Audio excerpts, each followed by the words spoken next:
Who the heck is Pep Talks? I'm not gay, but I fantasize about Marco Rubio. Pep Talks. Pep Talks. Pep Talks. Let's eradicate the Kung Flu. I'm literally coming. Pep Talks. Pep Talks. Who the heck is Pep Talk? They want our women. They want our children. Pep Talk. Sometimes no means yes. Grab them by the Pep Talk. Grab them by the Marco Rubio. Obama is a racist. Pep Talk. I'm literally coming. I'm Pep literally coming. Pep Talks. We found weapons of mass Pep talks. destruction. My fellow Americans, it has been confirmed today from Pep Talks that we are indeed all high on politics. Good afternoon, everybody. Welcome to High on Politics, our Tuesday edition. Man, how is everybody doing? Oh, actually, hold on. Sylvie, I am in so much pain. That is not a good start. I'm sorry that you're going through it. That sucks. Everything is not okay, but nerve pain? Is it just general pain? What's going on? Pinkerbell, how's it going? I hope you enjoyed the show over on this space today. It was fun. Pretty straight news today, where it was just like, oh wow, I really couldn't avoid it because there's a lot of news going on. But here's the bitch of it: I covered a lot on the show that I would have covered in the first hour. So, or second hour, technically, but we got plenty to get to. We got the JD Vance angle of some of the stuff. I think that I made, Taylor Lorenz versus the Vanguard, which I was kind of shocked to see that last night. You guys will be surprised where I land on my opinions on this one. I'm in human tornado mode, getting ready for Christmas, but listening. Nice. Get that stuff done. Man, I don't even have my tree up. That's the tree I have up right now. I hate to say, it's not a very Christmassy season for me this year. God, it's literally a week away, isn't it? So what I think I'm gonna do, since I have one of them faux trees, it's the way to go. In my opinion, it really is. I think I'll just put it up for a few days and then take it down. I won't even put ornaments on it. Like I'll do the bare minimum that I can. Thank God I have those Govee Christmas lights where I just kept them up. Even on my bushes, I was just like, you know what? Screw it. I'll be festive all year. It sucks when I have to mow the lawn.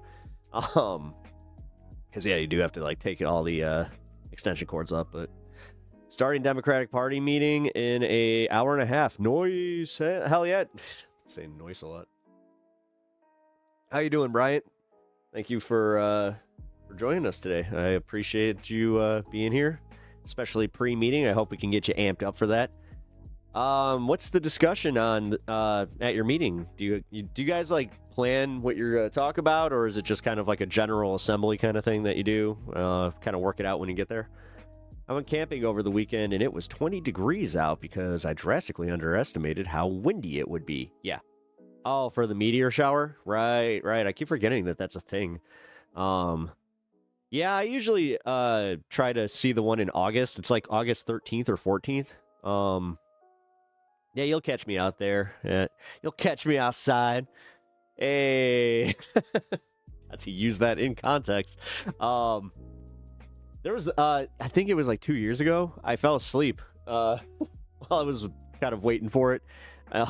My alarm went off and I just caught the tail end of it. Still saw the pretty lights. It's always been cool though. I've been lucky enough to escape the light pollution. Actually, my whole neighborhood is, I don't know, I hate to say we're one of the dimmer ones because, that implies something. But no, for real, we don't have the really bright LEDs. I think that we might even have fluorescent still going. I wouldn't be surprised. But yeah. We also, when natural phenomena in the sky starts appearing sometimes, neighborhoods will just kind of shut down. So that's also really cool to see. I always love when you have a bunch of neighbors that are just, intellectually curious and also just want to see the natural phenomena of the earth, well, of space. I don't know. Man, can you tell that I'm a little bit cooked right now? And it's not the fun kind of cooked. I have no idea what happened. But once I ended stream, like I got like this really bad headache. To the point where I actually asked my buddy, like, hey, because he knows a little bit about something. No one of them smarty pantses that can tell you, if you got an ailment. Because I do not like going to like WebMD or even Googling something where it's just like, I have a headache and it's kind of stemming from behind my eye. What's going on? Immediately, he was just like, oh, that kind of sounds like you could have a possible aneurysm. You need to really watch out. He's like, but take a blood thinner and just kind of chill out. I'm like, okay. So I've been a little on edge, but yeah, I think that honestly, it was just doing, because I did just talk to my optometrist. I did get my glasses taken care of. Although, dude, they are on back order. This sucks. I might have to go like buy a new pair of glasses from like a physical store, which that sucks because, yeah, I need to I need to save all the dollars I can, and this was one of the best ways to do it. Like my glasses were only going to cost me like it was $125, which for a pair of glasses is insane.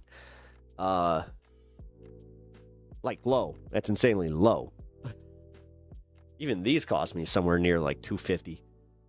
But yeah, I don't know. I'm bitching about nothing. So you're pretty good. Just chilling till the meeting. I have an agenda.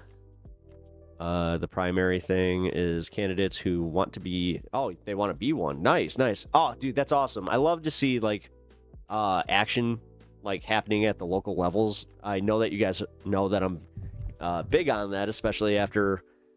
I had a friend kind of light a fire under my ass on this one where he decided he was going to go run for city council, and it's so funny where he's going to win because he's running uncontested. So, but we still have to wait for the formality of the election because you never know what could happen. But yeah, still proud of my boy Kaz. I still think I'm getting the position that he is running for wrong, but whatever. It's just easier if I say that. Alrighty. Do I want to go into news so quickly? Nah. I do have a really interesting fun half kind of lined up. It might happen a little sooner. So this is why I brought up the headache. Right now I'm okay. But if that headache starts coming on, I'm probably going to have to just end stream and just go lay down because I don't know. I'm a little worried that it could just be a pre-migraine type of thing, but fingers crossed that is not what is going on. But anyway, hope you guys, as you file in here, and you know what to do, hit the like button on the stream. Really helps me out.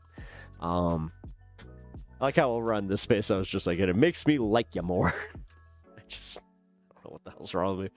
But it's true. I mean, I do. Don't play favorites though. You know how it is.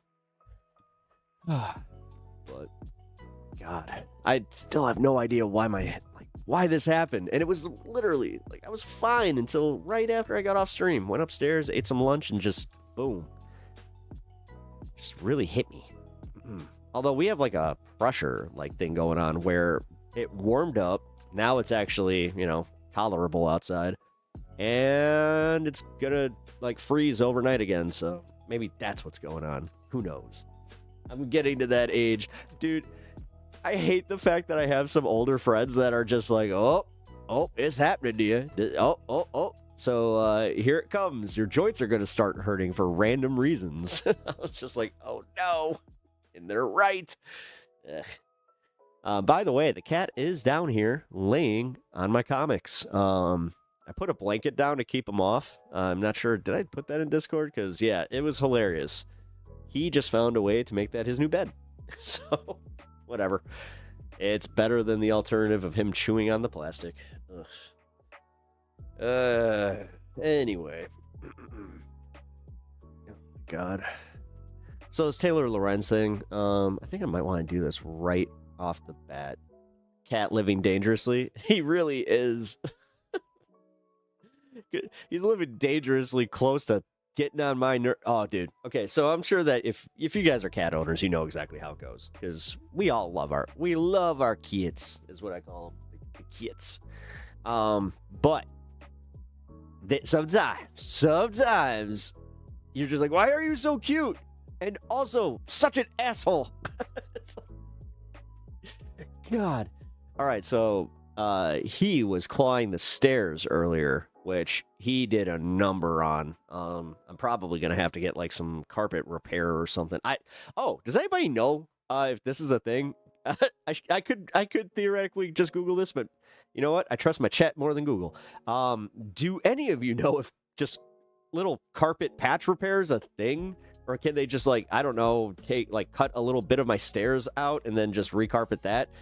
Ugh. Yeah, he's done 1, 2, 3, 4, 5, 6, 7, 8, and then he did like the top. So yeah, I would need like 9 little patches. Ugh, God. As I'm talking about this, I'm like, no, I should probably look into how much it is to recarpet. Ugh, I can't. It's not important.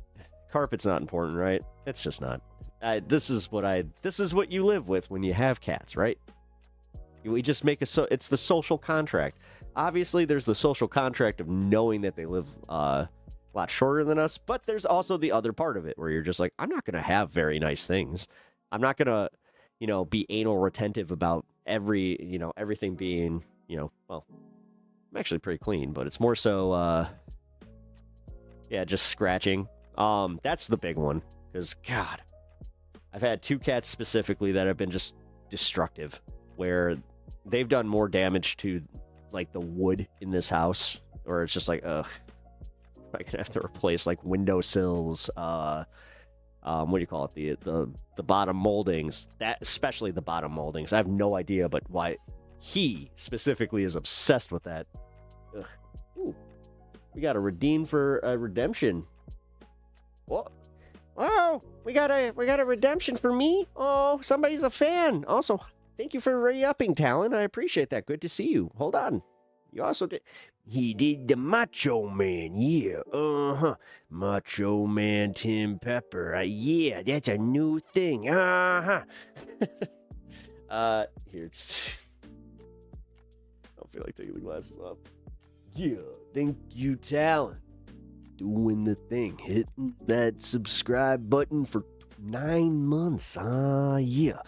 9 months of subscribing to the Pepper. Yeah. Could probably do a little bit better if I didn't have my glasses on. Yeah. Doing the double. Losing the vision. That's what happens when you get kicked in the head a little too much. Yeah. I forgot I was a sub, and I have not been on for 7 months. Oh, dang. Well, I appreciate you doing that. Yeah, how you been, man? It has been a minute.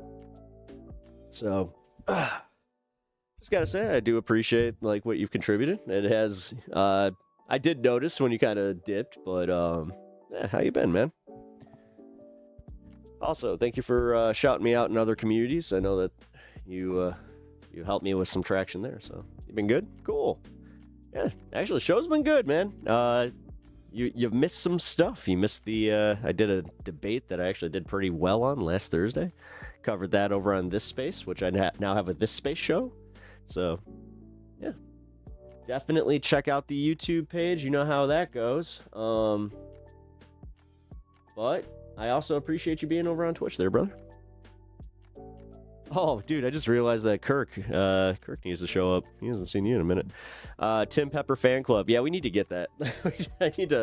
That'll be one of the limited drops. I'll have to make a shirt of Tim Pepper.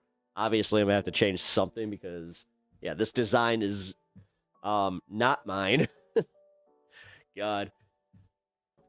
The fact that there was a Squishmallow that was this, like, it's almost like the universe was just like, no. He has a special place. He will be a YouTube star in a very small niche, on a niche program where he makes fun of another niche guy. If I say niche one more time, I swear to God. Oh, so I forgot. I don't know why I thought about that. So Noam Chomsky. I know, segue, right? I think it's because it's niche and niche, but Noam Chomsky being not just in the Epstein drop, the latest Epstein drop, but he's in it a lot. I gotta say, I am genuinely disappointed.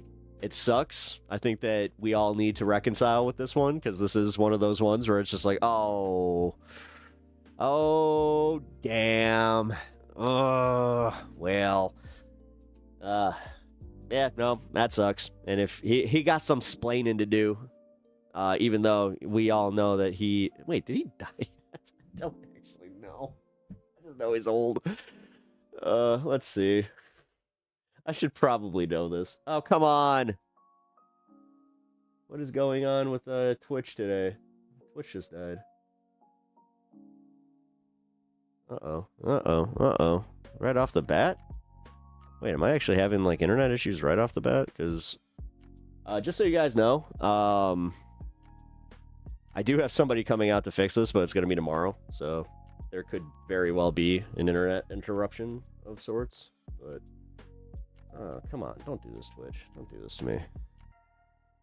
R.I.P. Anarchist Grandpa. Yeah, I mean, like I said, this is why I don't have heroes. For real.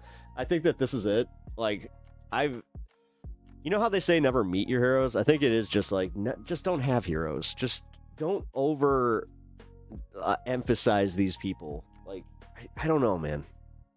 Maybe it's because I like had exposure to meeting like famous people pretty early on. Like, and this isn't even a flex.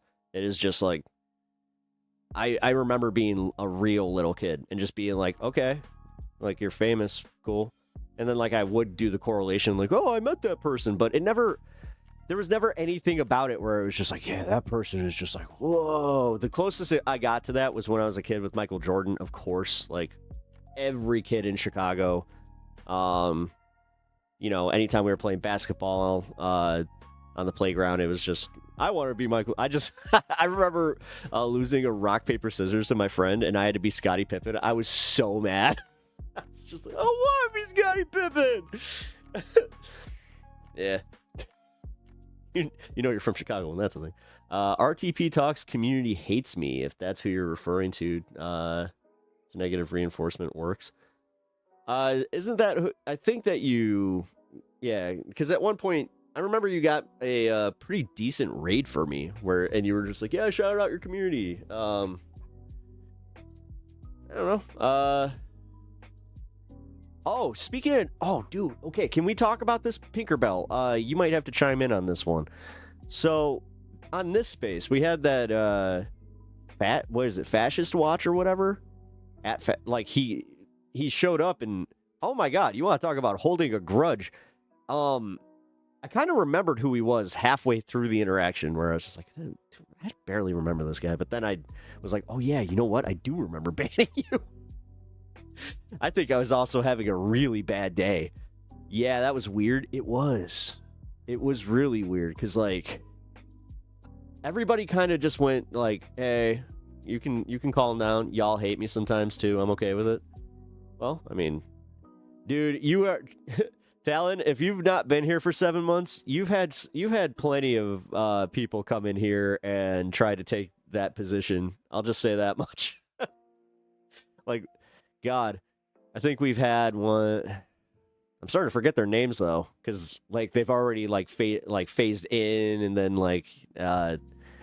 got whatever rise they wanted out of us, and then just took off. But yeah, we've had a few other libertarian representatives, and then we've also had our boy Zach, who honestly, whatever. Like, he pisses people off, but he's an all right kid. He's working on himself.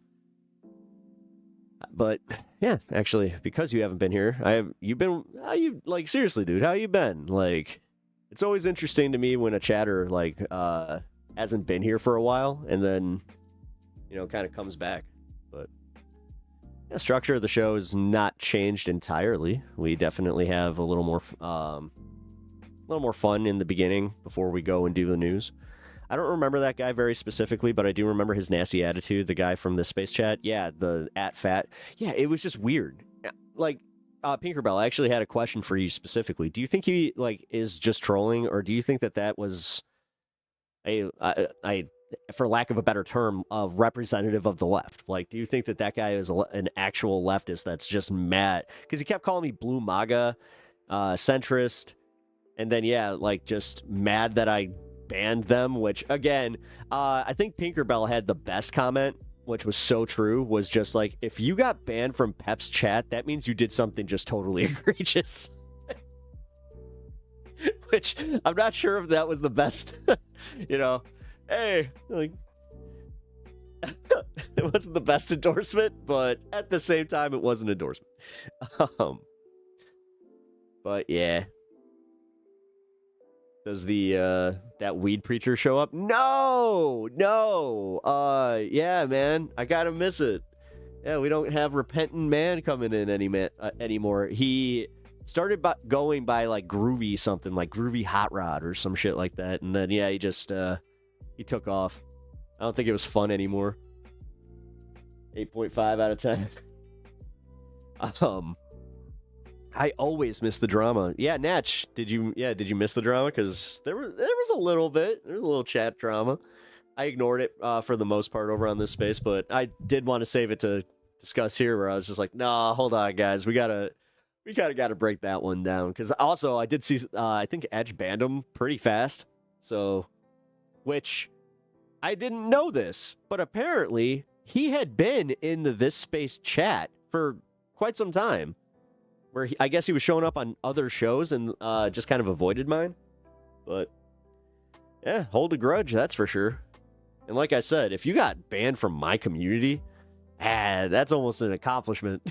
And I don't want to put that out there, because people will see me like I'm a freaking Pokemon gym leader, where it's just like, oh, a challenge I see.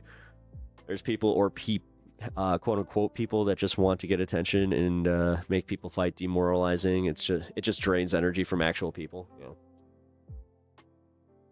Yeah, I'm not even sure if they have like a political thing to gain from it, where I think they are. You're just kind of saying it where it's like, some people are just assholes. And by quote unquote people, I mean bots. I don't think he's a bot. I do not think he's a bot, because honestly, he showed up there, and then he showed up enough in my chat where I was like, all right.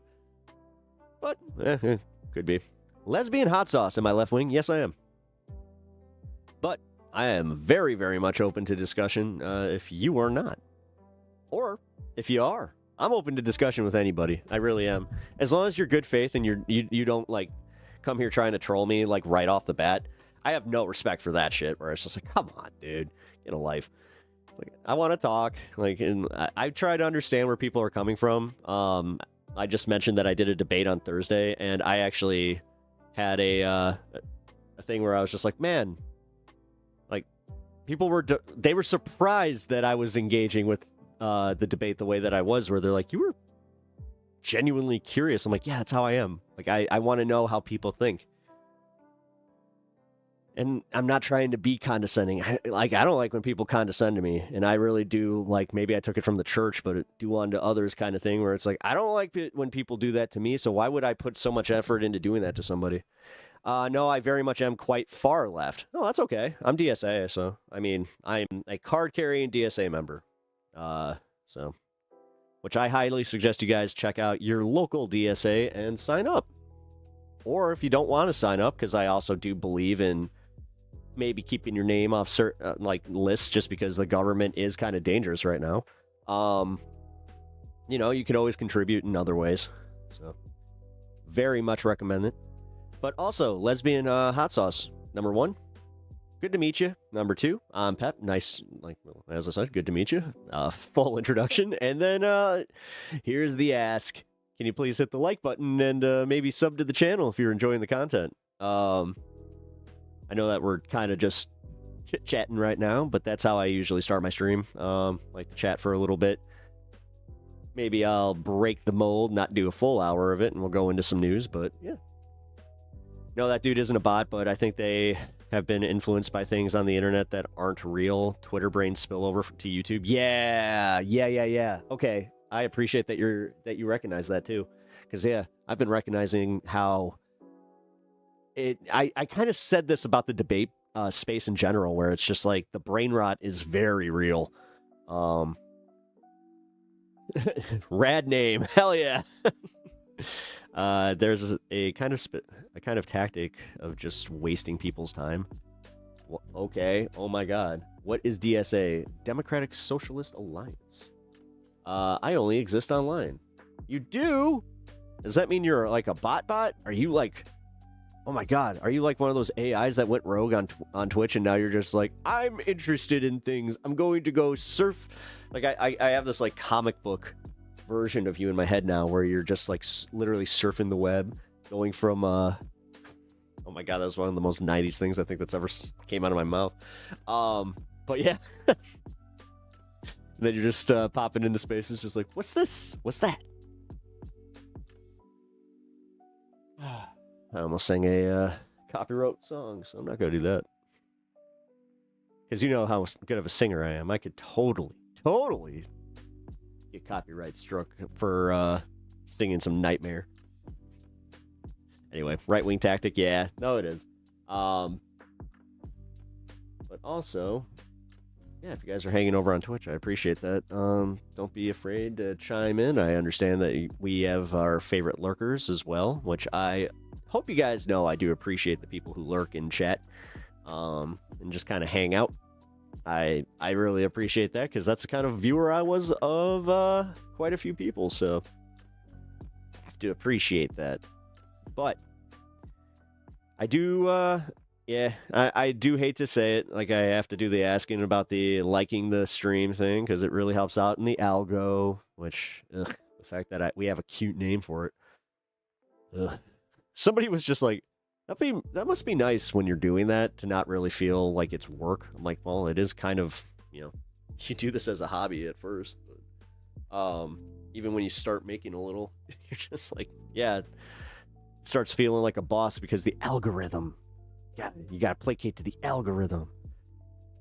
Stay calm. Pendulous Dragon, what up? How you doing, brother? Good to see you. Oh, sorry. Sometimes I realize that I may use the wrong pronoun because I don't think I've asked.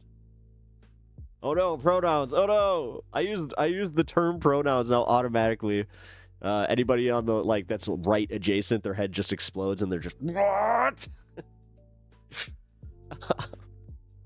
Yeah, but how you doing?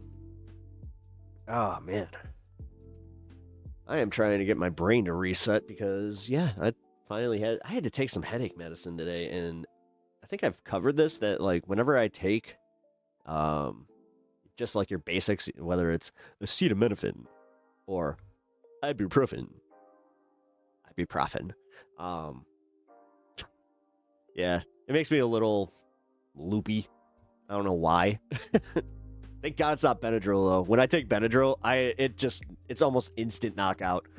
What up? Hey, Kat, how you doing? It's good to see you. And also, thank you for popping by. Wait. Alirda? Yeah. Well, she's still part of the community and she still hangs out. She's been busy. You know, she got her own stuff going on now, which is awesome. I'm genuinely happy when people start doing more things with their life and I'm not saying that hanging here is not doing things with your life. I'm just saying when good things start happening to good people, it makes me happy. You chilling, about to go finish up holiday shopping? Ugh. Yeah, I kind of realized that I may have really fucked up. Because I was just like, I can't really afford to do presents this year. And I had a plan that I did not execute. So I'm going to have to do some I got to go into full art mode. Because I got to start making some things for my friends. No. I wanted to make my own versions of some ornaments, but now I'm like, I don't even know. If you guys got any ideas or like affordable things I can do for my friends that are fun? I mean, ugh. I was thinking about doing like maybe a care pack from the dispo, but even that, like, that's a lot. I don't know what to do.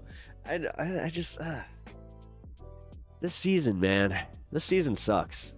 Like, and I'd be way more apt to be part of everything if I wasn't in, you know, a little bit of a, I don't want to call it like a depressive space, but I'm definitely not in the greatest space.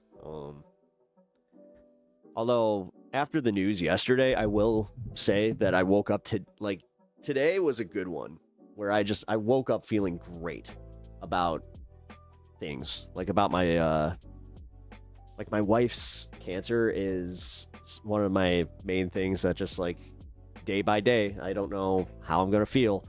But, man, like, hearing the word incredible, that was cool. That was really cool. Barry guy, what up, dude? How's it going, brother? Oh, hey, Zach. It's funny.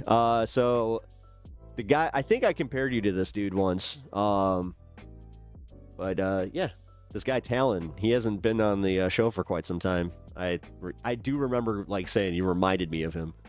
But yeah, you appreciate the video. I'm glad you watched it, brother. That was a good one. And yeah, like when I watched that, immediately I was just like, ooh, I gotta send this to Zach. What is my cat doing? Sorry to hear. Is she getting treatment? Yes. She's getting, she's about halfway through her chemo treatment. We have to do like on week, off week kind of thing. And she is just, yeah, like she has her good days and she has her bad days. Like she had a great day. Was it yesterday? Yeah, yesterday. But like today, she's a little more sleepy and just, you know, just tired. So, it wasn't him. It was the content of the video that I was like, immediately I kind of started thinking. I was just like, oh, geez, like this reminds me of what Zach was saying. He kind of feels so. Anyway, yeah, but real quick to just wrap up on the thing going on with my wife, I will just say, yeah, the important thing was the blood work, and when the blood work came back and they used those terms again, like that means that she is doing very well, of course, with the treatment, but in general, like her body is responding to this. She started putting on weight, like it's nice, and on top of it, she like showed, you know, the spark of like her old self, which I will admit the last few months have been rough because she's really going through it. Sorry to hear your family going through a hard time. Yeah, it sucks. Like I've had a really fucked up year. Everybody here knows it, but for the newer viewers, yeah, I try to give a little context. Lost my mom in March, and then lost my dog in September, and not like lost my dog, but yeah, my 16-year-old dog had to be put down, and then yeah, my wife, she got diagnosed with cancer literally the same day. You have had a rough year. Did you ever get the stage I talked to you about? I may not remember what stage you mean. Like, are you talking about the stage of grief where it's like I'm in acceptance mode? But even with acceptance, man, it sucks. And I gotta also say, like, Christmas has been hitting me hard. That's kind of the reason I don't have Christmas decorations all over my house. I would usually even have lights in here, but next year is going to be, I'll be able to do that, but this year it's just, no. It's too much. Like, my mom loved Christmas, and it's just, yeah. As much as I do want her memory and all that, like, around me, it's almost overwhelming because the constant reminder of, like, I'm not going to see her, I'm not going to talk to her. Oh, wait. I'm sorry. I just realized that I freeze my chat. Okay. It's normal to not be too jazzed about holidays after a really hard year. Okay. I actually appreciate that because I really kind of need permission to not be. I'll be real because, like, I'm a big fan of Christmas and I love putting up decorations. I love listening to, like, Christmas jazz music specifically. Jazz standards. Yeah, I love them. But for real, this year, no, just I feel none of it. That's why I wasn't joking. I think that I'm just gonna watch like Rocky or something. I'm gonna watch some movies that aren't necessarily Christmas movies, but I can like do a marathon of. Cause yeah. So, how did he remind? Oh, you're talking about Talon. My bad. You guys are just libertarians, and you kind of came in here a little bit more combative, and then yeah. Decided to stick around. I'm on chemo, but not for cancer. I have something like MS. It's mega fucking hard. Solidarity with your wife. I hope she's getting through this and happier times ahead for both of you. Thank you. I seriously thank you so much. I always appreciate the good vibes and just kind words. It goes a long way with me. I tend to remember those. And you know what? Just because she has had such a fucked up year, and just again, I've had a bad year, but I can't even imagine where, like, even just being with her through this, I still can't imagine what she's going through mentally. Like, I can't conceptualize it. But yeah, 2026 is gonna. I'm putting it out there right now. 2026, knock on wood, is gonna be rad. After this, it's just gonna be good. It's gonna be a good year, man. Like, it has to be. It has to be. The first holidays after a loss are like that are super rough. I'll remember this for the rest of my life, no doubt. This entire, like, all the important holidays, my birthday. If you guys don't know, it is my birthday week. I'll make the announcement on my birthday. So, but happy birthday, Jake, from What You Can Do with your old pal Jake. I'm not sure if he, or he, as he calls it, Wicked. But also, yeah, shout out Jake from this space. Drake Dragalis. Hey, I'm getting it. I think I got it right? I've been getting close to my neighbor and her friends. I'm hanging out with them every day the last 2 weeks. Been bringing up that I'm drinking more than them. Might need rehab as a joke, I think. Ooh, well. My neighbor brought up today that I started drinking before 2. I mean, my experience is that when you start drinking before 2, that's never a great idea. You're so tired. Yeah, man. I'll be honest. I am too. I really am. I'm not doing well today. Like, after I got out of my This Space show, I just a headache and then tired and just all of it.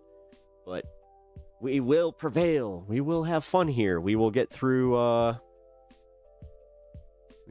this, and we will get through to the news, which, yeah, I'm gonna go with Pinkerbell. It's not usually a joke. Try it, dude. Like, if you want my honest opinion, just knowing the little bit about you that I do from chat here, you are a problem drinker. Like, you have the same things that every problem drinker in my life has ever had, and I've known plenty. I kind of wish that I had been a better friend and not, like, when I was your age. I'll just tell the story. So I had a friend, and I say had because I did have to, like, separate myself from him, who was a just major alcoholic. And he had this perception that he was fun when he was, when he was drunk. Now, here's the thing. If you're the one saying that you're fun and you don't have anybody else agreeing with you, that's not okay. Because he was not fun. He actually would get in, like, intense arguments. He was just a prick. And he was very argumentative about the idea that he could even possibly be an alcoholic, which it kind of tends to track that way. So I tried to get him help. I tried to just do, like, a mini friend intervention where I was just like, bro, like, you're going to push away everybody in your life, whether it's your family or your friends. Like, you do not see the trend that you keep making, like, that you are feeding into here. And the biggest one was when his mom started, like, telling him, like, straight up, just, hey, man, like, you need help.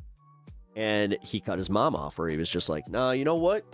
Why she gotta tell me what to do? I'm a fucking adult. It's just like, yeah, well, here's the thing, man. I'm not gonna be here for you to, like, do this anymore. I'm not gonna. I don't want to do this anymore. Like, I don't want to drink with you. I don't want to be around you when you drink. I don't want to do this. So, yeah, that was one of the friendships because I did say it that way. Like, he got super aggro, like to the point where I had to block him just like on my phone because he was you know, God, what's the word I'm looking for? He was just blasting texts like all the time, and it was always just mean shit. Where it's just like, dude, what is wrong with you? So I can't talk to people sober, so I drink to feel connected to sober people. Man, see, that's I hate to say this, but that's a little bit of this. Like, I can't really have my best interactions when I'm completely sober, and I hate to admit that. So that's also where I'm coming at this from. Like, okay, well, if you can find something that makes it to where like you're not a problem, because like that's why I keep saying problem drinkers, man. Like, I think she tried to do an intervention on me today. Then you should listen. I mean, that's how I'm hearing it, and honestly, I think that the community would agree here. I've never understood how people would do shit that actively makes them not vibe. I just sent the DM in case. Oh, here.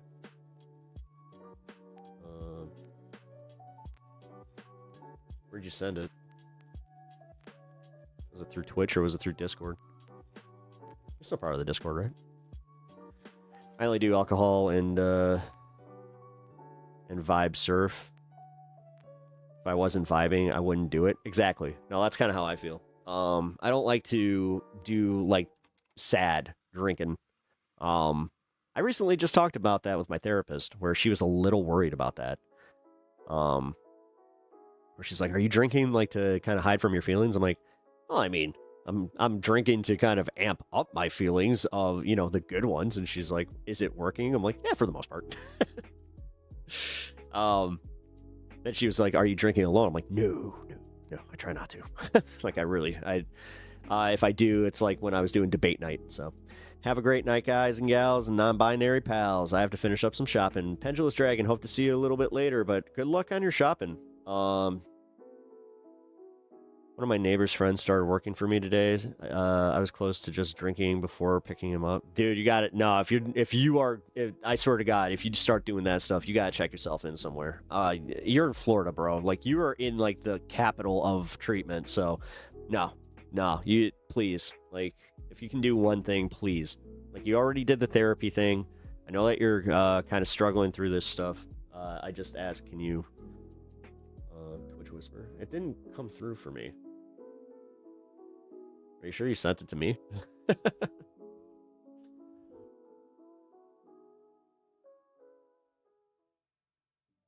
Oh, here it goes.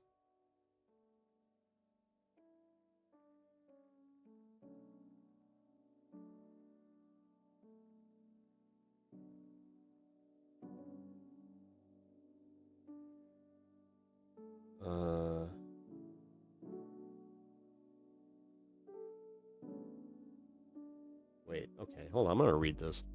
I was just wondering if it was a me thing. Wait. The question, the feeling that you did not make them proud enough. What do you mean by that? Oh, are you talking about my mom? Oh, okay. No, it's not a person. It's not super personal. Sorry, man. Just realized 6 months ago. I'm like, what was 6 months ago? Oh, yeah.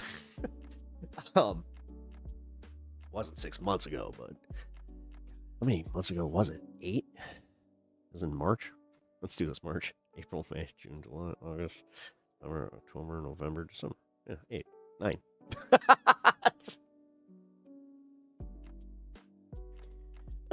I just counted it out too. I had no excuse for that. Sorry. Yeah, no, I don't ever have to worry about my mom. Welcome to Maths with Pep. Yep. Pep math. If you say that in front of one of my friends, he will legit laugh because he will just be like, "Have you ever?" I think I've made this joke before, but it's like, you should play D&D with him. Just like, I rolled a 32. 32. Oh boy. No, okay. To get serious here for 1 second. So I think that Talon over here on Twitch, if you guys are not seeing the chat, asked me about my mom being proud. Here, let me get the exact message. To the question that the feeling that you did not make them proud enough, I was wondering if it was a me thing. I was stuck on for like 6 months. I don't care if you address the question in chat or it's a personal question. I mean, am I reading this right? Because I'm a little confused.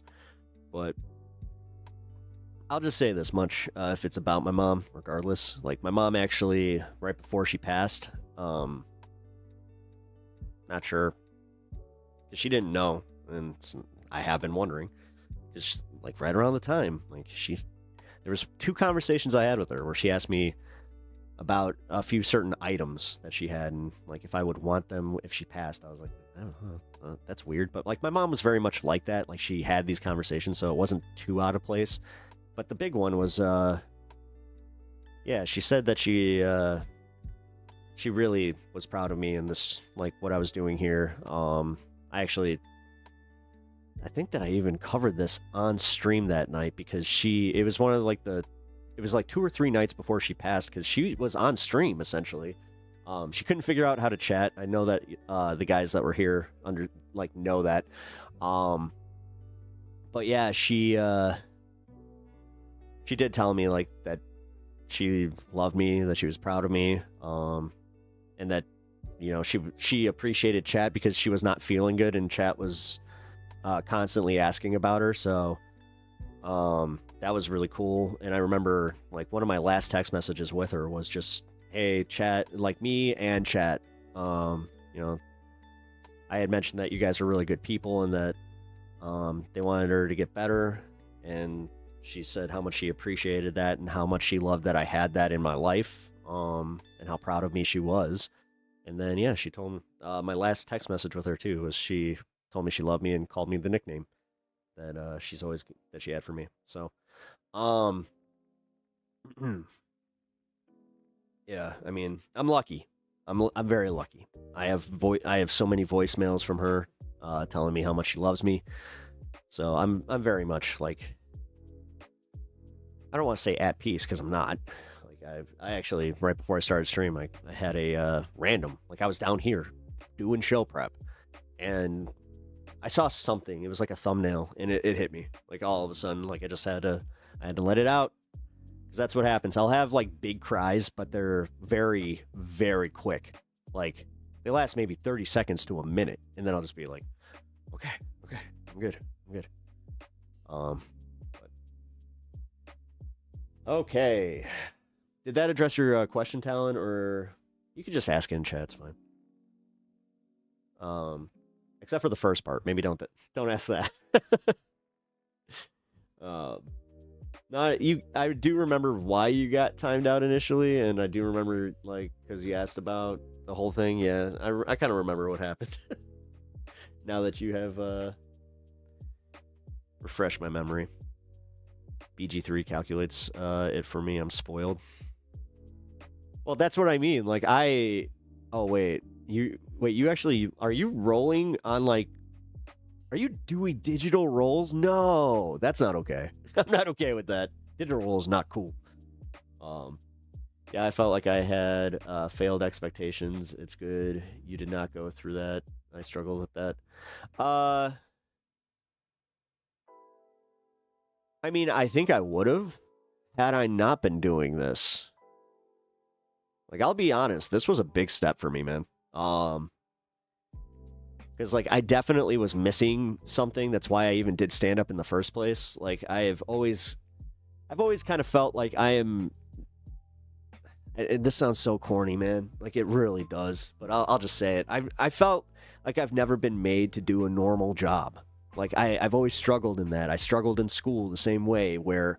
Like, I hated the fact that I'd always get told that it's like, you're a very intelligent person. You just need to apply yourself. You just need to do this. You need to do that. It's just like, I just don't like I don't like your structure and the way that you're doing things. I have my own way. I leave it to a hockey coach to actually like break it down for me the best way I've ever had it broken down, where he's just like, listen, Pep, usually I would stop you and tell you to do this a different way, but what you're doing is working for you. So I'm not going to ruin that. I was just like, man, cool. And that like kind of resonated with me in just, bigger ways in my life, where I was like, cool. Yeah. People out there. As being stupid AF. Yeah. I'm sorry. I'm going to keep the chat clear of some curse words until the literal first hour. Helps me a little bit over on YouTube, I know that we've probably broken it, but the less curses, the better. Come on, folks. Gotta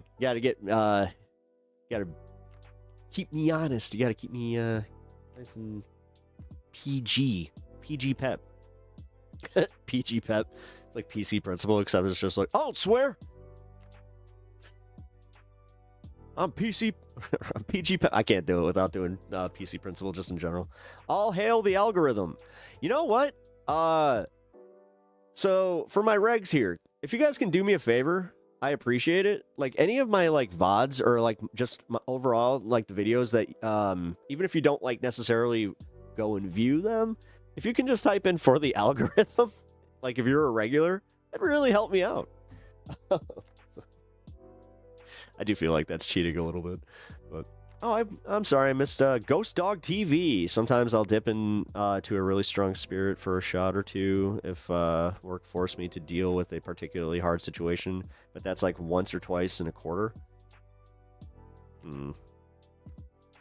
What do you do though? Like I mean, if you're okay with saying what you do, because also welcome Ghost Dog. The only fun alcoholism is in functioning. They're jerks, and then they tend to be too drunk to notice it. Well, that's the thing. Like I can't stand when people are telling you like what kind of drunk they are while they are actively being an ass while hammered. Like that is an argument that is it's so cyclical and it's just annoying. I work in family court. It gets a little heavy sometimes. Oof. Yoish. Yeah, I can imagine that. You see some shit. I've always like going back to my whole thing. Like I didn't want to do jobs like that. Didn't want to see heavy, like deal with the heaviness of that kind of stuff. Yet here I am covering politics daily. Hey, I never said it makes sense. But okay, so actually, Ghost Dog, I might understand that a little bit as long as you're not frequent and, like you said, functioning is different. And also, like, I don't know, there's a level of self-awareness to it that I've noticed really differentiates the hardcore alcoholics that just are living in denial all the time. And then you have the ones that scare me a little bit where they're just like, oh, I know what I am. It's just like, but I don't know, I kind of feel like they can be trusted just a little bit more. Either way, actively try to get help. That's always the first one. And Zach, this is the reason that I just haven't, done this is why I haven't just dropped you. Where it's like, nah, dude, I think that you can do this. You've shown that you have the ability to, look into caring for yourself a little bit more. Dare say it's like, yeah, proud of you. Like the fact that you went to therapy, bro, that was a big one. And yeah, next step is though, you gotta recognize that one. So, but anyway, I feel like this is turned a little heavy, which if you haven't recognized, I do not mind talking about heavy topics, including, the death of my mother, which was very fresh. 8 months fresh. 9 months. Damn it. Math with Pep. Yeah, somebody actually said it yesterday. And I appreciate it. I think it was somebody in chat. Mentioned they don't know how I do what I'm doing, and I'm like, and it's not just the politics. They're like, I don't think I'd be able to rebound the way you have, and I'm like, oh well, I don't know. Like, what am I gonna like? You have to kind of not, and I hate the term "pick yourself up by your bootstraps," so I don't want to use that. But I am in our preface, makes you strong. It does. Like I'm giving myself credit here. I'm recognizing how strong I am. I'm recognizing how much I have the ability to, not internalize, but to introspect. Like where it's just, I'm self-aware. I try not to fall into bad habits. So right now, as it stands, I'm just, oh my God, I hate to say it because this is all damn near douchey, but I'll keep on keeping on, man. Because what am I gonna do? Stop? No. Like even yesterday. Oh, by the way, can I just say thank you for all the support yesterday? The financial support went a long way, but also just in general, thank you for everybody in the chat that was sympathizing with the situation. I actually got a little bit of an update on that. Yes, my situation still sucks, but it's not as dire as I thought. I was also able to find an avenue with some of the medical debt. Hopefully it works. We'll see. But man, I'll just say that much, dude. Like the way that these medical debts keep like kind of stacking up is just like, and it tends to happen right when your brain's like at that point of just being like, I don't want to do this right now. But then you have to, by the way, the whole medical debt thing, I've had too many people telling me that I can just ignore it. That's not a thing. I'm just going to tell you right now, that is not a thing. You cannot just ignore your medical debts. Now, if it's putting food in your stomach and like maintaining your rent, type of thing, then yeah, but just going to say, man.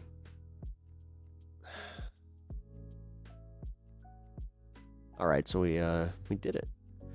I don't really need to lecture. So before we go into the news, I'm going to do the thing real quick. Advent calendar. Let's see what we get. Oh my God. Yeah. Oh, I'm full sweats today, by the way, guys. I am in full lazy mode. Oh. Breaking my rule on that one. Okay. 16th. Where's the 16th? Oh, did I do the 16th already? Ah, oh, son of a bitch. Oh, no, I didn't. Okay. I was a little worried about that. Oh, I know what this is. It's a coin. Ooh, we got a coin. Look at that.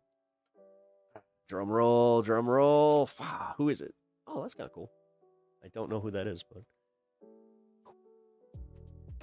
we got something to flip now. Woohoo!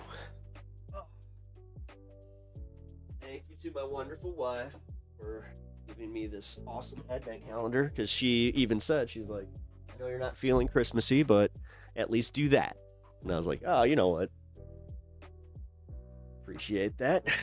All right. So we're going to cover some news here coming up here. Drum roll.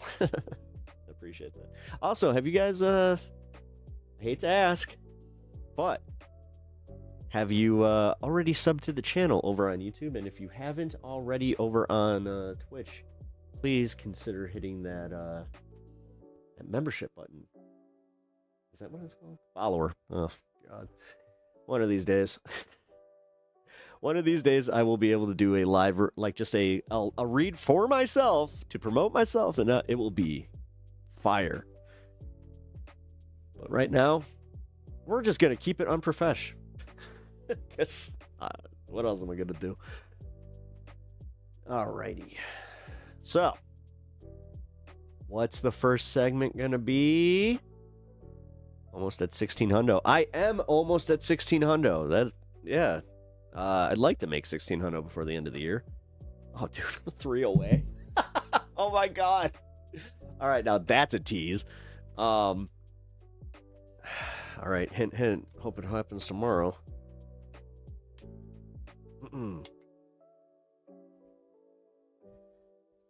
Yeah, what you doing? I heard you causing problems. I heard you causing problems. You causing problems? What you doing? By the way, guys, I'm not sure if you know my kitty. Here, come here. Say hi to everybody. Oh, look at him. Oh, he's so cute. Yeah. Oh, he's so And now I shall cuddle him for just a minute while he is in a kitty arm jail. Yeah, look at him. Look at that big head. He is such a big head. A little 10-pounder. Yeah, I thought you were actually a small cat until somebody had pointed out, they're like, he's a large cat, dude. It's like, oh, is he? I didn't know that. No, where are you going? Why don't you love me?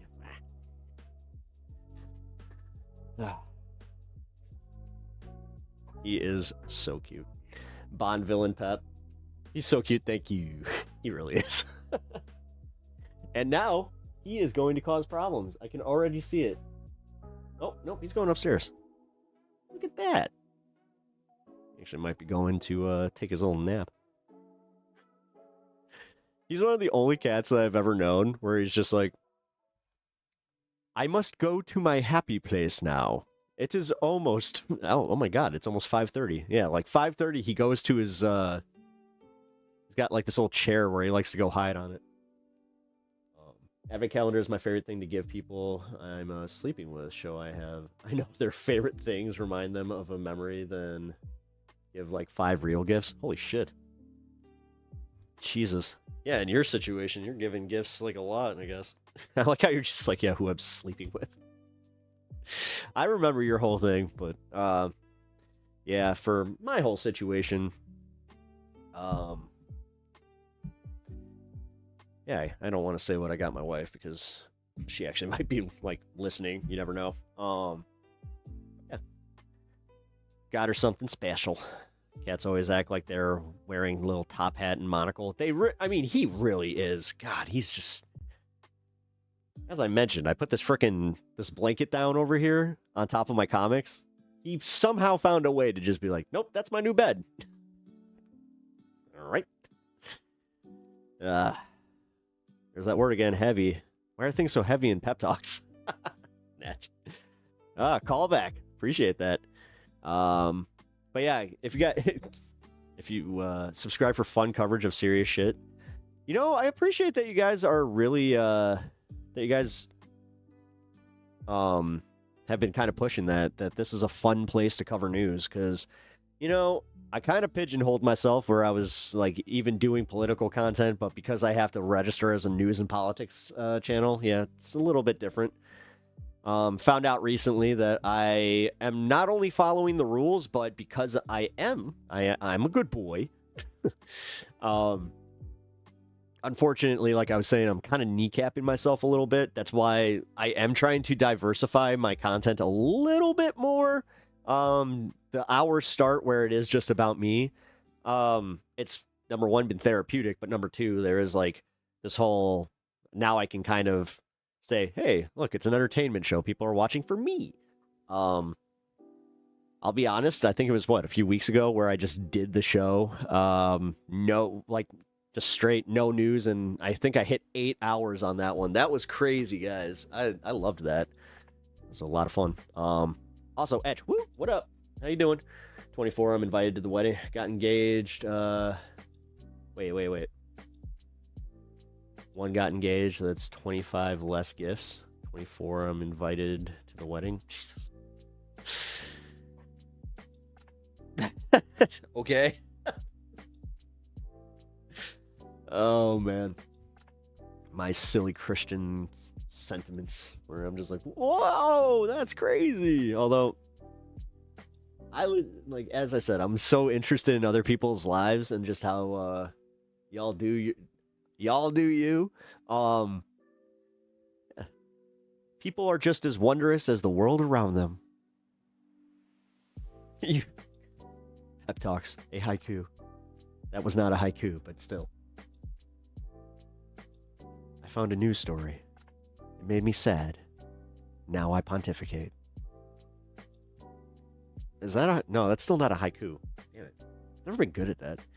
Cat knows who's boss? Yeah, him. No, let's be real. That when him and his brother are fighting, they are just fighting to show like who the alpha is of the entire house. It's actually the other cat. You guys have not met him. I doubt you will. I hate to say it, because he is very, very. He's one of those cats where he's very private. He's got his little spot underneath his bed, and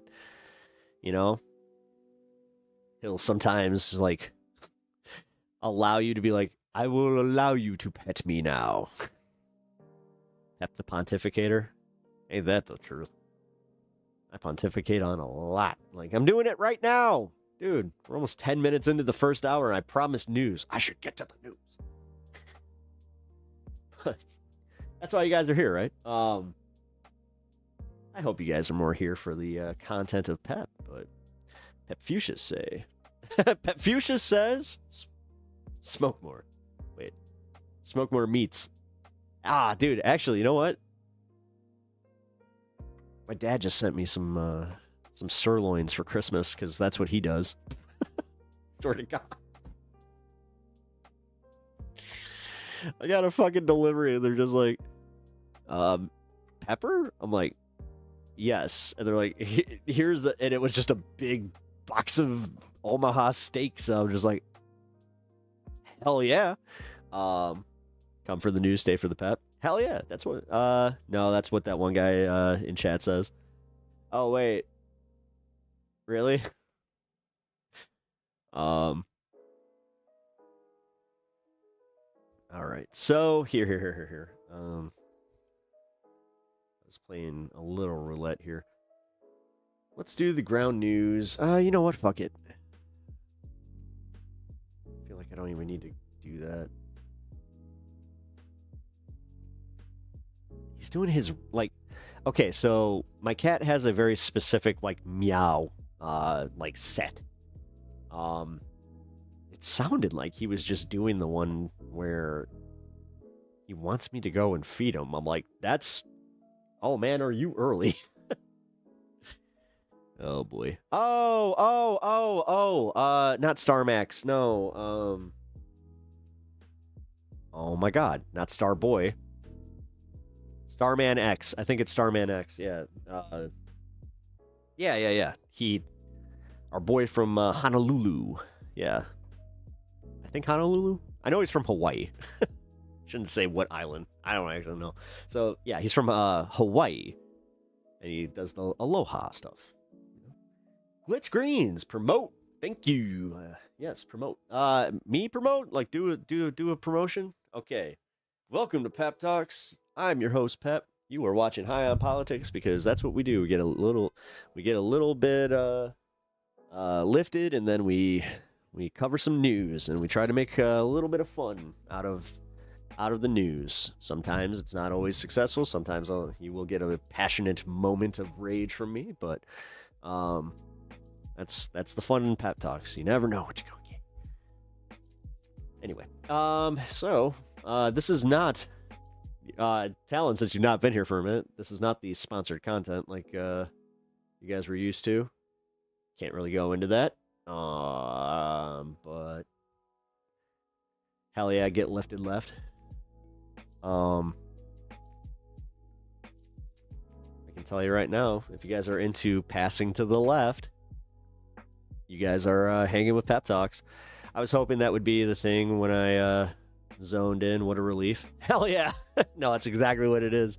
So yeah, no,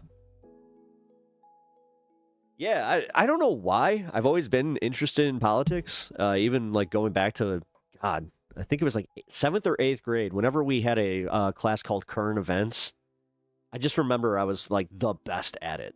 And my teacher even said, he's just like, I could see you becoming a news correspondent. I was just like, that's interesting. Like, do they let you smoke at work? Now I don't know. Who knows? Well, I was talking about ground news, but yes. Oh. No, I can't. I really can't. No, we're gonna promote Pep Talks. No, I actually it's nothing too interesting. Just had a contract with them that I can't, like I said, say too much about. That's just where we're at. I'm an NPC when I'm not smoking. I kind of brought that up though, like a few conversations ago, how like my social lubricant is kind of just like, you know, getting high enough to just be like, okay, I can deal with this. Because otherwise, yeah, I feel like I'm always Oh my God, I realize I'm more online brained when I'm offline and just in my everyday life because I'm looking for something where I'm just like, oh, I think I want to be mad at this. Are you doing what I think you're doing? Hey! Oh, he's clawing that stair. Remember what I said about that? No, you gotta go back home.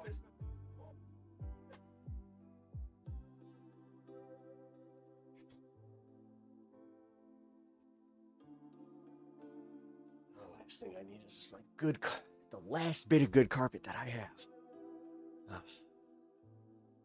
The dialogue tree is substantially smaller when sober. Yeah. Actually, I feel that so hard. Please let me claw, peasant. I mean, he has everything to claw. He has 2 scratch pads upstairs. He has his own cat tree that has multiple scratch posts on it. You know what he chooses to scratch? What his 2 favorite things are? The back of my couch, which I just gave up on that. If I buy a new couch, then I'll put some freaking tinfoil on there and like worry about that then. But, there's no stopping him. There's no stopping him. It's like you said, the cat does what the cat wants. I went last week without and just barely got through the week. Ooh. Yeah, let's see. I can't. This is sad to admit. I can't really remember the last time I went without. God.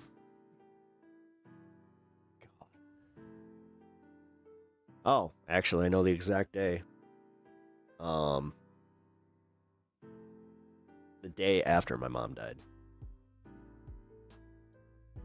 And it wasn't a full day, I'll admit that, but it was probably the most that I've gone where I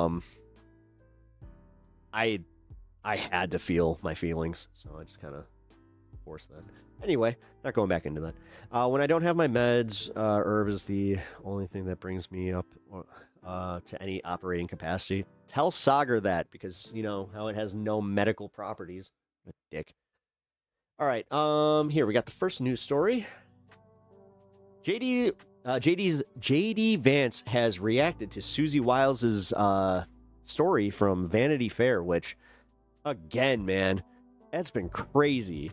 Like, when your chief of staff comes out and just blatantly says, yeah, he's got the personality of an alcoholic, it's like, that's what?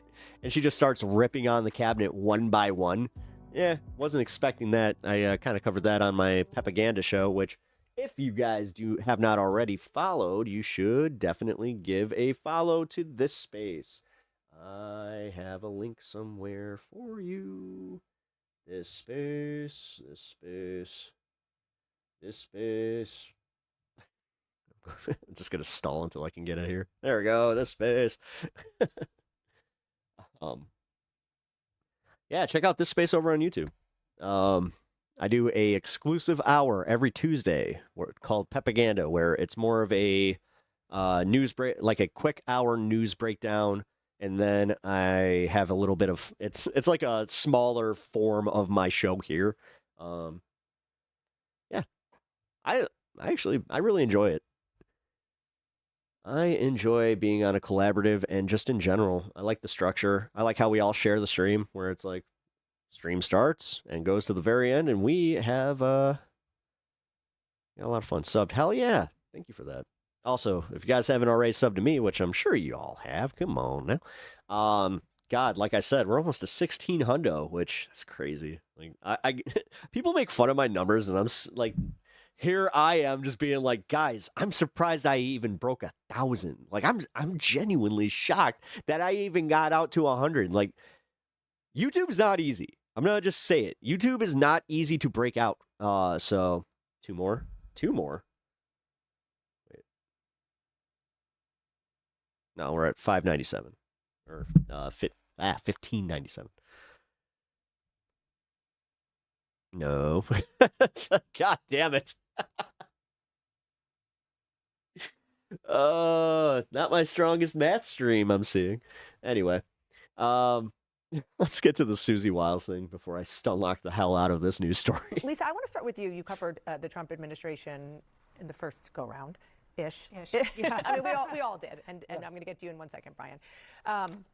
But let's just kind of zoom in on Epstein, because I talked about the politics. Sped up. Let's get talk to about it. some of the personalities and the policy here, because this, to me, is like, wow. Okay. First, she says about She said peppered. Nice. Bondi. I think Pam Bondi Oh my God, if they say it. Anytime that you hear somebody say like pep talk, save that for me and like clip it and then send it to me. completely whiffed on appreciating that that was the very targeted group that cared about this. Meaning, I have to find it. There's a real good one of Obi-Wan saying pep talk. I was like, oh. she's talking about a moment at the very beginning of the second term where they brought in influencers and gave them binders and they were not satisfied with it. First, she gave them binders full of nothingness. Then she said that the witness list It wasn't just nothingness. It was info they already had and then blank sheets of for the paper. client list was on her desk. There is no client list, and it sure as hell wasn't on her desk. Okay. Then fast forward to that moment when Todd Blanche, who was the president's personal attorney, Took me too long to realize that's how you made the outro. I didn't make the outro. Kirk did. Shout out Kirk. now the deputy attorney general, went to see Our Ghislaine boy Maxwell Kirk, in prison who's and been talked busy. to her, interviewed her, and then released the recordings. She reveals that she and the president didn't know anything about it. Most importantly, the president didn't know about it. According to Wiles, it was Blanche's suggestion. The president was ticked. The president was mighty unhappy. I don't know why they moved her. Neither does the president. And when I said know about the fact that they moved her to a cushier situation in prison. And then on Bill Clinton. There is no evidence Bill Clinton visited Dean's Island, according to Wiles. As for whether there was anything incriminating about Clinton in the files, the president was wrong about that. Well, this is a series of disclosures about how the White House Damn. effectively is what she's saying mishandled this Epstein situation. Damn. She's not only saying that they mishandled it, she's spilling tea on exactly what they did. It's I think it's something that those of us who have been following the story, who have been watching cheers. how it's been received in MAGA world, it's not particularly surprising, but it's shocking to hear her say it and to hear the chief of staff of the White House admit that effectively they blew the handling of the Epstein files. The DOJ Epstein Files release gala sponsored by Dunder Mifflin Paper Company. There's one thing that I wanted to point out. Seriously. She talks about Ghislaine Maxwell and says the president Somehow they would actually have more competence. doesn't Like it's know, it why is so she wild says how the that's our president didn't ask for her to government. be moved, doesn't Like know why our, she the was people moved. governing There's a really us. important caveat there where Vanity Fair went back to her and asked, updated, because whenever that interview happened, it clearly was a while ago, and asked, well, do you know now? We're about to publish. Do you know now why she was moved to the minimum security prison? Yeah. And she responded that they printed that she still didn't know, which indicates that she knew this piece was coming, that the magazine had gone back to her and asked for follow-up, which is a pretty clear tell that she was really given some advance notification that this was coming. We're asking for whether, a follow-up on this interview we did a while ago, and this is coming. So she had to know. She had to anticipate this was coming out. And copies were even circulating last night. I read an embargoed copy of this last night. Wiles knew about this at least a couple days in advance. I used to write for Vanity Fair, so I know the fact-checking process is very vigorous. Editors, fact-checkers, they go over the quotes, they go over the sourcing. Yeah, that's also where like a lot of people are already like trying to pull the fake news crap, and they're just like, nuh-uh. They go back to the subjects of a story like this, Nope. and that's what happened in this case with Wiles. Apparently, she claimed that she didn't say it. They and then wouldn't have published it the otherwise. New York Times was able to listen to the tape from Chris Whipple. And who is Chris Whipple, right? He is the person who wrote the book about chiefs of staff. He is convened. Because trust me, they didn't need that smoke if it was going to produce nothing. Chiefs of staff in the past. Clearly, she was confiding in someone she thought she trusted, right? Someone who wrote a book about chiefs of staff. Maybe she was thinking about her own legacy. But she's telling the truth, right? All these quotes are accurate. People have speculated about Elon Musk's drug use for years. There were concerns about Musk's drug use. That makes me wonder if they did say like to her, hey, we're going to release this later. You don't have to worry about that. For years. Trump has an alcoholic's personality. What do we say every time he goes on a tirade on True Social? We say he sounds like the drunk at the end of the bar. I just want to say one thing. I know he doesn't drink. Wait, right. And not only does he not drink, he has a brother who passed away because of addiction, and that is why he is an avowed sober man. Yes. And yet, every time he goes on a tirade on True Social, people say he sounds like an alcoholic. God damn it, Dana. He says, what else did she say? Bondi, whiffing on the Epstein files. We've all been saying that all year long. She says Glad that you got the fact check there, there, but holy shit. Really notable here that she's simply telling the truth, and that's what the scandal is. We actually have. There's nothing sadder than somebody that goes to bat for Trump as much as they do, where he doesn't give a shit. Horseface, Dana Fash, you know what? Kind of funny. I should say, There should be anti-Dana Fash. in addition to the text that I was just saying as we went on the air that I was getting, and others are as well, we are seeing not only Susie Wiles come out and say what she said I read at the top. Caroline Levitt is supporting her. Russ Vought, who Susie Wiles called a right-wing zealot, is come out on social media and said that he fully supports her. J.D. Vance, the vice president, just spoke about this. Let's listen. Unfortunately, I have to ask a bit of an off-topic question from affordability. She has the worst takes. She really does. Because news events do intervene, and that is the interviews that White Yeah, House she's staff actually Susan allowed to Wiles think for had with herself. Vanity Fair, in which she's quoted as referring to you as, excuse me, again, not my words, sir, but a conspiracy theorist of a decade, and described your transformation from someone who once opposed President Trump to now his vice president as an act of political expediency. And I'd like to give you the chance to respond to that, sir. Well, first of all, if Susie, I'll trust what you said. I haven't looked at the article. I of course have heard about it. But conspiracy theorist, sometimes I am a conspiracy theorist, but I only believe in the conspiracy theories that are true. That's not how conspiracy theories work, my dude. Okay. He also said that he is never seen anything other than loyalty from Susie Wiles. And Abby, I just want to also add that in addition to Susie Wiles saying that he is a conspiracist in this article, she also said that Vance, because he was very vocally against Donald Trump in the first go-round, that he kind of came around to Trump for political reasons. But she also said if Vance runs for president, he will What was she just told? be the nominee, and I will be one of the first people to support him. I mean, this is just an astonishing story, and this isn't just an interview where she said a few things here and there. This is a full Washington burn book that she's done, and she's covered all of her bases. But what is fascinating about it is that she is much closer to the storm than most people in Washington, but a lot of the things she's saying are being said by Republicans with ties to Capitol Hill. These are the things they're saying privately, and she's saying the quiet. Well, yeah, it's also kind of funny because people like MTG going through what they are with the GOP. Part out loud. Yeah, I mean, in a big way. I was trying to make another. Okay, let's talk about a couple of other. They're making an ASS of themselves. There it is. So much in here. So there's part one and part two. So there's a lot to go through. Let's just do a little policy. You think that Usha will take the couch and the chair? Not the Persian. Maduro and what's going on with Not the drug my boats Persian couch. in No. Venezuela in particular. She did say that this is a war against drugs, but then she also said, quote, he, meaning the president, wants to keep on blowing boats up until Maduro cries uncle, and people way smarter than me on that say he will, aka regime change. Right, and certainly that has been the focus of speculation. Our government is so bad at this. Around what the White House is doing here, but it's not what the White House is saying, and it would have, foreign policy implications for them to say that out loud. So again, this is another example of her sort of saying the quiet part out loud, sort of confirming what was the widespread speculation about the White House's moves, and it's quite shocking to read it.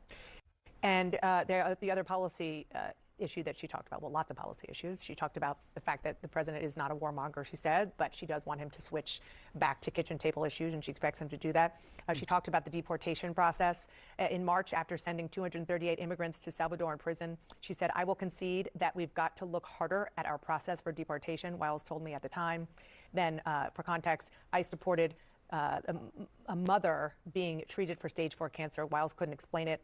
It could be an overzealous Border Patrol agent. I don't know. I can't understand how you make that mistake, but somebody did. Wow. And then, Brian, there's the issue. Come on. No. See, she's still, this is what I hate about people that, they give somebody that rips, the Trump administration a little bit too much credit. They were already doing this with MTG. Of score settling. No, just keep remembering that these people suck.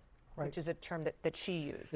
Yeah. She said back in March, or Chris Whipple said, back in March, I asked Wiles, did you ever go into Trump and say, look, this is not supposed to be a retribution tour? And she said, yes, I do. We have a loose agreement that I'm not sure if I have this. We have a loose agreement that, there you go, that the score settling will end before the first 90 days are over. Well, first of all, that didn't happen. Right. And before you come in, I just want to add one other thing while we're on this topic. What about accusing Letitia James of mortgage fraud? She was asked by Chris Whipple, and then she responded, well, that might be the one retribution. This is what I mean. The scandal is always just saying the truth out loud, just admitting what everyone else knows is going on, what Republicans say in private, and she just happens to have been saying it in front of a tape recorder. And she was saying this over the course of a year, right? So different interviews, different times, that creates some context for this. And now she's going to claim, and she is claiming on X, that she was taken out of context, that a lot of context was discarded, disregarded. Maybe Whipple will now come out with the tapes, but it does seem like to me a situation where she was in a very candid situation. Wouldn't that be funny if she's the one that gets fired? She thought she was not on the I hate to say it, but the whole time Chris Whipple was an author. I mean, people keep saying the same thing over and over. She's the only adult in the room. She's the only adult in the room. Fair. So there's no excuse. But maybe it's one of the situations where you're talking for hours, you're talking in a really casual way, maybe you forget the tape recorder is rolling. I'm wondering if that's the best way to explain some of this material, because it is so honest and all on the record. But she is a deeply savvy operator. This Yeah. I mean, she wouldn't be chief of staff if she wasn't. That's kind of the thing. Like this idea that it's just like, yeah, she's just another Trumper who maybe doesn't know everything about what she's doing, but that's okay. He'll fire her and he'll call her fat on Twitter. Fat node. She's got some crazy eyes. Have you seen her eyes? She always looks like she just saw a ghost. That'd be funny if he did that. All right, we got some updates on the Brown University shooting. We have breaking news into CNN. The FBI in court. What?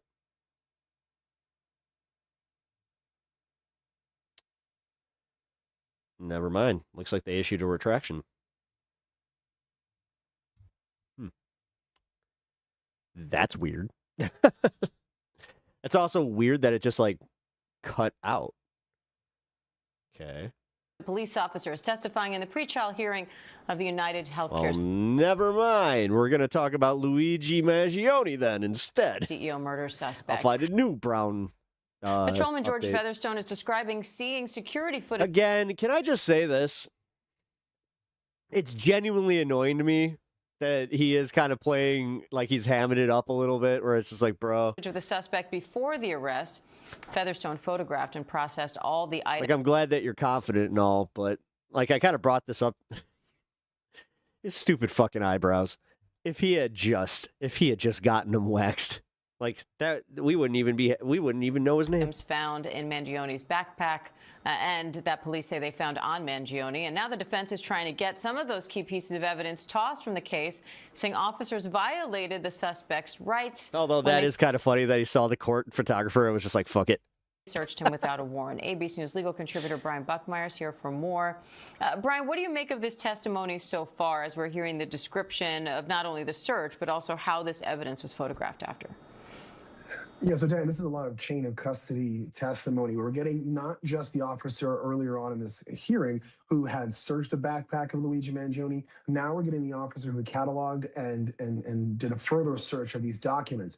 We're also seeing some of the information on these notes, and these are going to be some of the photos and some of the testimony that is going to be very similar at trial, giving an explanation as to what was in Luigi Mangione's backpack, and then connecting those notes and those instructions to his physical actions that are tied to this alleged crime, further solidifying that Luigi Mangione is in fact the individual who committed this murder. One of the Dude, what the hell is going on? There's two other videos that got taken down specifically about the Brown shooting. Arguments the prosecution is going to make when this trial begins. Brian, we're also seeing some security footage of the suspect at a CVS and a Best Buy. How are prosecutors tying that into this hearing? Yeah, so they're showing us part of the investigation and how it played out, but also connecting Luigi Mangione's actual actions as it comes to not just the alleged crime, but also the actions afterwards. And they're pointing to some of the notes talking about items that need to be purchased from those exact locations, Best Buy and CVS, whether it be a camera or I think some medical masks. And I think in showing that there was a plan and an execution of that plan, and a large part of that plan, or at least the goal of that plan, was to commit this murder, they're able to show how Luigi Mangione is not only the suspect in this case, but he planned it out. It was premeditated. There was an end goal and also an attempt to evade law enforcement. That will strengthen their argument for. Dude, I just saw that Opie from Opie and Anthony's live right now. He has 10 live viewers. Murder. I mean, good for him. But I'm doing better than him on YouTube. One of the top charges, if not the top That's charge wild. in this state case. Brian, what do you want you for next? I'm looking to see who the defense ultimately calls, if they call anyone, and also cross-examination. When it comes to hearings, it's very easy to hear and understand what the prosecution is attempting to do. There was a search. It was lawful. This is why His streams are so bad.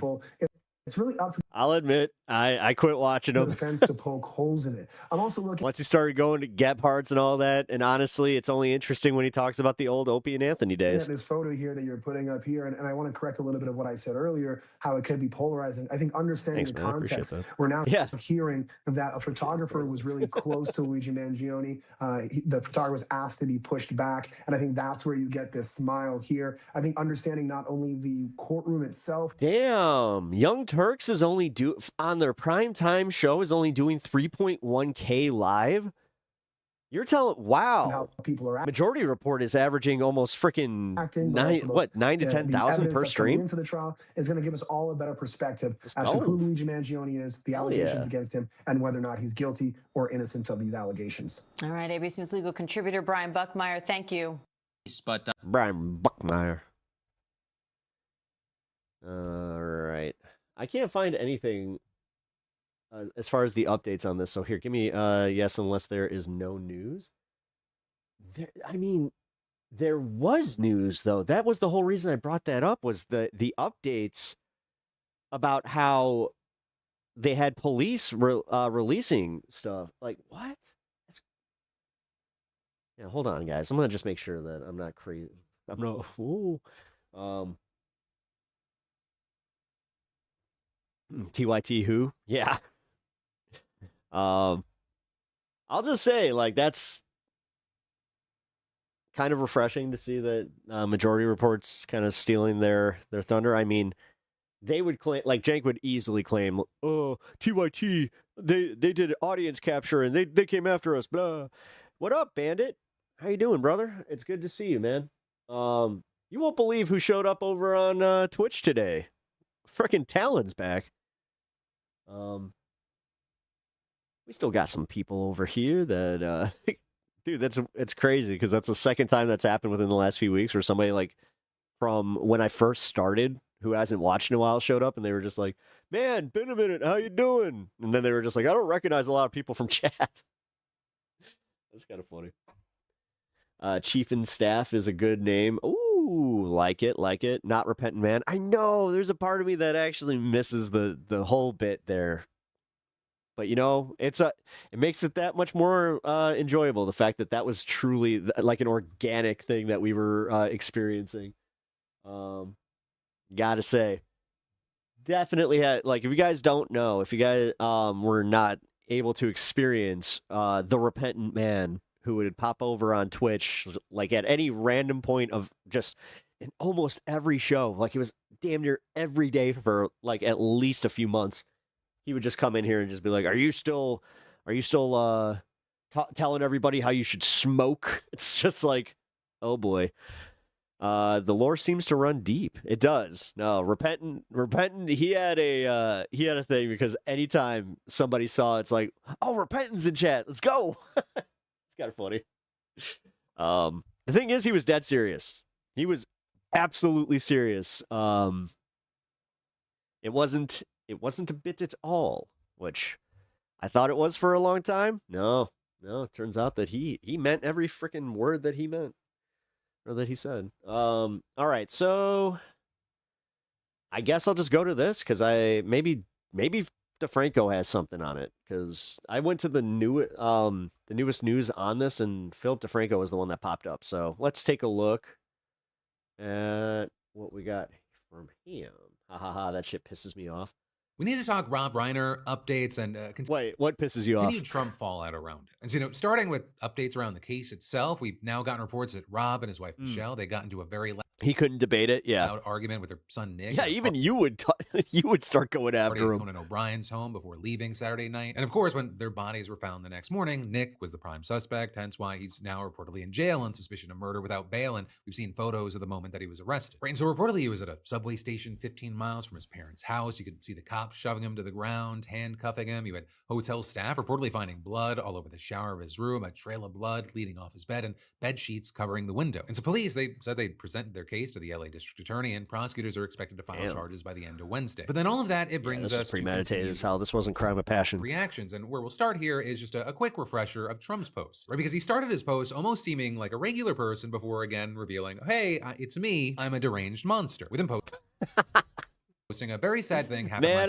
I'm so glad to see Philip DeFranco just say, fuck it. You know what? I'm done. I tried to play both sides with this, not anymore. Rob Reiner, a tortured and struggling but once very talented movie director and comedy star, has passed away together with his wife Michelle, reportedly due to the anger he caused others through his massive, unyielding, and incurable affliction with a mind-crippling disease known as Trump derangement syndrome, sometimes referred to as TDS. He was known to have driven people crazy by his raging obsession of President Donald J. Trump with his obvious paranoia are reaching new heights as the Trump administration He surpassed really is just losing it. all goals and Like, look at his eyes. He doesn't have any. It's all gone. Like expectations of this greatness, dude. and with the golden age of America upon us, perhaps like never before. May Rob and Michelle rest in peace. And in case anyone had any doubts if that was official, the White House's rapid response account on X also reposted it. Right, and then later on, when a reporter was like, "Hey, Mr. President, surely you didn't really mean it like that," we saw this. Do you stand by that post? Well, I wasn't a fan of his at all. He was a deranged person as far as Trump is concerned. He said he knew it was false. In fact, it's the exact opposite, that I was a friend of Russia, controlled by Russia. You know, it was the Russia hoax. He was one of the people behind it. I think he hurt himself in career-wise. He became like a deranged person, Trump derangement syndrome. So I was not a fan of Rob Reiner at all, in any way, shape, or form. I thought he was very bad for our country. And that, to many, it was jarring, not only because he called this tragically murdered beloved filmmaker I'm glad that he keeps burying himself. Just let him. for having different God politics damn. than him, but also because he referred to himself in the third person as Trump. He was a deranged person as far as Trump is concerned. Which I guess, to stick with Trump's theme here, let me say, Philip DeFranco thinks that Donald Trump is a disgusting fucking monster. Like, many already feel that and know that, but to see him handle a softball situation like this, to be Do you think he can memorize talking points better if he uses his name instead of saying I? Yeah. like, wow, that was fucking horrific, thoughts and prayers. But no, instead, As far as Jeff is concerned, Trump is that he did deranged. his Trump thing. And Nice, so, Jeff. while, What you up, know, dude? You expected the Glad you could universal join us outrage today. and disgust from the entire Sorry that you caught us at the end of the show. left wing of the political spectrum. That's funny. You're just like, and you're leaving. Hateful and vile. When I first saw it, I thought it was fake. My wife showed it to me this morning. I was like,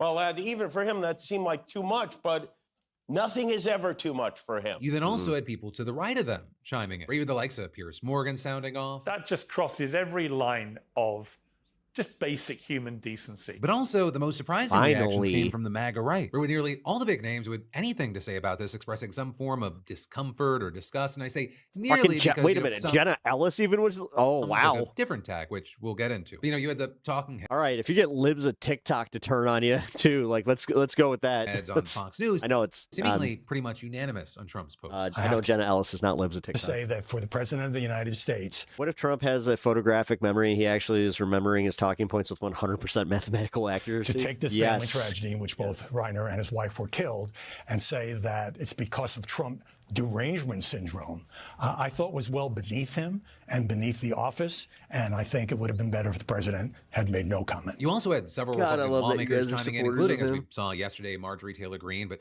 also Mike Lawler, Stephanie Bice, and John Kennedy. I think when the president says these sorts of things, it detracts from his policy achievements. But still, it was crickets from most of the GOP, with Senator Thomas Massey. Nothing's beneath the office Even now. commenting. That's what I guess my sucks. elected Yeah, GOP he has made a mockery of that fucking office. colleagues, the VP, and White House staff will just ignore it because they're afraid. And in response to that, the GOP leadership was basically like, yeah. Senate Majority Leader John Thune declining to comment on Trump's post when asked about it by reporters, and House Speaker kind Mike of funny. Johnson essentially saying it's not worth his time. I don't do ongoing commentary Oh my God!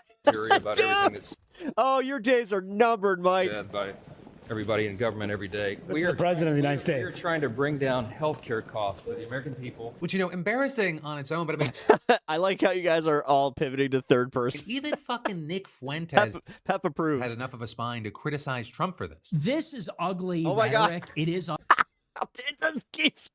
All right. In the vein of YouTube thumbnails, I hate to say it. In this case, it would actually it would track. It keeps getting worse. Ugly. It is actually evil. Nobody deserves that. Jesus.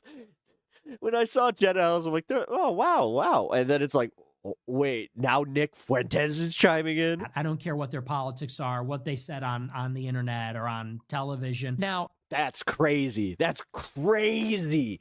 Nick fucking Fuentes, he outmoraled you? What?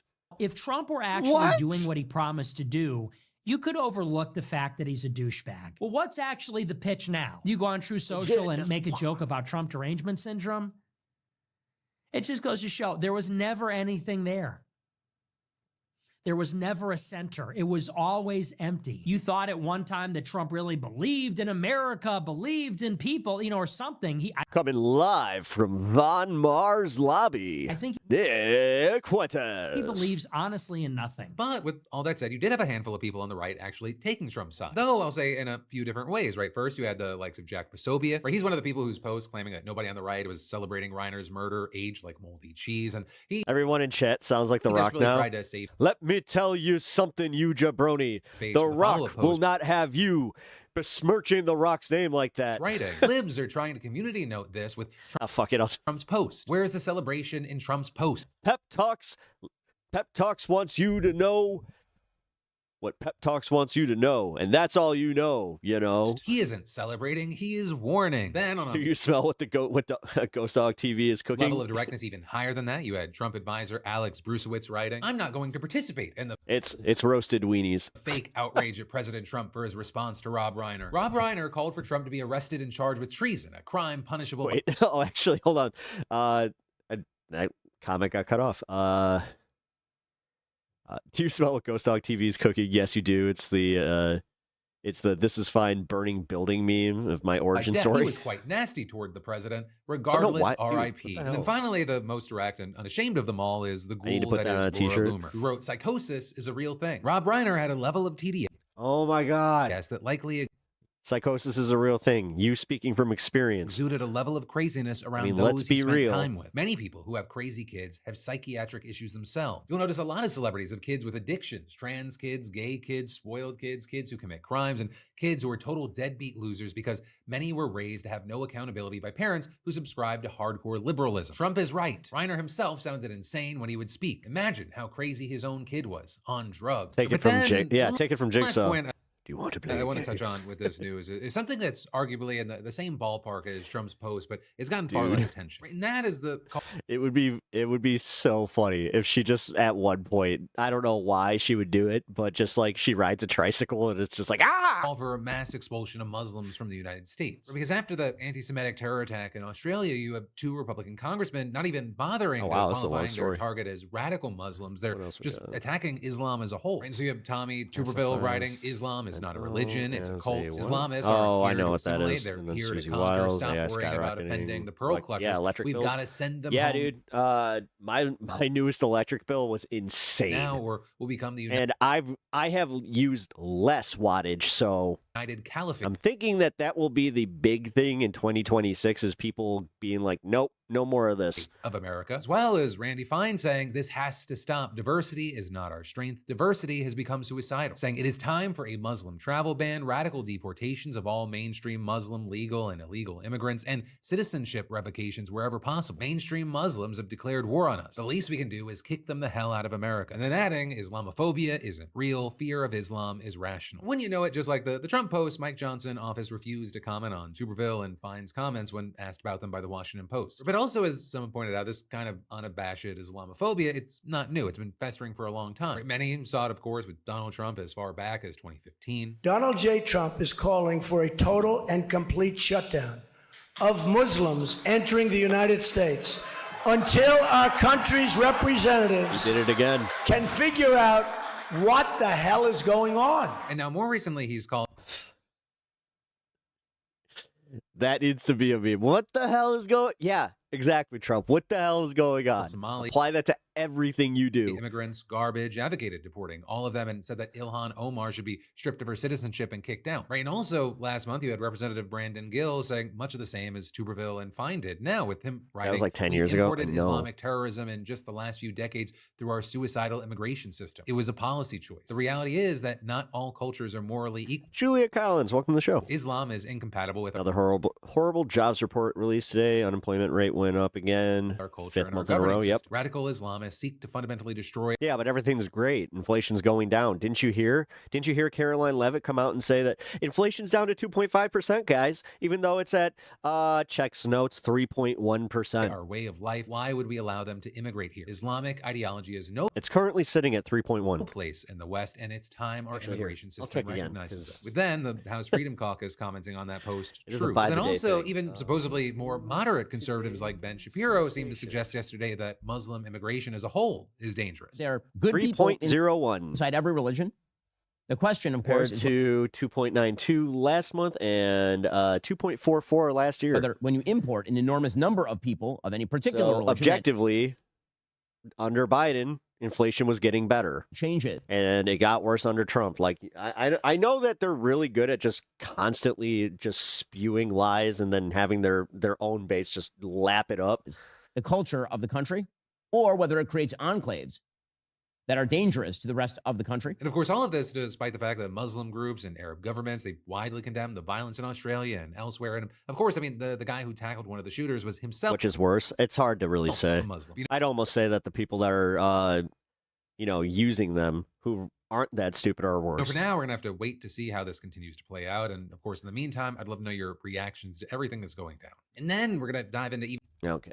That was the main story I wanted to get to from Philip DeFranco. Here, let me link his video because I've been enjoying me some Philly D lately. I'm glad that he kind of put his politics on his sleeve finally. I'll be real. That's the reason I was getting out of watching his programming, is because he was trying to play both sides way too much. It's like, dude, we get it. Like, you're trying to retain audience, and you think that the Gen Zers are moving to Trump. Yeah, Comrade Phil. Seriously, this is, like I said, this was the danger of the Trump administration, lumping all leftists and Democrats and centrists, anybody that's, not pro-Trump, all together. Like, you just literally made a new contingent of people that are just like, oh yeah, fuck you. And then kind of did that thing where you didn't count. Like, man, they truly, like, if they think they have the support that they truly do, like, that's a delusion unto itself. But alrighty, let's move on. What else we got? Oh, this James Tallarico thing. Oh, I can't play that. Damn it. Forgot it's on Jubilee. Fuck. All right. Well, hold on. We'll do a quick pivot here. Oops. Yeah, I got excited about that. So, yeah, just so you guys know, check out the James Tallarico appearance on Jubilee. It was pretty good. I spaced. I totally forgot that I can't use them. Local news has yet to say the guy that grabbed the shooter's gun was Muslim. Just calls him a merchant. Wow. Jeff, yeah, you're from Missouri, so red area. Go figure. Go figure, that's what they're saying.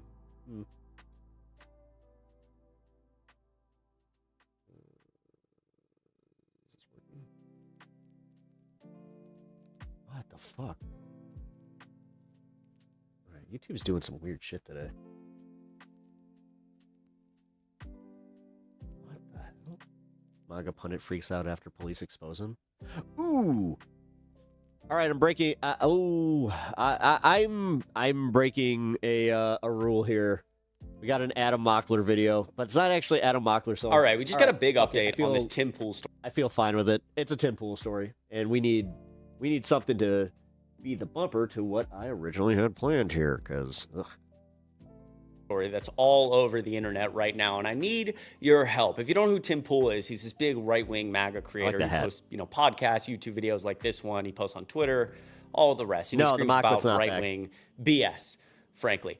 And the thing is, he recently claimed that his property was fired upon, like somebody came to his house maybe looking to hurt him, which I do want to point out. Do that for a while. I don't condone. I never think that that's acceptable in this environment. Wait, who dat? The thing is, I don't know. Mockler's little buddy. Like, dude, Mockler's trying to build a media empire. Honestly, like, that's the parts that kind of bothered me is like, dude, you're not even 25. I understand, like, having ambition, but immediately him leaving Midas Touch made me go, oh, okay, so Midas Touch must be predatory in some way as far as like their contracts or something. There must be something there, because why else would he just leave?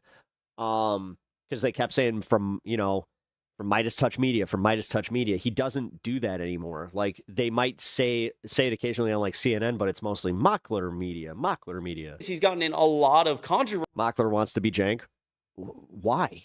Because a lot of his own base is claiming that he made it up. Everybody's racing to be the new CNN or whatever. Midas is damn near there. Like, let's be real. They have a lot of sway, but there are other outlets out there that have way more. Like, say what you will about the live viewership of TYT. They still have 6-point-something million subscribers. For essentially clout, for fame, to be. Now, how many of those active subscribers? That's a question. Important, and TMZ just wrote a story claiming the cops can't substantiate that. Yeah, so this is my favorite part, and this is the reason we're even watching this. So I want to dive into it, and I want your thoughts, because I tend so to if be he a plays the person, video, sometimes we've my own already fault, watched this. who I see the good in people. I do. And I don't love jumping into the, he's making my it up, God. she's Okay, making dude. it up, whatever. And Too much commentary on because, these things. they were I getting swear to God. down below. All right, Okay, so when they put this little white dot, people are fast-forwarding to the video, and then they don't mind getting the commentary through the video, but it's all this pre-commentary bullshit. Like, I know that I'm personally out of it. When I watch Pondering Politics and I watch these other channels like Anna Mockler, I find myself literally just going, no, don't care. I don't care. Before we hop in, just get to it and give us the analysis after we watch the damn thing. this TMZ article, let's play this video. Let me kind of update you. This is what Tim Pool was saying just the other day about continuing his show, Timcast. So where does that leave us? We have 2 weeks left in the year. I wonder how their membership numbers look before we go on our Christmas hiatus.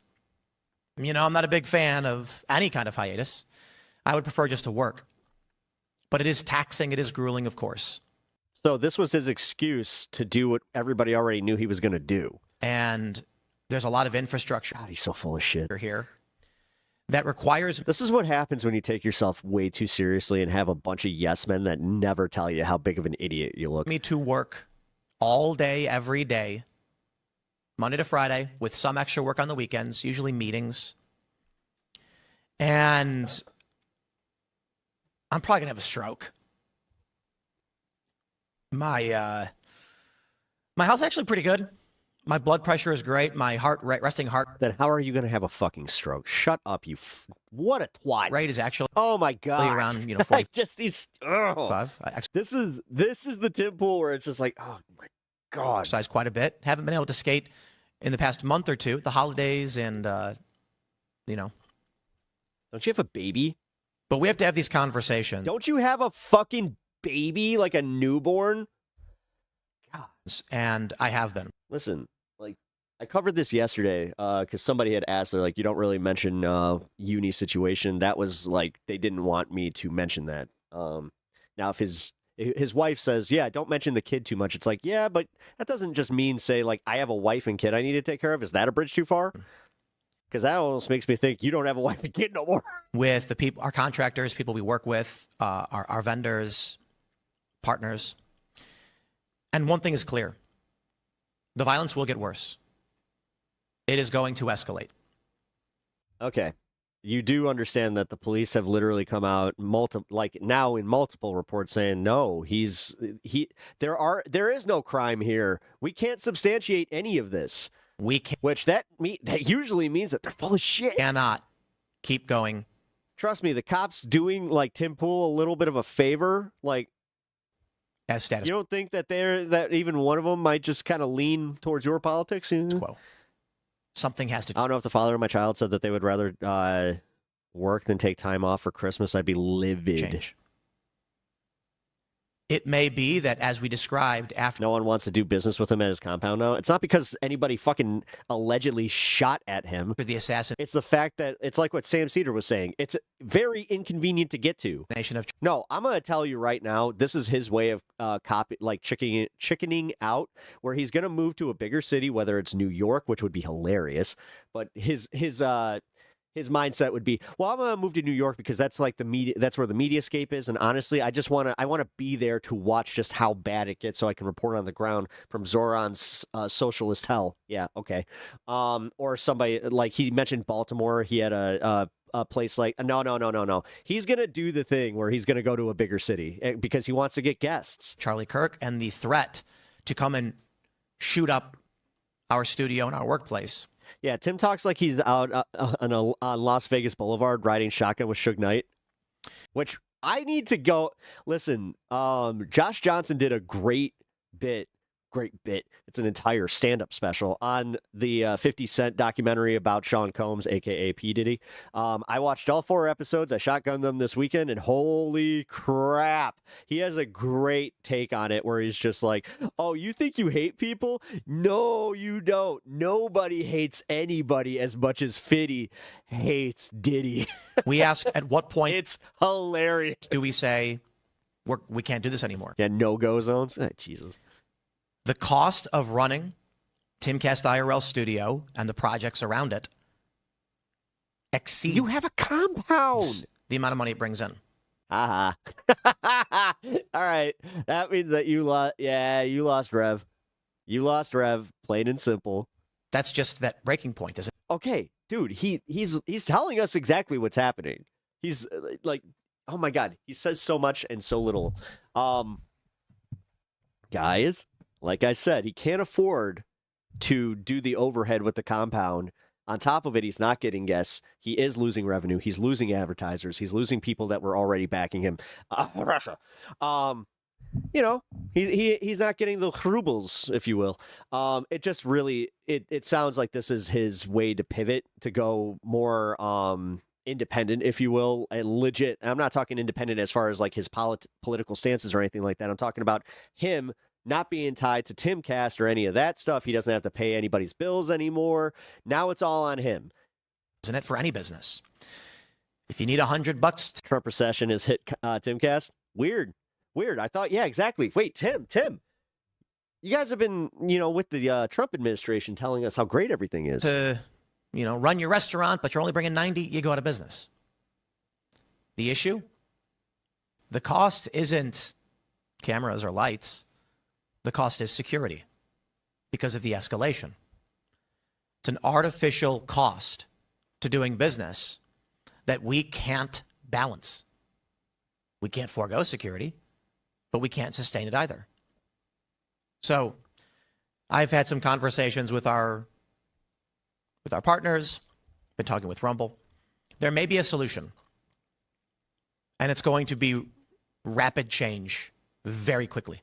And so that's where we're at. Tim Pool saying, the security to deal with all of these threats is too much. Now, again, I want to be clear. Political violence is never acceptable. This type of stuff is not acceptable. The thing is, we get it, but the cop, oh my God, these fucking milquetoast assholes. He's in so much controversy, because is it true? I also want to point out him saying, again, because this drives me a little nuts, we don't have the money to keep running. He was getting $100,000 a week from Tenant Media. We saw the indictments.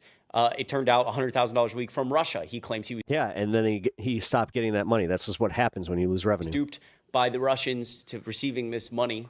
But when money from our foreign... Tim is going to have to start longboarding. There's nothing wrong with longboarding. Shut up. Dries up. You can't run your... Some of us miss skating and don't want to hurt ourselves. Show. It's like... Oh, man, I feel attacked. Oh, that's... Okay. I'm not sure how bad I really feel about that. I don't love the fact that he was taking money from the Russians, and you're going to figure out why in a second. So this is the TMZ article, and I want to know your thoughts. Conservative. That takes me back. This was about a year ago. I remember I told you guys about this on stream. Me and my wife, we were hanging out, and at one point, we were in the garage, smoking a J, and I busted out my skateboard. I start doing, some kick flips, and at one point, I'm just like, man, I miss skating. And she's like, oh, there it is. Your midlife crisis. I fucking put the board away, haven't touched it since. Pundit Tim Pool claims shots fired at his property. Cops can't, The perfect comic timing on her part. Substantiate story. Conservative commentator Tim Pool says someone opened fire on his West Virginia home last week, but we've spoken to police and they say they can't corroborate, his story. Here's the deal. On Saturday, he wrote... Oh, dude, go Sog. It was legit one of the funniest things. I was just like...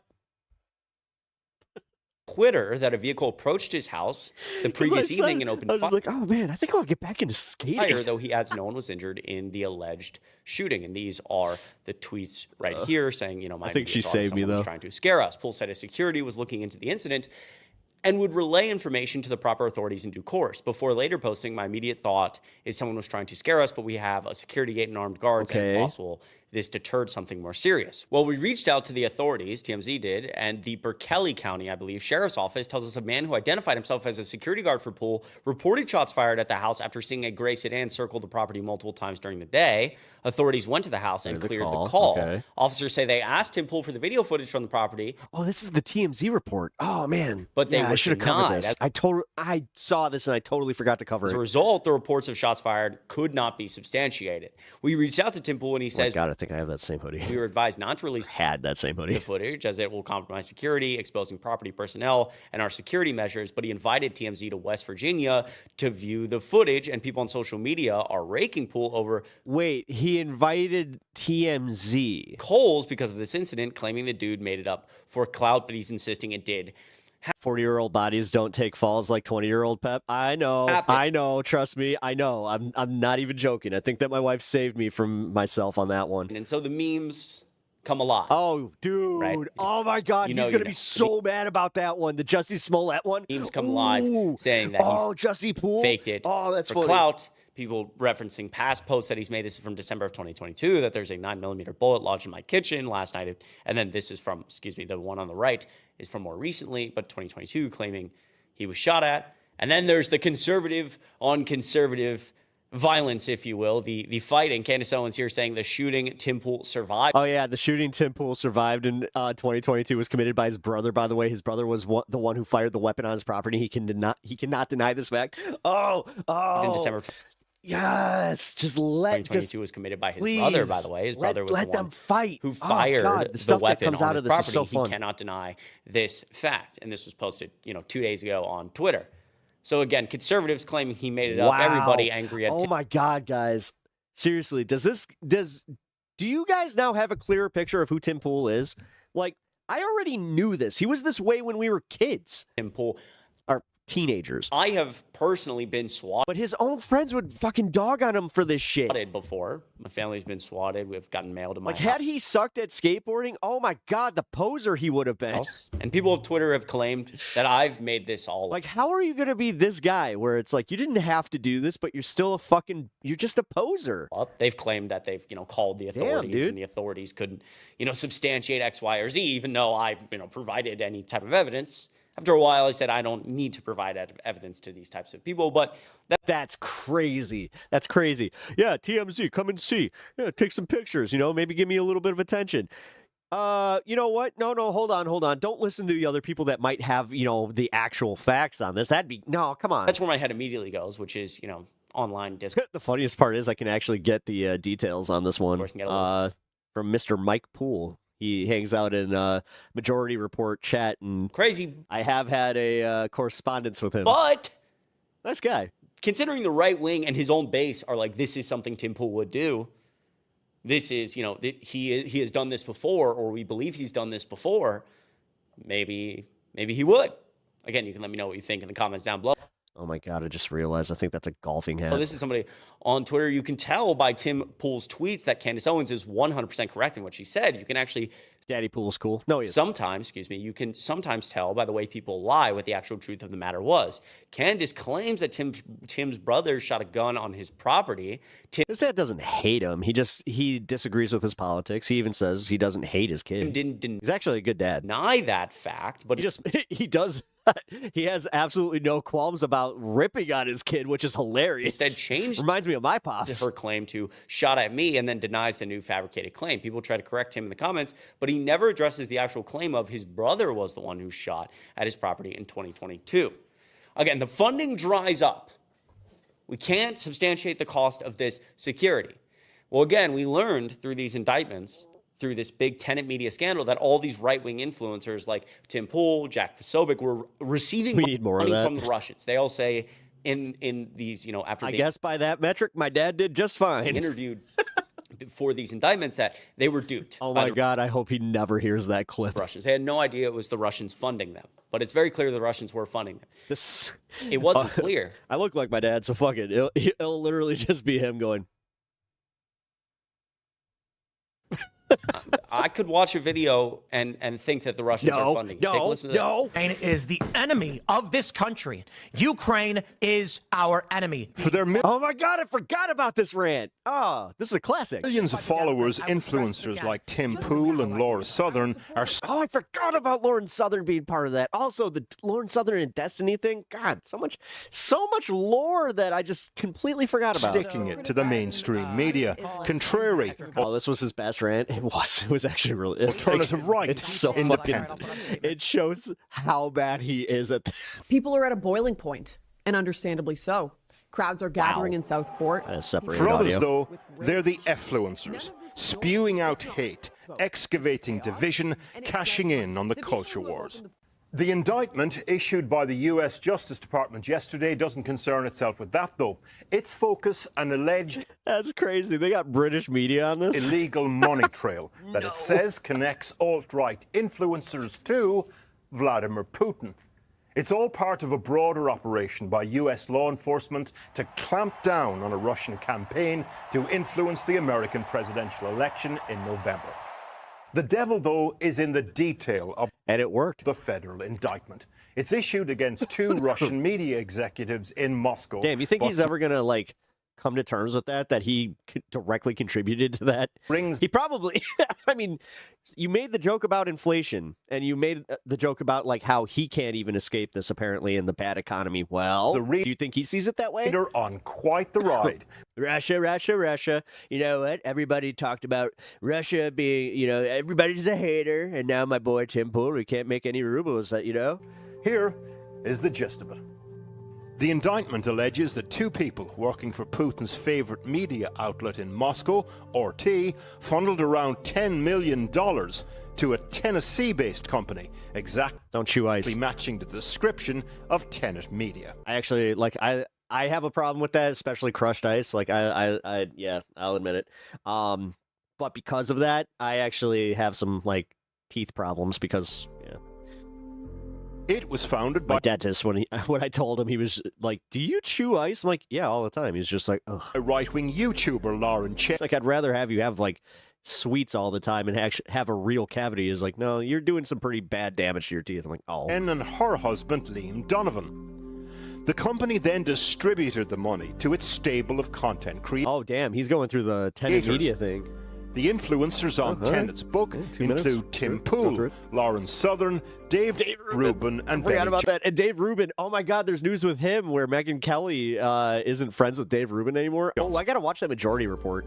You know what? I'm going to find that. The indictment does not say that Moscow told the influencers... I have a really fun Majority Report classic for the fun half. I cannot wait to share that with you guys. I'm sure that most of us have seen it because it was one of the most fun moments on the show. Stick around for the fun half today. It's going to be a lot of fun. Exactly what to say. Today, Pool and some of the others addressed the issue and said they were duped by the Russians. I also have some classic news stories. I don't know. I want to try something a little new where I pulled up some stories from the past. Very definition, according to some, of a use. I'm bad about chewing ice. Idiot.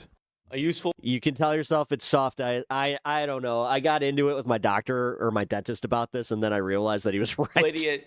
Correct. That's correct. And again, it's so crazy that people can look at, we wanted Donald Trump to win the election because he's strong on Russia. He cares about the United States. If Vladimir Putin is essentially funneling money to make sure these creators stay alive to push Trump, probably indicative of the fact that Donald Trump is not good for American interests, but is good for Russian interests, is good for Again, Tim doesn't see it that way. American interests, right?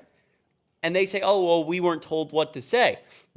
My brother got the ice chewer. My brother, the ice chewer, also got the same treatment from the doctor. No cavities, but his teeth are not nice. Yeah. Idiot. You didn't need to be told what to say. You were just engaged in the... Yeah, I had a hairline crack that he was just like, you wouldn't have gotten this if you didn't chew ice. I'm like, God damn it. Misinformation already. Quote, Ukraine is the enemy of the people. Absurd. I also grind my teeth when I sleep. I have gone through 2 night guards. I broke a night guard. So yeah, when your foreign adversary, I should tell you exactly how bad my grinding is. Stop, funneling you money. I guess you don't have any money to run your show. He's also in hot water right now because his audience is upset that he left a meeting. He met actually with Benjamin Netanyahu in D.C., had an interesting discussion. People were very upset about that. The right wing is all fighting. They're all angry at each other. And I want to know your thoughts. Let me know what you think of all of All right. Sure thing, buddy. Tell Mockler, dang, Pep, that's intense. Yeah. Yeah, it is. Yeah, I cracked a tooth. Different tooth, but yeah, I cracked one of my molars. And that's when they were like, "Oh, you did this grinding?" I'm like, yeah. Woo. No, that sucks. New product idea, chewable ice. Wait, isn't that what icebreakers are? Honestly, oh, you know what? I have gum upstairs. Although, no, I should not chew gum while I'm on stream. I don't want to be like Hassan. I can't stand when I can hear him doing like the clicking with his nicotine gum or whatever the hell that is. Yeah, I don't like that. Alrighty, we're gonna move on here. Here, I got the majority report thing that I wanted to pull up. Oh my god, seriously? Oh, YouTube, why are you doing this? Hold on, I gotta reload it now. That is bullshit. There we go. Here is Dave Rubin. Okay, fucking A. You know, I do this show prep for a reason. I don't like it when... although, you know what? Hold on. Because we had that one get pulled. That one, obvious. I don't know what the hell happened with that. But they... Now I'm curious. Like, why would they totally just remove a video like that from CNN? Do they make Kevlar mouth guards? No. They're all the same, like, type of hard plastic. Although I haven't... My the one that I've had... My newest one. I've had it for, like, 5 years now. But, it's been hanging in there. Breaking news. Pep does show prep. I do. Rubin, and this comes via Dave Clips, which is a national treasure. I try to commit at least a half hour to my show prep. This is a 7-minute long segment. Hell, you guys know when I don't, because I kind of call it like, where I'm just like, hey, you know what we're going to do? We're going to play some roulette. Which we could play for you, but we are choosing not to. Kind of a lot of news, so maybe 7 minutes on Dave Rubin. Yeah, 7 minutes on Dave Rubin would be a lot, but it's cut down. Hopefully this music is not copyrighted. I don't believe that it is. This immediately it makes me wonder, okay, let's see, is it copyright? Nope, it's not copyrighted. We're good. This is, again, from Dave Clips. This is fascinating. Dave Rubin wants you to know that as this whole Candace, Charlie Kirk, Erica Kirk, this moron Zamboni shit is so dumb. Daily Wire, Tim Pool thing implodes. And right now, I think right now, Erica Kirk and Candace Owens are meeting in some type of secret meeting. Why is Philip where Franco's God video knows spamming? what's happening in there? And frankly, it raises a lot more questions than it answers. I'm just going to put that out there. I'm not going to imply that I have any theories as to what's going on between them, whether it's like a buyout situation, whether they're like, people are suggesting it's some type of secret. Dave Rubin hasn't been interesting for 7 minutes in his liaison. I don't know. Oh, in this entire decade, I thought you were going to say ever. But it raises more questions than it answers. Damn, Fingerbell. But there are some people who don't want the answers. Vicious today. There's some people who don't want the questions. And I'm not sure who is who in this scenario. Someone had a useful comment for me. Well, I guess Pep won't read my comment. I'll put it in Discord. Wait, what? Kelly? Please read my comment about the night guard. Damn, 2 night guards, man. 2 night guards. Damn, you must need a special night guard. Not all dentists can order it. You need to have a specialist. Your dentist should be. No, that's what I have. They used to be good friends. No, I had it like custom made. Before it was one of the ones from like the over the counter. Do you remember? That's the one that I cracked. When Megyn Kelly asked Dave Rubin, "Are you going to return that money?" Had to have it cast twice, though, because I don't know how he screwed it up, but the first one came back and it was way too tight. From the tenant media that like you got from the Russians, you can return that? And he goes, well, I hadn't thought about it, but I'm going to look into it. Maybe Look into that. I'm going to look into that and see. I've got to disentangle. I'm busy today. It's there would be a lot of accounting associated with that because the numbers are. It's sort of difficult to find a out. full week actually. And I wonder if there were some lingering resentments that were there, and if that was an indication of Megyn Kelly that she was ready to call. I love these types of stories from MR. This off, but apparently where it's like they take something at least, happened what? between them. I guess 15 minutes for a show to make fun of Dave Rubin. maybe Dave criticized her for not calling out Candace Owens and Tucker Carlson. And Megyn Kelly said, you know what? I think I'm done. You're a loser. I'm tired of this. You don't have any actual friends. Megyn also has been a friend of mine for a long time. She seemingly has turned on me over this, in that she unfollowed me on Twitter a couple days ago, and is not responding to my texts. I don't care about any of that. I had friends before this. I did. I always tell you, my best friend John, we were 4 years old, first day of kindergarten. I remember meeting him. Now we're 49 years old. I got these guys in the studio. I have plenty of friends. But I'm just trying to show you guys like the discrepancy between the public version of people and the private behavior of people. So why is it you won't go after Candace? Either you, Megyn, I suppose you agree with her on some of this. Megyn has refused repeatedly to criticize Candace at all. And her line usually is that she's a young mother. And then she's also refused to criticize Tucker, and she always says, well, Tucker is a friend. But you're saying it's just that you just choose not to, and you choose not to go after Tucker. I just confirmed that I'm actually doing better numbers than frickin' Tucker because he's a friend. That's sad. Thought we were friends. Just again, guys. Wow, he really is so upset. Not oh my god. Matter. In some. He lost his biggest media get, and like on the friendship level, it doesn't matter. I had friends before. I had them after. I don't know what. I don't know. Like that was his Hollywood friendship. Because Megyn Kelly in that sphere, she is one of the larger ones. Like everybody knows her name, so he could piggyback off that. What to say about some of these people? I genuinely. My friends are laughing just off screen. Hell yeah.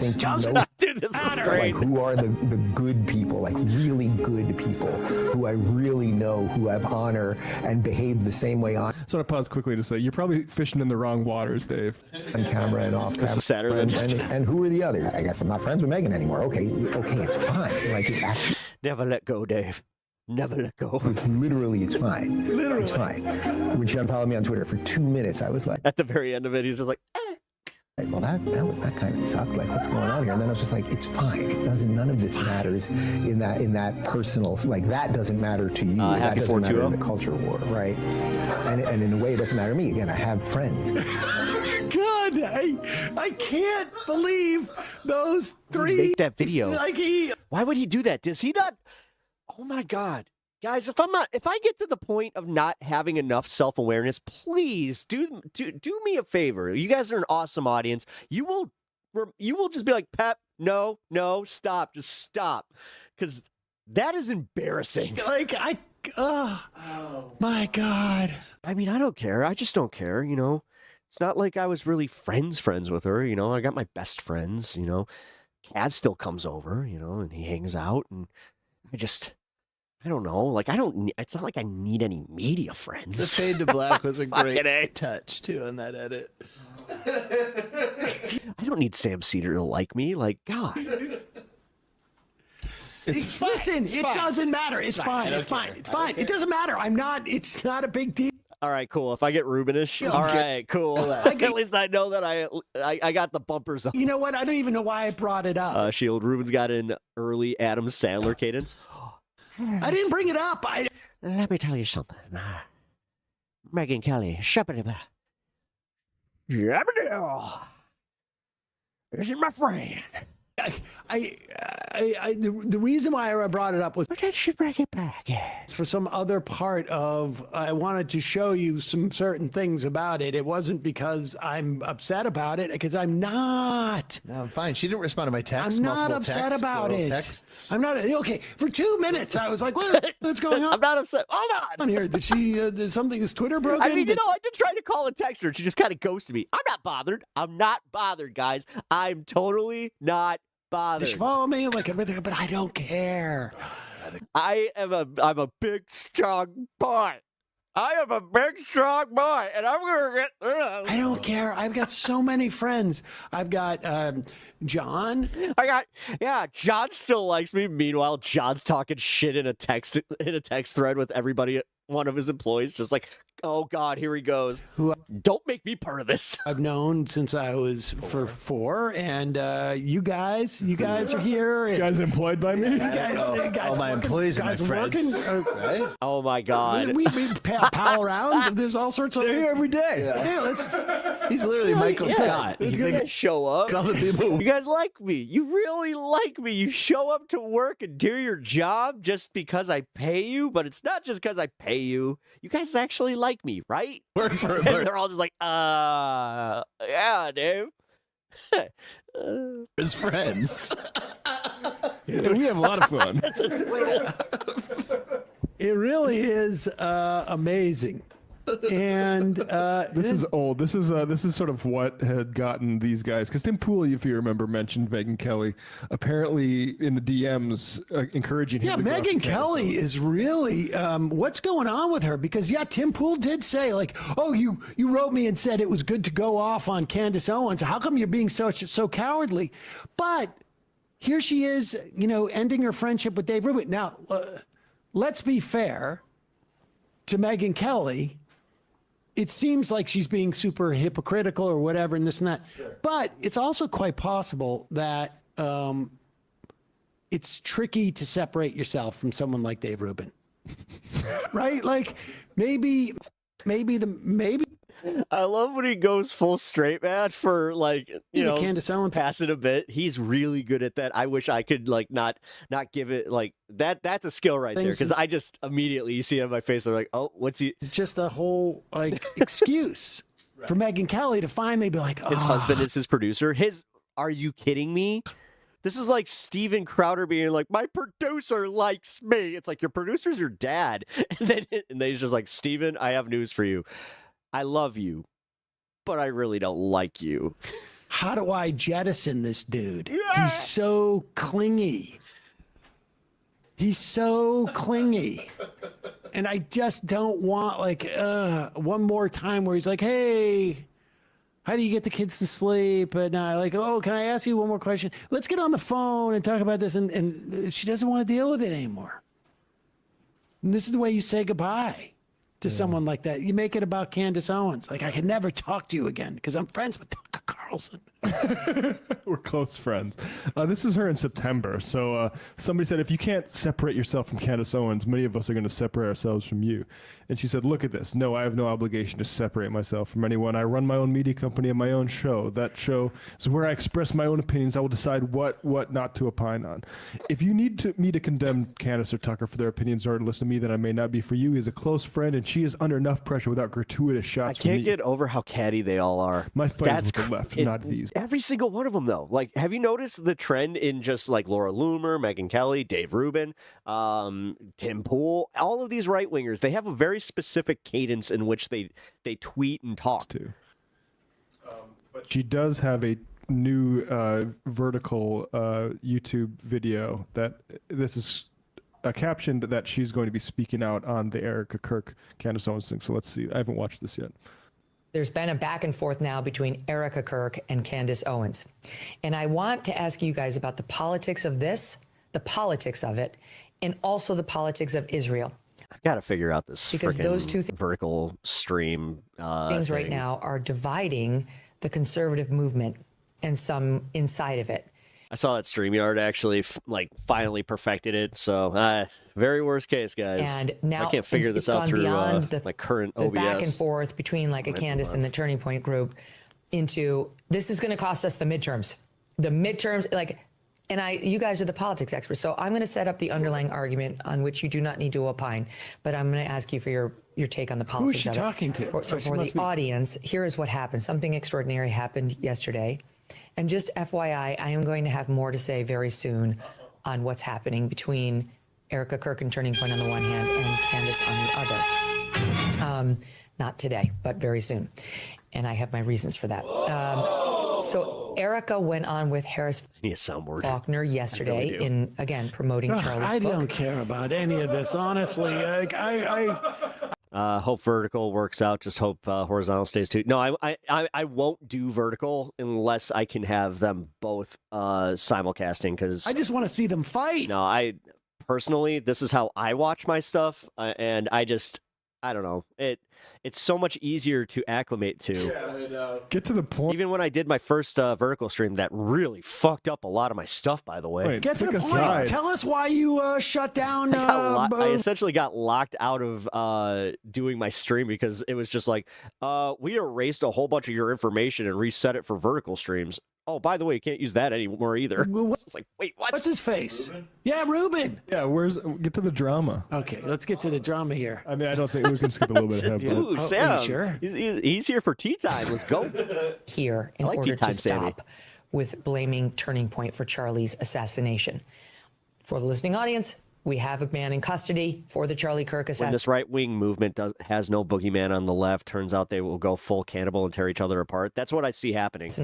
His name is Tyler Robbins. Because honestly, the general public has no appetite for hearing about Biden anymore or the radical left. Like, they're in power, and that's how most your average Americans see it. And like that, they don't even watch this shit. Your average American doesn't watch this much news or YouTube political content. It's just true. It sucks. I mean, but I don't think that he will be in court. We're not going to see a huge shift today in a couple of hours on a hearing about whether never mind, I just lost my what fucking access point. the media should have to this trial. We'll be covering that I was for you trying to tomorrow. get there. God, I hate when that happens, when my brain just is like, you were going to make a point. Maybe later. And Erica, as fired up as I've seen her on this, clearly addressed Candace directly without saying her name. And I know for a fact this was an address to Candace, and Candace knew it too because she responded to it. It happens to all exclusionary movements. Here is Erica Kirk. This is how Erica teed it up. Let's start with SOT 9. I mean, we've seen it. SOT 9. But here's my breaking point on that. Come after me, call me names, I don't care. This is days old. This is from this weekend. Yeah. Was this from this week? Dude, I like how he's pissed about that. Yeah. Oh, really? Okay. He's like, oh, crap, I didn't see it. Never mind. Exactly the same thing. Okay. No, that's not from this weekend. That's from last week. That's from last week. Yeah, we covered her in that red. Oh, yeah. In the red. I love how they all talk about Candace like she's just pulled the pin out of a grenade and she's just holding it in every room. They're all so scared of her. I'm trying to think of who on the left would have to turn against us that would make me talk like that. Like, I don't think there is any. Yeah. Like, Abdul Saeed's like really going at us. Like, I'm really upset. I'm sorry that we're at cross purposes but with he's him. not. He's a politician. Right. It would have to be like. Oh man, I gotta pee. Richard Wolff or something. Like yeah. I'll be right back. You come after me. That's fine, Richard Wolff. But when you come after the Majority Report family, or my actual family, they're so afraid of what they're afraid of is their audiences. Like they're really. What's also fascinating is it's like it never, like we had some friction with the Young Turks before their show imploded, or as it was imploding, and their audience left them, and they blamed us. But it never occurred to me to think like, this is really going to inhibit us in the midterms. Like the distance between that world for them and how it impacts their politics, it's just sort of fascinating. Like, I mean, I think people listen to this show And, I don't know the nature of other people's shows, but I know like the nature of our show is that we have a lot of people, we're not as big as some other shows, but we have a lot of people who work on campaigns, who work for politicians, who work for organizations, who work for unions, who do activism. I mean, we have people who, I think sort of like they engage in politics. But it never occurred to me that like we are really, if we're not on the same page as Kyle Kalinske, we're gonna cost He almost is though. They're only about 500,000 subscribers apart. That's not that much. The Democrats, the midterm elections. In the context of how many they have, because they're at almost 2 mil. I think that Kyle is at like what? And then they think like 2.1? even if you thought that it'd be a good thing to mention when you're talking to people who think that there's been a murder cover up. Yeah. What's going on with these Vanguard guys? I'm just asking questions, but it's very, very strange. We need to know. They need to come clean with whatever they're up to. They're not responding to my text, but that's fine. It's totally fine. I don't care. It's totally fine. It doesn't matter It's to me totally at fine. all. I don't. It's totally fine. I don't care. They built a dangerous audience, and now they're surprised that when they are so Yes, craven. I have so many friends. Why do you get so many friends? I have one, and then listen, my employees. everybody knows. John. I mean, I cannot get over that. The fact that he's just like, I'm not hurt. I'm not hurt. I'm fine. Benjamin and I are friends. I don't care that nobody's responding to me. That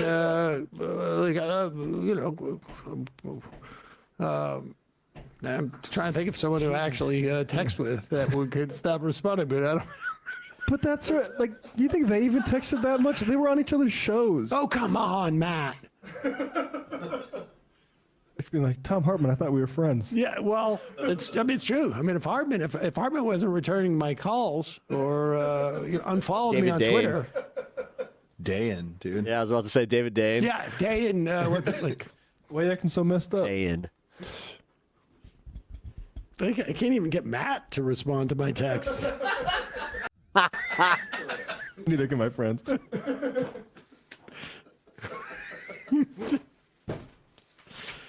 Okay, let's go to the phones. Call him from a 9-1. All right. God, love some MR, especially when it is involving some levity. Really is one of the best shows on the internet. I'm so glad that that they're growing the way that they are. It's awesome. All right, so we got a few more things to get through, and then what are we at? We're gonna be getting to that halfway point. MR is so good. It is. Although it's really funny. I was in the car with my wife, and she's like, "What the hell is Mr. Fun?" And I was like, "What?" She's like, "Mr. Fun? What the fuck are you listening to? Who's Mr. Fun?" I'm like, MR. Oh my god! I'm like, I never put that together. Yeah, guys, did you know that if somebody sees you listening to the Fun Half and the way that they label it,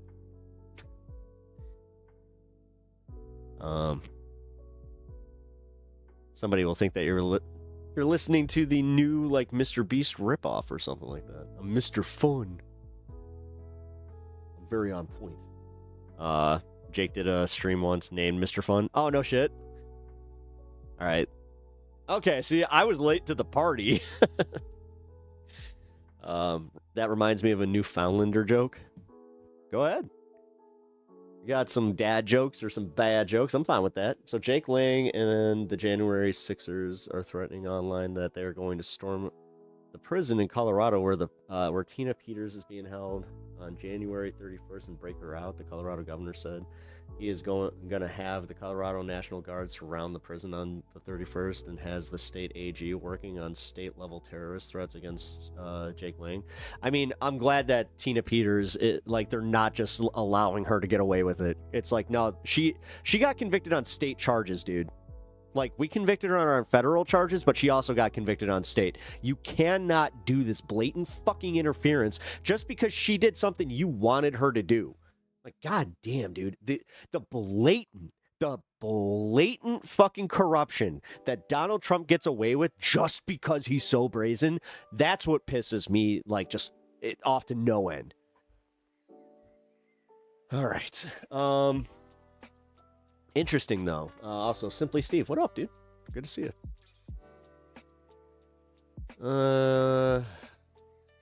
Breaking news on the Epstein files. Oh, well, let's see. Oh my god, he's wearing a Wawa hoodie. Oh, hell yeah. I got one of those. I actually like that one better than mine. Oh, no, I don't have the hoodie. I have a shirt. Damn it.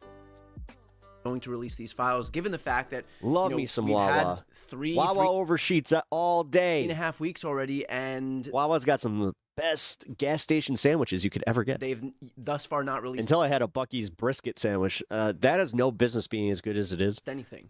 Look, I look at past behavior, and I think if anything, we look back and Donald Trump tried to do everything in his power to stop the release of the files. Pam Bondi essentially said they were on our desk and never released them. They tried to launch this whole campaign within the Republican members of Congress to not vote to get them released as well. And so there is no question that they've been involved in covering up the files, that they've not wanted them to be released.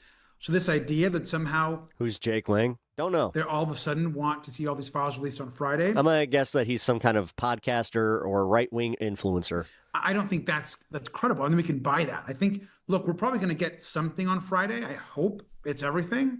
But I think it's likely that we're going to get some I just realized my camera's like all tilted. release on Friday, that we're going to get some type of excuse about why they can't release everything. There you go. But we'll wait and see. I hope that they do the right thing, get all the files released. If they're no one asks how how is Jake Lang sad actions have or any indication what they're going to do, I highly doubt we're going to see that. Of all people, Thomas Massie. That brings me to everybody asks who the heck is Pep Talks, but nobody asks how the heck is Pep Talks. He has been pretty outspoken about the fact that there will be consequences if these files aren't released, that it's not like, this was some voluntary suggestion that they do that. I feel like I need that music that used to play like in the 90s, in those 90s infomercials where it's just like this is oh god, what was it? An actual law. And so what are the consequences that will be imposed if we don't see these files? And frankly, who's there to enforce consequences if it's the DOJ that's being forced to do this? It was like pre-Enya. Look, I think that first, Tom Massey's right. And I think even the Senate has been talking about legal avenues. And we agree with that. We've been talking to our Senate partners. We think that there are ways that we can use the courts if we need to. There are other tools that we have that we're going to push really hard on. And honestly, the public is also demanding this. And I think what Donald Trump and Pam Bondi need to understand. God, I can't stand these fucking... is that the release of the files is popular amongst their MAGA base. I mean, incredibly popular. So Republicans in Congress are now also getting that pressure. I was going to try not to, but push this release. And so they're not going to be able to hide the truth forever. They need to understand that the truth is going to come out. They can try to kick and scream and drag their feet. The truth is going to come out. So I hope they release substantial documents on Friday. We'll see what's there. But if they don't... all right, so we know that that's just not going to happen. We're going to push like hell to ensure that we finally... Just get your fucking lawyers ready, dude. Can you guys ever preempt anything? Fuck. The truth. And we have information and we have reports of what might be in the files. And I think we're going to obviously use that information to our advantage as we see what's released by the department. Oh, God, I don't care. I don't care. I just genuinely don't care. Until Friday, fuck. I just don't care.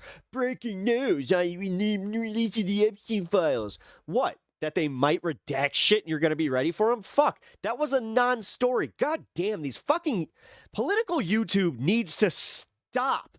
All right, dude, we get it. You want your numbers, but these stories literally are day by day. Like, if you're going to keep doing the clickbait, don't be surprised when people start unsubbing from you en masse. This is the reason that me, personally, I stopped subbing and I unsubbed from freaking almost every fucking lefty that just does blanket the political coverage as far as like just bringing up a video and then giving their commentary on it. Like even Kyle Kalinske is testing my fucking patience. Trump's comments on it, which for some reason it's not cool.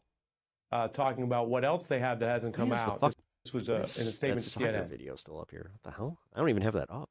Do you have pictures of I hate that shit too. Dude, I find myself constantly just being like, okay, I bought into the clickbait because it is interesting. Don't ever feel bad for that because a good thumbnail and a clickbait title, there's a reason that shit works on us psychologically. The thing is, I have this weird thing where I'm like, oh, I thought you guys had, like, you had some integrity, so you were going to actually give us some breaking news. That wasn't breaking news. That was just news.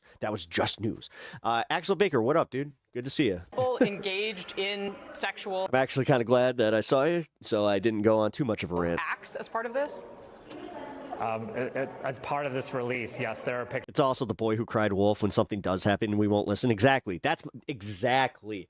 Adam Mockler he's so egregious about it lately. This is why I've been just openly making fun of him. Guys, you want to make a YouTube video? You know what you need to do? If you want a good thumbnail, just take a picture of yourself. Limit your exposure in the back so it looks like it's doing like a swirl. Because, it's all about you, and you're just like, whoa, crazy man. And then you need to put a little, like the little record caption where it looks like you're using an old school camcorder, because, that's been a thing for fucking 20-something years or whatever. And then you just got to go, and then put in big, bold yellow letters, it got worse. Pictures of people engaged in sexual acts. I'm furiously taking notes. Pogface, you're not a real YouTuber. Molly again. Oh yeah, just literally. If anybody ever needs to or you have the need to make a YouTube video of me or something, here's my my shocked Pogface, so you can just keep reusing it. I see it with Hassan a lot. There we go. And there has to be a serious Jack Cacciarella. Yeah, I literally unsubbed from him today. fairness about how that information is used, and other laws are implemented. Jack Cacciarella, who can't commit to the long hair or not, and he's got this. He looks so weird. Yeah. Having said that, there are a lot of open questions. The weird glistening eye edit. Yeah.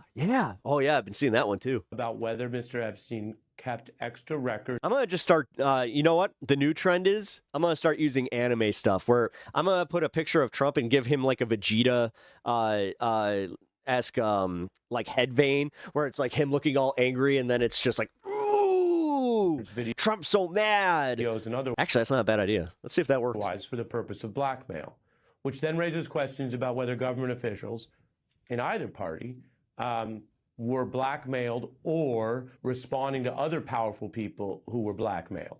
And if so, there could be extra crimes to review. Your view of what I think is a rather extraordinary statement by that member of Congress, either it's true. This is important, but it's also like, I kind of want to move on. The above, the blackmail issue. If it's just from like your standard like newscasts here, it's getting a little boring. Not that we would eventually learn that, and that would be quite a Put false some boobs claim. in the It's a big deal. thumbnail. Ooh, yeah. Yeah, I mean, look, there were video cameras in a lot of these rooms. We know the FBI had hundreds of hours of videos and tapes. I mean, this makes a lot of sense. And we've heard Congressman Garcia say something to the same effect, right? That there's blackmail material, that they're all pretty traumatized by whatever it is they've seen. And they're very worried about redacting the faces of the victims in order to not create there's something just profoundly gross about this entire place. more damage for these women who have been through hell. So I do think it's fair. I didn't need to. I didn't want to see some that. terrible stuff. It has to be released in a way that is so careful for these women who have been through so much, and where it does not make, it does not re-traumatize them or make them, some of these women are scared for their lives and or make them, give them more public scrutiny, because that is not what anyone wants. And so I think they're really trying to walk a line here. But the reason why oversight Hearst Furniture. is doing a good job here is that they are keeping the pressure on the DOJ to release this information and to show that they can run a check on it to some extent, because otherwise, we just don't have a lot of faith in the Trump DOJ for obvious reasons. Why do you keep staring at the curtains? Those are dirty curtains. Do your maids clean the curtains? I'm back with Molly, and we are joined by the New York Times op-ed columnist Michelle Goldberg. Michelle, your thoughts on what we learned from this new evidence? So I don't think, as Molly said before, I don't think we learned all that much. It was no secret that...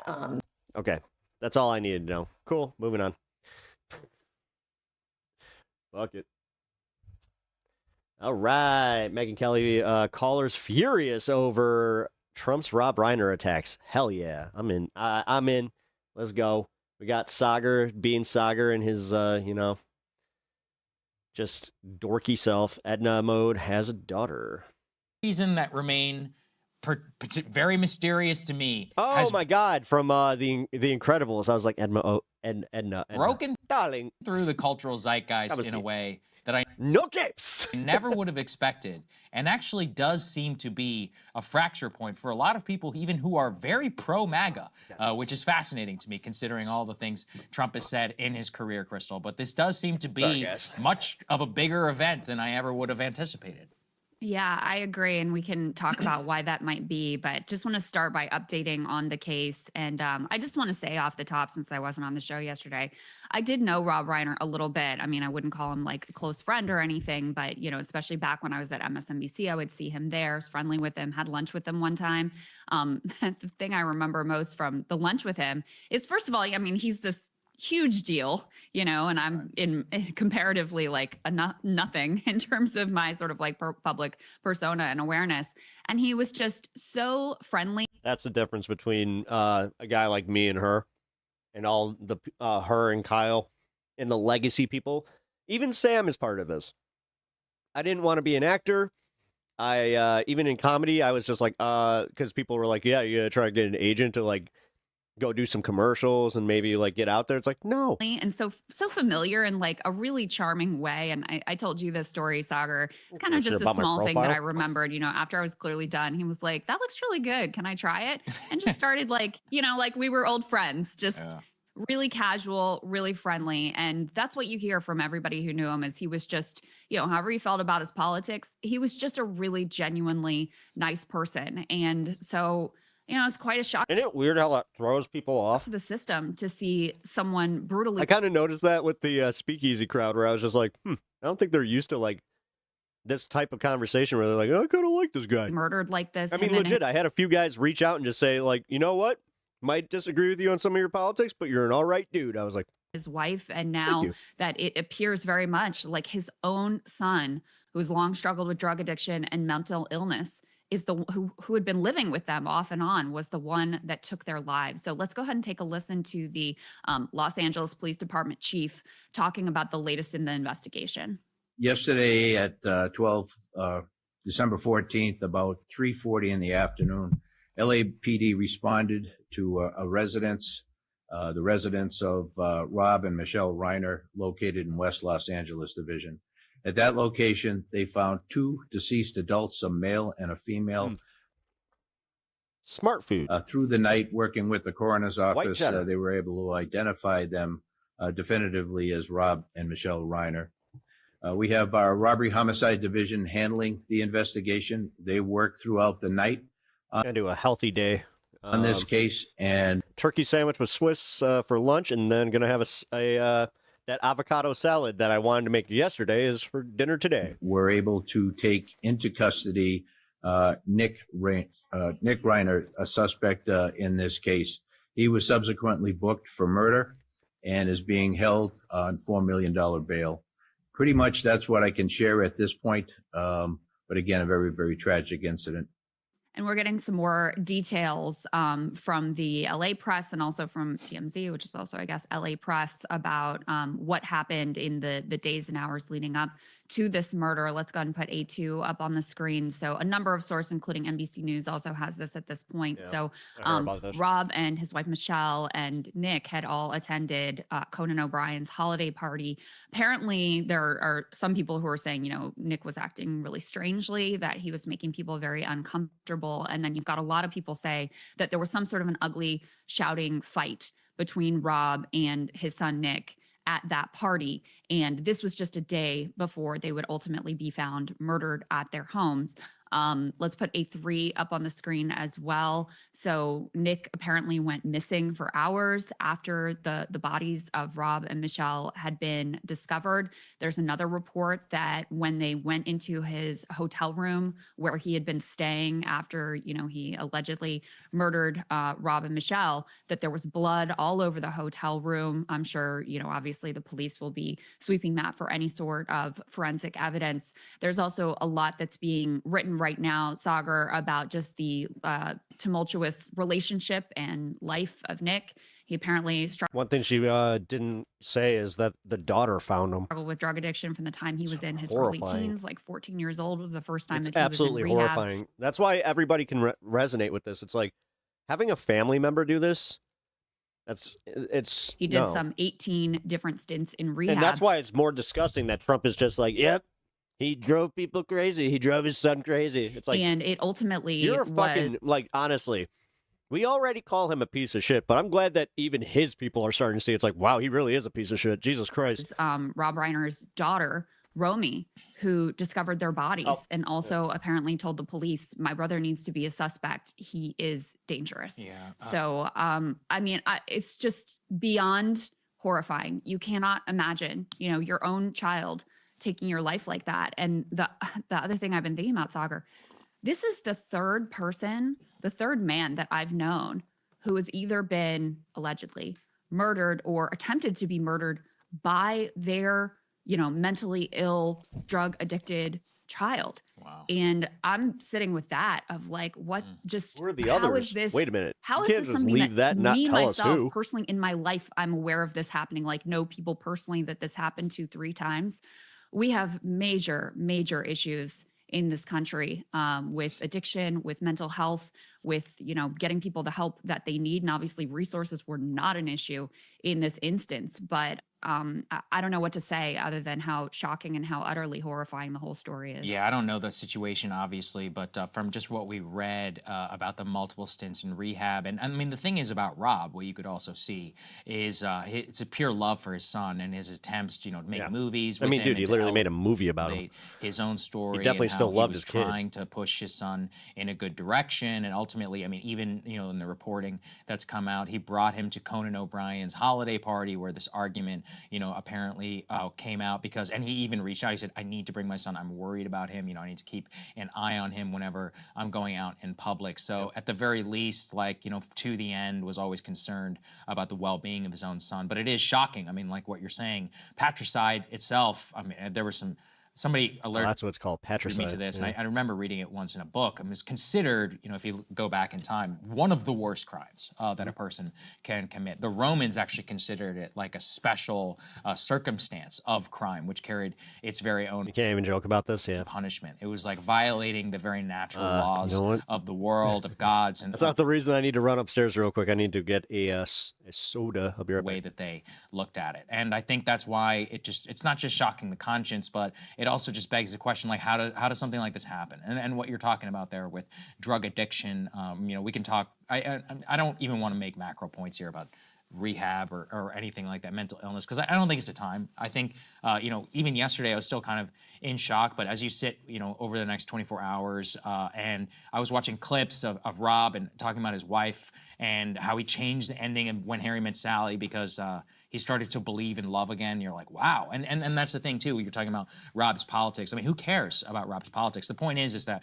for people like that, they create art which is so deeply meaningful to so many different people in the world. And I think that's what hurt a lot of people about Donald Trump's response, is because, guys, his politics alone, yes, he was famously deeply Imagine raising the person that's ultimately going to raise, that's ultimately going to end your life. Yeah, that's Russiagate, again, all of that. it's South Park famously you did can that barely episode about him, conceptualize it. And smoking, and that's fine. I mean, we could all laugh at that in jest as part of like a more fulsome picture of who he was. But when you look at that run of directing, of the art that he put out into the world, like how that touches you, and I feel this way about my favorite directors. I'm sure all of them disagree with me profoundly politically, but that doesn't make my appreciation for Paul Thomas Anderson or any of these other people who I hold in such high esteem any less, and I would be genuinely devastated if any of them died in the same way. So there's a human level, there's the way that he created something that so many millions, tens of hundreds of millions of people could connect to, became like seminal moments and parts of their childhood that, you know, ultimately, you know, when people were grieving or were remembering him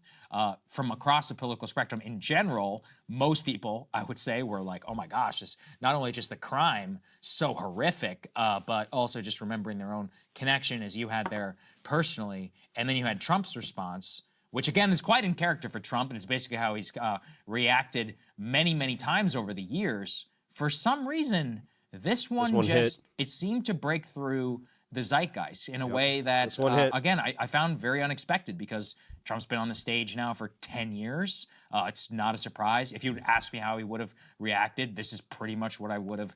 It makes me think, it's like Crystal was saying, no matter what he did and who he interacted with, they may not have agreed with him politically, but people genuinely liked him as a person. Expected, maybe not as explicit, immediate in terms of his reaction, but like, did you really think that, he would be circumspect and respectful necessarily in this moment? And yet, even though he met his own expectations of what many people found, this seemed to be a bridge too far, at least for many of his own supporters, which again, I find very interesting. It is, for sure. Let's go ahead and put Trump's truth up on the screen. We can read what he wrote, and then he doubled down on that yesterday. On Doesn't camera. get any better every time we see it. So. As well, but here's what he wrote initially. He says, "A very sad thing happened last night in Hollywood. Rob Reiner, a tortured and struggling, but once very talented movie director and comedy star, has passed away together with his wife, Michelle, reportedly due to the anger he caused others through his massive, I'm so glad that dude, Trump is literally, like, he's alienating everybody.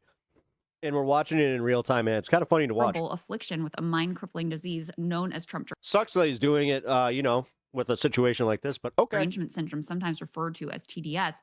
He was known to have driven people crazy by his raging Trump doesn't know what empathy is. This is why he didn't see the reaction coming. Yep. Obsession with President Donald J. Trump, with his obvious paranoia reaching new heights as the Trump administration surpassed all goals and expectations of greatness. And with the golden age of America upon us, perhaps like never before, may Rob and Michelle rest in peace. So attributing his death, saying he died because he had Trump derangement syndrome. I mean, you want to talk about something that is deranged. Like, that is utterly deranged. He got asked about it yesterday, and, all he had to say is basically like, yeah, I didn't like the guy. Let's go ahead and take a listen.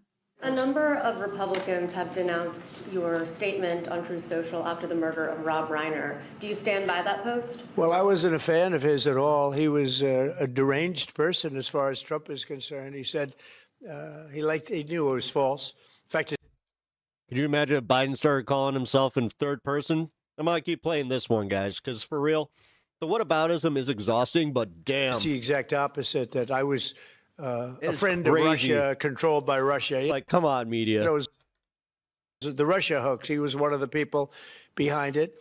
I think he hurt himself in career-wise. So he became like a deranged person, Trump derangement syndrome. So I was not a fan of Rob Reiner at all in any way, shape, or form. I thought he was very bad for our country. So, not walking back at all, saying, yeah, I didn't like him. He had Trump derangement syndrome, not a fan. And I think, Stalker, a few things happened here in terms of the backlash to Trump's comments. Number one, you just had a bunch of Republicans come out and say, like, look, PPS. When a liberal dies, we're not out here celebrating, like Jack Posobiec said that, for example. And then instantly Trump comes out with this just utterly disgusting comment. And then second of all, I mean, this is someone that truly, through the breadth of his catalog, has just had a direct impact on so many people's lives. And so between the two of those things, and also since there is just zero really political valence to this, right, it's just a family tragedy. People found it disgusting. Mm-hmm. People have these, they have parasocial relationships, not just with, modern social media influencers. I mean, this is the thing that MAGA is getting here, because they realize that boiling everybody down to their politics is not the way that they would want it. They don't want to be remembered as, God rest John's soul. He was MAGA till he dies. Like that. Okay.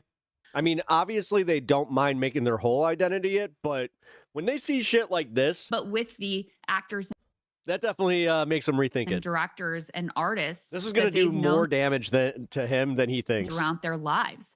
Some of these, think about like The Princess Bride. Like, right, this is, American canon effectively. And so for Trump to come out with this utterly insane and really callous take, I don't know. It apparently really disturbed people and really landed the wrong way with him. Yeah, that's again, though, that's kind of why you and I follow politics day in and day out. I could probably think of 10 other things that Trump has said that are equally worse and or like more consequential. But what breaks through is always just what breaks through, and I guess it's just my job to try and kind of understand exactly why. And this just seemed to be one of them. In one here, so You Emily somehow still always screw it up. been hosting her show. I think you're overpaid over there, on Sutter. Sirius XM with Megyn Kelly's operation, and obviously she takes a bunch of calls, and many of these calls, as you said, are multiple-time Trump voters who are disgusted by that. This does not happen very often, where people proactively, even people who are MAGA who cringe, very often will just privately be like, oh yeah, that was bad, but you know, he did this, and so I'm not going to express anything about it. To proactively, you know, go out of your way to call into a station, to openly disagree, to say how terrible of a response, I mean, that just doesn't happen all that often. And she was kind enough to share some of the audio here with us. So let's take a listen, guys. Jill in Indiana, you're on the Megyn Kelly wrap-up show. What's on your mind this afternoon? Hi. Oh my God, she hosts her wrap-up show? I just sort of... Oh my God. Oh. Glomming on here. Emily. But it matters to me what Donald Trump said. And I'm deeply disappointed. If we value human life as Christians and Americans, then this stuff, it's indefensible to sort of gloat like right after someone dies like that, you know, just for having a difference of opinion. I'm very disappointed in President Trump. I voted for him 3 times. Wow. I still love him as my president, but it was wrong what he did. He should have just kept his mouth shut after the first paragraph. I don't know why he had to bring that up. It was a tragedy, and I didn't like Rob Reiner as a person. Politics.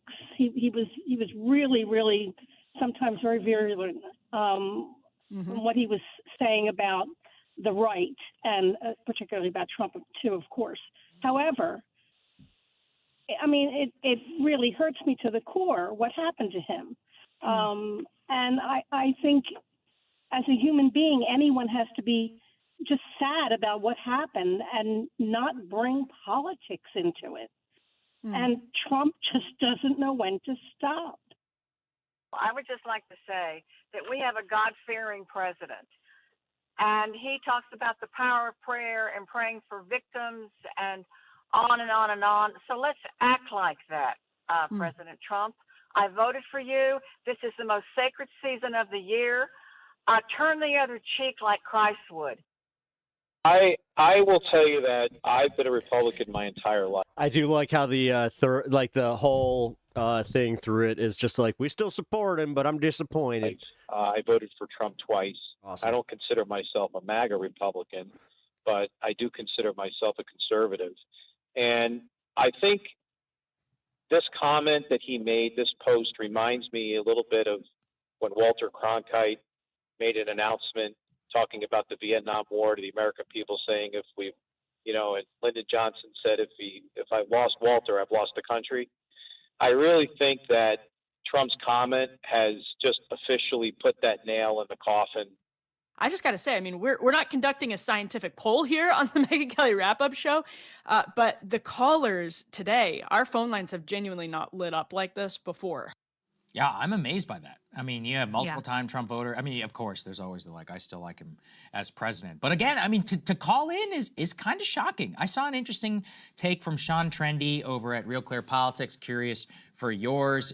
One is that, you know, it's potentially just that this, because of the love and circumstance around Reiner. 2, though, is Trump is a lame duck now. And so because of that, you know, because he can't run for re-election and now increasingly is, you know, just bumbling around in the White House and concerned more about the architectural projects, or I don't know if you heard the latest one, building an Arc de Triomphe here in Washington near the Arlington Cemetery. Like, this is what consumes the vast majority of his mind share, while occasionally dipping in and out to tweet about Rob Reiner. That has given not a permission structure, but people can just be a little bit more honest about what they think, maybe. And it's that dynamic. I don't really know what it is. The Biden element as well, kind of aging and you know, in front of all of our eyes, the unpopularity. But something has changed, at least in my opinion, around this. Again, I have never seen anything like this. I really have not. From a public way, where Fox News personalities and others are like, wow, like this is so horrific and disgusting, to the normal, I mean, more importantly, the callers there. That's what matters, is that this came through in a way. And I do think it has a very political valence to it, even though I don't want to make Reiner's death in any way political. I'm talking here specifically about the way that Donald Trump reacted to it. Oh, completely. And yeah, I mean, I listened to all those calls in that particular, you know, section of Emily's shows. There was one who said, look, I don't see anything wrong with it. All of the other ones were, this is disgusting. Sorry, I'm really disappointed. I'm a 3-time Trump voter. That's what it was. And Emily told us, she flagged for us. She's like, guys, I have not had our phone lines this lit up over anything ever. Like, it really seems to have touched a nerve. And of course, she said, and this is true, not a scientific survey, but you do see on the right, in addition to, you know, that backlash from the base. Yeah, I noted Jesse Waters, who is very incendiary. Imagine if the ghosts of Christmas past visited Trump, they'd probably they'd probably retire. And very loyal to the president, etc. He had actor James Woods on his show yesterday, conservative. Marley's just like, I love. Whoa, that's a bridge too far. Rob rescued my career. Like, people would ask me, how can you be friends with this person who's so different from you? He's like, listen, those are just political differences. Like, I'm thinking about what this man meant to me in my life. Laura Ingraham posted an interview that she had done with Rob Reiner, where she said, you know, I ran into him and we had a very amicable, you know, friendly exchange where we don't agree on things, but it was a fine conversation. And he immediately agreed to come in studio and sit down with me and do an interview. So I found that noteworthy too, that those Fox News personalities were approaching things in that manner. You got his five. And, you know, I think there's something to what you're saying here. So I'm going to put A10 up on the screen. I like these because I can actually give him 1 for 1. Like, so for each $1, he's been getting 1 of these little mini milk bones. So I appreciate that. This is some polling that came out from NBC News where Trump's Thank you, Bandit. strong approval with his base has fallen. Oh, sorry, this is Assad. I'll throw it to it in just. Crazy that this tweet is sticking out so much. He says nasty shit day in or day out. The thing is, because he tried to make something political that just isn't.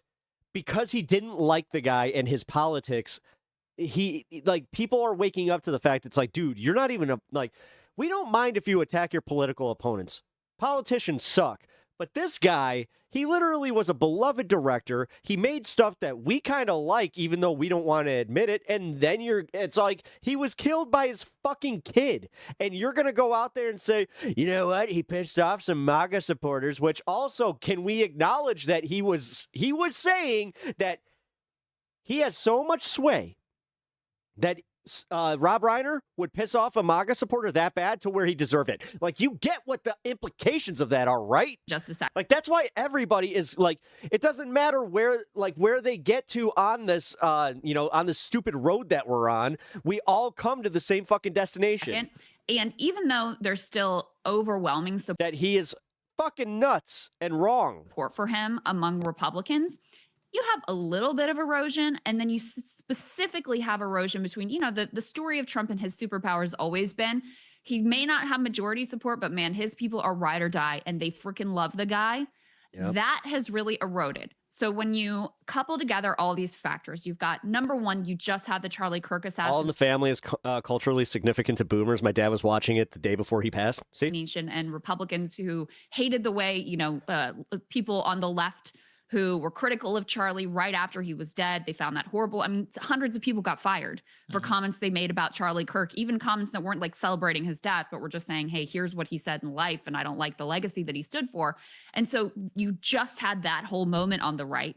You had a number of people, we can't put A9, this is Jack Posobiec up on the screen, a number of right-wing influencers who before Trump comes down is saying, see how morally superior we are. You won't see people on the right celebrating the horrific murder of Rob Reiner and his wife. Compare that to the left's reaction to Charlie Kirk's murder. And then, of course, after that, Trump comes in and says this thing. Jack is still coping over this, but whatever. So you have that dynamic. You have Rob Reiner being this just well-known figure that had all of this sort of cultural cultural relevance to people in their own lives and really meant something to them.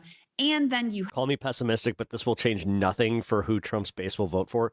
No, but the thing is, it puts them on the back foot of morality, which that's been their thing, is they always had the moral high ground. have Trump. Also, this kind of plays into the whole he's losing his fucking shit. Lame duck. People already dissatisfied with a lot of things in his. Yeah, dude, his approval numbers are abysmal.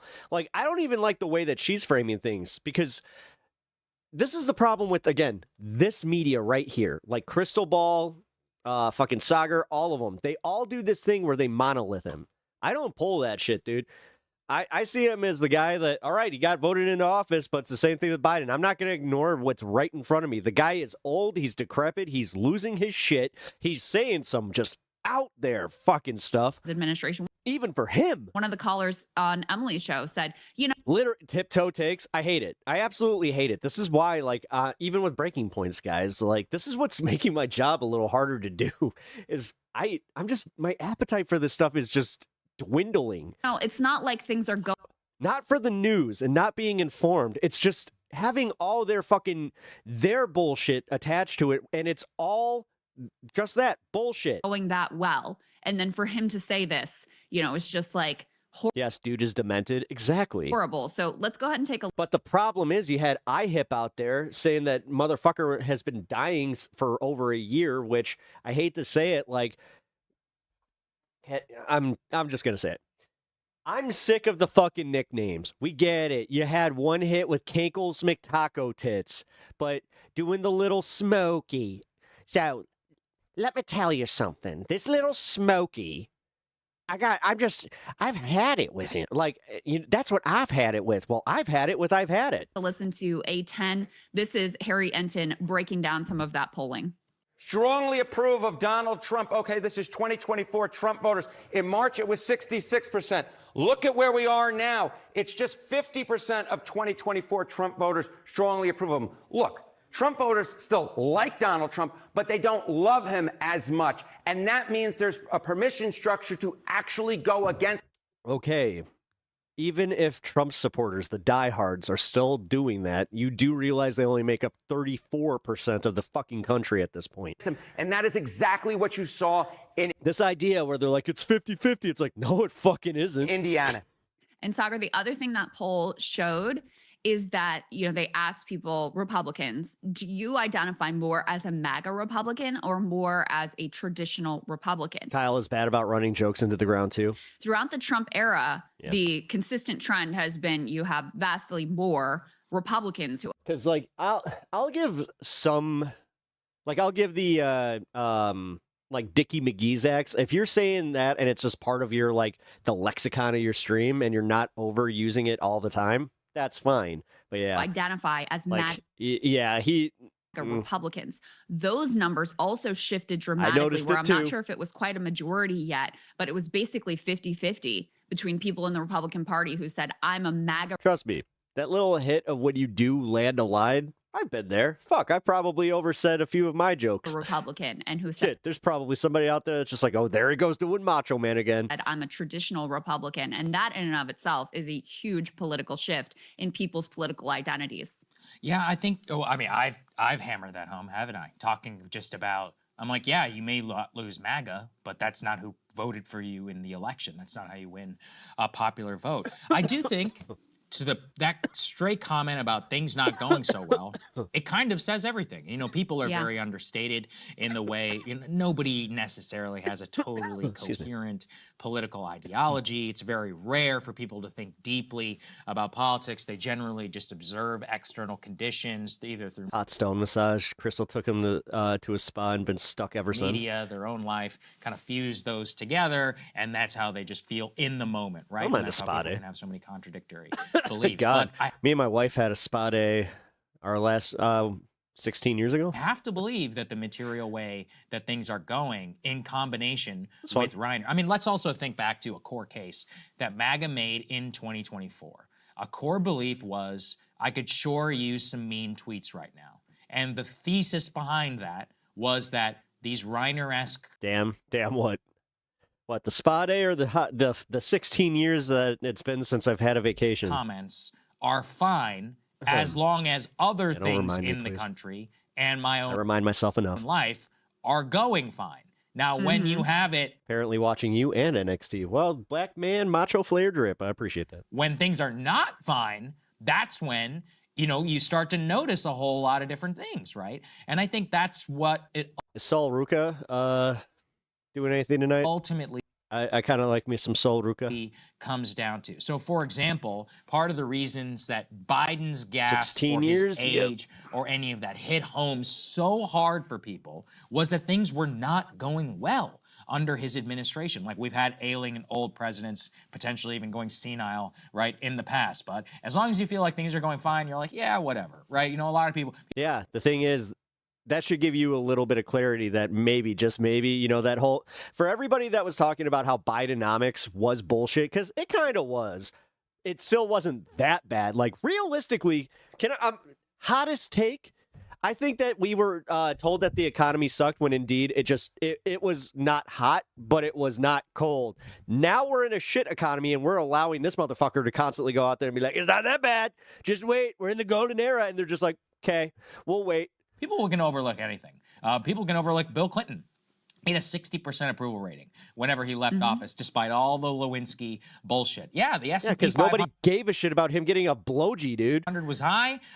You think that your base cares now? They're openly saying how they're just like, yeah, you know what? Trump is guilty of being awesome. So the rich people were happy, and so stop pretending like you actually have the moral high ground here with your politicians. Knock it off, Sagar. Most people, their average income and all of that had been going up. Kamala's campaign sucked on economy messaging. Oh yeah, she did For over 8 years, and they say, yeah, whatever, okay. Yeah. You're gonna get a check. For what? I don't know. He lied about it was just so weird.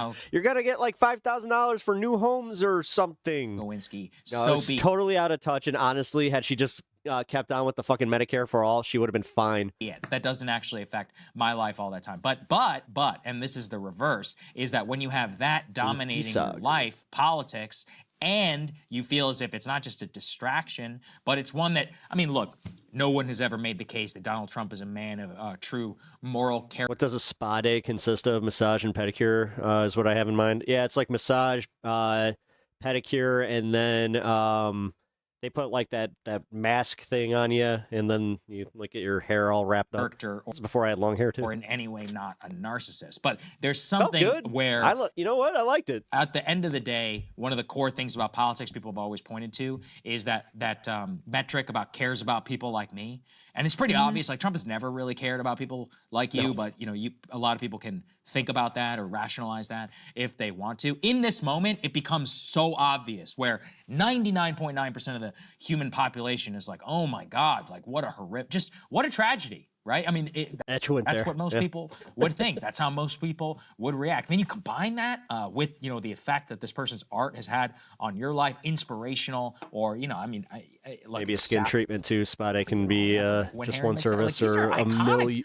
It was like one of those ones where we had like the whole day there. It was at a hotel, so like we had a nice hotel room and all that. These are like, you walk around New York or whatever, and you're like, that's what you think. Maybe that's cringe, but that's what I did. That was my only connection to the city prior to being there, and so that was important. And so you have all those like little moments, and then you see something like this where you're just like, who would do this? Who would do this on top of Venezuela, Israel, Epstein, and then the economy, the single and the most important one. So yeah, I don't know. It broke the and the ballroom. I mean, that's how the thing that the like we were. Through. You're right. We were surprised. Yeah. Really broke through to people because it was such a symbol of like, this is the shit you're focused on. You're building out. Well, and the fact that it's just not like he tore it down before they even had permission to actually start construction. So now it's just missing the east wing. Your $100 million ballroom. And that's what you're paying attention to while I can't afford groceries.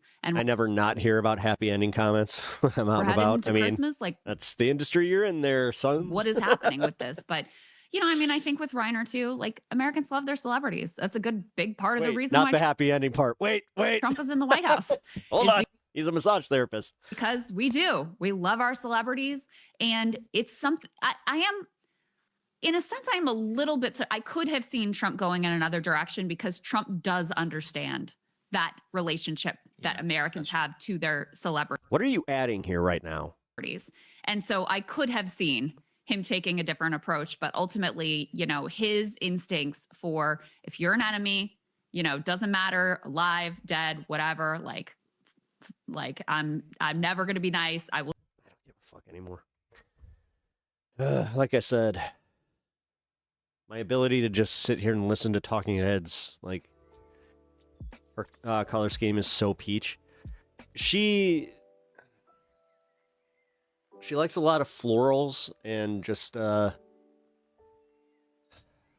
she reminds me of like somebody who's like JD Vance, where she saw a pattern on a couch and just made that her entire decor. I mean, honestly, her decorating style, not saying it's bad. Okay. It's not for me. I don't like it. I don't like it at all. I don't like the little floral thing that she made around the fireplace. I don't like the color of the room. I don't like the peach lighting. I don't like the fact that she, like, again, she's constantly like putting together like these outfits that literally look like they're made from curtains and like a couch and just, I don't know. I'm surprised she doesn't have a Persian rug blazer, you know?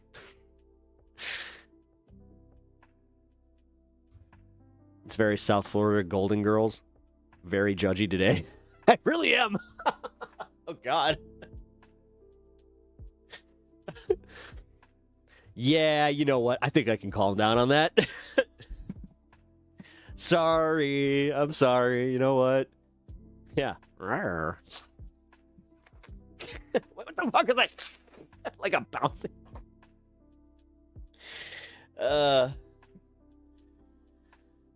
Oh, man. Are we talking politics? Left Step FPV. Yeah, we are talking politics. You just missed the bit where Megyn Kelly had some callers calling into her wrap-up show, all mad at Trump. It's been interesting.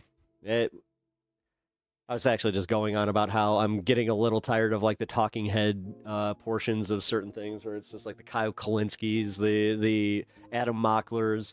Like, I don't know, like... Sometimes, occasionally, when they're covering specific stories, it's just too much of them. Which, I know. YouTube, content creator calling this out is a little rich, right? But welcome to the channel, Left Step FPV. How you doing? This is your first time here, please like the stream and hit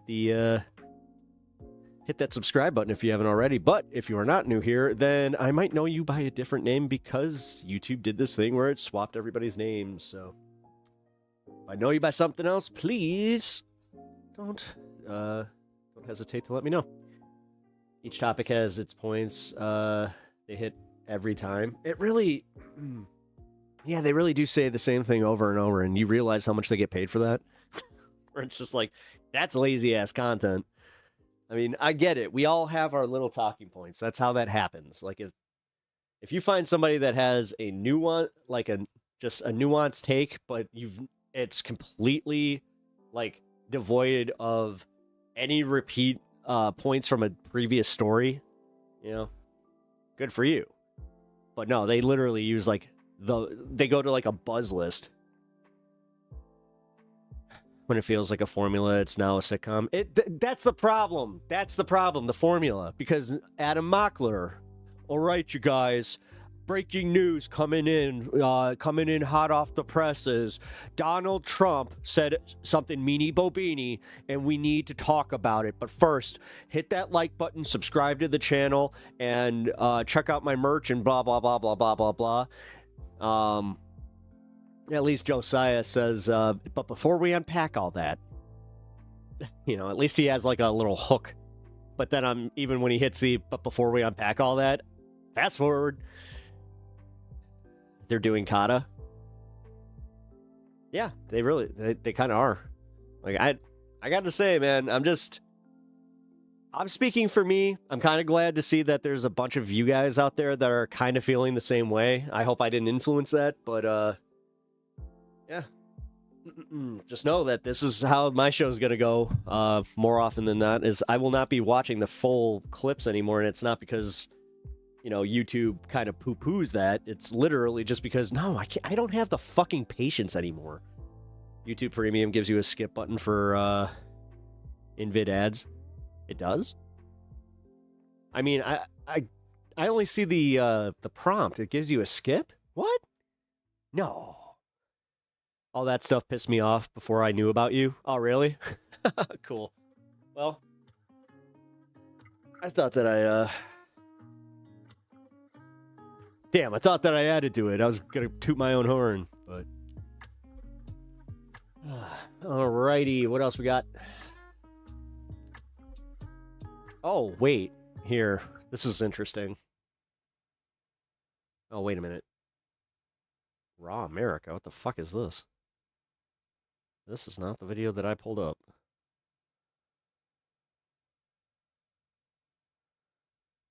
Okay. You know what? Screw it. Let's do this Taylor Lorenz thing. While a white button pops up on the right above the timeline. Oh, that's what that is. I didn't know that. Okay. That's interesting. No, that's for fun half. Yeah, let's do this Taylor Lorenz thing, because I have a feeling that this will just piss me off. So you guys have full disclosure, I did watch this last night. I found myself getting mad at Taylor Lorenz, which I think that everybody here knows that that's not exactly a stretch. But surprisingly, I ended the video by agreeing with her. So here is Taylor Lorenz going at it with the Vanguard boys, Silly and Billy. Ooh, I get a nice little premium spot. Look how much space they give me. Nice. So I just kind of fast forwarded to where it gets a little contentious between them, because at one point they're arguing about gambling, and Taylor Lorenz was doing what she does best. She was misselling the whole idea that she's behind, where it's like, no, this is going to lead to more censorship. You don't understand that, like, you're sacrificing something, and when you do yes, that is bad, but you're going to get something so much worse. Misrepresenting, yes.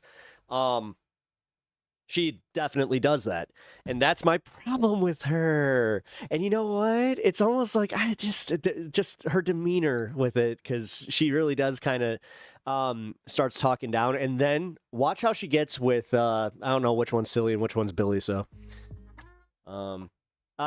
this is Taylor Lorenz, this lady right here. And if I could ask you a different question, Taylor, what would you consider to be effective ways to assuage people's fears? Because I think a lot of people's fears of the way these social media companies are operating are rooted. Count yourself lucky. In legitimate, before I go into this segment, if you guys can do me the solid and just hit the like button, really helps me out, and subscribe to the channel if you're enjoying the content and you have not already. We're almost to 1600. Let's see, we hit 1597. Emotional response. No, that's embarrassing. Somebody was just like, well, fuck this guy. So I'm just curious, obviously, Section 230, that's something that's fundamental to the to internet. Gavin and I would never want to support anything to overturn that. I'll be honest, this is why I don't like really doing this. I do not like doing this, because the last time I did it too, when I was trying to reach 500, then yeah. Legislation, do you think same would thing be happened? It was effective just in like, kind of I'm 2 away. Oh, I just had 4 people on sub. assuaging Americans' concerns, and then maybe moving towards like a way where they feel like, okay, we're not just letting these social media companies run rampant, but we're also not restricting anybody's rights, or we're not limiting people's capacity to. She has good politics, but she takes a fuck you approach. The thing is, it's her demeanor and the way that she approaches certain things and certain people, especially that agree with her politically, that is a major turnoff. Yes. So let me tell you. So to answer your first question, we don't want to assuage people's concerns. People are right. They're right to be concerned. These tech companies are terrible. No, she can just be an asshole. Like, for real. Like, plain and simple. Silly and Billy can be assholes, but she definitely, like, it tends to be a more like she's more of an asshole than not thing, at least in my eyes. They're predatory companies that will harvest every single ounce of your data and use it to target you with highly predatory advertising and monetize and give it to the government. They do tons of evil things, okay? What we want is to actually crack down on those business Her models. tactics are sus at best, and she creates bigger stories than what she is actually reporting on. Yep. What we want is to actually regulate tech. Yes. Yeah. She does the sensationalism thing. Right? So that means passing comprehensive While also not understanding what she's doing to the broader movement that she claims to be helping. data privacy reform. Say I understand her wanting to make a distinction between regulating the companies versus regulating the content, but her assertion that social media isn't harmful for young people is very agenda driven. Yep. That's what I thought last night. See, I'll admit, after I got off stream, I went upstairs and smoked me a nice fatty. So I was definitely in a different headspace, maybe not the proper one to be watching political content, but I broke my rule. We're addicting, right? So let's just go. But then I watched some Gundam. Go with your premise that these are addictive, evil companies, da da da. Okay, so then why are you mandating that they harvest more data in order to make their algorithms even more addicting? That's what those laws that you support are doing. I'm saying you, not you specifically, but you as in the collective people that support these laws. Oh, you caught us there. We want them to harvest less data. We want a less profit-driven tech environment. I was more listening to this, by the way. The reason 100%. She got a print journalist background, and it shows net gain for the cause, though. At the end of the day, she's honest, and that's my main concern. These algorithms, the reason that these platforms, like you were saying, the sort of dead internet theory and this enshittification is the profit incentive. I'm not questioning her as far as like her integrity and like lying. But somebody said it, misrepresenting and is a big way that she gets her stuff out there. And I don't know. So all of these platforms are also, what up, Jake? beholden to shareholders. They have to maximize profit every single quarter. We could have a less profit-driven and less monopolistic tech landscape by targeting the actual business models of these companies instead of doing any of that, because we're not doing any of that. We're not even. I don't know. Maybe I would take her, like, I'm not a parent, so I can recognize where it's like, a lot of her content is out there telling parents not to be afraid of certain things, where it's just like, bitch, shut up. You don't have kids. Starting to do any of that. We are instead. I'm kind of the same. Like, I'm like, you know what? I'm not one to go telling people who have kids what to do all the time. I can give my assertions and just be like, but I don't have children. So you know what? This might be a little different. It's doing censorship and mass surveillance and actually saying, hey guys, listen to the, hey tech, Ooh, I take back the honest descriptor then. I'll keep an eye out for the misrepresentation. Cool. We're about to give you billions and billions of more dollars. Like I said, at the end of this, I do end up kind of agreeing with her about like the actual substance of this. Now, so that you can But actually there's certain ways that she goes after, I don't know, the long hair kid. harvest biometric data and start harvesting data on children, something Twitch that is actually just we hauled acting you in up front of today. Congress for doing a few years ago. You know, we're I can never have one platform just work like for the entire stream anymore. This is getting frustrating. going to mandate that you collect even more data, including biometric data. The problem is government uses other people's children to restrict my own children's free life without fail. You know, for safety. And none of it's about safety. But I mean, what I would say is that like you need to understand, you need to sort of understand the fundamentals about this like addiction stuff. You need to understand that you are falling for a moral panic. And when you say a lot of people feel, I understand people have strong feelings. This is as somebody that's reported extensively on moral panics and lived through the video game. I'm a millennial, so like. No, that's kind of like Ghost. I gotta say, I think it's the lighter touch angle to this because like, here's my thing. She has had so many combative interviews with leftists where sometimes it is just, you know, it's a heated back and forth like this one. I think that this one is kind of like if she didn't have the BTC blow up with Chorus, then I would see this in a little bit of a different light. But every once in a while, I just get this like, you can't challenge her. And that's bullshit, dude. We had this video game and rap music moral panic really in the 90s. Very Trumpian. And early 2000s. The same arguments were made, right? Oh, and like I said, if you're gonna start having these opinions about, you know, video games, then like Ghost Dog, assuming you have kids, I actually value your opinion on it a little bit more. Are addicting and they're ruining people's lives, and we need to censor them. Da da da. They're making school shootings worse. They're doing these things. Of course, none of that bore out. More people play more video games than ever in places like South Korea. They have the lowest rate of violent crime. We have, you know. There's no evidence that video games have affected like people in that sort of capacity in any way that they were claiming. And if you look at the history of moral panics, and I just bring this up, like, oh, well, it's different than talking on Yeah, playing GTA is going to make you go commit more the crimes. telephone. Yeah, Okay, but the exact same arguments and the exact same laws are being I don't know who. See, now this is the thing. I don't know who Sarah Saunders is. Like, I've heard the name, being but I pushed. can't picture it. For each new tech, right? So the same argument. Oh my God, she reminds me of Bad Empanada. Yeah, she actually does kind of have a little bit of that. You're making right now about Basically, good politics, asshole delivery. Yeah. About social media, you could make about Spotify. You could make about, early music listening services. Yeah, but the problem is she doesn't own being an asshole. So, like, if she were to listen to this and we were calling her an asshole, she would just be like, "Oh, fuck them." It's just like, dude, grow up. This was like a big scandal, right? We're literally, see. Like, oh, they're and think about how that sounds, right? When you think about that, like, I think a lot of people get triggered by social media ultimately because Sarah Huckabee Sanders. they have the problem with the content. And I think that's what they need to admit is that it's the content. Because if social media was just Wikipedia all day long, say it was just Wikipedia, it was the most informative information, and these platforms were incentivizing you to consume endless amounts of Wikipedia articles, do you think there'd be the same calls for regulation? No, and I also don't think that there would be the same calls for regulation if social media still looked like it used to look like in the time period. Can I please talk, Taylor? Okay, I let you talk. I just let you talk. Yes, but I hope that you understand that point, which is that I do understand. You need to recognize that you have a problem with the content. I'm in the middle of explaining why. I'm saying that back in the day, I didn't have a problem with the content. Back in the day, I felt like it actually See, right there. was social. Maybe she should listen. I felt it in the same way that Wikipedia Instead of just constantly being on guard because she thinks she's being attacked. was actually genuinely useful to my personal. I don't know. Like, seriously. life. What I personally don't like is when I'm just kind of like, no, that's a fucking turnoff. And my understanding of the internet, I felt the same way about. He's silly.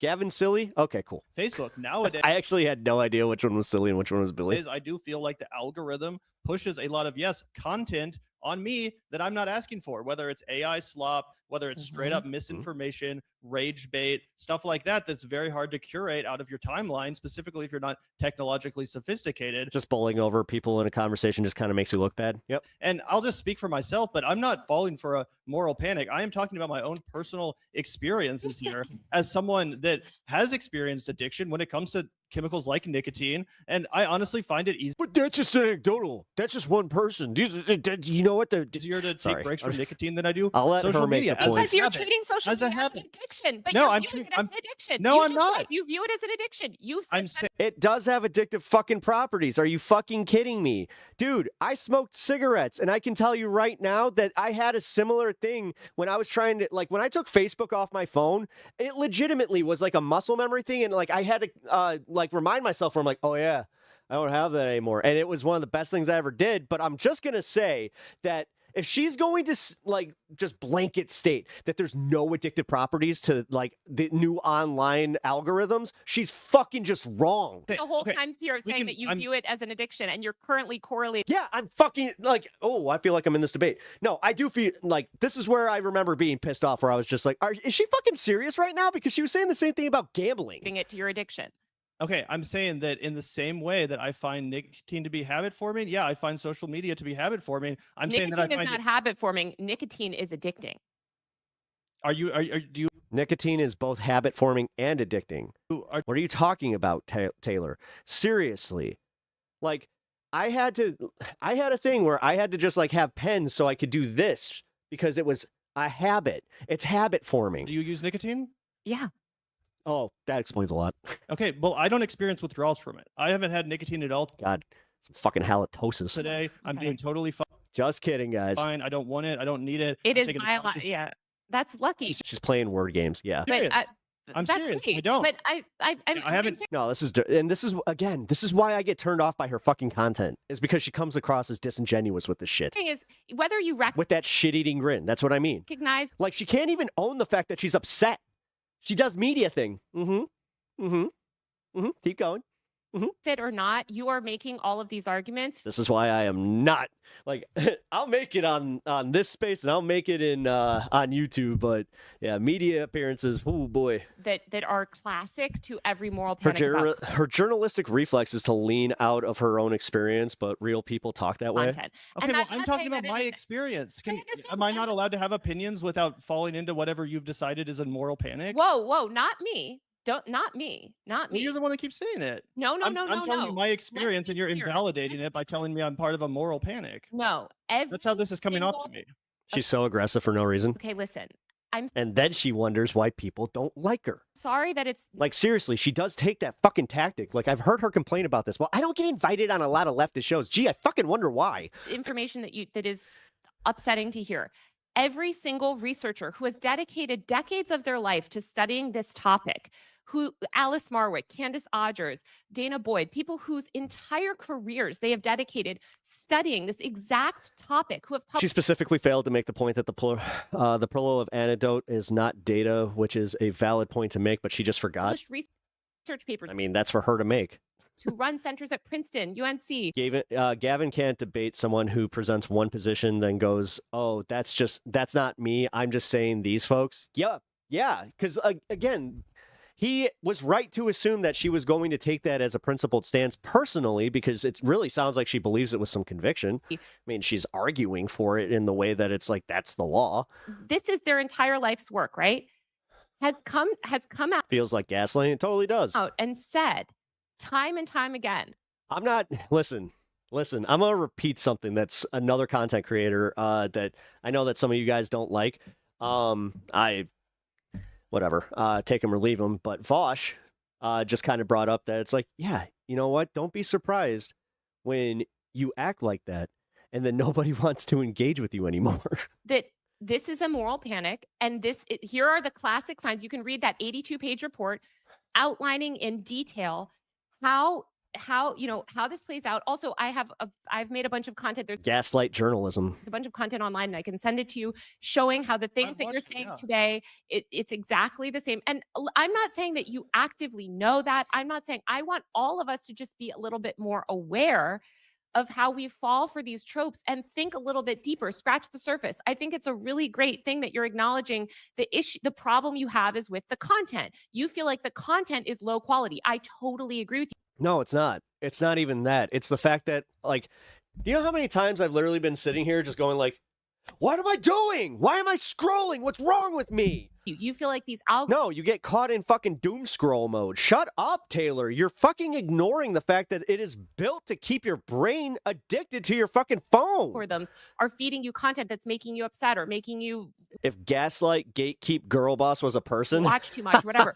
I totally agree with you. That is. She could have that as a freaking neon sign behind her. True. That is why. Yeah, the content is aggressively pushed on us. We need to pass comprehensive data privacy reform. And that is why we need to change the way that we look at social media rather than make this moral panic about the content, actually start regulating these platforms. It's not about oh my God, I think that she really is conflating this. Actually target these companies' No, business because models. most people can feel the fact that they're addicted to this. This is why they are responding this viscerally. Because when you start to. Did she ever give a definition of addiction? Guess she is using some more of a medical or scientific definition. Freak out about the I think content so. and say, well, it's just the content. Then they regulate the content. And that's when you get these censorship laws. And that's what's so dangerous. And I know that that's sorry. I'm not trying to like make it some judgment of you or whatever. I think you are literally like 99% of people out there who aren't reading this every day, right? Like who don't spend their entire life reading this research. That's fair. I'm just giving you my experience though. Like I'm not trying to say that you're wrong. I'm just saying this is how I Notice how he's given her experiences and then immediately she took it there and she got aggressive and like she's talking him down. I have felt about it and the reason why I've talked about it. And also wipe that fucking smirk off your face if you're uncomfortable. The reason why we had you on is so you could give your perspective, God. which I do find to be genuinely fascinating and to elucidate the scientific studies behind this technology, which clearly proves me wrong. I'm willing to admit that. But I do just want you to know that I'm not trying to fall for a moral panic. This is based on my personal experience with my relationship to social media, one that has been very beneficial to my life. Damn your personal experience there, Gav. Talked about in that episode that you reacted to. That's another thing she doesn't mention chemical dependency in particular detail. Enabled me to have the career that I have, which I greatly feels like she's operating as if there's no addiction without physical dependency, which is not great, to be honest. admire or greatly enjoy, and I'm very thankful for. But I just think it's kind of no. That's where I'm not sure if she already made it, because like I did just kind of glaze over like the beginning of this because it didn't really matter. I don't understand the instinct to not want to talk about the potentially negative effects it has specifically on developing. I'm 11 days off cigarettes now, and I'm having a harder time quitting doom scrolling. See, it relates to the habit that it forms. So there's no Congratulations on your 11 days, Ben. impact on the That's awesome. the developing mind. Yeah, congrats. There's no impact. You're almost over that hill, man. After day 15, brother, like you're there. In just the way that listening to rap music 24/7. I don't know, man. It was weird. After day 15, I didn't feel anything where I was just like, ew. Like I would smell a cigarette and just be like, no, fuck that. And it's not going to I do know that like one of my best friends, he misses smoking every fucking day, and I'm like, oh, that sucks. Developing mind. We're not talking about changing neurotransmitters. She's splitting up social media into communication, content, algorithm, and just saying the communication is not addicting. No one looks at it that way. No. Or anything like that. No, and she's pretty much calling you stupid for like thinking otherwise. Now, listen, there's always been moral panics about different content. And I hear you in the sense that you don't no one that actually participates Still doing nicotine lozenges? It's fine. in a moral panic will say that they're falling Oh, yeah. Okay. Well, all right. for a moral panic. It's only like when you look back at it. Yeah, if you're trying to be completely nicotine free, You're like, oh shit, that was kind of a moral panic. Why were we all freaking out trying to ban lyrics in rap music or something, right? Like, why were we trying to ban XYZ? But I'm not trying to ban it. That's the thing. I'm trying to make it better. I'm Yeah. trying to make it more of an Regulate it. actual social But media. the It just law- sounds like you agree. Yes, but the laws regulating content, you're not when you put forward this moral panic stuff, and I'm not saying you it's not about regulating the content. It's about regulating the algorithms. specifically, but I'm saying like when one puts forward this sort of moral panic lens on Saying things moral panic, moral panic, moral panic to make her side here. and pushes Like seriously, I think that. Oh, I almost said something mean. this moral panic about the content online gets regulated through censorship laws. And surveillance laws that allow actually even worse, that's going to make even worse content in this case, because the tech companies are going to be able to harvest even more data. It's going to degrade the experience even more. I think you want the same outcome. I think most people that are participate in these campaigns, right? Whether it's against video games, cell phones, beepers, anything that's sort of current. So she's literally doing the thing where it's just like, oh my God, they did this in the 1950s and the 1930s with TV. Current moral panic is about. Okay. They have good intentions, right? They want young people to be healthy and happy and whatever, right? There are ways that we know the causes of the youth. No, because you're also ignoring the fact of like how overreaching this is. Like, this is a little different than where you had to go to your TV or you had to actually. I might be burying the lead here, but she makes a point about reading newspapers, how that was seen as addicting because you were ignoring some responsibilities with as a dad. With mental health. Like, no, that was just having a shitty dad. Christ. He wasn't like what? And they have nothing to do. Her voice is giving me anxiety. With phones, by the That'll happen. way, they're largely economic and other sort of societal issues. But yeah, the news finds you. Yeah, exactly. But in terms of making the tech landscape better, you guys want that as much as me. But I'm saying we need to start regulating the tech industry and not the content. And that I will agree with. I think that is an area where we'll find a lot of overlap. So I'd like to maybe dig in a little deeper there, because I feel like where I'm coming from is it's like a lot of people, they want to know, and maybe this is a weird reaction to have, but they want to know what they can do, right? And they don't want the solution to be nothing. They don't want the solution to be opposing regulation. They want to figure out how to fix the problem. Is at least my instinct, right? And how I'm approaching this, where it's like, I don't want to support the COSA. I don't want to support all of the crap that's being passed. I love Section 230. I love a free internet. I want net neutrality, all of these kinds of things. I want all of that. But I also just have this little like voice in the back of my head that's pissed off at the landscape of big tech. And I think a lot of people are pissed off with the landscape of big tech. So if I asked you, what would be some constructive things that you would like to see happen domestically, a movement, obviously against these censorship laws, these data harvesting laws, these things that will further enslopify social media. On the other hand, Being a dick is kind of her shtick, but she means well. what are some constructive, ways to regulate these companies that you think would be more effective, obviously, than going the content route? I don't know, man. Even if she does good content, I ain't listening to it. Her voice is grating. She got a co-host that has a voice that's somehow even more annoying than hers. And just, it's impossible. Like, it's impossible. And honestly, I don't care. Like, I don't care if you like her. I don't care if you don't like her. I'm going to just make my peace and say, I'm not a big fan. Yeah. And I say the content route too, guys, because Yeah. see Yeah. Okay. Like, yeah. what happens. God. Oh my God. She's female Nicolas Cage. With Castor Troy. The moral panics, like the comic book Moral Panics was used to sort of crack down on LGBTQ content, communism.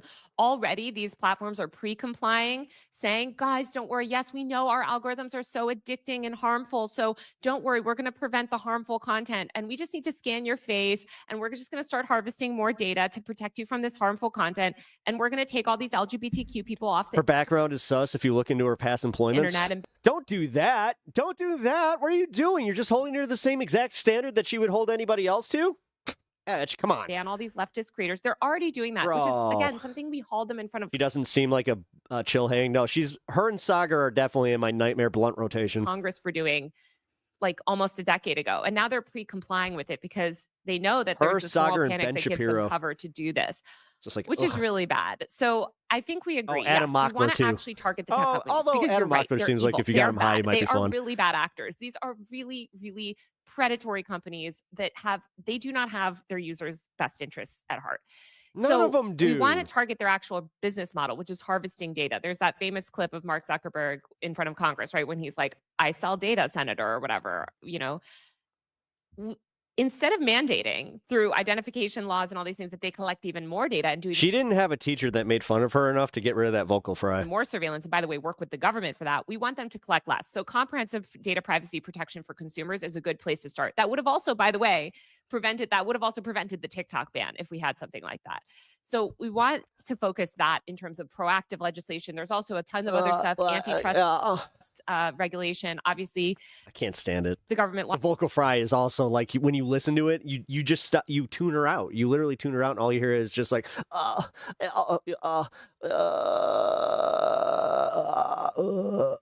lost the Google and Meta cases in the past year in large part because of this moral panic that gave them cover, which is very frustrating. But listen, we can target their business models, we can target their acquisitions, we can target their anti-competitive behavior, and we should.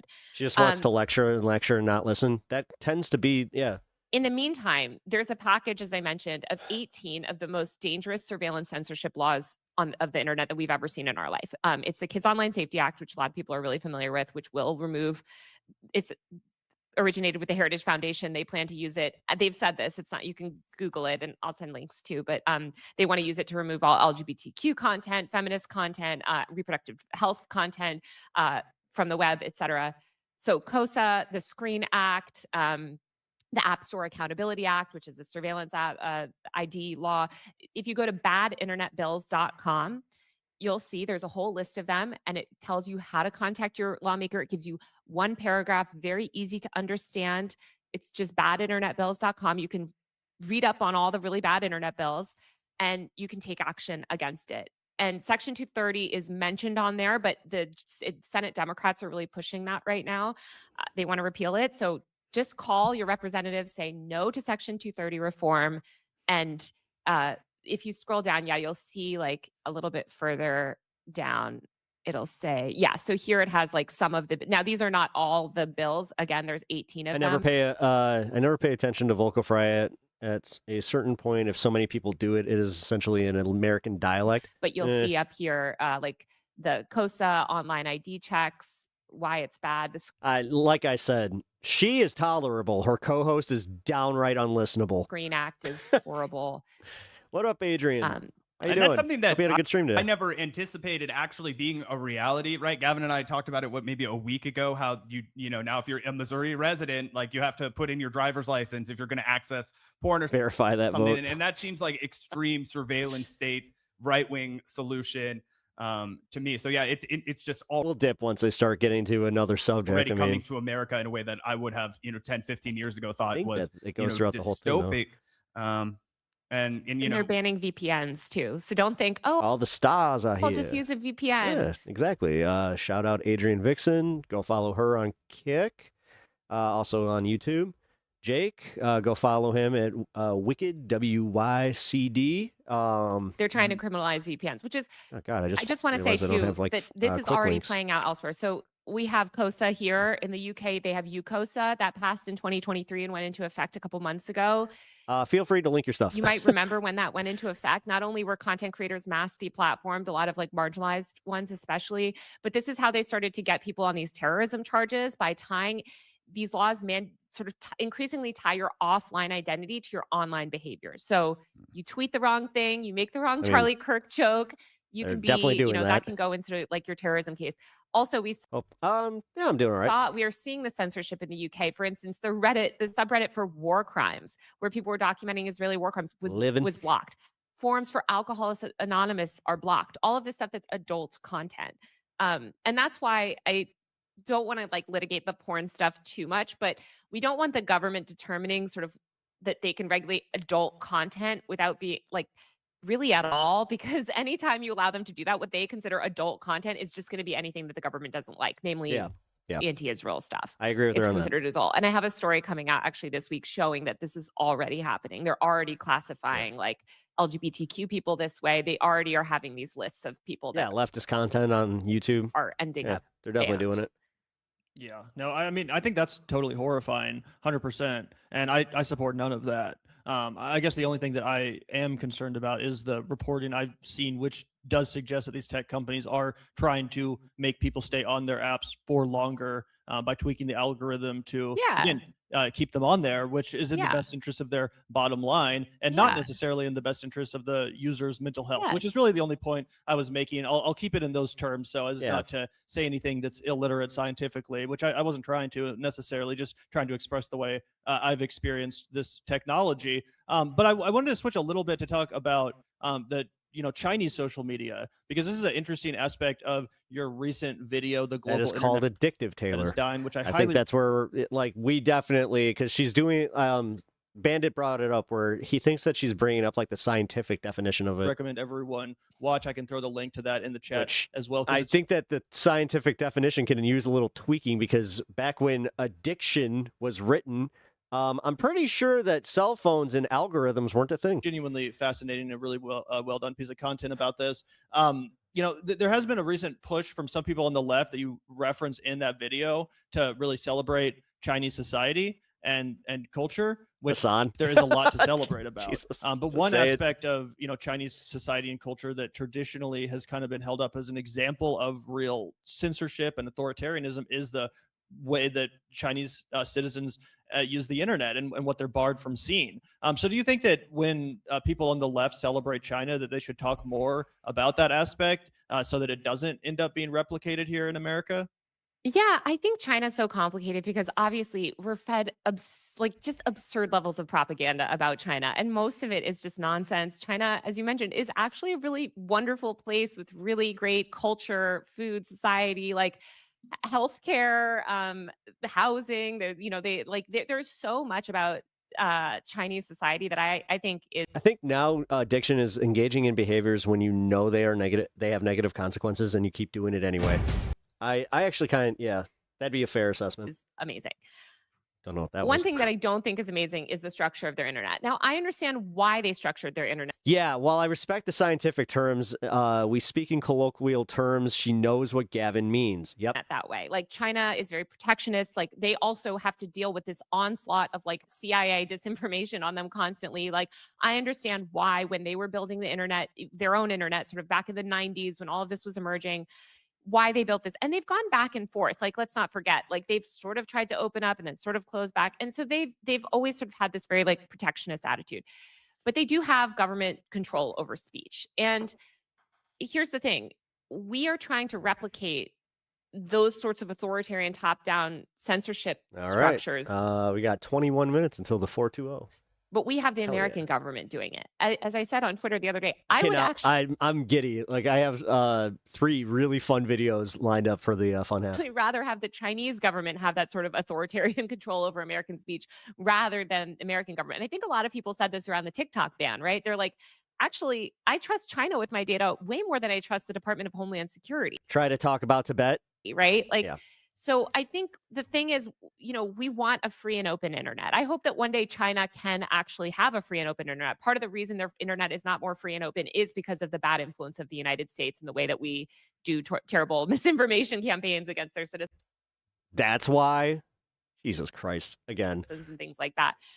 But we want free and open access to information, ideas, especially in these repressive countries. I'm not even like buying all the American, propaganda against it, but still, that's being a little bit too. China like, oh yeah, America bad, but you know what?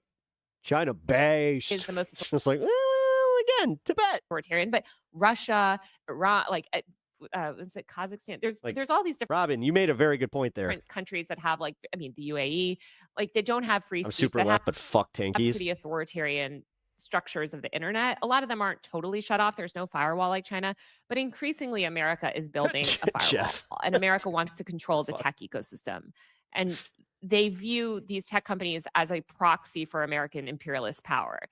That's why all of them are sitting right behind Trump when he's elected. And this is also another reason we need to break up these big tech companies and have more competition and have less profit. Like you mentioned, they do make these algorithms that aim. And by the way, every piece of media is addictive. Every piece of media every media is meant to get you to continue to stay on. Same with novels, television, video games, whatever. But I think what's scary is that the tight relationship. Yeah. Okay. I wasn't crazy. She literally she compared a book and how it's written to a fucking algorithm. That these major tech companies I'll have let you guys sit with that one. And that is a weird take. China definitely wants to control what people see. Yes. The way that they're, I have to pee real quick. I'm going to leave this going for a sec. Facebook I will is be working right with the government back. to get, women, for instance, Here, that have had please stand abortions up with you. arrested, There we go. by providing them He'll do with his part. data. Especially the government saying, hey, thanks for all the support these tech companies. Now we're going to protect children and actually let you collect even more data. And by the way, simultaneously, we're building this massive surveillance state. The major third-party identification tool is Persona, which is Peter Thiel-backed data harvesting company that does a lot of these ID things. So anyway, yeah, I'm sorry I'm talking so much, but no, I really appreciate it, and you're sharing a lot of really interesting stuff. It's blowing my hair back, and I'm trying to grapple with it in real time because I have been kind of on this kick. I'll just be straight up with you, Taylor, where I've been like, fuck everything. I'm a neo-Luddite. I hate technology. I hate all these corrupt, Silicon Valley industries, and I feel like that is where people are left to be if they don't feel like that we have as citizens the power to properly regulate these companies and be in control and return the power to the people. It's what civic government is supposed to be all about. And one last question I had as it pertains to the way that big tech is regulated in America is, obviously it hasn't been, right? And one of the ways that big tech has always spent their money has been being we're liberal, we're awesome, we're woke, we'll give Barack Obama hundreds of millions of dollars. Just don't do anything that's going to interrupt what we're doing over here. Don't stop Jeff Bezos from not only monopolizing the Amazon that we know, but also Amazon Web Services. Let's let Elon Musk become $100 billionaire. He's like a $500 billionaire, whatever, how much money he has now, infinite money, essentially. And it was never regulated because the idea was they were just going to regulate themselves. I feel like that is really falling apart. People are no longer buying that obvious lie.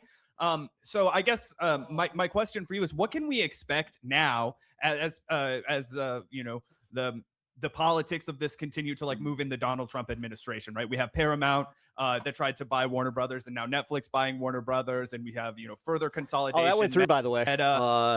Netflix is officially the winner. Owns Instagram, Facebook. I always forget the amount of people that are still on Facebook.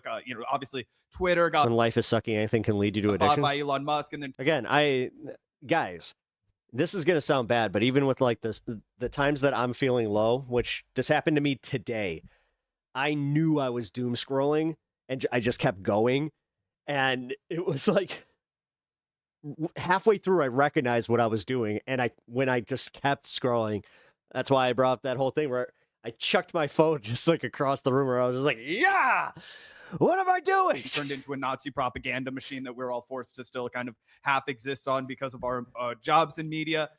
What should we be prepared to witness? And I guess what would be your best strategy for how people in our audience can oppose it outside of, gaining information, but really a more, tangible way of opposing it? Yeah, I think we're just at this crossroads. So we have two options. We have like fuck all that corporate control, crack down on these billionaires, like crack down on these evil tech companies, really. Hopefully Trump doesn't announce measures against Canada tomorrow. He's making an emergency announcement tomorrow, the day before the Epstein files are going to be released. Gee, I couldn't have seen this timing coming, folks. Target their business models, really center Everybody just ignore them. User privacy, user control. Like you were saying earlier too, like one of you was saying like, oh, I feel like I can't control my algorithm. You're totally right. Also, you don't know what your algorithm, you don't know how they're targeting you. You don't have any transparency.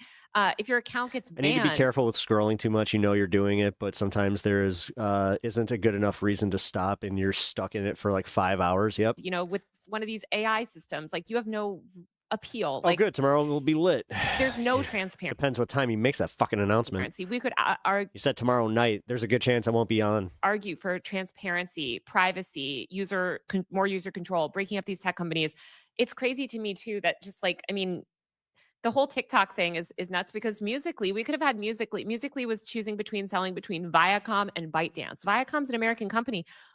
They had to sell to ByteDance because Facebook at that time was driving them out of business. So we need to stop letting these tech companies. Their convo isn't that bad. Engage in this anti-competitive. No, I did a little bit of the clickbait thing because there was a testy moment. Like let's put it this way. I found the testy moment, started there, and then now we're in the conversation. I did the clickbait, folks. Behavior where they just try to shut down and target all these smaller platforms that are less profit driven and stuff. But unfortunately, we're not doing any of that right now, I think, because people haven't gotten engaged and because we're in the midst of this insane, I'm sorry to say it, moral panic where people are taking that anger, that rightful anger that they feel towards these horrible tech companies, and they're letting these corrupt politicians convince them that it's harming children. And if we pass these child safety laws, that's going to help the children because they're harming, and so all of the energy is going towards that. All of the, you wouldn't believe the amount of groups that are advocating for this and people that leftists that advocate for this all day online. That's really dangerous because that's how this package of censorship bills got so far. That's how we're getting 11 states currently with age verification laws, identity verification. Including ours. That's terrifying. We don't want that. And by the way, if you guys are you're going to be the first to get downranked and deplatformed. Like I was telling these other leftist influencers, I'm like, you guys are you're going to get fucked. If these laws pass, your channels will be hidden. We already know what we can look at authoritarian countries and see that future. Yeah. And in that future, there's no baited and outsmarted. There is no dissent, and so we don't want that. We want to fight. And yes, you can start by going to badinternetbills.com and start calling and just don't let yourself fall for this stuff.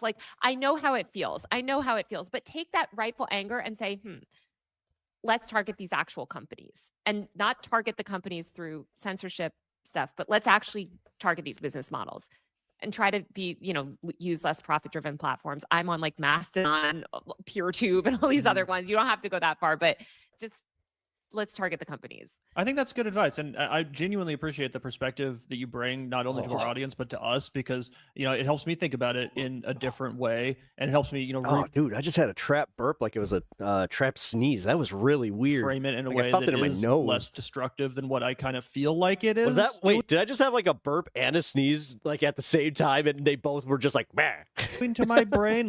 People talk about brain rot. Yeah. And literally I'm not even kidding. That is sometimes how it feels after you've been scrolling. Nose for too burp. long. Oh God, those hurt. You're like, my brain is fucking. You ever had one where you're just oh?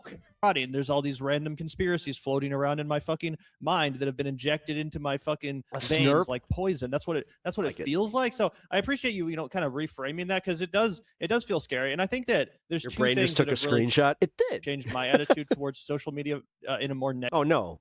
And now it's Taylor Lorenz. God damn it. Negative way over the last couple of years because I used to really feel very similar Like a beer burp that burns your nose. This is a 7-Up burp. to you. And I think the two things that have really kind of made me sour on social media is one, seeing seeing Twitter get bought by Elon Musk and turned into X. I used to genuinely love Twitter, and I cannot Thanks, go man. on X Appreciate that. even for a minute without remembering how much better it used to be, without how much less Happy racist birthday, fucking Pep. slop I used to have to see, how the replies used to actually be I'll just say it. real human beings instead of just Tomorrow. 100% blue check bots.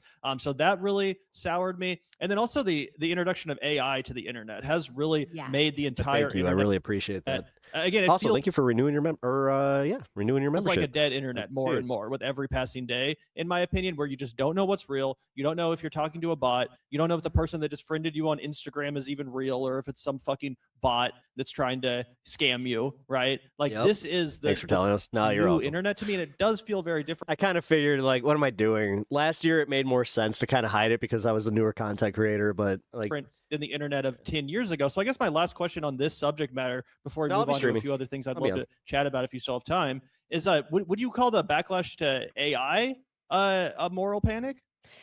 No. all right, partner, you know what time it is? We got 10 minutes Because or 9 no, minutes, but AI yes, then I no, know what time it is. Well, there are moral panic aspects to it. So Tomorrow- it could tomorrow's my birthday. enter into moral panic territory. And I don't even want to like get into that, but we're not at the point where it is moral panic yet. I'm exactly a week away from Christmas Eve. The backlash to AI is largely over. I mean, has there's consistently sucked. many different sort of concerns. Even as an I think adult, some of the dude. Like, it wasn't it was like 2 years ago. One of my aunts literally pulled the same shit, and it like triggered me where I was just like, "Are you fucking serious?" legitimate concerns are around energy use and like Will you be streaming until your birthday? No. Like, well, maybe I don't know. environmental impact, the fact that we're just putting these data centers in Probably places not. and being like, sorry, your electric bill is going up and there's no more water. We need the data center. Like 3 that's a more huge hours? problem. These are Ugh. environmental concerns. We should December birthday suck. Yeah, they do. always, question the environmental impact of these tech companies. A moral panic is really about like content. Especially like I've noticed that if you're on the week of Christmas, behind Christmas, or the week before Christmas, and media. it's a So, 3-week period of just like fuck this. It's about media and communication. And there is moral panic stuff around some of the AI stuff, but not really. A lot of it is like people legitimately like, hey, why is my job being automated away? Why are these algorithms able to like predictive policing algorithms like designating me a terrorist when I've done it nothing? Like Happy that birthday, fellow child of winter. Would you say that talking to ChatGPT like all day long or something? Would you say that that's no worse than like talking to your friend on the phone or listening to music or whatever? Because that's also like engaging with media. And So that is Jesus, his friends must have engaging been with a system, right? It's a little bit different because it is Well, here's the bitch of it. Even in my religion, we acknowledge that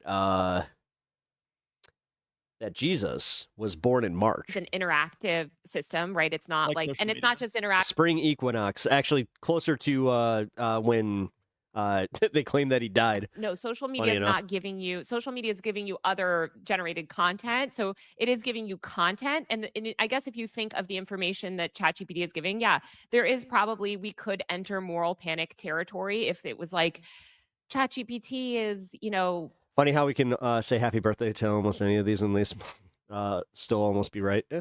I don't know, doing XYZ. It does, it can, I'm not saying that it can't have harmful effects in the sense that people have very low media literacy, just the way that people, when they were receiving propaganda through the mail, in the 50s, like didn't have any media literacy and believed it all. Like that's not a good thing. That doesn't necessarily mean a moral panic is really, it's really defined by I'm glad she's at least defining this. I think I fell asleep during this part. the scale of something and how it's being weaponized and how sort of what the outrage is sort of towards. And the outrage towards AI is not largely about like, it's not largely about the content, really. I mean, I do see a lot of people talking about how like this AI convinced someone to kill themselves, or like it gave you this Some of information. that is,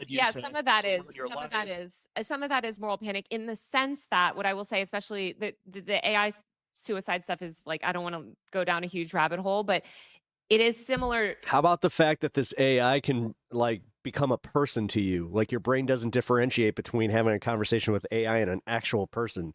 You're going to just ignore that that's a problem? Where some of it is I mean, some of it's horrible. I'm not defending the practices of these AI companies. Again, they're evil, they're terrible. And by the way, if you want them to do less of recommending suicide to you, we need data privacy reform because they're targeting you, So they're wait, harvesting do data you and think the targeting you. AI companies are evil and terrible? Yeah, I mean, I don't think there's some ethical AI companies that I've seen at least, but Because maybe I'm wrong. when you were kind of saying that me calling social media companies evil and terrible was like, No, I think just more social media panic. companies are evil and terrible. I'm saying you need to recognize that you're participating in a moral panic about the content. So there's no evidence. There's actually plenty of evidence to the contrary, right? That it's destroying kids' mental health. That's a common trope. There's no evidence of that. And I don't think ChatGPT right now is destroying kids' mental health in any sort of mass way. Do I think it's a great product? Like, I think I think it sucks in a lot of ways. It gives a lot of wrong information, and we need better media literacy, and we also need more transparency over these products. But we're not even at the point where it's a moral panic. A moral panic takes a really long time to develop, and the Not necessarily. The D&D moral panic only took a year. technology needs to be really widespread. That's why you see radio, telephone, television. Well, more people are using AI now than She keeps using those as the go-to, but she's missing the other moral panics like I just brought up, and the ones that did take, like, they caught on like a wildfire, and they actually did have consequences. Wikipedia, which you referenced earlier. So I do think it's entering that. Was that moral panic based on bullshit? Yes, to her point. Territory where it's like, could enter whether you that want to call it a panic or not, I do think that like when this technology is foisted on society by companies that you just admit are evil and terrible, it is going to instill some level of psychological panic where you're like, what the fuck? Society is about to change in ways that we can't predict or understand. Yes, Thanks and I to think this people are profit technology. I've laid out my opinion on this issue plenty of times. I'm sure most everybody knows my opinion by I now. think we should separate panic from moral panic. But I agree. I feel a lot of panic over AI. I'm a writer. Like, that's terrifying, right? But a moral panic is something different, and it really requires the Why? Because all of a sudden you can become obsolete. media too, to like really take it on and be outraged and then sort of use it to push censorship and stuff. I'm pretty pro free speech. Like I get annoyed when I go on some of these AI platforms and try to look at different things and it's like censoring content for me. I don't want censorship laws around that. I think transparency. She has shaky points. I feel like she doesn't fully know or believe what she is saying, but maybe that's me. Data privacy, like a lot of this stuff that we could make kinda feel the use to same make way a a little healthier bit. social media ecosystem could also be used to have a healthier AI ecosystem. More than anything, we need media literacy because Right. young people can't understand the difference between talking to an AI and a human. And you know what makes that worse? The later that they're exposed to that technology in a like if you, for instance, if they get it when they're 18 versus maybe 14 or something, provided that they're learning about it in a constructive environment, the less media literacy they have. That's why like the later you get on the internet and the more sort of like confused people get. So we want to expose people to these technologies in a constructive way. We don't just want to let 5-year-olds be interacting with AI toys all day, but we want to, Have you met modern parents? help. This is my problem. I don't think 1, 2, 3, 4. There's 4 of us on screen right now. I don't think out of the 4 of us on this screen that any of us have children. 85-year-old. So I'm gonna just kind of say right now, it's like, People who are like 55. I don't know. I'd rather ask somebody that does. And I got into an argument about this once where I was just like, because I overstepped my bounds. I was just like, bro, your kid is what, fucking 6, and you're just gonna put them in front of their iPad all day? Is just like, you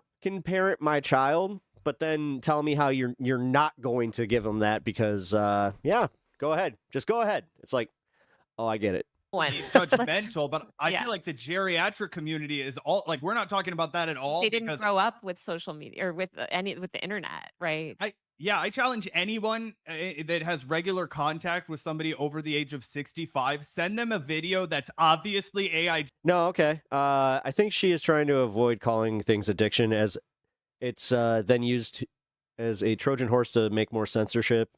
I may have had too much time. Generated and be like, oh my God, look at this. They will think it's real no matter how obvious it is, because their brains just haven't been coached to do that, right? It's kind of like Orson Welles' War of the Worlds. Over the radio, we're broadcasting a reading of this book. People lose their freaking mind because they're not they don't understand the technological advancements that were happening at that time.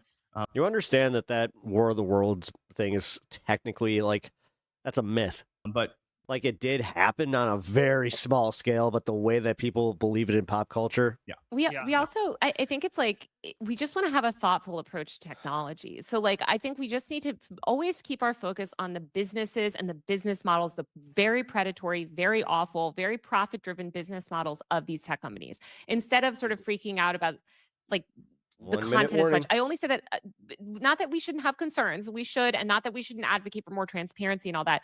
But for instance, the Take It Down Act is a good example of how an AI law that's AI safety is weaponized to silence speech. So just like I'm not so concerned about AI right now because right now we're not in moral panic territory. I think people should freak out more. Most people are drinking the Kool-Aid and using it at work, and I'm like, no, you probably should worry about this more. Social media. I found one AI video that I gave an approval to, and it was a Bob Ross video where Macho Man comes in and he's just like, adding in a little bit of an elbow drop, yeah. And then Bob just turns around, he's like, and now that's what I call a happy little accident. Again, these are evil, terrible companies. It's We're funny. not defending them, but let's target their business models instead of targeting. 420. Because here's the thing: if we regulate the content on AI, we're regulating AI content. If we're regulating the content on social media, we're regulating people's speech. And I'm sure that the tech companies are going to claim that the AI companies are making their own speech, what I was but they gonna are not say. humans. But they are not humans. So what? Yeah. Yeah. Which is why I would don't argue think they should be on social medias. I think the number one thing that all these social media companies could do to win people like me back over to understanding the value they provide to society is to ban all of this AI crap, all the bots, all of the AI content creation, which is really just flooding the internet in order for some random guy to enrich himself because he was able to upload 150 AI Oh, yeah. fake movie Forgot about trailers that. onto YouTube, which again just floods the zone. Just gonna put a little happy little pentagram right here, and with bullshit, and it really does make it less social and now we have a happy little demon. more of just like this portal into fucking slop hell where you're like, oh, let me look at my daily slop and see a bunch of misinformation that's not even fucking true. You'll literally see things that aren't fucking true, just straight up lies on Facebook constantly. Oops, I repeated a joke. So it does get to the point where it's like, how the Shame. fuck is this improving society at all beyond just like this dystopian slot machine? That's the feeling I have. I do think if they were able to somehow, unintegrate AI technology from social media and to get a handle on the bots in general, then I would have a very different opinion. But that's just really informed the way I view social media as a product, and I just think it's almost unrecognizable today versus what it was, back when it started. I've seen way too many AI YouTube videos get 1 million views. The person that made the AI is getting paid. That's what I don't want. I will not click on that video. And it's comic.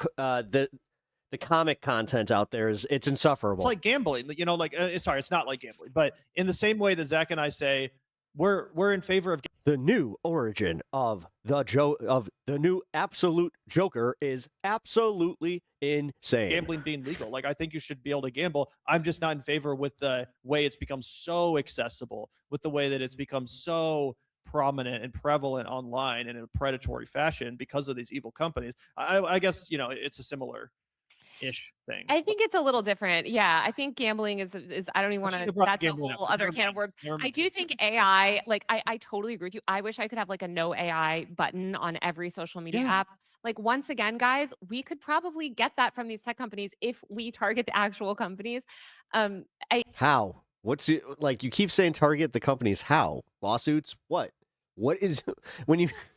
I would like a plan of action for, like, if you have this, like, if you've already got the blueprint, you care to share with the class? Yeah, I agree with you. And I think also all of these concerns around speech and regulating AI content, like, that's a problem for the future.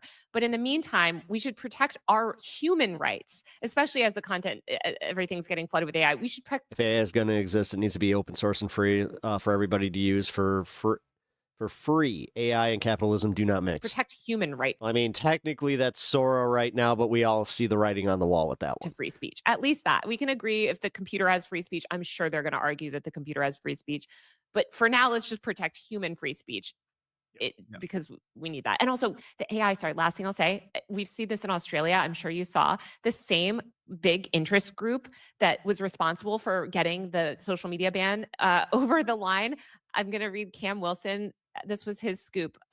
They are also developing AIs to track students, and it's all integrated with mass AI censorship. So you're seeing this with the cell phone bans too, where they're like, let's ban the cell phone bans in school. Oh, parents are nervous about school shootings. Don't worry. Yeah, the only way to keep tech companies in check is through government regulation. Also have this AI system. And I don't think the Trump administration is in any hurry to do that. That we're rolling out simultaneously that's going to track your student all day. So we can ban the cell phone and track. And so you're damn, dude, seeing a lot of this like censorship and surveillance rolled out folks, I'm just going to go out on a limb here and say that Binger was pretty good with AI laws.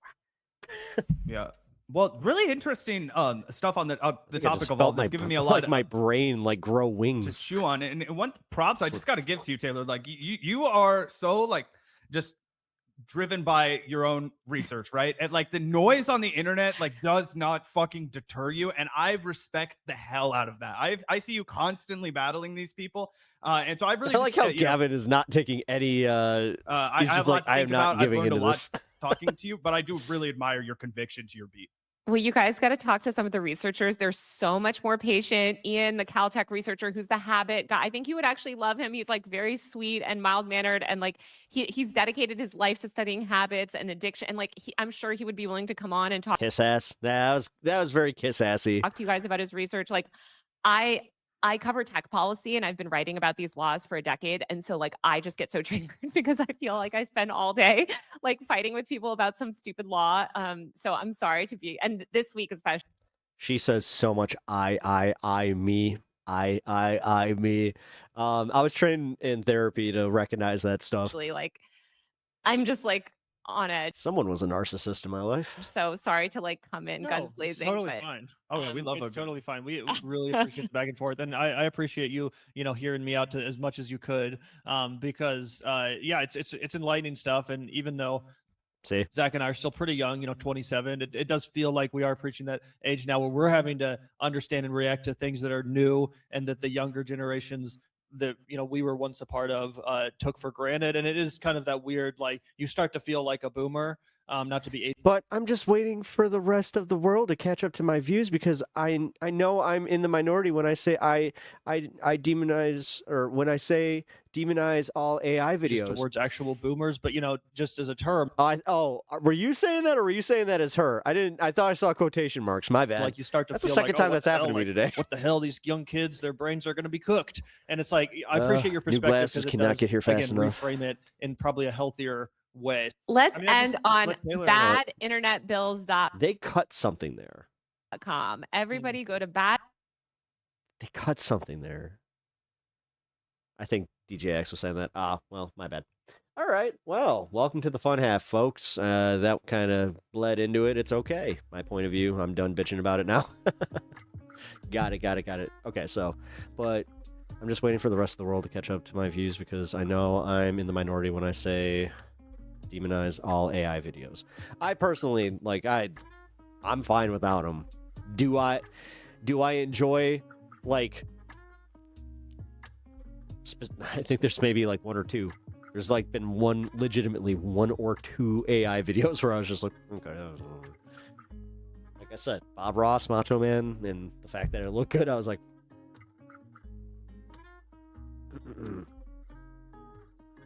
there's one of those WWE ones that scared me, though. That's when I officially got scared of Sora, where I was like, oh, damn, that looks convincing.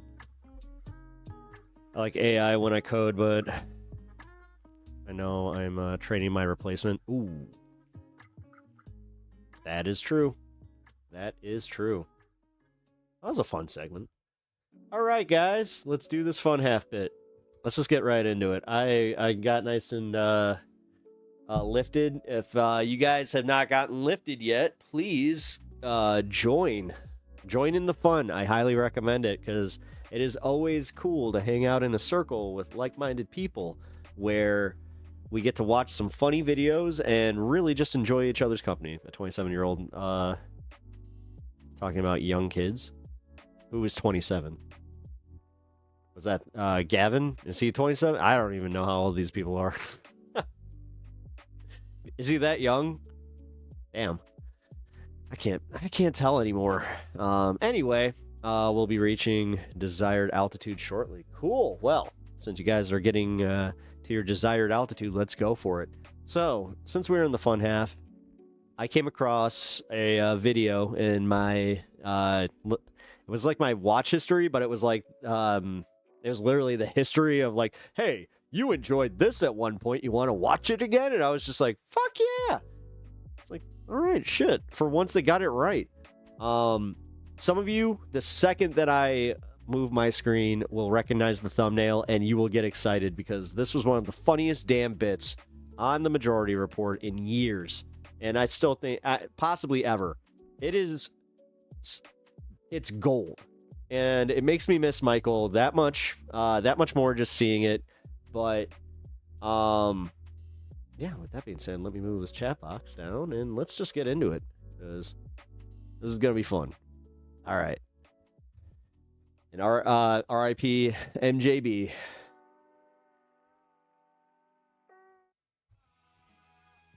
We're surrounded look at that by young Sammy. dancing leprechauns. Is it? It is St. Patty's Day, right? We're gonna go out and party tonight. Oh, dude. Dude, I'm gonna get wasted. Totally. Oh my god, dude.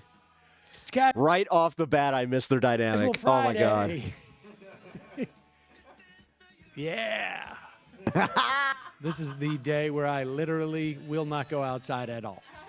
Oh, here it comes. Look at all those people out there having fun.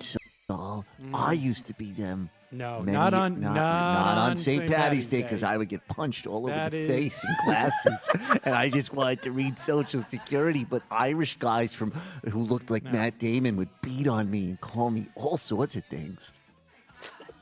Appearing on the program today, Cliff Schechter, not Irish.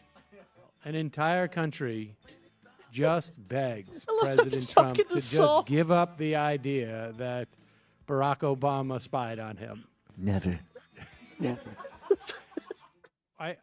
Let me just set the record straight on this whole St. Patty's thing that's blowing up. All Oh my over the god, place. he's so mad about it.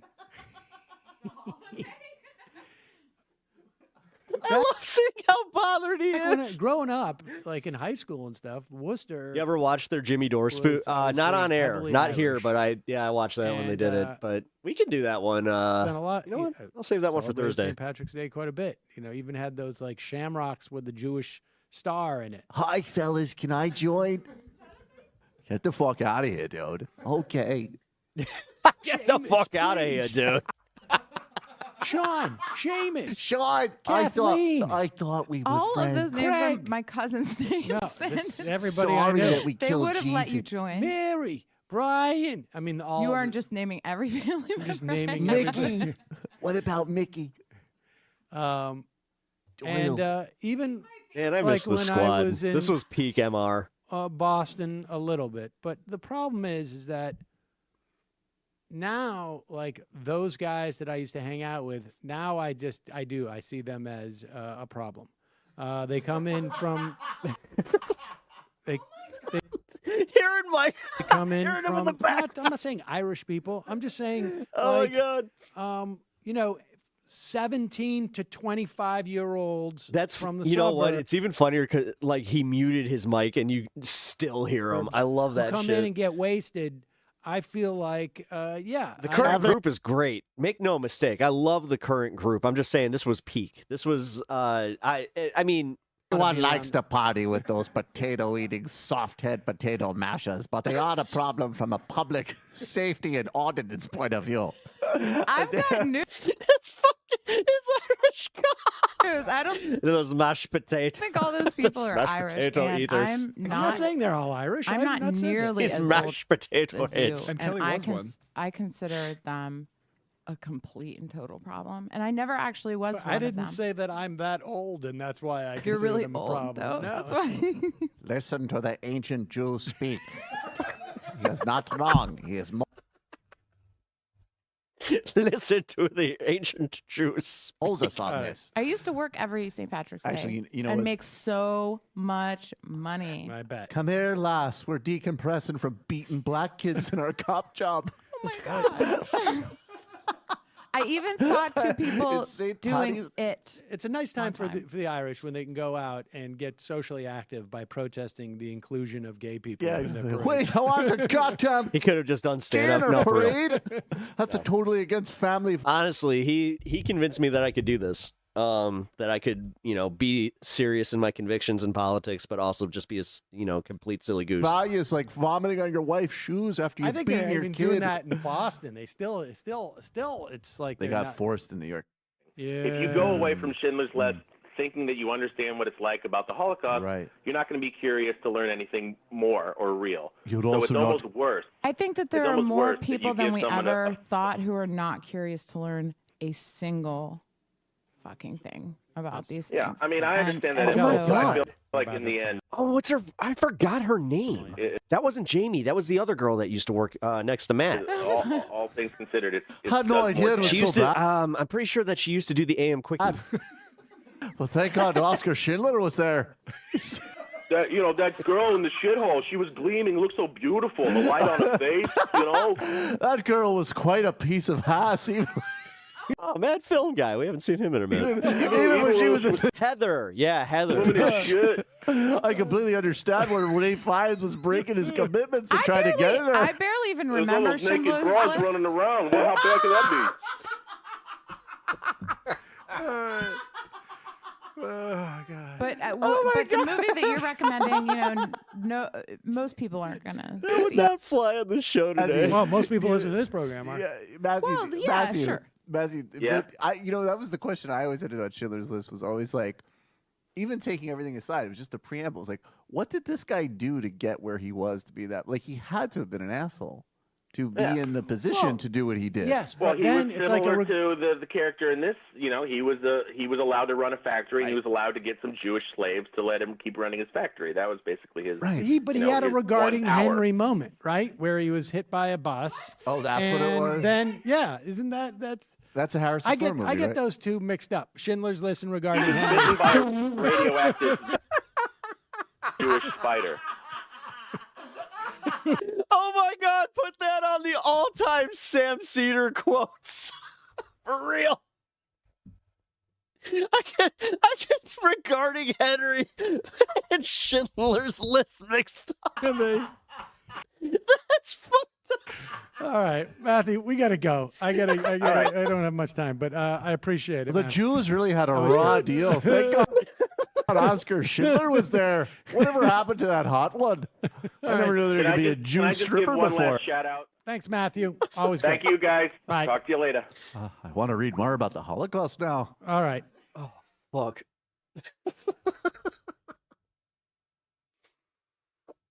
Oh my God, dude.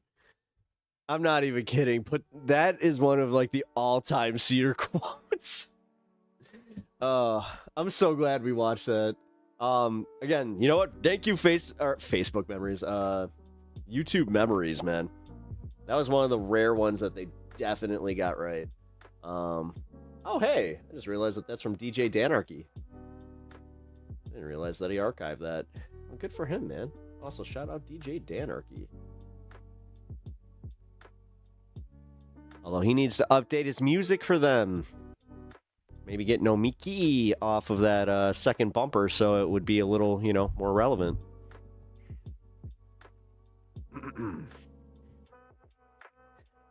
Best Sam Sear quote.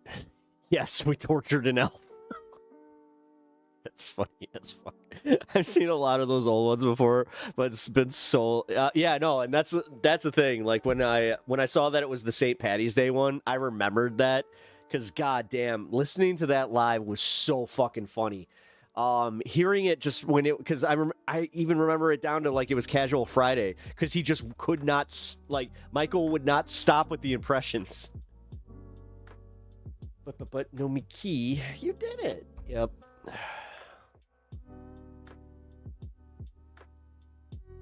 It's just, it would make more sense if she was, ever going to come back on the show. I don't think that she will ever make an appearance on the show, so why keep that?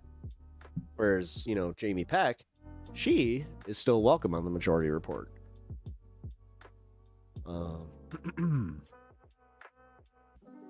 As far as I know.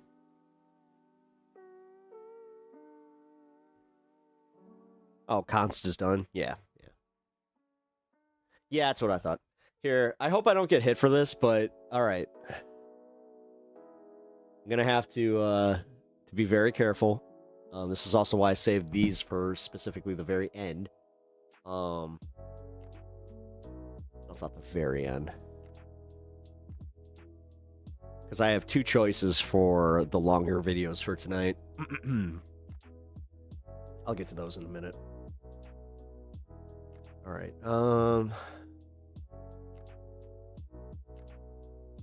This isn't really funny or anything. It's more just interesting.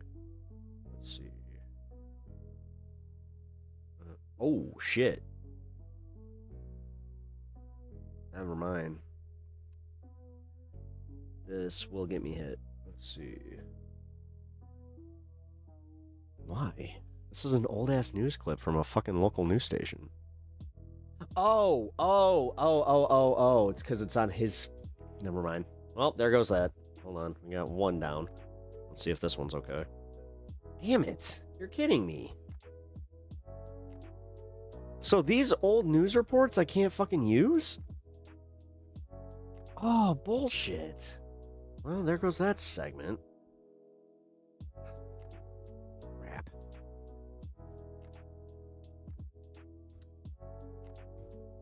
Frickin' YouTube. Well, I guess we're playing this one. We're gonna do the little bit of roulette here.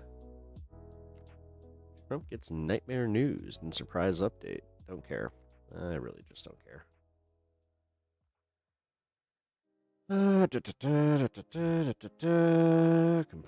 Comprise. Don't care. Hey! There's nothing fun about it. There we go. This will be all right. There's no WWE footage in this, right? Yeah, we're good.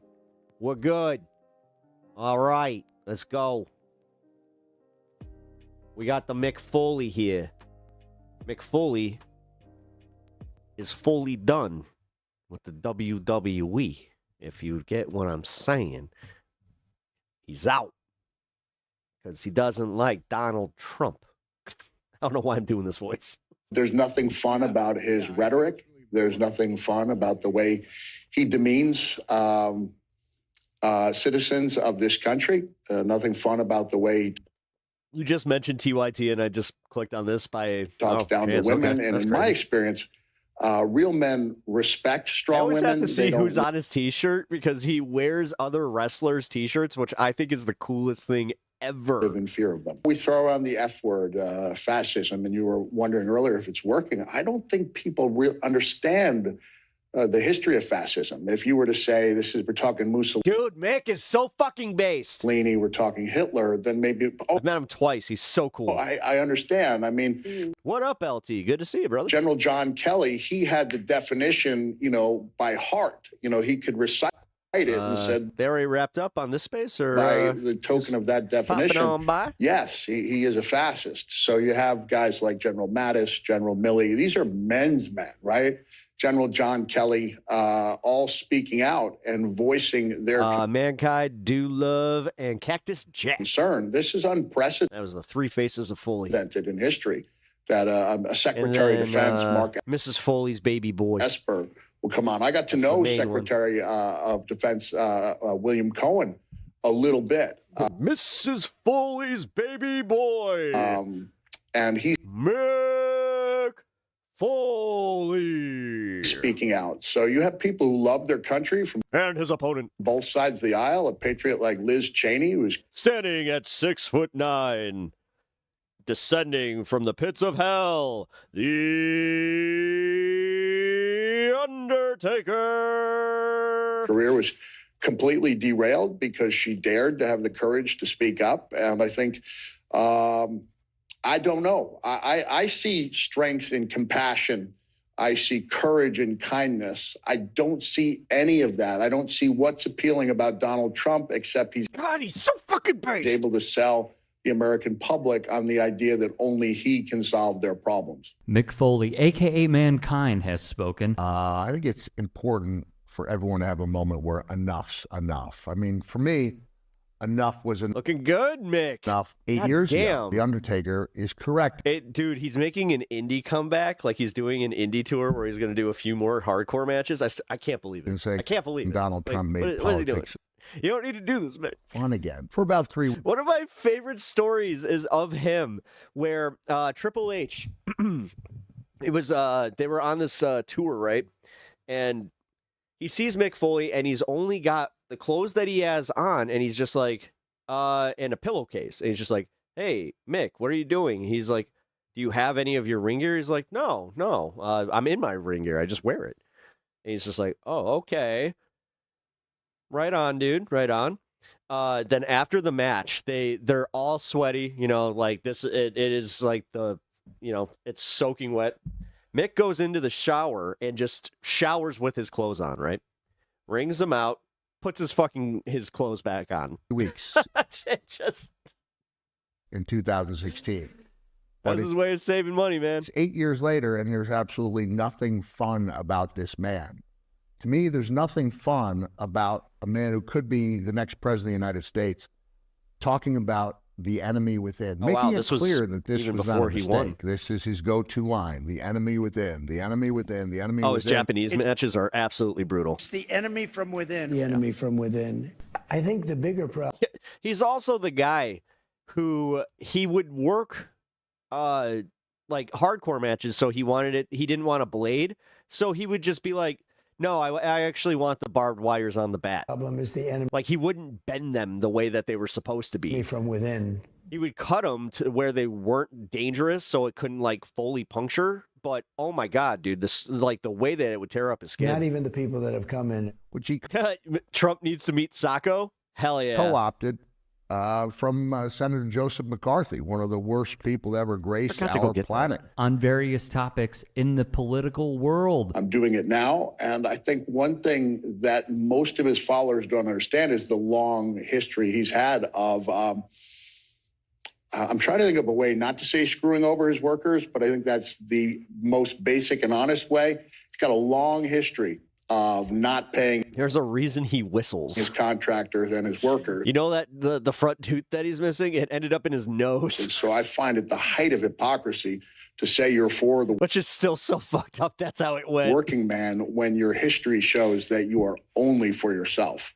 I don't understand the mystery. I mean, I grew up on Long Island. This man hit his face so hard on a wrestling mat that his tooth got, well, not even a wrestling mat, it was the floor because he fell off the top of the cage. So I was used to him. My friends and I saw him. Is anyone from wrestling as base as Foley? Sami Zayn is. It's like kind of a harmless con man, but he's not harmless anymore. He's a very dangerous con man. And I'm going to quote General Mark Milley when I say he is the greatest danger to our Daniel Bryan country. From the bill CM Punk. build up to the 2024 election. Although CM Punk is still currently working within the confines of WWE, so no. Mick Foley takes that and kick. more. Most recently, Nick Reiner, son of Hollywood icon Rob Reiner, has been taken into custody after both of his parents were found dead in their home last night. Speaking of horrific, I want to read how the President of the United States responded publicly to this news. Here's what he posted. Quote, "A very sad thing happened last night in Hollywood. Rob Reiner, a tortured God, this is like the 80th time I've seen the stupid fucking truth. and struggling but once very talented movie director and comedy star, has passed away, together with his wife Michelle, reportedly due to the anger he caused others through his massive, unyielding, and incurable affliction with a mind-crippling disease known as Trump derangement syndrome, sometimes referred to as TDS. He was known to have driven people crazy by his raging obsession of President Donald J. Trump, with his obvious paranoia reaching new heights as the Trump administration surpassed all goals and expectations of greatness, and with the golden age of America upon us, perhaps like never before. May Rob and Michelle rest in peace." My panel is here now. The days of us expecting this president to be a I'm glad that he consoler-in-chief, kept this part. a I uniter. mean, I said it yesterday that this is a rare bit of Dana Bash. Wow. Chief. Call her Dana Fash so much I almost did it like just Even naturally. anything close to that, those are long gone. With the passing of Like, she sucks, but this was a good take. Rob Reiner and his wife, plus God, she's going to look like Mitch McConnell by the time she's 80. And that's unfortunate. Trump mocking their deaths, Foley would issue this statement: parting ways with WWE. While I have been concerned about WWE's close relationship with Donald Trump for several months, especially in light of his administration's ongoing cruel and inhumane treatment of immigrants and pretty much anyone who looks like an immigrant, reading the president's incredibly cruel comments in the wake of Rob Reiner's death is the final straw for me. The statement would continue. I no longer wish to represent a company that coddles a man so seemingly void of compassion as he marches our country towards autocracy. Last night, I informed WWE Talent Relations that I would not be making any appearances for the company as long as this man remains in office. His last paragraph would read as follows. Additionally, I will not be signing a new Legends deal when my current one That's huge. expires in June. That's huge because he was set to make a return in ring. I love WWE, will always treasure my time with them, and I am deeply appreciative for all the opportunities they afforded me. But in the words of Popeye the Sailor, I stands all I can stands, and I can't stands no more.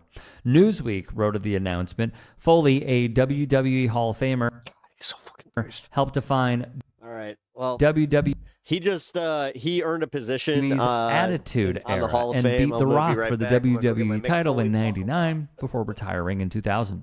He returned to the WWE as a commissioner and commentator. What frustrates me the most is that so many good, hardworking American people cannot see through such an obvious con man who is only out for himself.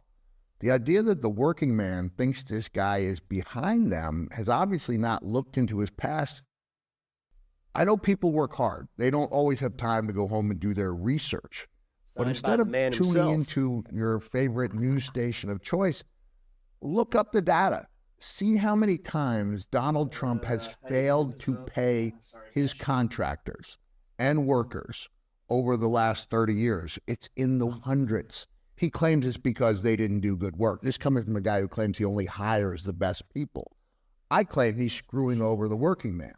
Kevin Nash today told me a story about going into the venue that used to be the Taj Mahal, mentioning Trump's name and seeing the bartender roll his eyes. And the bartender told a story about his father was an electrical contractor. That seriously, he deserves worked that. hard his whole life to build up that business.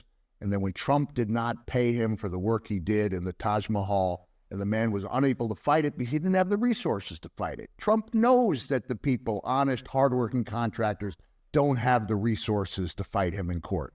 And he bankrupts them. Their dreams disappear. That's not standing up for the working man. Jack White. Hopefully this reaches some normies. I mean, it definitely pissed off some fans. It also responded to I'm part of like some wrestling communities that I was like, oh, damn, he's getting, oh, boy. Trump's Rob Reiner Truth Social post by writing on Instagram. Another example is woke pep talks describes being a woke junkie. Trump, you look at him, the long hair. Disgusting, vile, egomaniac loser child. Neither he nor any one of his followers can defend this gross, horrible insult to a beautiful artist who gave the world so much. To use someone's tragic death to promote your own vanity and fascist authoritarian agenda is a corrupt and narcissistic sin. Shame on you, Trump, and anyone who defends this. God bless you, Rob Reiner, and thank you for what you gave the world. I never even met you, and I still stand by you. There will be many critics who will say, why didn't you do this earlier? Or why did it take until Rob Reiner and his wife getting killed? They'll hate him now and revere him later. For oh, men, trust me, wrestling fans are fickle. Kind to do this. And I think that's something that y'all need to take up with Mick Foley. The fact that somebody within the WWE realm who built his entire career and livelihood off of the sport and the organization is speaking out is a positive. It also shows, because I've seen the reactions online, that he is loved within this industry. And they appreciate him doing this. So, look, there have been things that Trump has said that has been... Wait, seriously? Not only out of touch, but also inhumane. And I think what's more shocking is not that Mick Foley is leaving the WWE because of this Truth Social post and how the WWE has aligned directly with this administration. If you remember, Triple H was there with Bryson DeChambeau and Harrison Butker and many others for the presidential fitness BS. Yeah, it was hilarious. That's actually one of the best memes, and it wasn't like you didn't have to do anything. It was just somebody noticing where it's just like Stone Cold Steve Austin has stunned all 4 people on that stage right now. That press conference. It's just like, but what I found to be more interesting, what, is that there are so many leaders within the Republican Party, and even those who are leaders and that's of the bottom line, churches 'cause or Stone Cold said leaders so. within the movement that are coming out and condemning this from I miss Stone Cold ET. Trump. That was a great video. And again, I think Stone Cold ET. questions He wants a 10-piece nugget. What? A side of fries. What? Medium. What? need not to be laid And a large Diet Coke. And that's the bottom line, because Stone Cold ET said so. at the feet of Mick Foley, but those who If you still don't know what I'm talking about, I'm sorry. follow this entire MAGA agenda and are going with it, even though we have seen this playbook This from Trump is a great deployed album. so many As a times. If you can and are willing, badass opener about Blackjack Johnson. Yeah, it's cool. All right. I don't watch wrestling, so you might be right. Oh, well, I do. I watch a lot of it. Well, not anymore, really. I watched John Cena's last match on Saturday. Where does Shawn Michaels stand? With God. He got kicked in the face so hard, he found Jesus. I feel like that was a little mean. All right, you guys. Okay. I just saw that this is a thing that. Oh, God, I don't want to fucking do it, but there's some drama with Cena. In what way? Like, oh, are you talking about like the mainstream media catching on to his retirement match, going just balls up? Dude, that was bad. Like, nobody was happy. People were legitimately just like, oh my God, he didn't just lose, but he tapped out. He never tapped out. Like, that was kind of his thing, which I get it. In like the story, he finally had to tap. I get it. That is long-term storytelling. This goes back to 2003. Like, I'm sorry. I will respect that, but it just sucked to see, okay? It sucked to see him go out and lose. One of my favorite videos going around is one of the workers. Her name is Bailey. She's amazing. She's sitting there watching the match with CM Punk, and at the end, she just looks at CM Punk, and she's just like, "That's fucking bullshit." And then she just like is like, well, "I guess we gotta go." It's fucking awesome. Donnie needs neckgina. Stop making fun of my neckgina. They had to start censoring it. I'm very, very sensitive about it. It's very sensitive. Ew.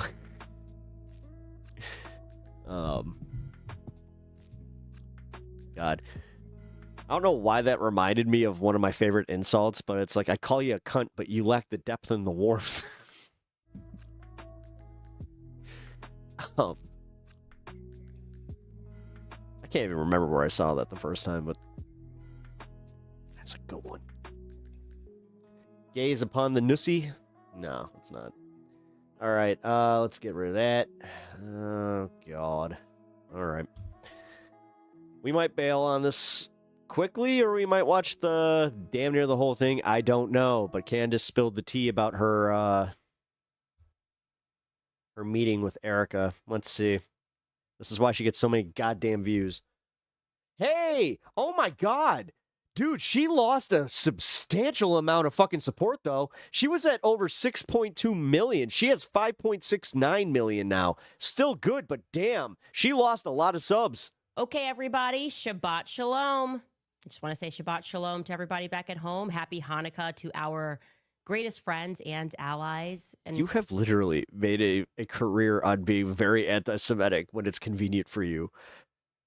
Well, is anybody Jewish in here and very insulted? You know, this is a good Because I'm not. time to So, mention like, I'm insulted. I'm not Jewish, but Israel does have a right to defend itself. Tucker Carlson is Adolf Hitler.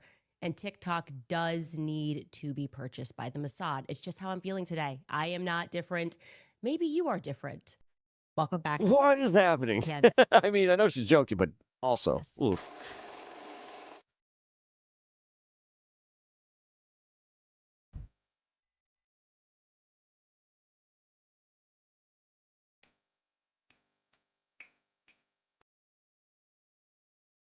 How is she somehow looking downright Caucasian right now? Oh my God! Douche. Oh my God! I'm seizing from douche. Ah!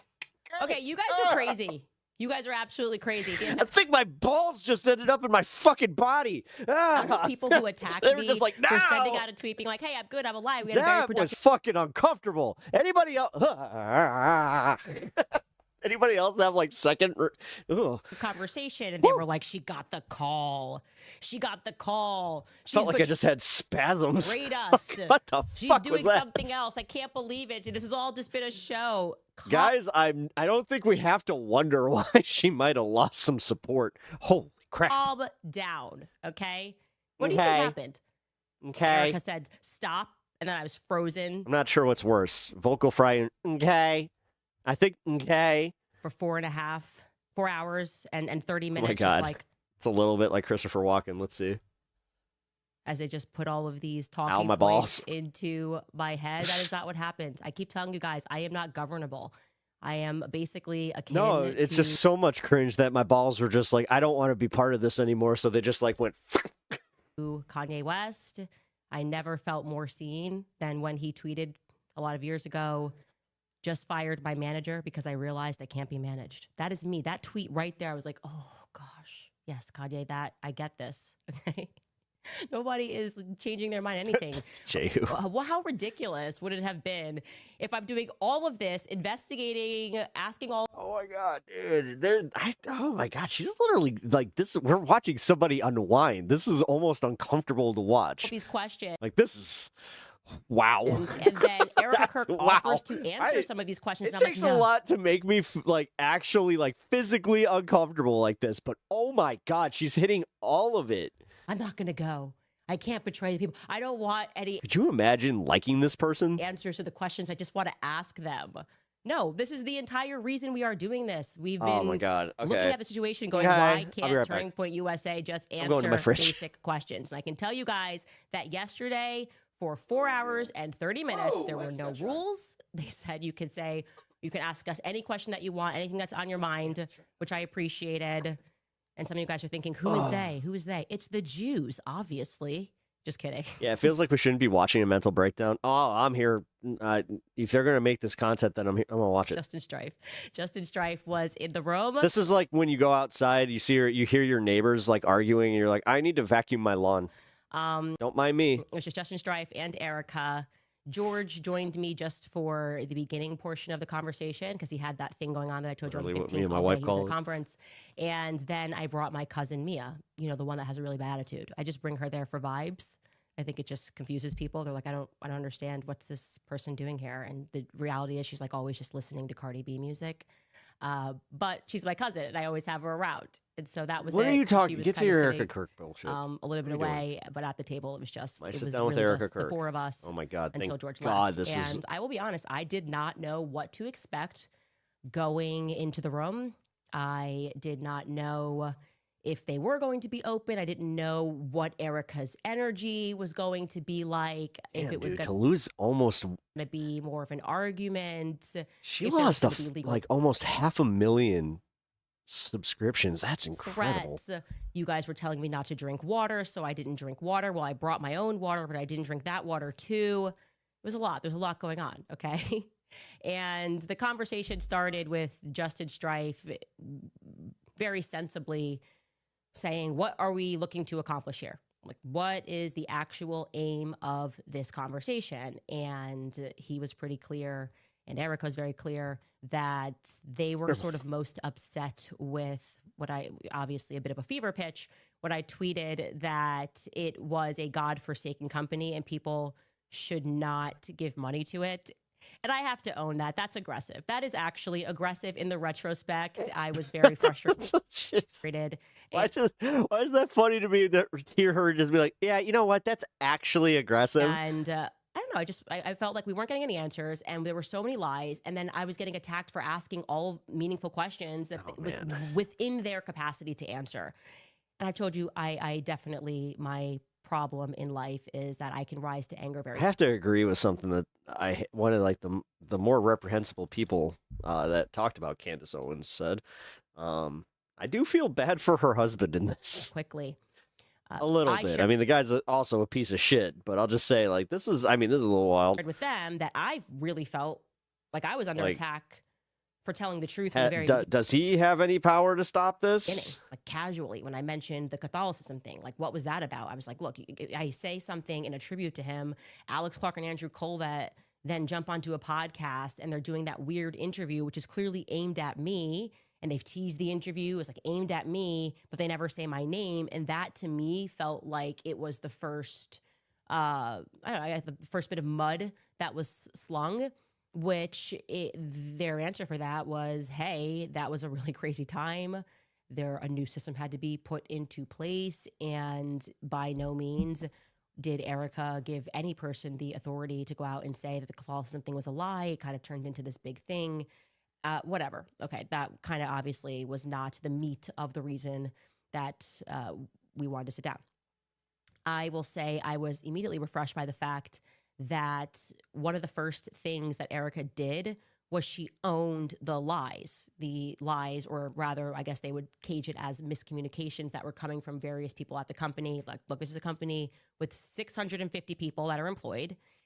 Everybody at this time is exceedingly emotional, and they are communicating, and no matter what somebody says on Twitter, they assume that this communication has come down from management, and that's not always a circumstance. But they owned right away, which felt great, that if you guys recall, Erica sat down with Glenn Beck. I actually missed this portion because I didn't get to watch the interview in its entirety, and we were pulling clips because a lot was coming out very quickly. But there was a portion that was going around that was viral, and it was Erica saying that she had Charlie's phone and that Charlie never texted anybody the night before saying that he thought that they were going to kill him. And that obviously reflected poorly on me because I was the one who said, color me surprised. But I'm just gonna put this out there. I don't think that Turning Point or Erica Kirk would be very cool with you saying this right now, but okay. He did, in fact, text multiple people the night before. Seems like it's a little one-sided. Then I went on Jimmy Dore on Friday, Jimmy Dore's show, and I clarified. I said, Andrew Colvett told me specifically that he was one of the people that received this text message. So I got Jimmy that Dore got first his little person. bit I didn't of get that boost from of a source. I got that relevance, directly from Andrew Colvett. And then somebody who had access to Dan Flood's communications said that Dan Flood similarly received a text message.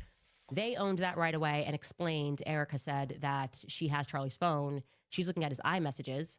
And it turns out that he, like everybody else, communicates on Signal. He communicates on Telegram. And that those when she heard me say that, they then went and looked, and yes, that what I said was true. Andrew Colvett received a message the night before, and Dan Flood received a message the night before. Now, they asked me if I had actually like a concrete a copy of what Dan Flood got the night before, and I said no. If somebody told me what it said, which was almost exactly what Andrew said, which is they're going to kill me. Andrew did not know who they were, that he was referring to were. But they clarified that the message that Dan Flood received said the left is going to kill me. So I can't confirm that one way or the other. I have to trust them on that because I did not see that concrete message. I was told that it said they. Now, obviously, we discussed the moment, and I'm laughing here because you TikTokers are actually out of control. You guys are going to be the reason that Israel gets TikTok. because you guys are acting a fool all the time.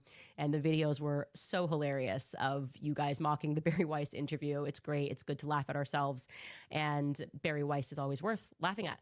But I was sort of like, hey, I felt name checked by the podcaster, Candace Owens, this obvious setup, and then asking me to stop. And it's interesting to hear. Oh, so now this is beef with Barry Weiss? Erica I mean, say whatever. that Fine. the reason she didn't ask me to stop Go for in it. the beginning because she was actually learning things from the show. She was actually learning things, and that I think she similarly felt that Barry Weiss was trying to create a moment. Obviously, it's who Barry Weiss is. It's the Zionist lobby. She's trying to right perceived wrongs because I'm against her side. That does not surprise me. That's kind of why Barry Weiss exists. That's the reason they put her at CBS. Yeah, let him fight. I'm here for it. It's entertaining. Stacking the audience I'll with admit that. people that are going to present the pro-Israel cause and talk about anti-Semitism and talk about like crime being on the rise. It's kind of an embarrassment, but I actually do accept that. And I should also clarify that Barry Weiss obviously picked those questions. They were not random, like I told you. It wasn't like people were coming to the mic and it was an open mic and they didn't know if they were going to get. It was all very much planned by Barry. But Erica said that she knew the general idea, like they were going to mention me and mention the conspiracies, but she was not given that specific, the podcaster, Candace Owens, question. So I think that's fair to clear that up. Now, I did not at all recant any of my suspicions, and I understand people disagree with me about particular people at Turning Point USA. I communicated what I communicated in front of the whole world. My skin crawled after I spoke to Terrell Farnsworth, the person who took the cameras down. He lied to me several times. I explained to them, which felt good to have that direct communication, how Terrell lied multiple times, and that I did not understand why he was there that day. They echoed what he said. They defended what he said, that they were trying something new that day, that they typically live stream, which is what Terrell said. They typically live stream, and I said every college event. Well, they said, well, yeah, they live stream the events that are tour stops, but they don't live stream like the outside prove me wrong type events. And that was something that was new, and it required Terrell.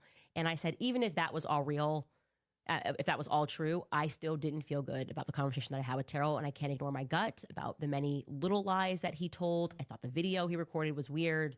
I know he comes from a very powerful family. I thought I knew like the ins and outs of this stuff by this point. I obviously now I'm lost again. Do not like the fact that I said, Tyler Boyer lied about this thing and said, came up with an excuse and said, well, Terrell was asked to take the camera down. That's the reason, he said on Twitter, because the police wanted him to take it down and secure the footage. And I said, I know that's not true. And they said, well, after all of that, after he took the cameras down, there was a police officer or Fed, whoever it was, that spoke to him and asked him to secure the footage. Well, that makes sense, but it's not a reason for why he took it down immediately. It makes sense that as you're investigating, you're going to say, who's got the footage?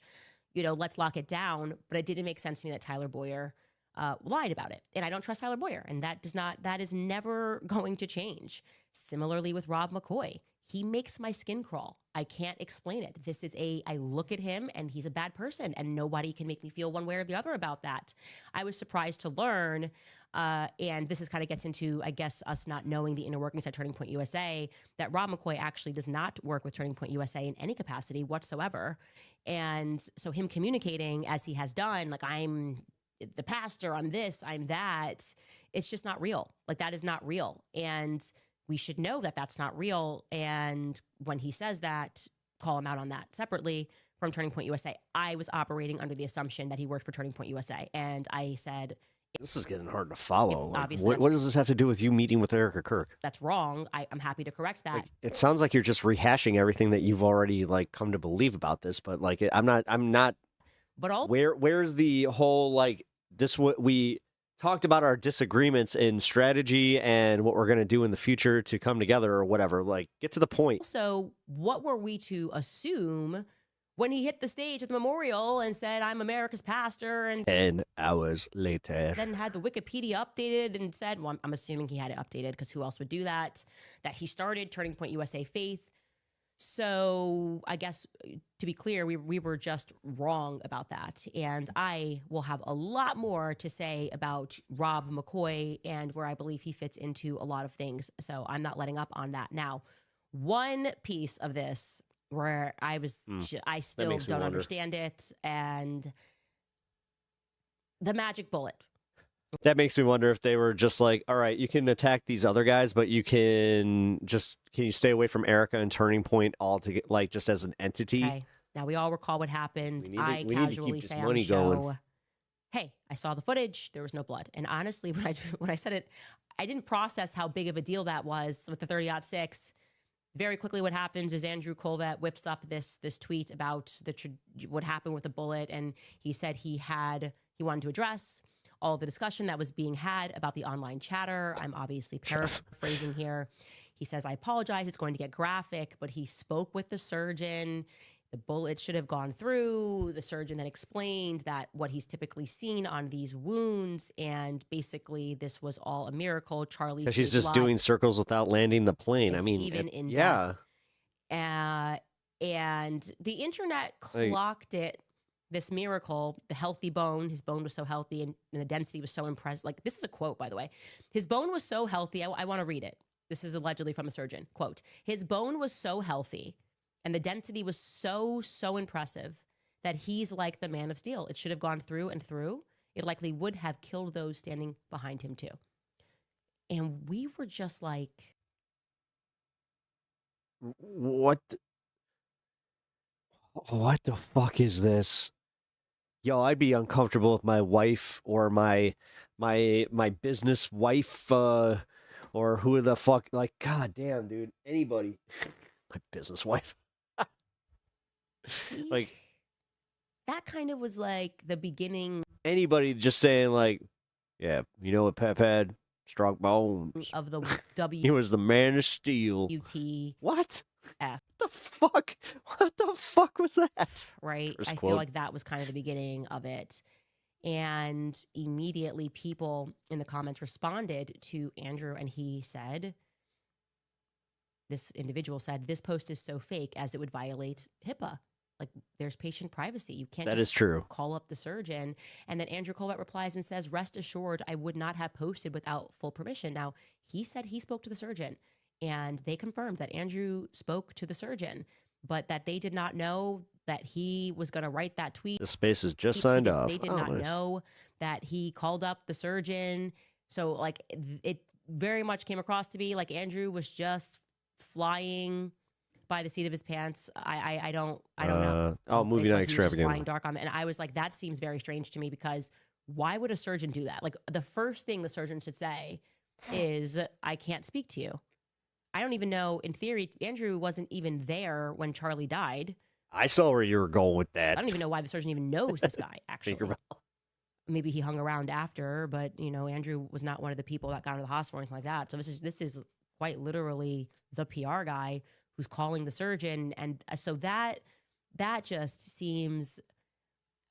I mean, from my point of view, it looked like it literally went through the back of his neck and hit the artery and out. very inappropriate for a person to do, period. And I would say it was kind of the beginning, but that was what I got from that. Now, obviously, we discussed the security. I brought up Ayo. Brian Harpole, Bear butt. this interview with Sean Ryan, and I think we can believe Turning Point when they say that they did not approve of this. They had no idea he was going on Sean Ryan. I think that's pretty clear.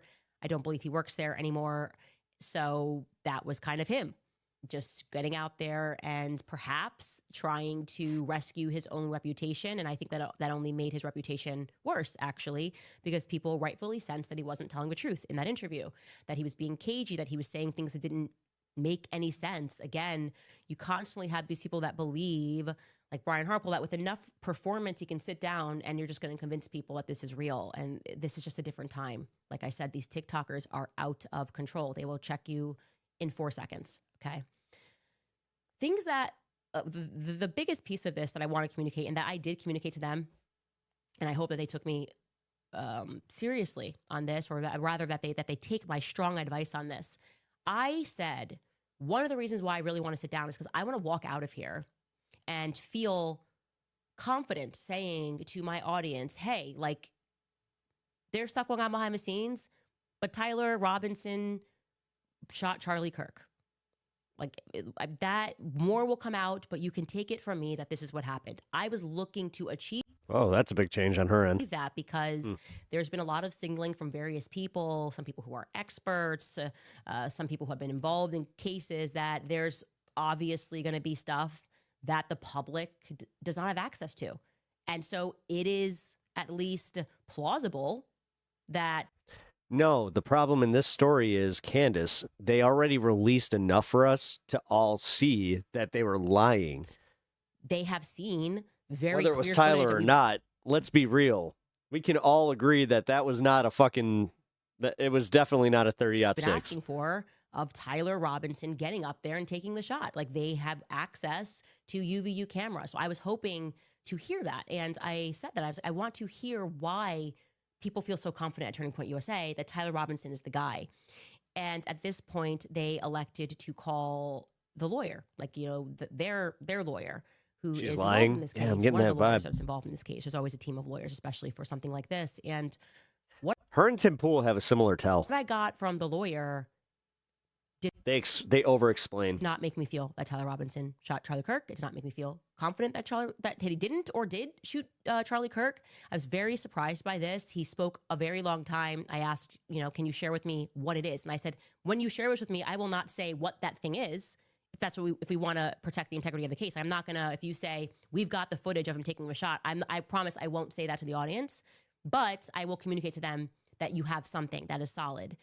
And no, to the exact contrary, this guy effectively said, not effectively, he said that they have nothing like but the affidavit. Okay, so what you have, what we have seen is what they have. What is Liars being always discussed publicly, you are this over-explain. whole like non-expert problem with like, well, you don't know. It's like what you read, his messages that don't have any dates I was about to say liars and kids. on it. Tyler Robinson writing out everything in the clean alibi. If you've ever heard, oh God. Yeah, like my nephew's at that age where he's telling stories where, like, I don't want to be mean, but it's just, can you wrap this up? That's what they have. And then Sally, she gave me her pencil, and yeah, and I was really happy. And David, he wasn't really happy. He looked upset, but he also said that Sally can be his friend. And then I asked him if they play Roblox, and they said no, their moms and dads won't let them. So then I just went over to Sally and asked if I could play Roblox with her. It's like, dude. What he explained to me was that that's the affidavit stage. That's where it's at. And then what takes place now is the investigation. Hey, I can say this here. Is ongoing. This is like fucking right. So right now they're looking for more. I feel bad too because this is that's honestly, this is not too far off from what actually happened, because he was just like, Uncle Charlie, I got something to tell you. It's like, what's up? He's just, this was cute though. This was really funny because he was talking about how my friend David, he's not really my friend. He rides the bus with me and he wants to sit with me, and sometimes he annoys me. You know, I just sometimes want him to go away, but I don't want to be mean. I'm like, well, at least you're not being mean and telling him to go away. Information, and once investigators, they could very well have obviously footage. The life of a 7-year-old. That's why they might feel that, we're definitely gonna get this prosecution. But the reality is they don't actually share that information with the victim. They don't share. Once again, woke pep talks is not looking at your favorite president's messages in this woke chat room. How entirely rude. Lock them up. That information. Oh my God, who are you? What's that guy? Were you there for chat in this space today? Like, there's this guy that like I banned on here. I barely remember him. Fascist Watch or something like that. With Erica, they don't. In this part of the process, they will not know. We have 3 generations of pep investigators impressions. have discovered. This is what the lawyer told me until May. Okay, they will not. They have not seen anything that you have not seen. Oh yeah, is what I want you to know. Yeah, relate. So, with that in mind, I'm sitting here going, why are you signaling? Why do I feel like the public's being gaslit on this? There's been nothing that's convincing. There are so many commentators who have gone out and said to you, Fucking kid has nicer kicks than I do. it's overwhelming. He showed me his Jordan classics. I was just like, oh, get the fuck out of here. Evidence is overwhelming. The text message. It's kind of weird where you're just like, that don't have a date, that don't even sound real. That's overwhelming. That to me feels really fake and gay. I really do want to say. No, I wasn't there. What the hell is up with Fascist Watch? He literally he started going off. Apparently, I've banned him from this chat, and I think that everybody, somebody had said, I think it was you, Bloodstone, who just said if you got banned from Pep's chat, then you did something egregious and you deserved it. Say that to every commentator. And then they kind of proved that they deserved it because they kept, they called me Blue MAGA, and they kept calling me something else. That is out there trying to Oh, a liar. They kept calling me a liar. tell the public and insisting that if you say it enough times it'll become real, you're actually just being dishonest. And I offered that a more honest way to communicate would be to say, I still love toys. Kids have it good we now. think he's involved. I still, I don't have one, and I totally want one. I totally want a Megazord still. Like, I just, We feel strongly. I've said that. I think he's I've involved. got one piece of my old, like original Megazord, the Tyrannosaur, but oh man, I don't know. We are very hopeful that throughout this Y'all know I made it when I have a fucking full-blown Megazord back there. investigation, we are going to get that concrete thing. And that's where we're at right now. I am in saving mode right now. That's just the stage that we are at. That is not what we are getting from them. That For real. is. I gotta pay this fucking mortgage. Like, I just feel yeah, like that's after really important yesterday. to let you guys know. Yeah, guys, I appreciate all the support and everything, and just, yeah, everything goes a long way right now. Let the gaslighting stop. They have what you have. Okay, there is nothing. Yeah, several people asked him to quit, and he continued. Else. They are in an investigative stage. Yeah, Etch, did you ban him from chat, or did you just time him out? Has been named as the victim. They will know more in this May hearing, which is the probable cause hearing. That's what the lawyer told me. It's probable cause hearing, and that's when they will see the evidence. That's when they get to I'll watch present the this evidence. segment, Why they are but going to stand there before a judge and be like, she "Yes, we doesn't need to move this wrap it up forward. soon. It's not just an affidavit. We're not pulling together scraps. 24-hour We have timeout? concrete All right, cool. evidence." Until then, okay, until we all get on the same page and understand what else they have, I am. Yes, I saw the new Denny's high tops that have real syrup in them. That is not a good move, and those will not age well. Very confident stating the opposite of all of my, I guess, well-paid peers in that I don't believe that Tyler Robinson pulled the trigger. And what I Zombie apocalypse, you just poke the hole. It's just like, I'm surviving. also said to them was, Oh, Maple. and I said this in front of the lawyer because I don't know why I'm like this. I was like, you might need a new lawyer. I was like, because this person's trying to sell to you that this is solid. One of the rules that me and my husband have is that if you have a lawyer that tells you like you're 100% going to win, it's very clear that you're going to win. You need a new lawyer. Yeah, you need a new lawyer. Yeah, that's a cheerleader. Oh, god damn, I hate to agree with her on that one, but that's yeah. It's not a lawyer. A lawyer, even if you Moon's over my hammy. you should 100% It is good. Actually, their burgers are fire, dude. win, should be telling Yeah, you yeah. the risks here. You know, My I buddy feel- told me that, so I went to a Denny's. Like, god damn, I had to like travel for this one. Because good about yes, I may have gotten a little ripped, and I was just like, "Where the hell is there a Denny's?" And then I looked at how many miles. I was just like, "Road trip." this case. Like, let me talk real to you. I feel good about this And I case. got a fucking burger. But It was worth it. here's where things could go wrong. I want you to understand those risks that are I also got me a Moons over my hammy and reheated it at home. involved. We don't have this yet. We don't have that I'm yet. trash. And especially given what I told them, which is I'm the What you only gonna do? your lawyers or the investigators rather, not their lawyers, because they're not the ones investigating. It's the state of Utah that's investigating. They have not called the one solitary Oh, their hash browns are fire too. person, as I told you guys, Oh, and everything reheats really, really well if you have an air who fryer. filmed as he Damn, was that's like Harold and Kumar go to White Castle. I've had multiple journeys like that. on the roof. Remember the guy that's like, oh, there's somebody on the roof, and he sees him crouched down.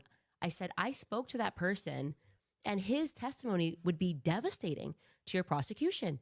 He saw the person on the roof. He filmed the person on the roof at 12:23 p.m.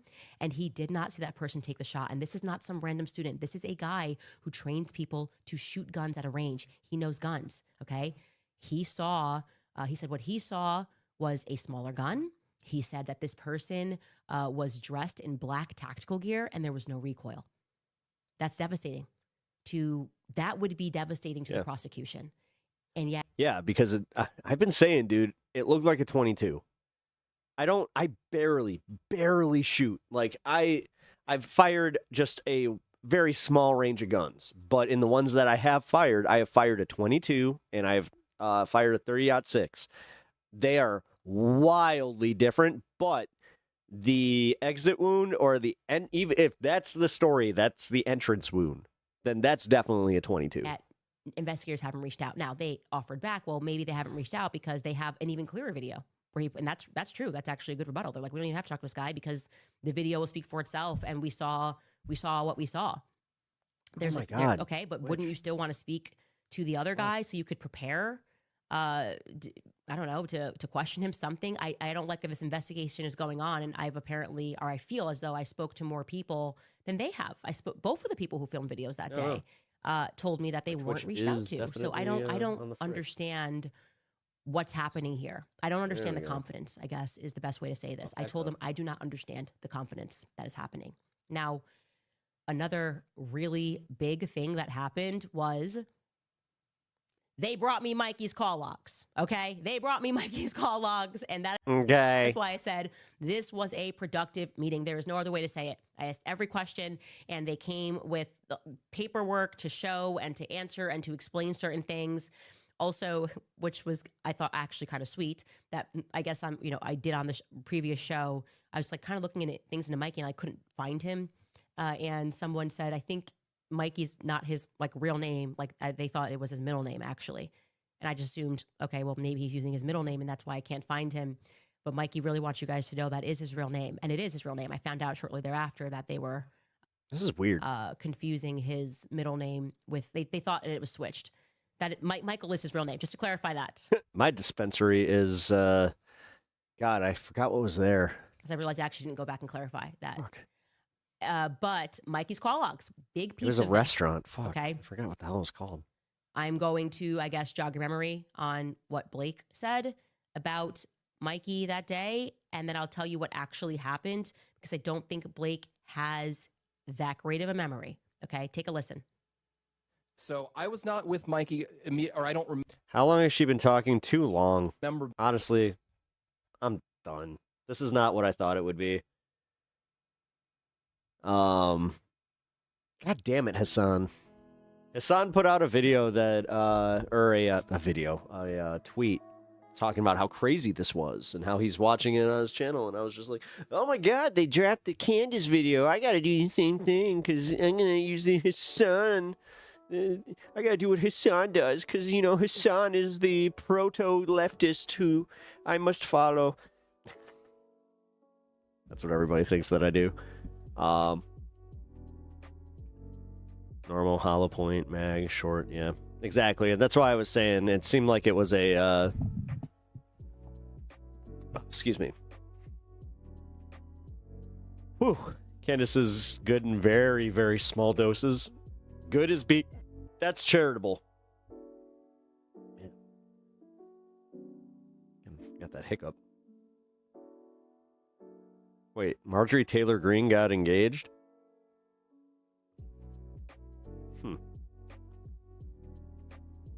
She's leaving Congress, got engaged. She's getting a big payout. Yeah, I'm going with that one. There's a lot of theories about what she's been doing, and honestly, I think it's the big payout. That tracks the most.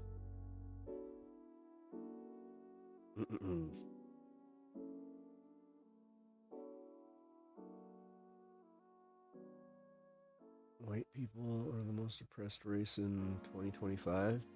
What? Jesus, speak. I'll say this much. He does platform some interesting debates. Wait, who's for? White people are the most oppressed race in... What? Is that really counterpoints? Wait. Oh my God, I just realized that. Oh shit. I haven't seen him in a long time. Alright, let's see. We got any news on this? Who's Pretty Furious? The Pretty Furious podcast. Seems like they do political content. Erica Kirk, Jasmine Crockett, Taylor Swift. Political content for the girlies. Sorry, that's reductive. Well, guys can be crazy too. Well, yeah, duh.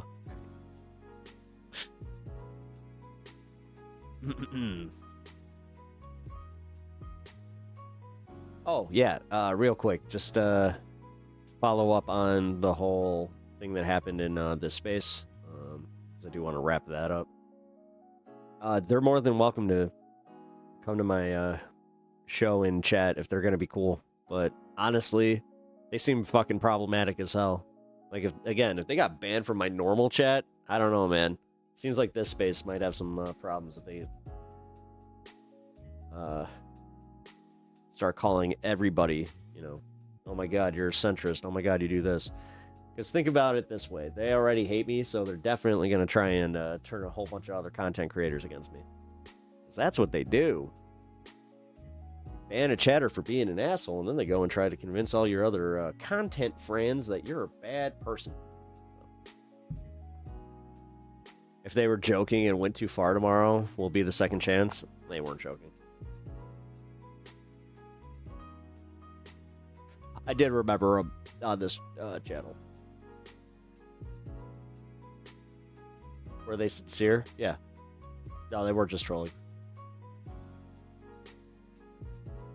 Dude, they were calling me a liar, and then they were calling me blue MAGA and a fucking centrist. Like, listen, I don't know. If this is what we're gonna do, like as I said, I'm okay with it, and I want you guys to know that, but I'm also giving the other side where it is like, I don't know, man.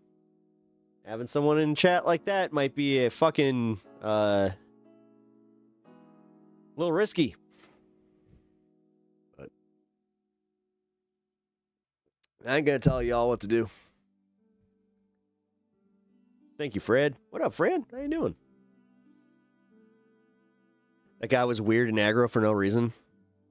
Yeah, none of that was cool. I'll shut it down fast. Actually, that's why I'm not telling you what to do, because I trust you guys. You guys got this. Blue MAGA is a stupid and reductive concept.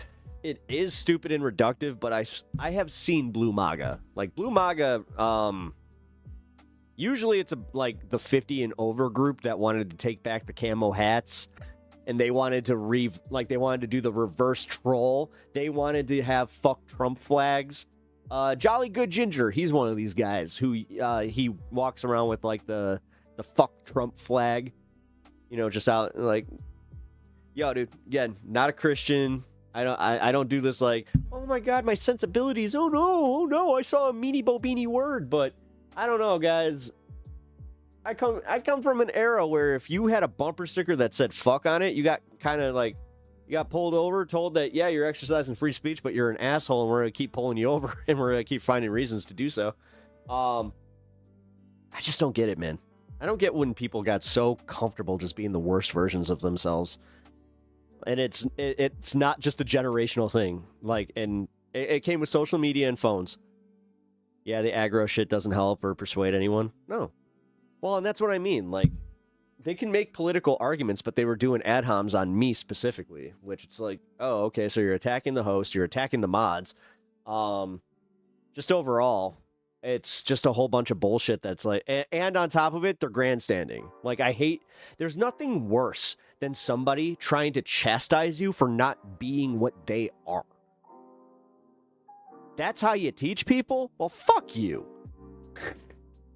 Like, cool, we're all lefties here attacking anyone on this space, including Pep, for that is so silly. Trust me, guys, that's what they're trying to do. They're trying to get somebody that is a little bit, like, more left than, like, me and Angry Ginger to come and attack me and Angry Ginger. I'm telling you right now, that's the type of that's the division that they want to sow.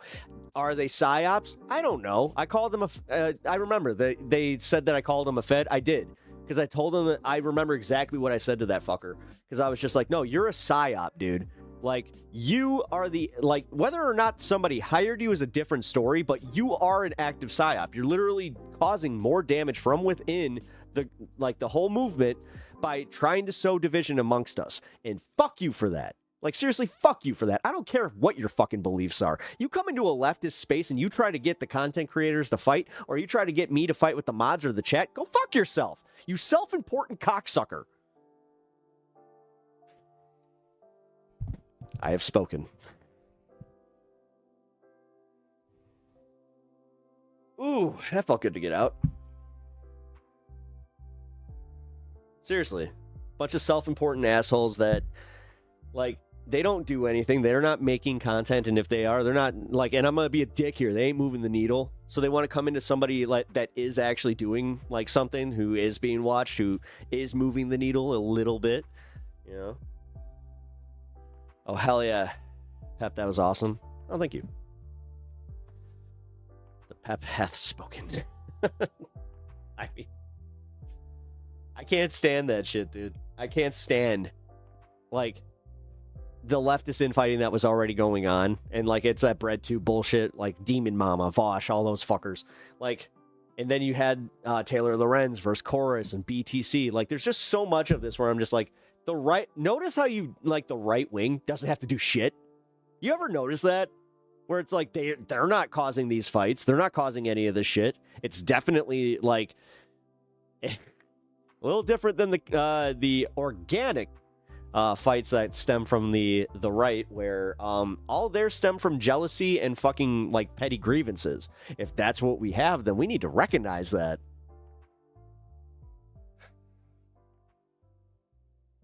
God, at the risk of firing up another topic that has been beaten to death on this channel, is the PSL versus DSA bullshit. And Legend of Sean just rolled his eyes so hard I could feel it from here. One of these days, Pep will tell us how he really feels. Jeff. Yes, stinker.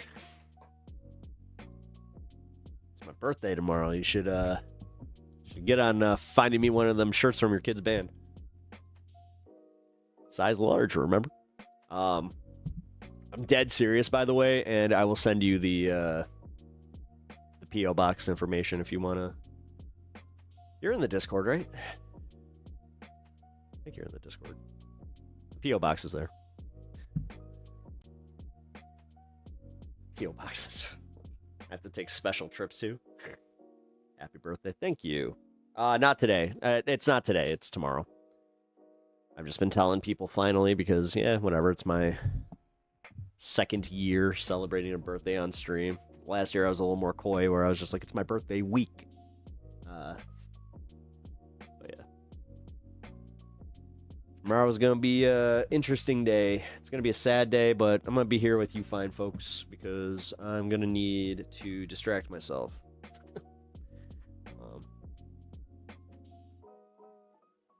1 hour 20 on the East Coast. Oh, yeah.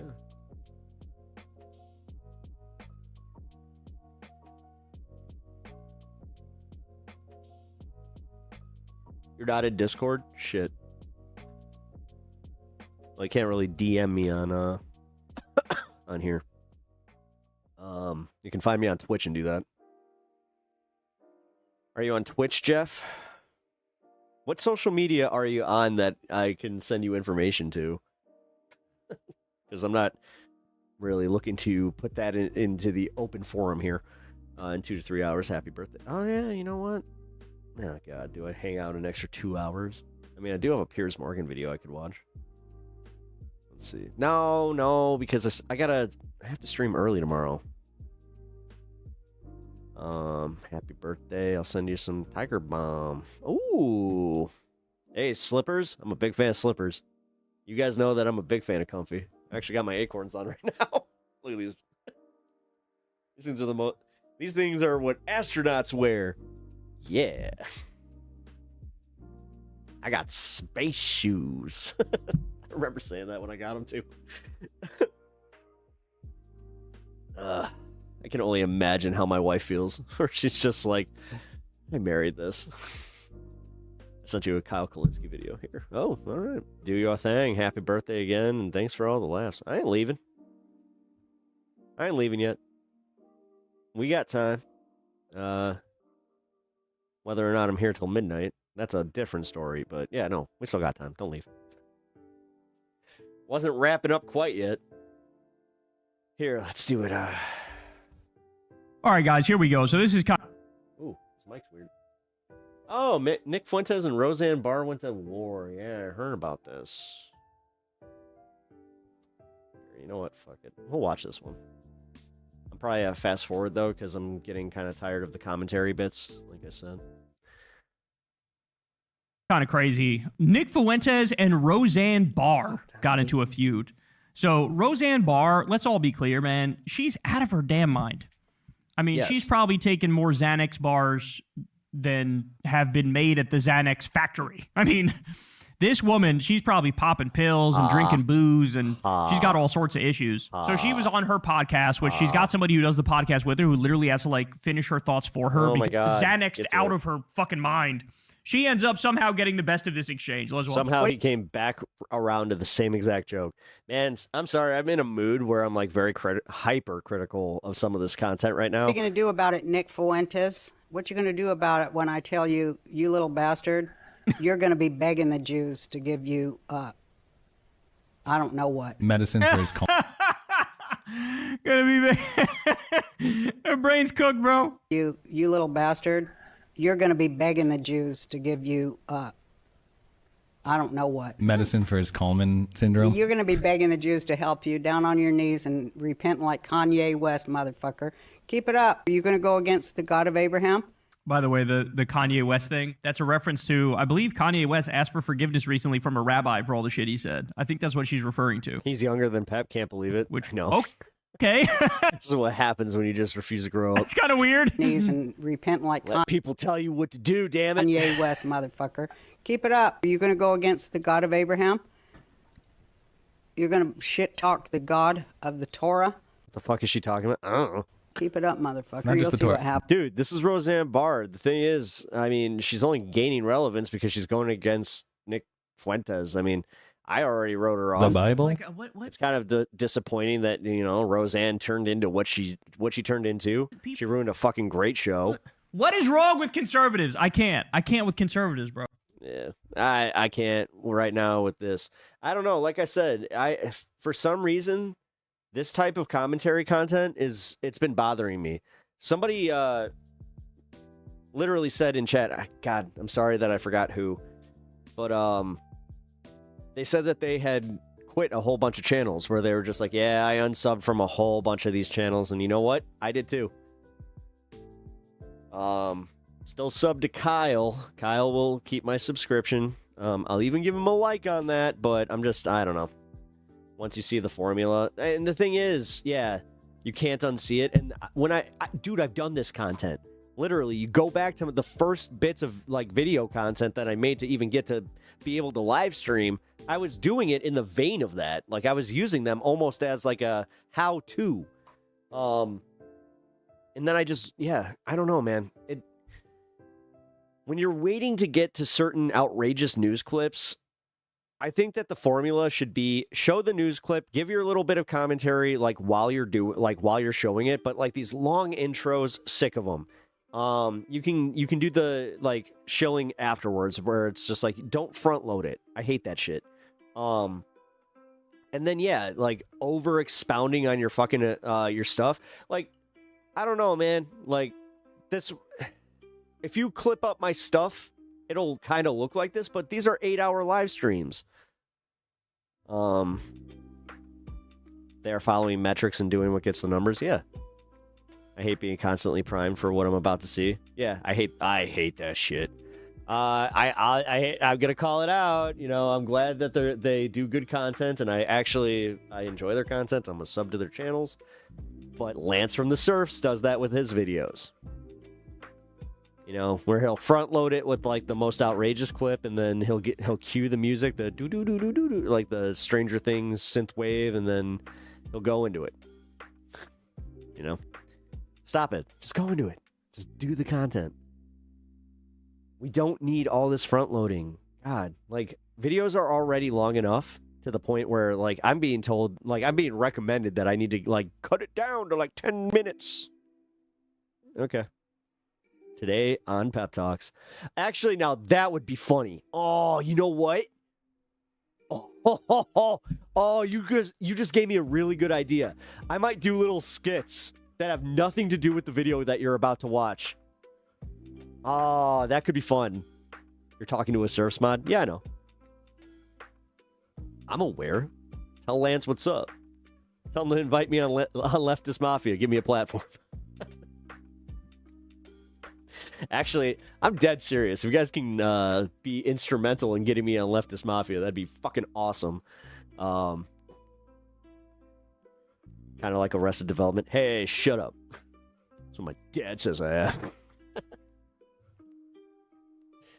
For real. He said that to me once. I was like, what? It's like, yeah, you got that Arrested Development. I'm like, that's not very nice. The fuck? Like, tell me who, when, and the topic. Don't need you to tell me how to feel about it before I even see it.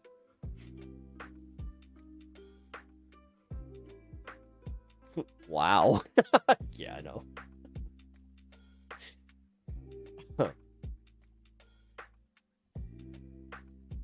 Not kidding about that whole, like, shouting out my channel, though, you know? Don't spam chats or nothing like that, but you can give some recommendations and just say, hey, this Pep Talks guy is pretty rad. Yeah, MR's doing it. I'm sure that Matt has seen enough of the, you know, shout outs to me, like, to at least be like, hey, he's there. Just because you try to find joy in your life. Arrested. F that. Oh, fuck yeah, man. Fuck yeah. No, I've been told that, like, just straight up that I have, like, childish interests and shit like that. From certain people in my life.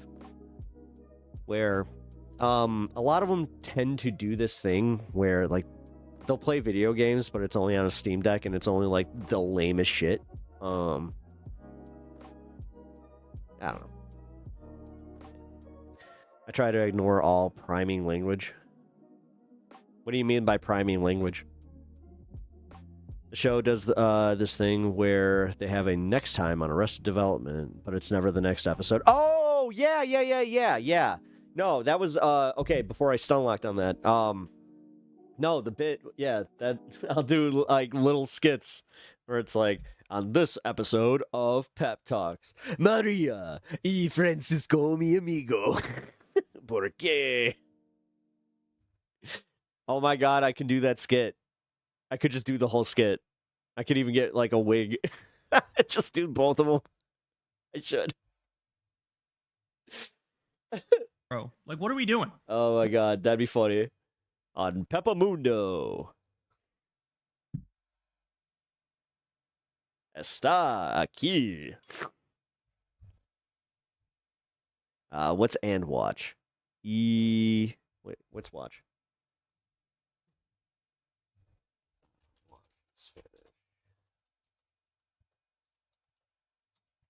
Oh.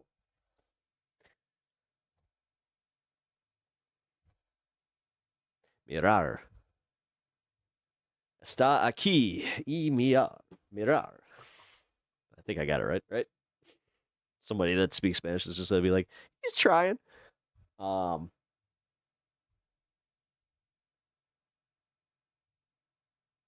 Wait.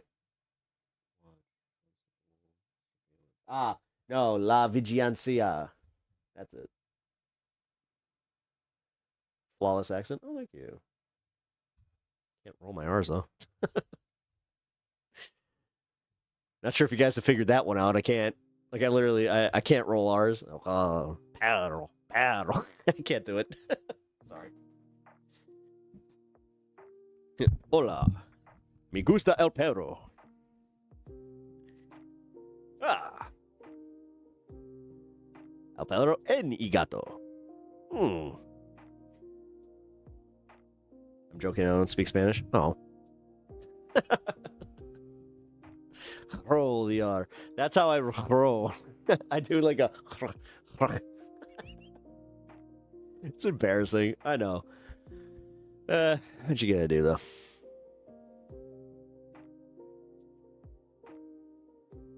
Alright. We're doing some roulette. Roulette time.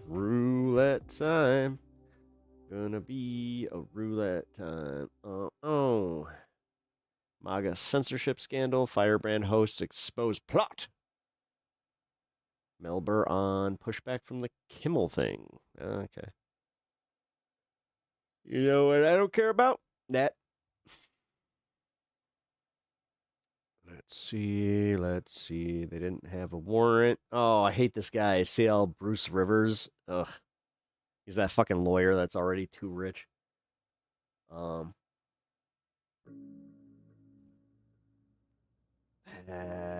that might actually be one worth watching. Damn it.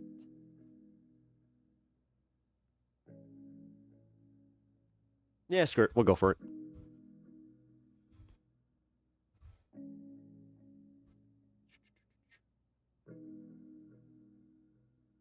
Oh, wait. Nick goes off, stupid bitch. Nick Fuentes explodes on Candace Owens. So the Republican Civil War rages on, and All here we have an example of two people who were nominally supposed to be on the same side of this Civil War. You had Candace Owens, Tucker Carlson, and Nick Fuentes were generally on the same side, as in they're like anti-Israel Republicans, right? They're supposed to be on the same side, but Nick can't help himself, and he throws haymakers in every direction. All right, now that you've said it, and I'm trying to be fair here. Yeah, he really does look older than me. So, I mean, he's undermining his own ability to win this Republican Civil War, but at the same time, I respect the fact that he's like, I don't give a fuck. Even if we are on the same side, I'm still going to Also, you wouldn't catch me dead in a shirt like that. come after you. So here he is. Fucking leave me yellow. Ugh. He goes after Candace Owens. You know they paint rooms that color of yellow to make you want to leave? Just the other day, we talked about him going after Erica Kirk.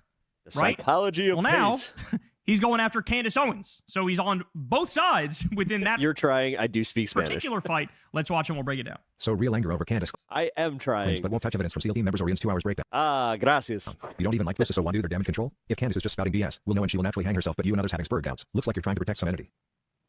See, this is, so you have a woman's name. I assume you're a woman. None of this is an argument. None of this is argumentation. Maybe you're on your period or something like Candace, but saying feels like, that's all of this. Looks like you're trying to protect somebody. It feels like you're doing their damage control. None of that is argumentation, actually. I'm more critical of Turning Point USA than anybody, and I have been. Candace Owens used to work for Turning Point. As a matter of fact, up until months ago, she was still on their roster. What are you talking about? La gringo está intentando. But it's always this irrational. Intentando. Anyone that disagrees, oh, you're protecting somebody. Oh, you're with the FBI. Candace is hanging her credibility. You're just not paying attention. She didn't know what UTC stood for. She thought it meant Utah time. She got the time wrong. She said an Egyptian military plane is following around Charlie Kirk. An Egyptian military plane landed in Provo the day, 2 weeks leading up to Oh my God, his face is so much more tan than his hands. it, and Whoa, you're right. That's fucking downright jarring. left shortly after he was killed. Wait. She got the time zone wrong because she could thought be it meant no, Utah hold time. on. It can literally just be like how the camera and the light. I don't know, because yeah, look, my hand looks a lot lighter than my face. That's not hanging Okay, all her right. credibility. I think it's just exposure. She went live and said, Look, he's right about that. He's right about this part. It's true. She got that part wrong. There's no way out of that, right? Like, I know the Candace supporters try to find a way out of it, but that's a pretty embarrassing fuck up, is it not? That's not hanging her credibility. She went live and said, Charlie told me information in a dream that I will not share with you yet. That's not hanging her credibility. She said she's been having visions all year. She has done that. She has done my dreams tell me X, Y, and Z, and then use that as evidence of like, see, things are coming together. We're proving stuff. The dreams have predictive ability. That's not hanging her credibility. She said she's been having visions all year of beekeepers. She said that when she got a tip from some guy saw somebody in Mexico who has the same last name as Blake Neff. And Candace said, this feels right. This feels like I'm... Bro just picked his nose and he couldn't edit that out. That's not evidence. Did he really just pick his nose? Same last name as Blake Neff. And Candace said, this feels right. This feels... No. He's doing this. He's picking his beard. I do the same thing. Like I'm... That's not evidence. And Ian Carroll's 2-hour video, I'm sorry, what's the evidence? Yeah, he picked a beard. That's a Somebody shot a straight block beard of hair. ground beef with a gun from 100 feet away? Yeah, sorry, I watched his hand. He ain't picking his nose. That's not evidence. What's the evidence? Charlie Kirk. See, now he's getting a little loose now. He's getting a little loose. The points that Ian Carroll has made to him is like, you are not actually engaging with the holes in the official story, right? Like, here's my take on it, my broad breakdown of it. Nick is actually right that the maximalist Candace theories are absurd. They just are. Like, I'm sorry, Bridget Macron is not a man. The French government is not trying to kill you, yada, yada, right? But I think Nick is way too dismissive. Oh, no, he did not get it at that. Of the colossal Turn your head. holes that you can drive a Mack truck through Turn your in head, the official Kyle. theory of like, oh, it's only Tyler Robinson. He's the only killer. They totally did. Dude, they like shaved him down and like gave him the like, okay, without the gel in his hair. Oh my God. I swear to God, I would not be surprised if he's using fucking LA looks. Like the way that his hair is just whoop. So they cut all this so short and then they left this whip. Dude, he looks like the fucking lead singer of the Misfits. And fucking like when all his shit is like down in the shower, I swear to God, he's gonna look ridiculous. Stone Cash Patel and Dan He's gonna look like Glenn Danzig. have really got it right Only Danzig showers with Danzig. from the beginning. There are a bunch of fucking totally incompetent idiots and buffoons who don't know what the fuck they're doing. Jeff gets that joke. like I said the other day, this would be like if President Kamala Harris put Destiny and Harry Sisson in control of the FBI, right? People would understand how preposterous that is. But when it's fucking he's got man bangs. Bongino. Oh no, Kyle, brother. When Cash Patel people don't get how bad. ridiculous it is. See, the fact that we focus on this and then we do all collectively laugh at it, like, ooh, bad choice. Cash Patel was a jackass who was writing a pro-Trump children's book where he's supposed to be a king, and now this guy runs the FBI, and I'm supposed to take him seriously? No, I'm sorry. They don't know what the fuck they're talking about. I'm sorry. The official... Oh my God, did he actually, like, damn, dude. He also, like, did the thing where I think they used, like, the small razor, and he got rid of, like, the baby hairs right here. That's not smart. Story about how Charlie Kirk was killed by the lone gunman, Tyler Robinson, on the rooftop X number of yards away. It doesn't add up. Kyle, you make fun of others' looks. Don't you fucking dare try to act indignant when somebody comes after you. Because even the simple ballistics of it, like, it's not the gun that they said it was, because there's no way. They literally had articles, the New York Post and other places had articles that were like, Charlie Kirk's spine of steel was able to stop the 30-06 round. And like any basic testing of the 30-06 round proves there's no way his whole fucking head would have been blown off if it was a 30-06 and he got shot in the neck from that distance. Right? So like the official story is bullshit. I'm sorry. They don't know exactly what the fuck happened. They might not even know who the fuck killed Charlie Kirk. And like they got nothing. They got dick. They got nothing. So Candace and Ian Carroll are right to be like, hey, the stuff that you're saying doesn't add up. All the shit about how... I hate that shirt so fucking much. It's actually bothering me, like, on a visceral level. Oh. His shirt is piss color. His shirt is piss color. Like I said. He brought the gun there, and... Like, it's okay to have a little bit in whatever you're wearing, but, bro... Put it together when he was on the roof. Cash sees you and you. I mean... Then he shot it and took it apart.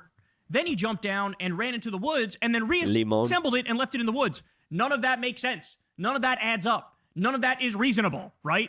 And I feel like Nick... Fuck is my beard like... ...is being far... I know genetics, obviously, far too loose with, like, the legitimate questions that a lot of people have about what the fuck happened with the killing of Charlie Kirk. So Nick is right that Candace's, Candace's... I recently saw, like, my brother-in-law, and he also had, like... He looks so much older than me. Extreme theories are just fucking not true. But is this what having kids and or stepkids does to you? Is this it? The others Maybe are that's it. Right. I think we figured it out. That he's far too dismissive of, the white collar on the yellow shirt for me. It's just oh my God, I hate that look. Legitimate questions about what actually happened here with the killing. With a gun from 100 feet away. Captain Morgan. That's not evidence.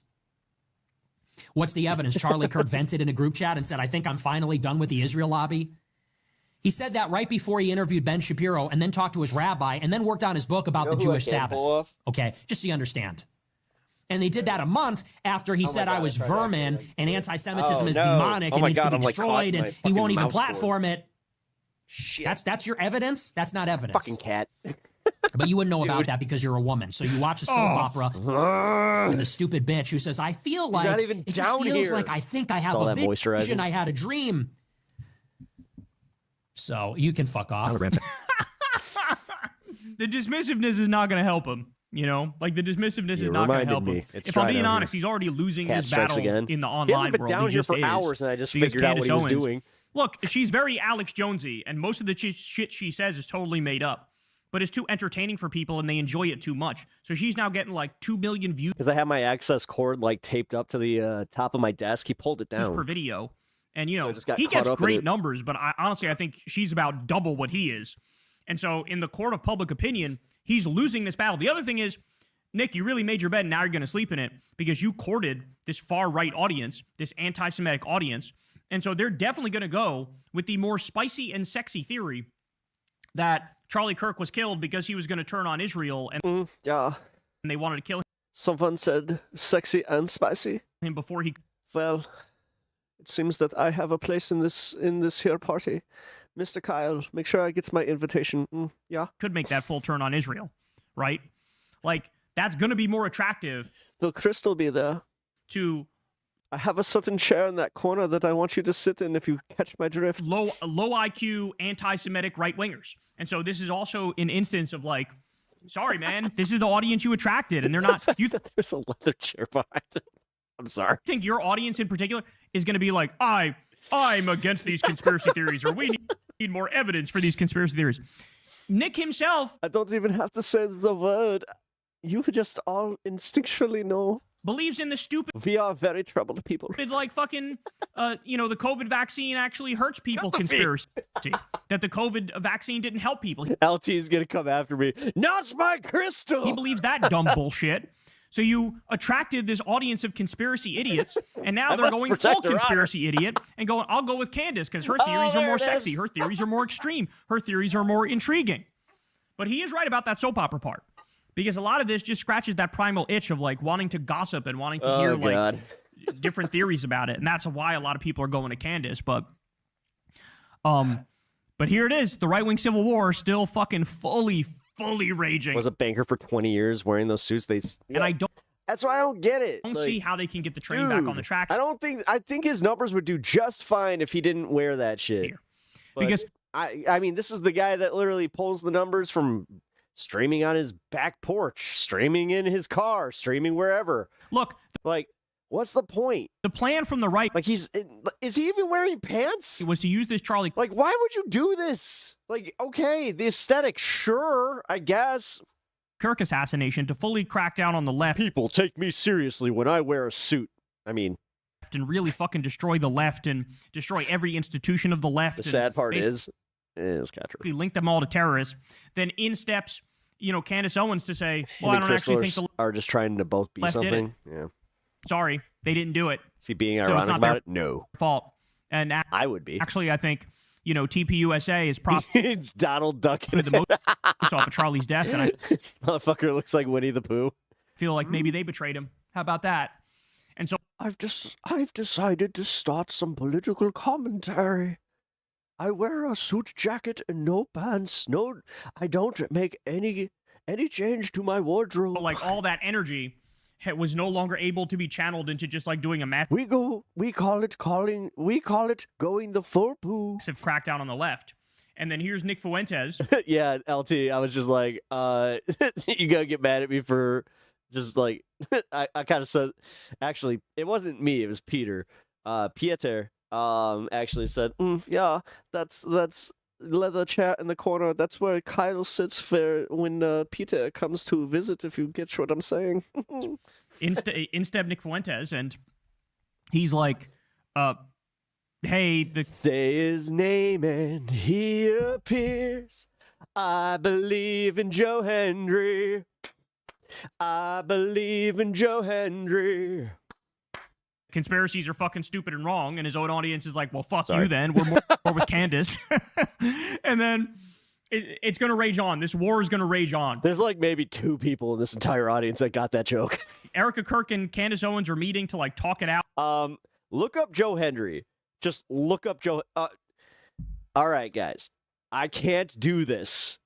So look up Joe Hendry. Here, I will type it out in chat. Joe Hendry. You can look up NXT, WWE, or TNA. Look those up. You will understand one of my favorite bits in wrestling. He's a Scottish wrestler that is incredible. Yesterday, actually, is when they met. He has one of the best bits ever. So because I actually thought that you were doing the bit, Pinkerbell, because say his name and he appears. Yeah. Well, I mean, I know you were totally doing what it. happens, but oh my God! I just realized though. Yeah, I see what you were doing. He looks like Joe Hendry. There's now so many different fractures in the right wing base. I literally can't keep track of who's fighting just wrestling? who, yeah, who hates who, what the different claims are, and the different. Yeah, the whole gimmick is if you say his name, he will appear from anywhere. So like they'll be doing a bit where it's just like, yeah, we just need a tag team partner. So it's just we can use Joe. Don't say it. What, Joe? Don't say it. Joe Hendry, say it, and he'll like pop out of like a refrigerator. Different sides, but this one was particularly surprising. He rules. Because in theory, Candace was supposed to be on the side of Tucker, or excuse me, on the side of Nick. I love wrestling. That actually right there, that just brought me back where I'm like, you know what? No, Joe Hendry. That guy just made me realize how much I fucking love. But Nick himself is like, I refuse to be in league with this fucking idiot because she's so stupid and her theories are so dumb. And so now he's going after her and those theories, and in the process probably losing about 60% of his audience. But hey, respect. If he's willing to stand on principle and lose 60% of his audience, then that's rare on the right. The right, very few of them are principled. Most of them are followers. So if he's going to be principled, that's kind of cool. But it doesn't make him a good guy because he still loves Hitler. So there's that. Hey, y'all, do me a favor and like and subscribe. It helps out big time in the algorithm. Perfect. Click the bell as well for notifications when videos drop. And watch that video on screen right now. You know you want to. Oh, my God. Yeah, so this is Joe Hendry. His whole shtick, like I said, is when you see it, because originally, too, he was so well known that, like, old women would just be like, wait, Joe Hendry? He rules. One of my favorite entrances in the Royal Rumble was him, where it's just like, wait, is that Joe Hendry? And then say his name. That's fucking great. Anyway, I'm done nerding out on that. Although it was fun. Because Joe Hendry rules. BB gets humbled. Open revolts. Let's go. Let's go. See what the fuck is out there. To any publication, pretend hey, it's SE a friendly one. Let's that see is what way she too got much to say about this access. Trump. Every minute you sit with a reporter is another opportunity for you to step in it. I think she thought That's a beta version of Kyle's free guy. Vanguard wants to do a profile Hey, be nice. on me. They want to do a photo Joe's way more cut. shoot. That's Talk interesting. about. That's hard to say no to. But she also thought, I can control this narrative. I can outsmart this reporter. No, you can't. Nobody can. Not even the smartest, most seasoned professional can, for 11 interviews, be that disciplined. And no reporter would. I need to clip that. I just realized that I can send that in and tag WWE in that. Keep interviewing you if you were that disciplined and didn't give them anything. So I think I even did the clap. there was a lot of ego involved here. I don't. Oh my God. He also has a second song where he does like the wave where he wins, and it's just like, I still believe in Joe Hendry. Read that this was like her burning the house down on her way out. I think. Guys, get into wrestling. You're missing out. Over 11 different interviews, which is what happens. And she dropped her guard. and said things she should not have said, which again could happen to anyone. It should never happen to someone as inside It's the most turn your brain off but have fun form of entertainment you can watch. as Susie Wiles is. I mean, so it's incredible. I'll just take the Russ vote thing, and Russ vote right behind Doge, behind the shutdown. But Also, y'all can look up Sasha Banks at dash Sailor Moon, and you can see why.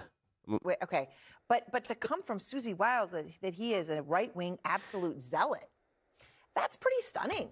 I mean, the whole thing is pretty stunning, and I completely agree with you. There was a comfort level, and it's almost like a comfort level that some officials have when they leave the administration, I got the song stuck in my and they're head. potentially sitting down for a book or something like that. You tend to find that's when you get your sort of juiciest moments when there's the end of the administration, like the Biden administration, where we saw everybody wanted to talk, everybody wanted to say their side of the story. But she is currently sitting at the White House. I'll also say, this is a gift to Tish James. This is a gift to Comey. This is a gift to potentially Adam Schiff if they want to go ahead and bring charges later. The way this is quoted, point blank admitted that the Letitia James one was retribution. Right, it was retribution. And although she said it's okay if it was, but yeah, absolutely. And they're still trying to indict. This is a very much an active matter. The Justice Department is still trying to find a grand jury that will currently indict. And I will also note is that Donald Trump also made clear that he wants to indict Jack Smith. Jack Smith is testifying tomorrow before the House Judiciary Committee. Actually, there's a closer deposition. And my guess is the Justice Department is trying to find any reason to bring charges. And he will also use, I'm sure, his lawyers, that argument that there is this retribution agenda that even Susie Wiles has talked about. Oh, and guess what? It's on audio. So there is... Oh, that's a little bit of extra layer of spice. Definitely going to be an effort by these lawyers to get the audio, to present it at evidence during any sort of court proceeding. Oh, Vanity Fair ain't a publication that's going to just willy-nilly go out there and get sued. So and good luck. That means the Trump administration is in trouble. Mm-hmm. Yep. All right. We got the information from that. Oh, my God. What happened to Titanic's stern? I want to know. Not now, but I want to know later.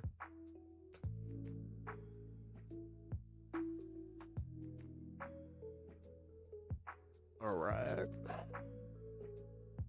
MAGA terror compound exposed by CNN. Ooh, let's go. This is footage of a training event organized by Patriot Front, one of the most active white supremacist groups in the country. Finish strong. It has been a week of unfathomable ICE trainees. violence, with the Bondi Beach shooting in Australia, the Boston University shooting here in the States, and the murder of movie legend Rob Reiner, whose grave Trump was happy to dance all over, once again proving that the right are a bunch of violent psychos. But if you needed more proof, CNN released a bombshell report just yesterday exposing an over 100-acre massive compound that has been revealed to be a white supremacist training ground.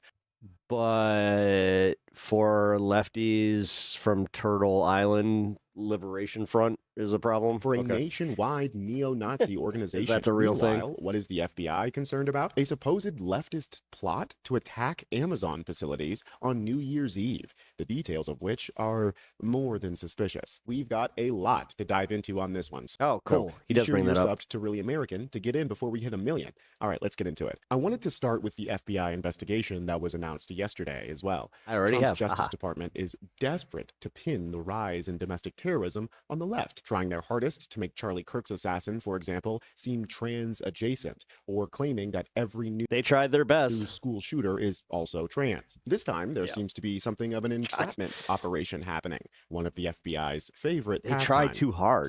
This one That's part includes of a it. very small and very silly You guys do know that there's got to be some form of like nuance, right? group calling themselves the Turtle Island Liberation Front, with their terror wing being named after a Magic the Gathering trading card. So not exactly a gang of supervillains. And that's not even the only odd thing about this case. Check it out. Yeah, the Justice Department says the group was planning what they call a coordinating bombing campaign across multiple locations, timed for New Year's Eve, with explosions set to go off simultaneously when the clock struck midnight. And according to the court filings we've seen, the suspects actually discussed building and deploying multiple improvised explosive devices, including how to transport them, how to conceal them, how to detonate them for maximum disruption. Investigators say that the alleged targets included logistics and commercial infrastructure in the LA area, also in Orange County, chosen for some of their symbolic economic impact rather than just a single high-profile venue. And prosecutors say that this plot actually went beyond talk, that the suspects were allegedly testing explosive materials in a remote desert area, really refining the construction of their devices, rehearsing elements of this plan when the FBI stepped in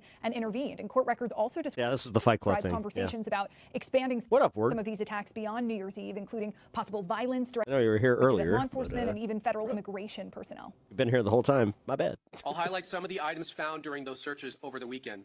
For example, in Carroll's residence, law enforcement found multiple posters and materials associated with Turtle Island Liberation Front, including posters stating, quote, "Death to America, long live Turtle Island and Palestine," and, quote, "Death to ICE, Turtle Island Liberation Front."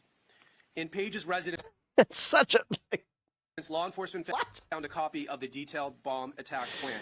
And federal officials also described the Turtle Island Liberation Front as being this sort of small extremist group that had anti-government, anti-capitalist ties, pro-Palestinian rhetoric. Let's check out here looking like a Marshall Fields. Plus, what they're calling a sort of limited online footprint. Investigators say the FBI used surveillance and intelligence from a confidential source in order to track down the suspects. They ultimately arrested 4 of them in a desert area in Do you know how funny it would be if they had a green screen and that guy just walked on up?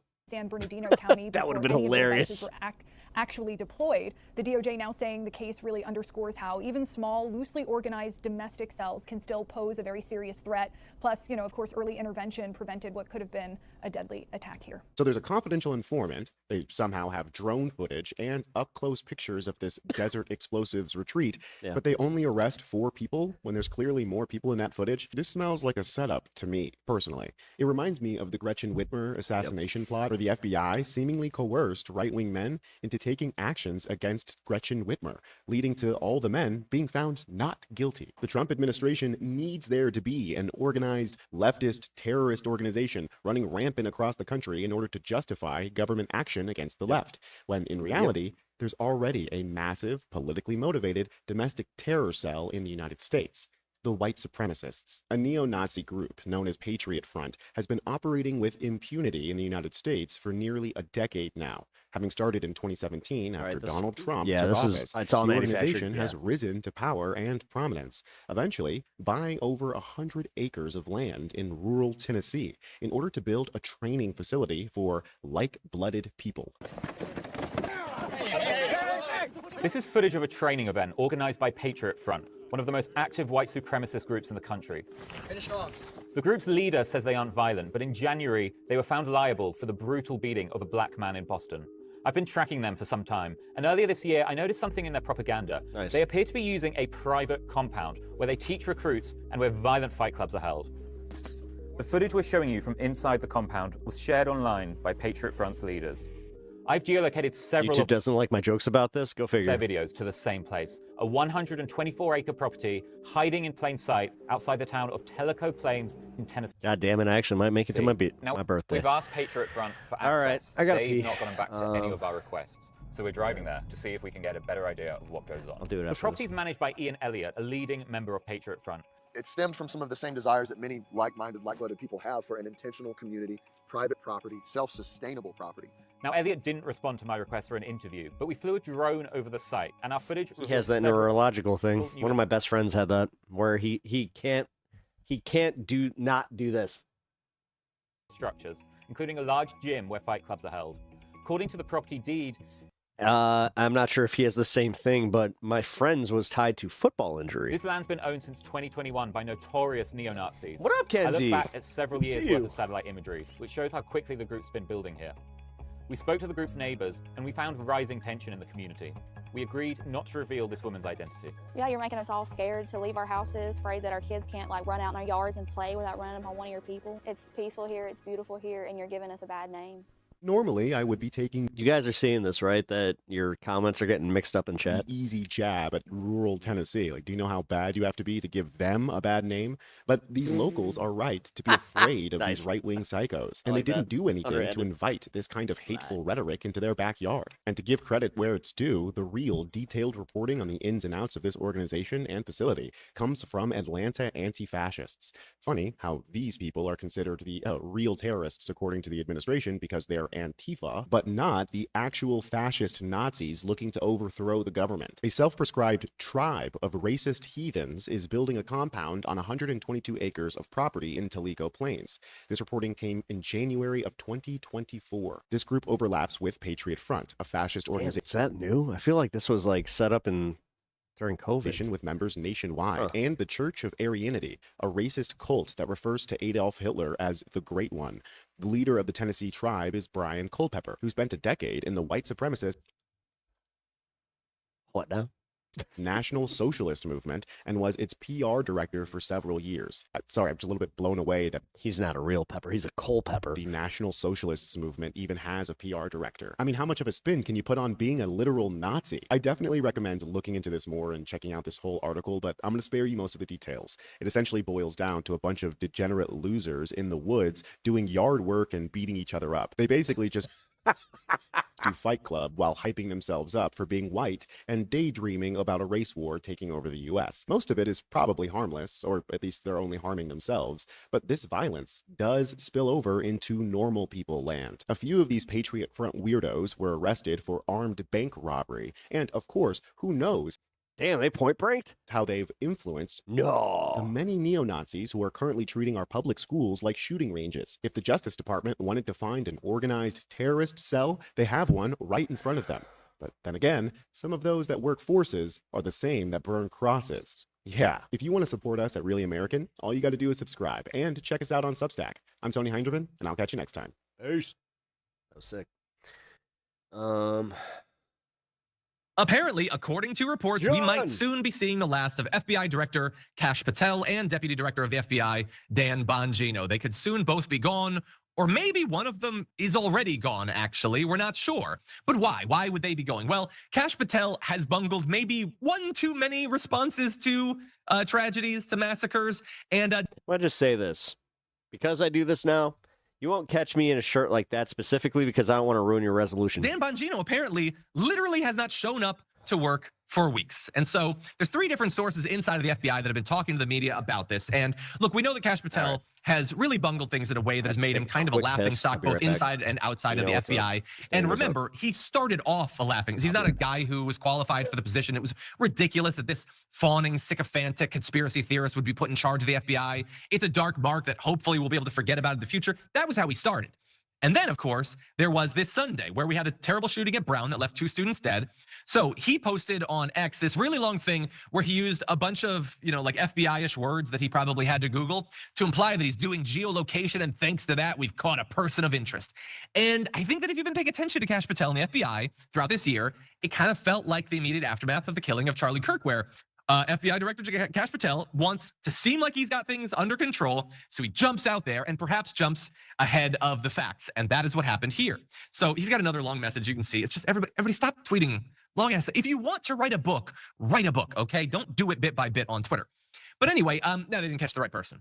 And by the way, like that itself is not a major issue or a major surprise. It's just that he shouldn't have posted the tweet in the first place.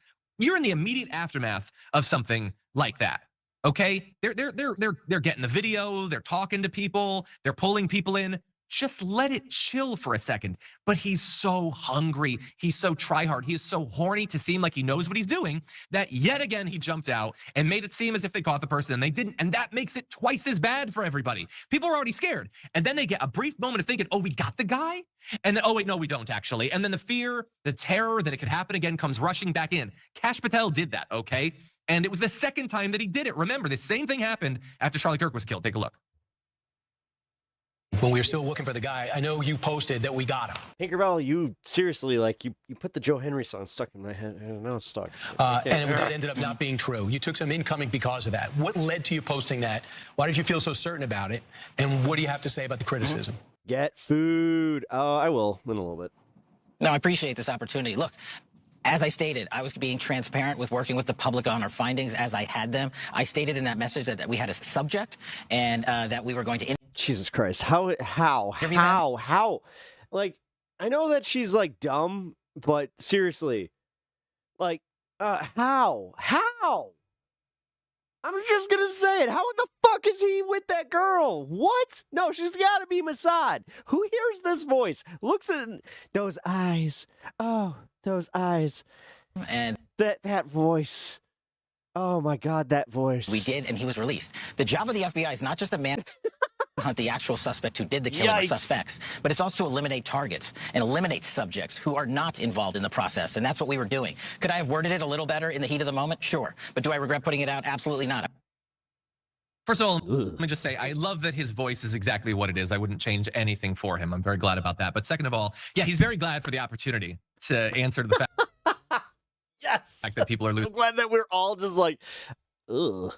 Can you imagine the phone calls? Oh my God, could you imagine him dirty talking? I want you to take off your shirt. Than him. And it's just, we have to eliminate targets. No, we understand that. The FBI, the actual people in the FBI, they understand that. Nobody's questioning any of that, Cash. Cash is always zooted to the moon. Like, nobody's questioning the process. They're questioning you and the fact that you keep trying to make yourself look cool. You're the Nash is just like, why did you put that in my mind? Flies out and then takes coats off of people and then begs for like patches to make yourself. You are so pathetic and cringy. You honestly make Kristi Noem look a little bit less embarrassing by comparison. Like, she gets covered a lot more for that sort of thing, but he is just as desperate to look serious, to look reputable as Kristi Noem. We need to make sure that we spread the criticism out. That's what they were criticizing. And so, like, this is 2 strikes now, and it's making the FBI look like a laughingstock. This is not what Donald Trump chose him for. I don't know what Donald Trump chose him for, but it definitely wasn't this. So he could be going soon. According to those 3 sources, the FBI is in shambles. Morale is at an all-time low. The cause is at the top. Yeah, it was a dude who wrote a pathetic, fawning children's book and did some podcasts, and that was it. That's why he chose. If I was a lifetime, career FBI agent, I would probably be in low morale too. But it isn't just him. It's also Dan Bongino. You haven't heard a lot about Dan Bongino for some time, and there's a reason for that. He's not really doing anything. Like, he's occasionally tweeting about something that the FBI is doing, but that might like make it seem as if he's involved in it. I mean, after all, he's part of the leadership of the FBI, right? Maybe, kind of. According to reports from inside of the FBI, he has not been seen in John's on fire. his office for more than 2 weeks. It has apparently been empty for half a month at this point, indicating to some that he has actually already left the agency. It just hasn't been announced yet. And that might seem a little bit crazy, but remember, Trump wants to make it seem as if there's not this turnover, that the embarrassing, pathetic toadies that he chose to staff his regime with don't need to be replaced and actual experts put in. And so one way that you do that is by not actually firing them. But if it comes to the point where you have to fire them, or maybe Dan Bongino realizes that his reputation is just taking too many hits over the fact that he's just sitting, in the Epstein investigation cuck chair and doing absolutely nothing for the victims, maybe he wants to leave. And you mean the Kyle chair? Zing! Just doesn't want to be around anymore. But either way, he apparently hasn't been working. And if that's the case, I feel like he shouldn't be getting paid. Like, doesn't he kind of owe us? But like, we pay for that. We pay for his salary. If he's not actually clocking in, why the hell are we paying him that? And I'm assuming it's quite a bit of money. So anyway, if he does go, I think that the FBI is going to be perfectly fine with it. One of the staffers asked by Salon said, nobody here will miss him, of Dan Bongino. He has no credibility, obviously. But again, who would expect that? It's Dan Bongino. Who thinks he had any? Wasn't he? Again, I went out there and said, he was a Secret Service agent at one point, so he has more credibility than, I don't know, Kash Patel. And that's me trying to be nice. Credibility. I guess Trump is stupid enough to look at Dan Bongino and be like, I guess he looks like he looks like an FBI agent. He was a Secret Service agent, same thing. Could be an FBI guy or whatever. No, he was never made for the job. He had no prior FBI experience. He had previously been a Secret Service agent and a New York police officer. Well, he's got law enforcement. Come on. Hey, you know what? Hey, as someone who's not a big fan of all 3. Would love to talk to people who knew him when he was in the Secret Service about what he was actually doing at that point. And then he was a crappy podcaster. He got fired by the NRA network, and eventually I think he worked for Fox or whatever. It's utterly, that's what. Yeah, the NRA that's pro-trans all of a sudden. He's made. Dude, did you see that? I recently got a letter from them where they were talking about how like they wanted to ban trans people from getting guns. I was like, wait, you guys went woke? What? For. And by the way, remember, he did that interview not that many days ago wild. where he talked about his past. I think he's starting to miss it. When you can just pull conspiracy theories and racist tropes out of your ass and for some reason generate an audience and get paid for it, maybe that's what he's been doing for the past couple of weeks, is prepping for the launch of his next show. Anyway, if he does end up staying, an FBI source says he has no future here, even if he's... I think that, man, is it just me or does he seem a little bit better? Like, I think he's either getting paid more or he got more guarantees about, like, his show over at TYT, but John seems happier. Days. Yeah, all of these people, and that includes Kristi Noem, they technically work at these places. But if any work is getting done at these places, and I question whether at some of them it is, it's all just being done around them. They have nothing to do with it because they don't know anything about it.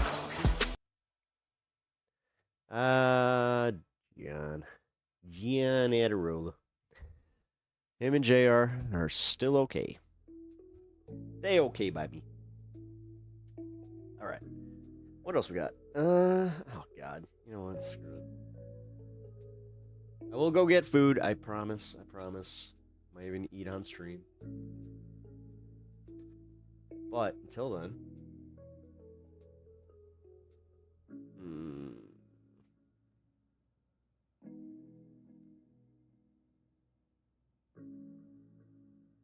Trump panics as GOP gets worse news.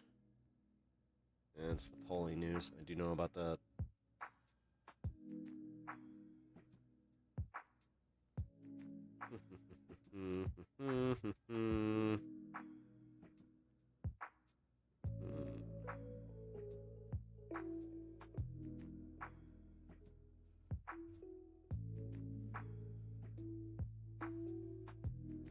Bear with me. We're finding something.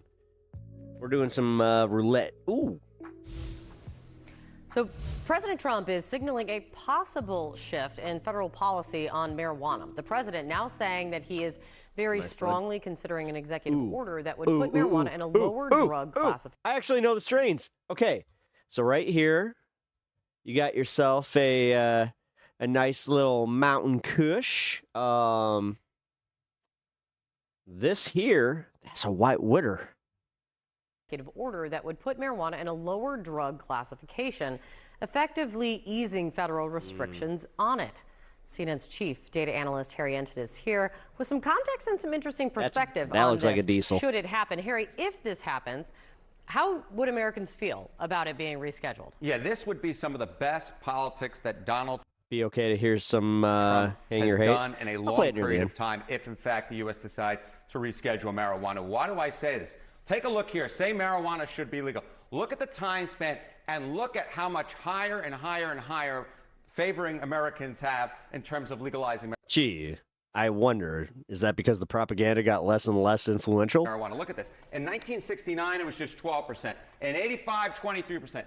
20 years ago, it was 36%. Look at this, nearly double from where we were just 20 years ago in terms of the percentage of Americans. You're telling me people want freedom? No. Wait a minute. I just realized that. Hold on. Fuck this. We're in the fun half. I know exactly what I want to play.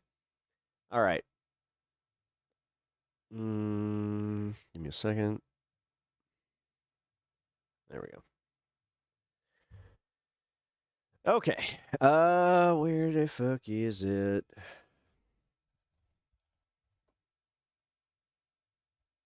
Ah. All of us. We haven't done this in a while. Let's have some fun.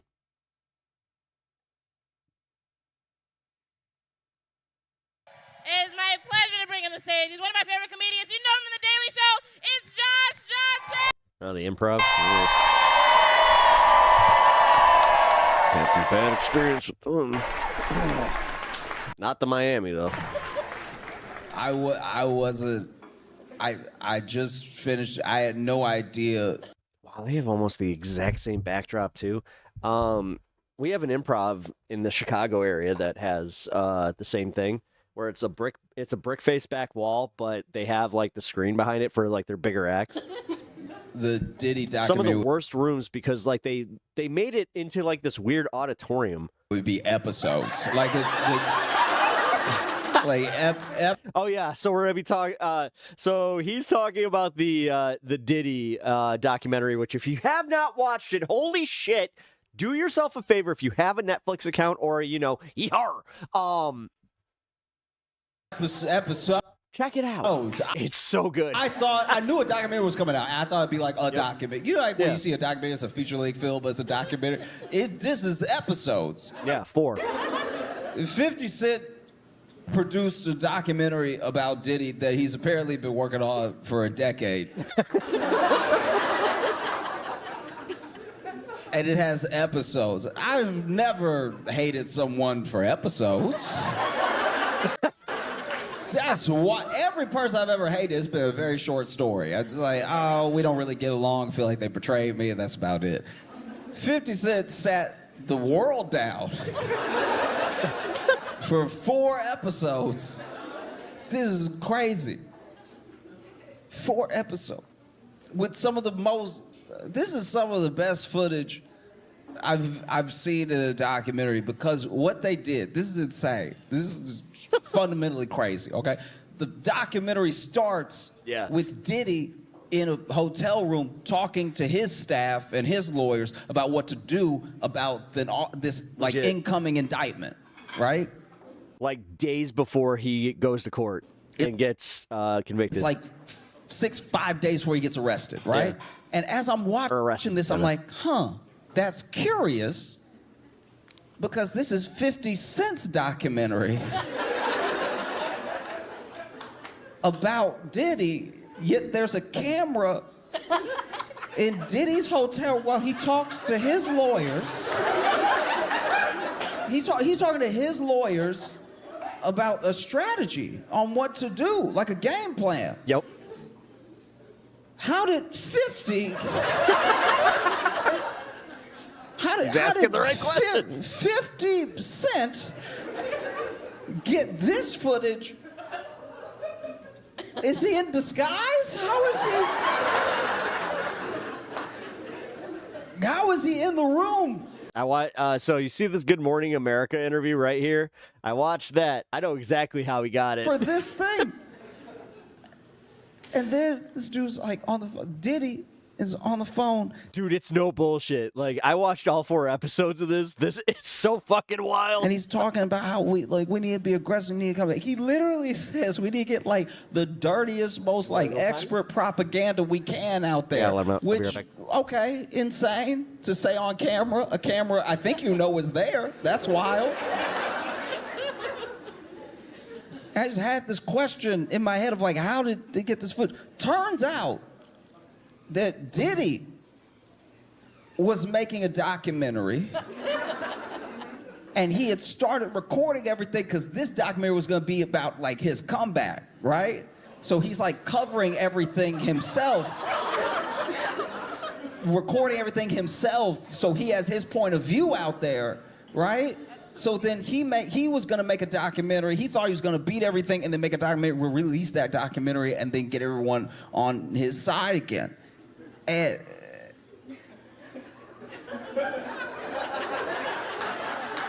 now you have to ask yourself, how did 50 come into the possession of Diddy's footage for Diddy's documentary about Diddy?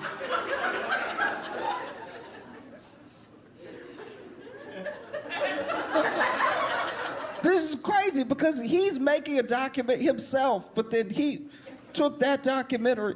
Apparently what happened was that Diddy did go to jail and then he couldn't pay the cameraman. So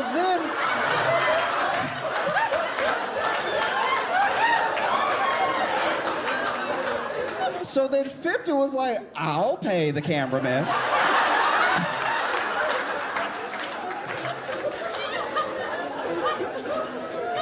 And Diddy is such a terrible person. He is such a terrible person that even in the documentary he was making about his comeback, it makes him look so bad that 50 didn't need to edit any of it.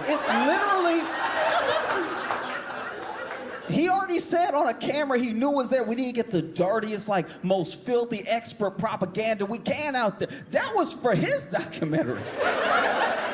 And then 50 took it and he was like, this will do nicely. Yes. This is fantastic. Because I was sitting there, I was like, because also, the other thing happened. So he gets off the phone with his lawyers, gets off the phone with his team and everything, and then he stands up and he's looking out the window. And out the window, he's like, gotta be like 26th floor or something. He's like in like a high rise, and across on the roof of another building, another tall building, but on the roof of another building is just, Diddy is looking out the window to another building, and on top of that building is just the police. Yep. With binoculars and all. I'm not the police. So I don't know exactly how they operate, but that's the first. Usually in a stakeout, they hide. The fact that the police are outside Diddy's window on another building. Seriously? Just like. If you haven't seen it and you're going to watch it, you're going to think of this bit.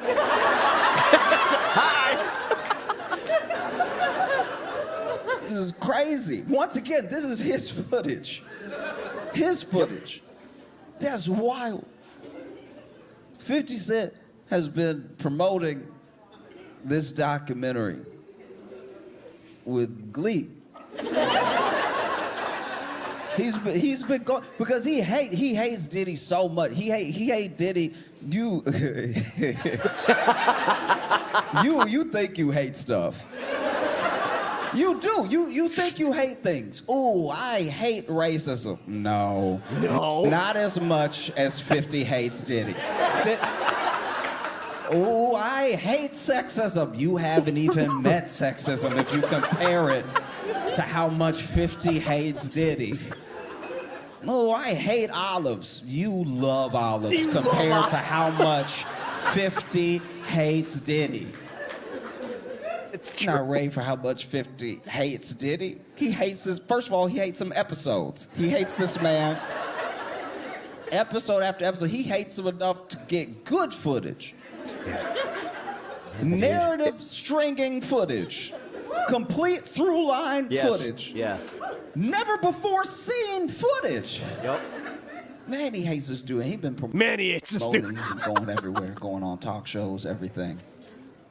Goes on all these talk shows. This dude went on like MS Now, whatever they're calling it, and he's talking. I think he was talking to Ari Melber, and Ari is asking him, just seems like they're having a conversation about like him specifically, and they were like, "Do you have any like heroes, people you look up to?" And from what I could tell, 50 was basically like, I have people in my life that have accomplished things that I would like to accomplish. Honestly, I think that he's one of the smartest workers today.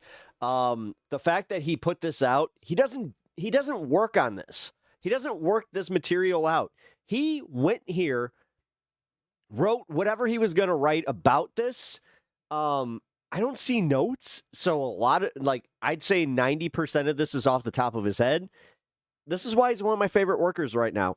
He is breaking the mold of like trying to do your same bit to create your hour and all that. Fuck that. Just go be funny. But I don't put anyone up on that level to just like call them my hero. Honestly, I wish I could have come up in this era. He doesn't like deify a person like that. I probably would have been a different type of YouTube star, that's for sure. And then Ari asked him. I literally see no notes. Usually you can see the notes on the bench. He might have them on his hand, but I haven't seen any writing on his hand. So, and it's not like magic. Most comedians are pretty open about having their stuff with them. It's not embarrassing to have. Like, this is just, it's how the business is done. What about like... No, he's just that good. In your life, have you seen any like villains you don't want to be like? I think working on The Daily Show is great training for writing prolifically, Jesus, about the news. Yeah. And people you don't want pattern your life after. And he was like... He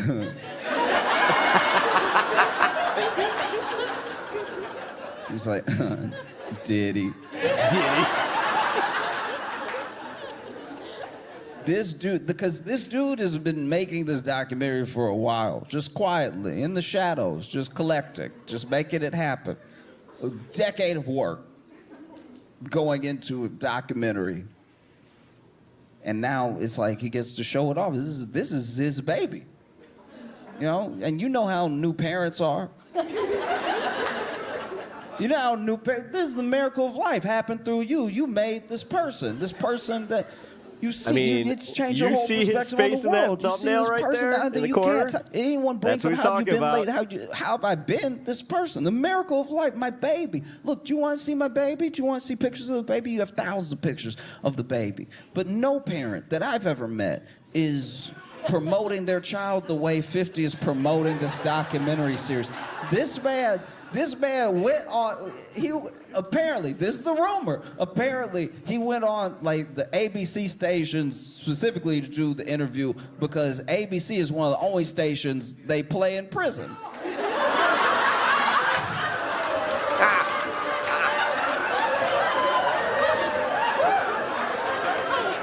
This is a biblical amount of hate. This is Cain didn't hate Abel this much.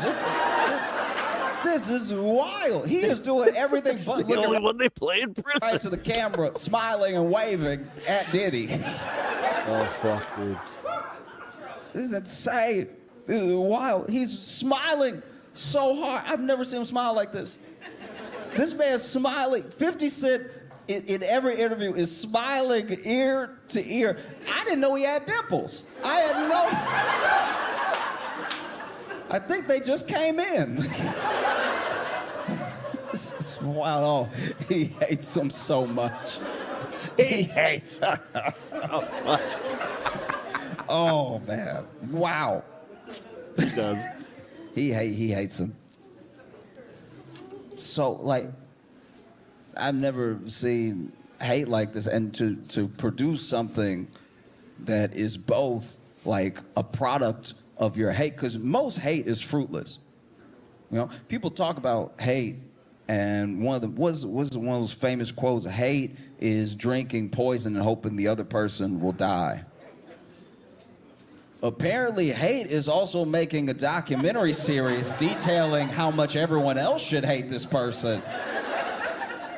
One of the craziest things to me about the Diddy documentary is that the pure length means that he's more evil now. Now that we've got like a documentary about it, he's more evil now than a bunch of other historical figures. There are people from World War II that did not get 4 episodes on them anywhere. That's crazy. Not wrong.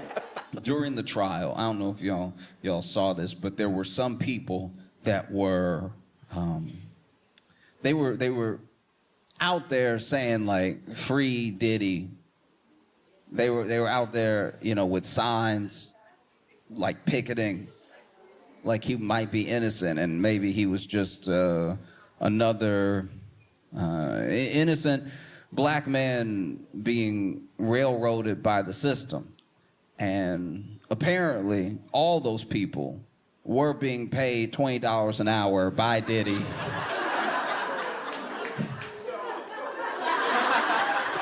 Here's the thing. This is what's so funny about that to me, is that, like,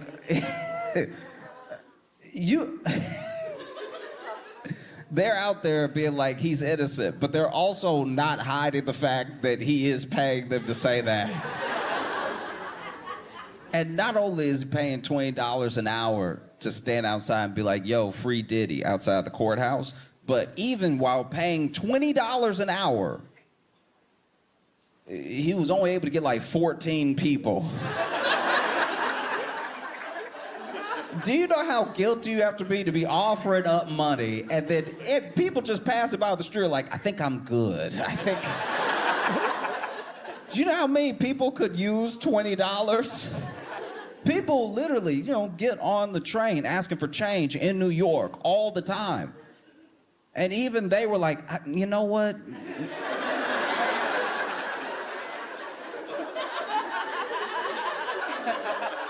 Not every $20 is a good $20. I mean, this documentary is insane because there's so much. Explains so much though. That we knew beforehand. There's so many things that we already knew where we were like, all right, this is, you know, we've all seen it. A lot of baby oil, way more Way more baby oil than anybody needs, right? Which I will say this, watching the documentary now, knowing what we know, editing-wise, they didn't need that many shots of baby oil. That does feel like 50 Cent was standing in the editing room like, no, and put some baby oil right there. No, they mentioned baby oil, so go ahead and throw to the baby oil. Okay. Oh, but you watch it and yeah, you already knew the things he was implicated in. You already saw, oh, okay, there's this shooting way back when, there's this assault of this other rapper, there's all these like whisperings, and then you watch the documentary, and I don't know how he did it. I don't know how 50 Cent did this. This man managed to get things we've never seen before. Do you know how hard it is to have never before seen footage of things from like 20, 25 years ago? Like, a good example is, in the documentary, they talk about how much Diddy may have had to do with the deaths of both Tupac and Biggie, right? Which is also insane, that someone who can't rap at all may have deprived us of two of the greats. That's crazy. It's so disgusting. No, I mean, yeah. It would be like if Trump shot two of the presidents that were on Mount Rushmore. Like, it's...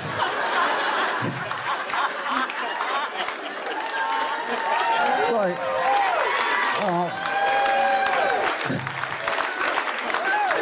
and then years later, we're just sitting here like, not Lincoln. How you gonna do that to George Washington? No, it's wild. And so in the documentary, there's like footage, never before seen footage of moments leading up to the deaths of both Biggie and Tupac. I can't describe how hard it is to come by things we didn't even know existed. Both of these were police investigations. The police investigated, not hard, the police investigated both the deaths of Biggie and Tupac, and somehow 50 Cent found footage. I've never in my life hated somebody enough to find footage.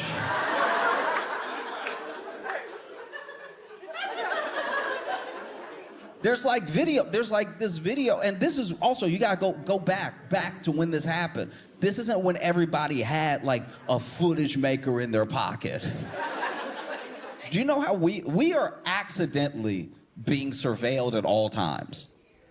All of us. I know you think you're not because maybe you don't have your phone out and you're not posting where you are all the time, but the phone knows. The phone is very aware of where you are. And the phone loves snitching. The phone, one of your phone's favorite things to do is hit up a Fortune 500 company and be like, we over here. In case you want to study our patterns, figure out how to advertise to us, we're right here.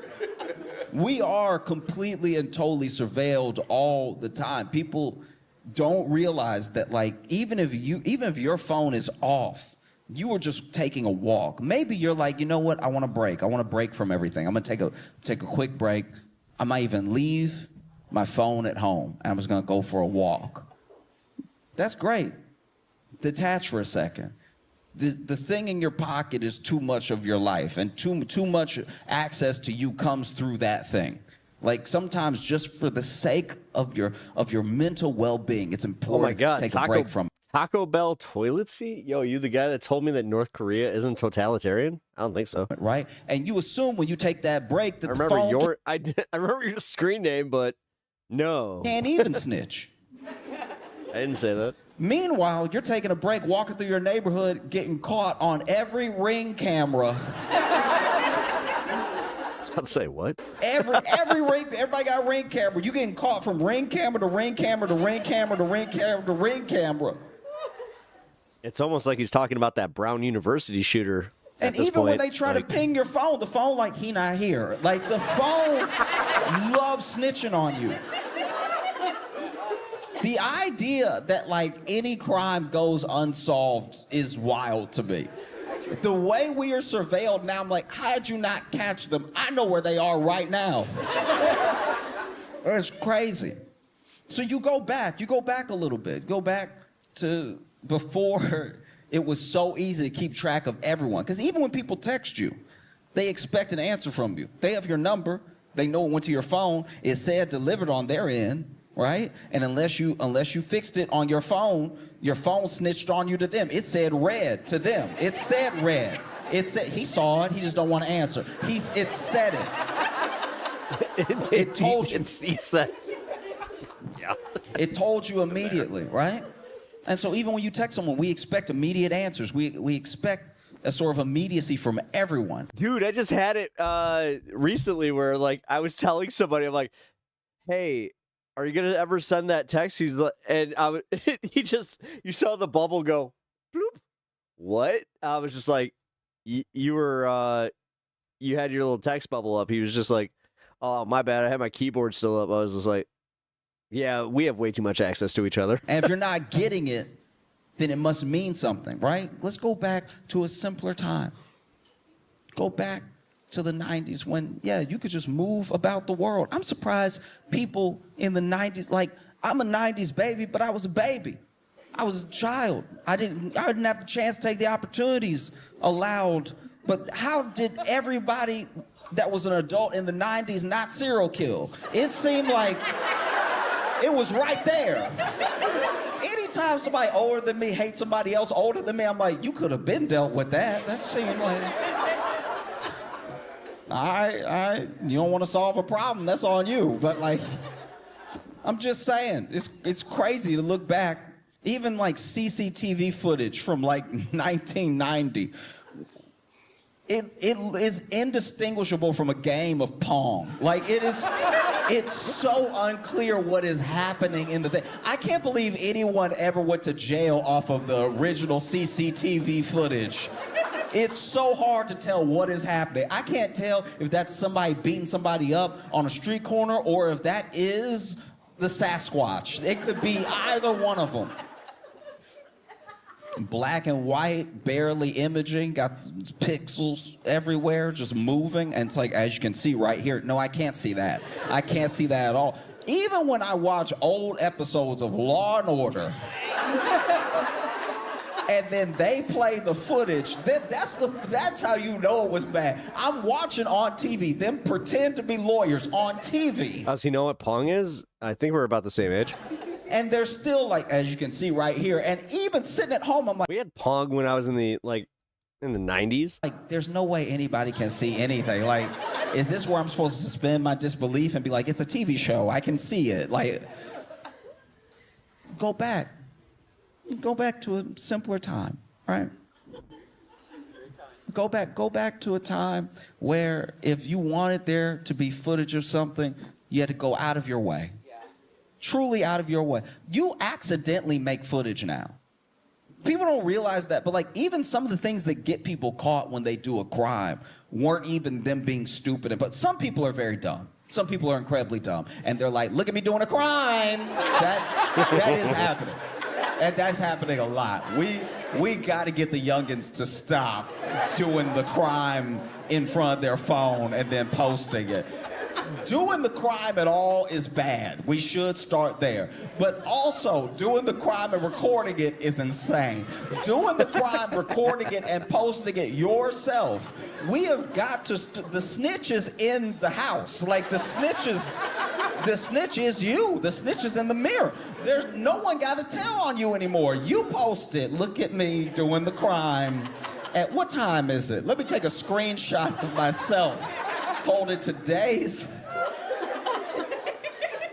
Let me take a screenshot of myself holding up another phone with today's most viral TikTok so that everybody can know for certain that it was me and I did it and I'm proud of it. And then when I show up in court, I'll be like, who?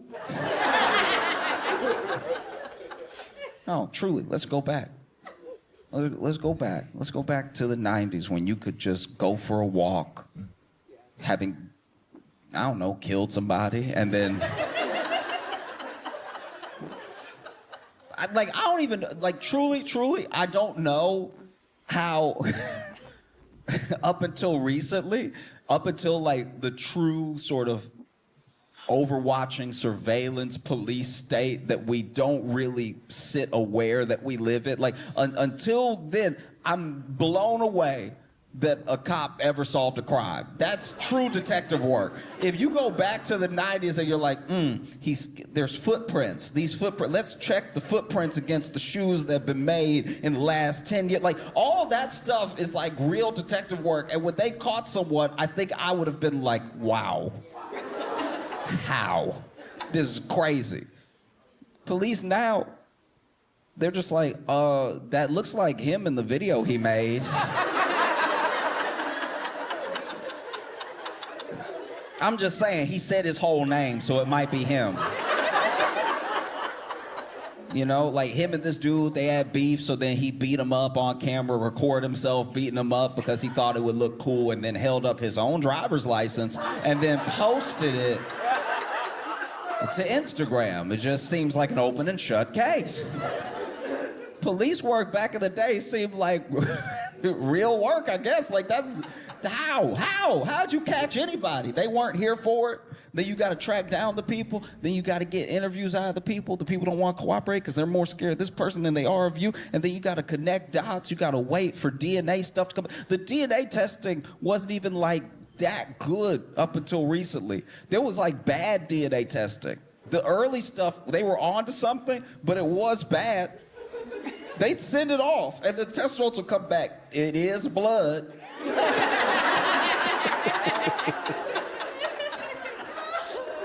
You haven't helped me at all. Whose blood is it? Somebody red, I think. Like, it's gotta be somebody red. Because the whole thing was red, so. Oh, East Coast. What's up? Now, thank you. Now you can enhance images, even if you've got a grainy image, you can zoom in and enhance it. And you can't necessarily enhance and upscale it the way that they did on TV, but a lot of science follows a lot of like entertainment. Like it's funny how that does keep happening, where there will be an idea, you'll see it on TV. It doesn't really exist that way, but then it almost becomes the design for the thing that will exist one day because it fits into the imagination so well. They're like, oh yeah, why don't we just have facial recognition that cross-references all the other faces we have in the database, and then you just run it and it goes face. That's him. That's him. Wouldn't that be better? You know?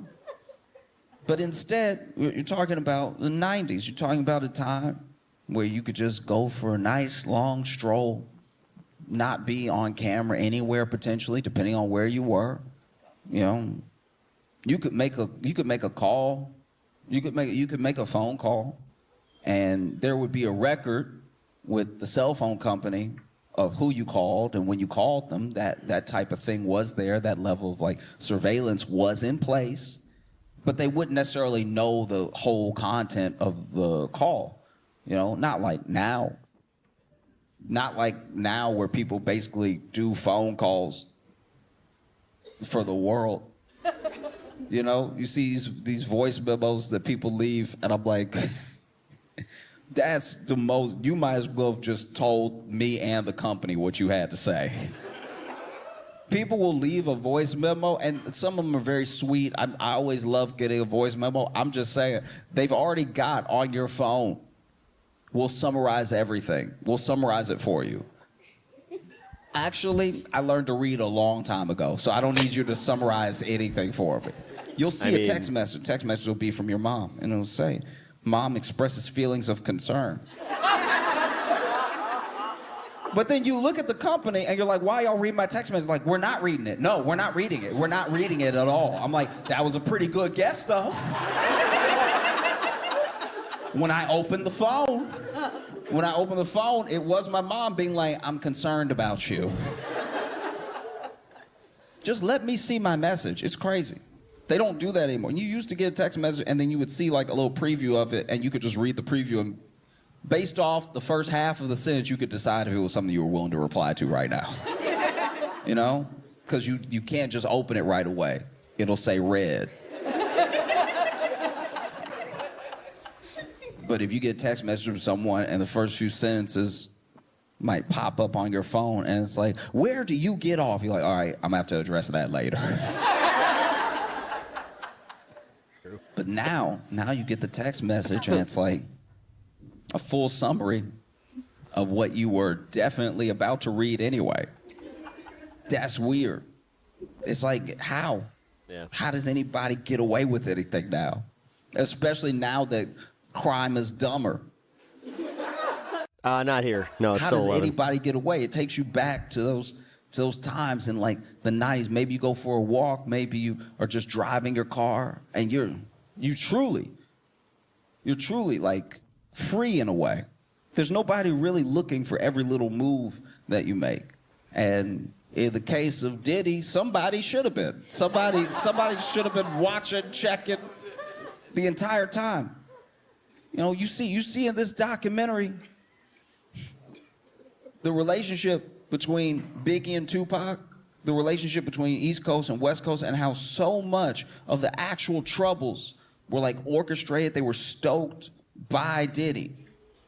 Like Biggie liked Tupac. They were cool. And then Diddy was jealous of Pac. Diddy was jealous of Pac because Pac was everything he wanted to be. You know, he was charismatic. He was truly like a poet that could make you understand where he was coming from. You did not have any sort of similar life experiences to him at all, but he could express himself in a way that brought you in, no matter where you came from. There was real connection there. He could build and he could bring together real community, right? And so for that, he was loved. He was instantly accepted. He was praised. And if you're someone like Diddy, you see that and you're immediately jealous of it. It's everything you want to be. He's good looking, he's young, he's successful in a way that comes from his effortless talent and his hard work. He's everything that Diddy wanted to be, and that Diddy knows he isn't, or was it? You know, Tupac was a rapper. Do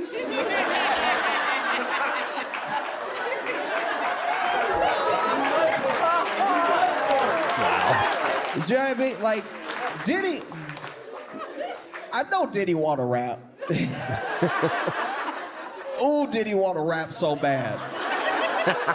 One of the most dastardly things this documentary has done in some of the editing is just showing Diddy dance for no reason. You can tell Diddy not talented from the way he dancing. I know it's a harsh statement to make, but Diddy dances. Diddy dances like Tom Cruise from Tropic Thunder. Like Diddy. Dead on. And Tom Cruise was on rhythm. You know what I mean? Like Diddy was over here in the documentary.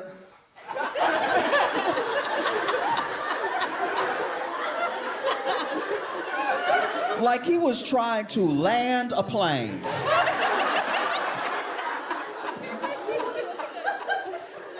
I was sitting there like, what am I watching? I'm just saying, you go back to that time, right? Go back to the time in the 90s when your phone was just a phone. Like the cell phone, it was only a phone. I miss those days sometimes. You could make a call and play Snake. Maybe Centipede if you were fancy, but like that's all it was. It had that stick that came out of the antenna that shot out of it that for some reason wasn't out all the time. Why would you not pull it out all the time? If you want to have a good call, why do you need to pull it out? Shouldn't it just come out every single time? And then you would drop it. You drop your phone and it was not a big deal. Look at people that drop their phone now. This is how you can tell we're all addicted to our phone. Watching someone drop their phone is like watching somebody drop crack down a drain. They're like, oh!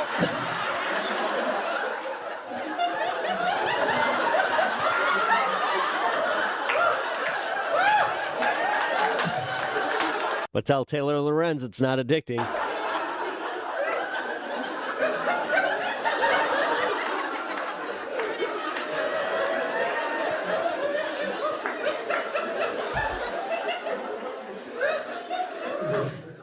They had never before seen footage of the moments leading up to both Biggie and Pac's death. Never before seen, and not never before seen as in these are the tapes we've been looking for the whole time. We didn't even know these angles existed. That's crazy. And that's very hard to do. Like you see tragedies happen now, and because of social and because of search, people can pull for all the different angles, all the different sides to anything that has happened since everyone started carrying a cell phone, right? But this thing is crazy. You see them walking. You see Tupac walking all the way up until a fight that he got in, and then later, you see through footage things that people have not seen before, leading up to his death. Same thing. Literally pictures of him in the car. Thing with Biggie. There was this moment in the documentary where there's somebody sitting in their own car, right? That took a picture of Tupac and fucking Suge. With a camcorder. Yep.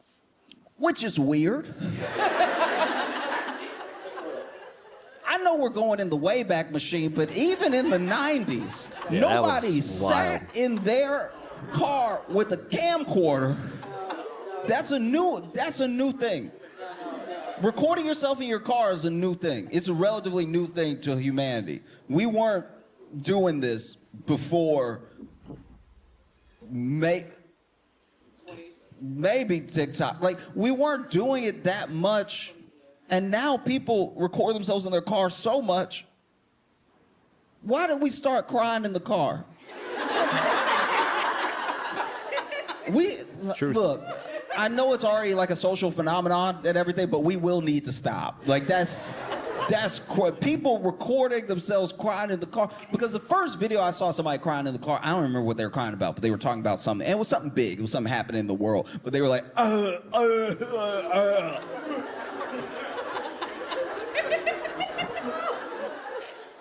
And I saw them in the car.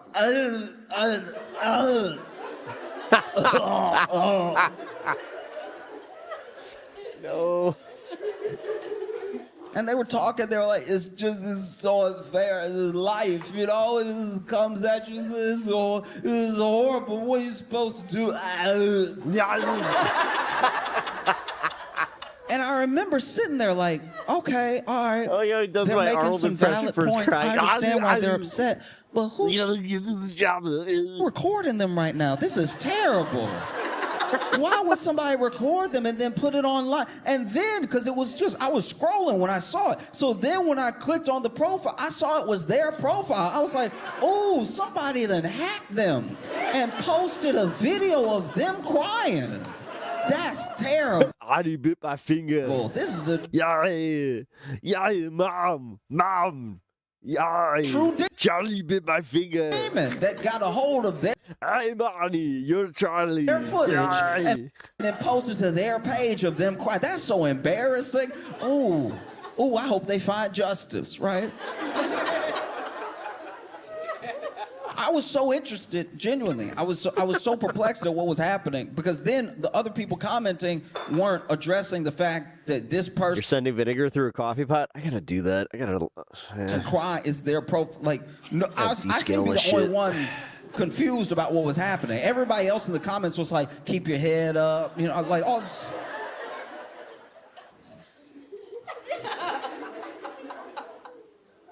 And so, look, I was curious about how this was going to develop, because I've been, you know, witness to many of my friends that have been like hacked, especially when Facebook was like young, and then somebody would get on your Facebook, they type out a bunch of things on your timeline, just like dumb stuff, and then, you know, you would get them locked out, you get back on and everything.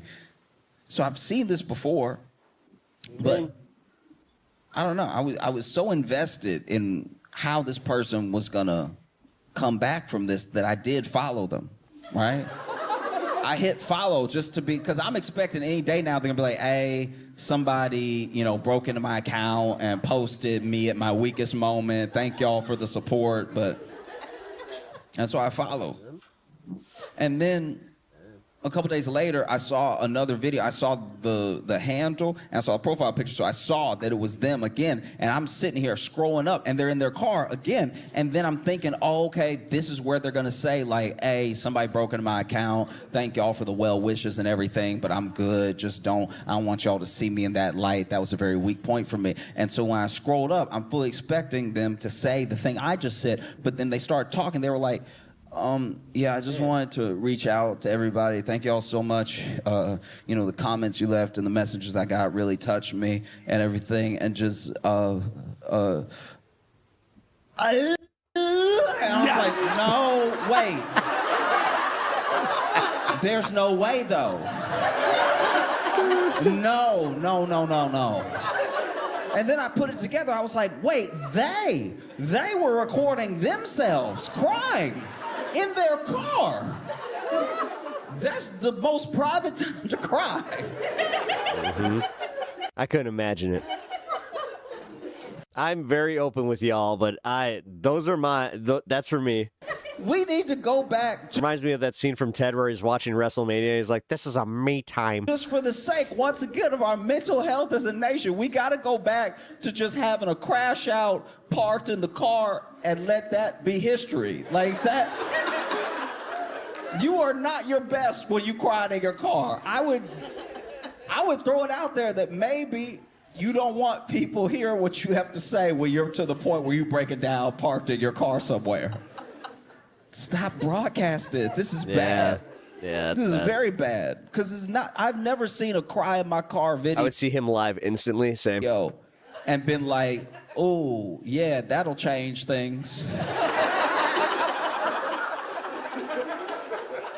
I'm just saying, like, if you in the car, right? If you in the car,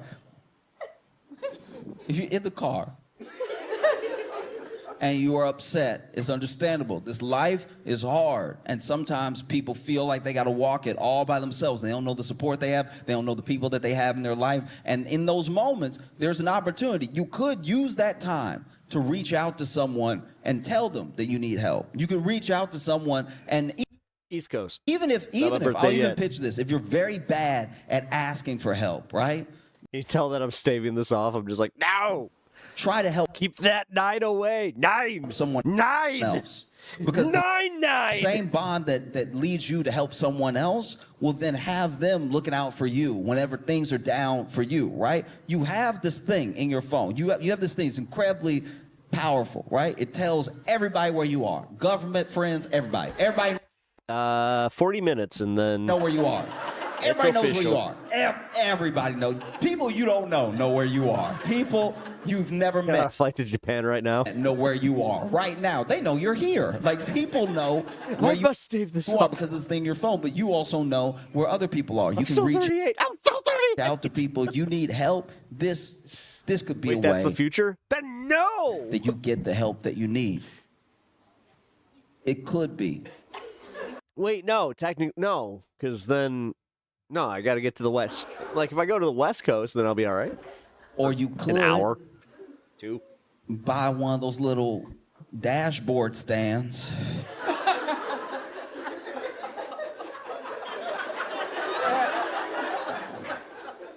You know, it's got that little knuckle on it that you put the thing on from the back of your phone and you...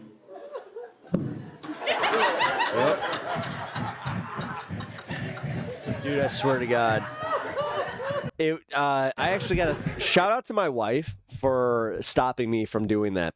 So I was thinking about buying one of those like those car mounts, do some IRL content and all that kind of stuff.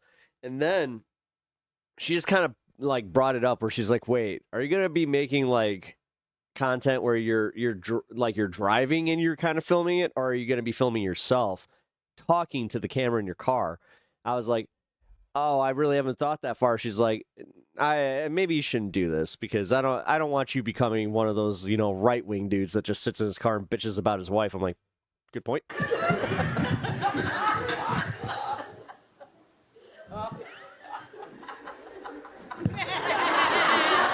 That happens every time. Yep. Just, all right. Yeah, one of those back there. Let's call it.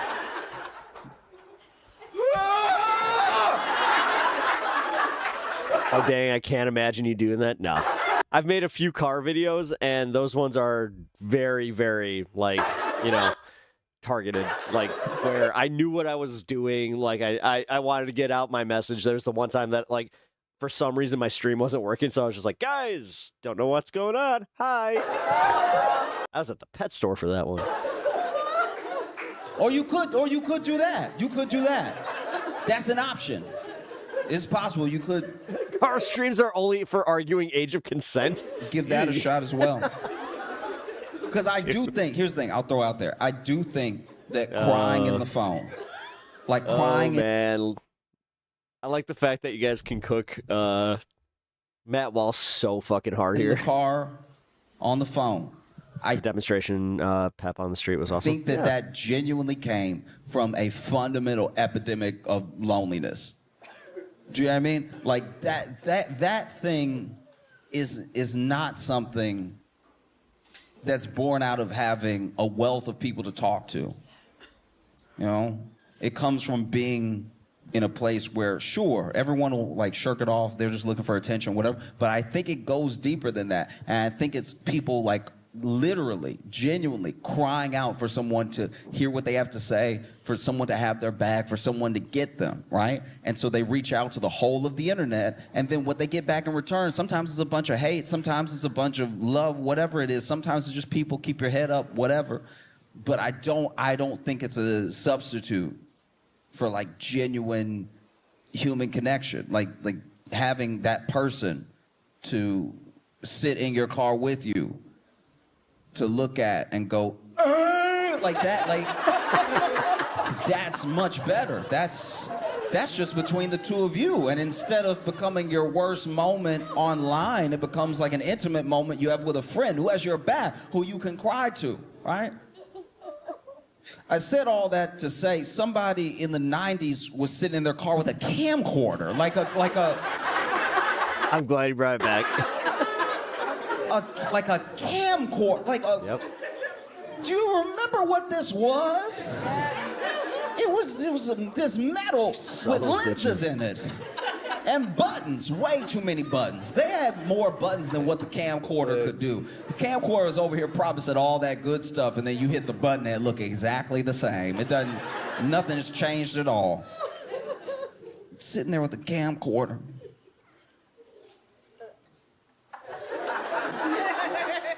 Because the camcorder had that strap. It had that strap right on the back, so that way, you know, you could do some real journalism, some true video journalism.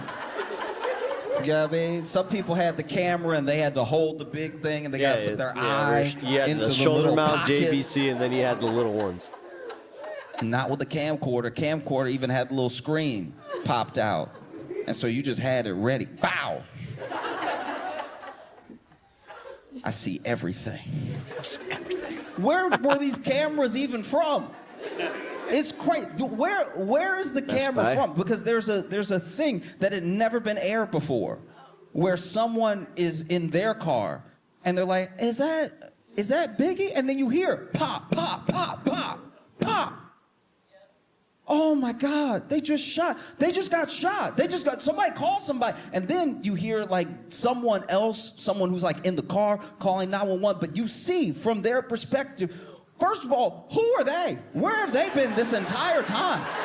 That's crazy. Where did they?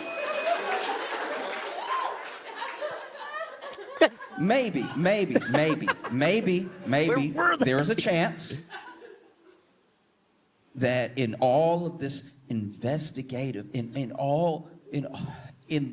long time, apparently Is like he an Austin comic? No, he's a. I mean, he tours to Austin. He's New York. That 50 Cent's been working on his documentary. Actually, he's from Chicago. That somebody somewhere was able to pay somebody for something that they had never given anybody before, and you know, there's also different reasons why you might hold on. Are we sure? No, they're 10,000% not AI generated. To something. Imagine you're there. No. Like the amount of money that went into this documentary, I'm telling you right now. And also, I know the difference between a AI generated camcorder kind of like something like this happens. You may not want to broadcast it to the world that you were right there and then you... Plus, at the end of the documentary, they like go through the long list of where they got the stuff. Saw something on tape. No, he covered it at the very beginning of this bit where 50 Cent hated P. Diddy that much to put this much detail into it. Because they didn't see a person. They just saw that these shots were happening.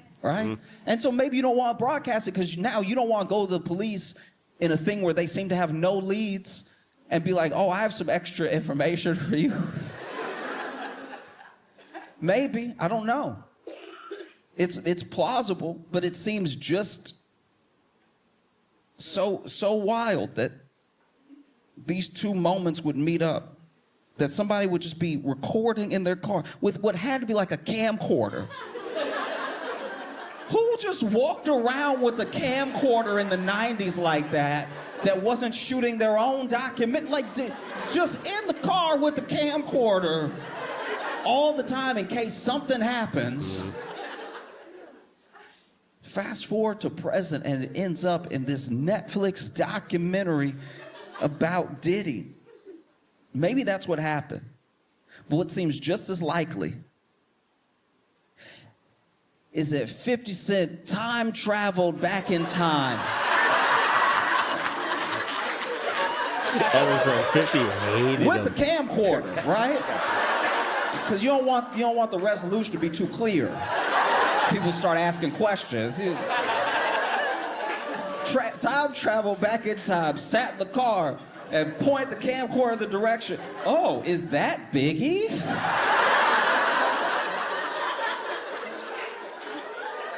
Pop, pop, pop, pop, pop, pop, pop. Oh no, someone shot Biggie. I'm gonna go back to the future. And there's so many, it's a documentary so full of detail, you almost have to rewatch it, because then there are things that go over your head the first time where you don't even realize how evil the thing that Diddy was, because so much information is flying at you. It's like information, here's a tidbit, here's an interview, first-hand account, somebody was there, baby oil. Here's another tidbit, here's a first-hand account, here's what someone had to say, here's something that we didn't even know Diddy did, baby oil. There's so many instances of them cutting to baby oil that sometimes some of the evil gets a little lost. You know, the idea that this man might have had so much to do with Biggie's death and then went on a campaign like he was Biggie's best friend in the entire world.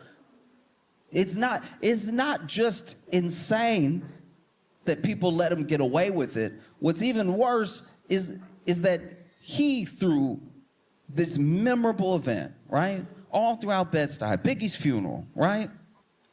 And then no one knew. I didn't. 50 Cent traveled back in time with his value depreciation. No, until I saw a documentary that he made Biggie's estate pay for that funeral. Yep. Yeah. Yep. Like that's. And if you get too distracted by the baby oil, you might miss that detail. Yep.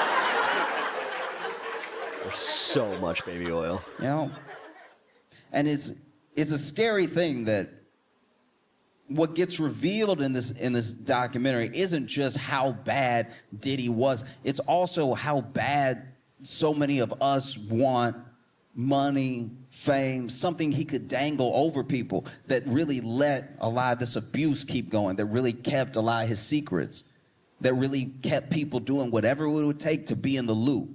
You know, people can only have a real power over you when they have something that you want. Once you decide that you don't want it that bad or that you're going to get it for yourself, they have nothing over you. You know, and there were people who tried to do that. And so then Diddy would, you know, come at them with violence. At least if I can make you fearful. If I can't make you want anything, if I can make you fearful, I can keep you in line. You know, there's just so many people that have ended up dead. That's kind of like through the documentary sort of laid at Diddy's feet. Like either he's out here having people killed and doing all this stuff, or he's one of the unluckiest people to be around. Like that's... Either way, I would never want a track record like that. I would never What people be like, oh yeah, I met Josh Johnson a week ago and now I'm real sick.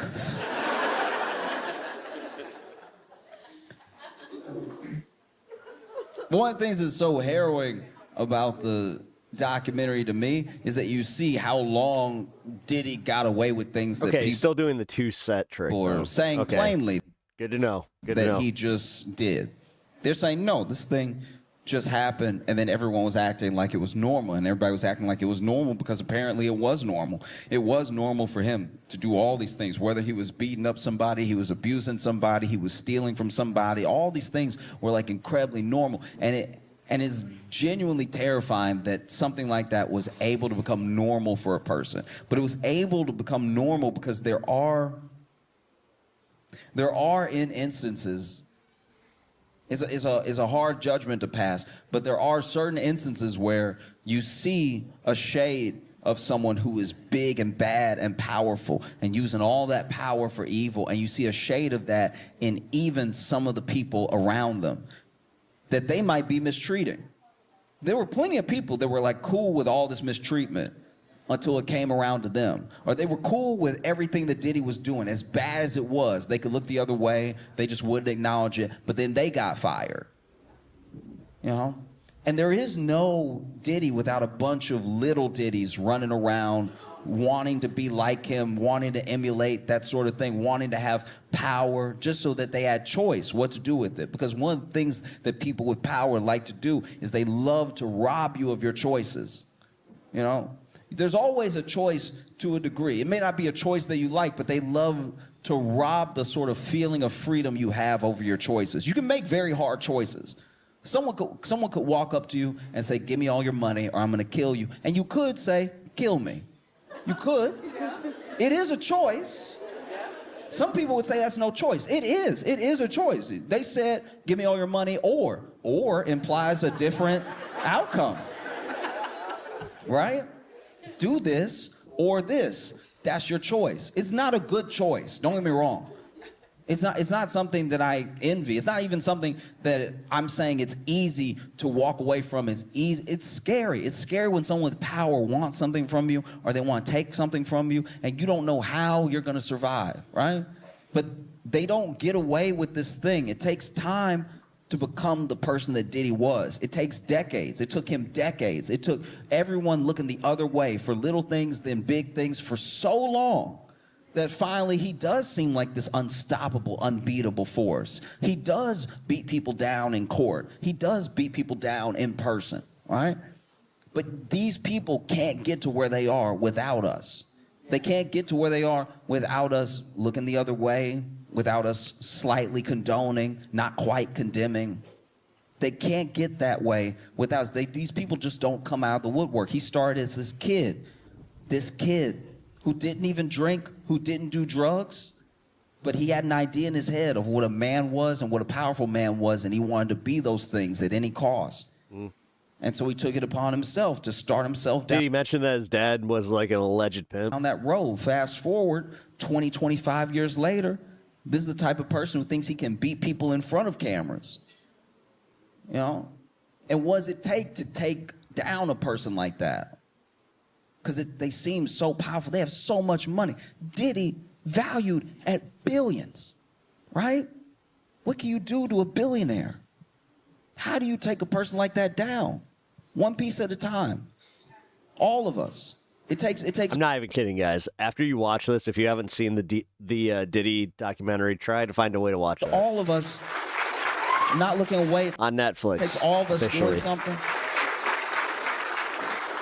You know, because people have said in the documentary, people have said in interviews that when Diddy is like in his element, he's untouchable. You would think he was a god. But when you're alone in the room with him, you see, not only is this just a man, this is like still that like kind of scared kid, kind of insecure kid, right?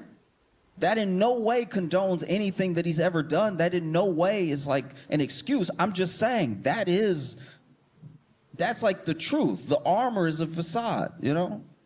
One of the craziest things that has happened since the documentary came out is that Ja Rule came out against 50 Cent. Yep. And called him a snitch for making the documentary, which is not a popular side to take. Man, who's the guy, JS? That is weird. That's a weird thing to say when no one was talking to you at all. That's not a smart career or business move. You saw someone who still hates you produce a documentary for Netflix about someone else they hated that is 4 episodes long. You saw that and you thought to yourself, I'll get involved. Are you out of your mind? I was blown away. Called him a snitch and everything. Ja Rule, by the way, I looked up Ja Rule just to see what was up. Just, you know, I wonder what Ja Rule had been up to, because it wasn't rapping, right? And most recently, the last time Ja Rule made headlines was because he got punched at a Brandy and Monica concert. Yeah, I heard about this. On their The Boy Is Mine tour. That Brandy left Monica like halfway through a set and just let her fucking finish it by herself, even though the duet, you know, was there. Where you get punched says a lot about where you are in life. Do you know what I mean? If you're a rapper and you get into a fight at a rap concert, that seems par for the course. If you are a rapper and you get punched backstage at an R&B concert, you must have had it coming. These people are singing melodies. I'm not a fighter, but one of the worst things to do is to get beat up to soft music.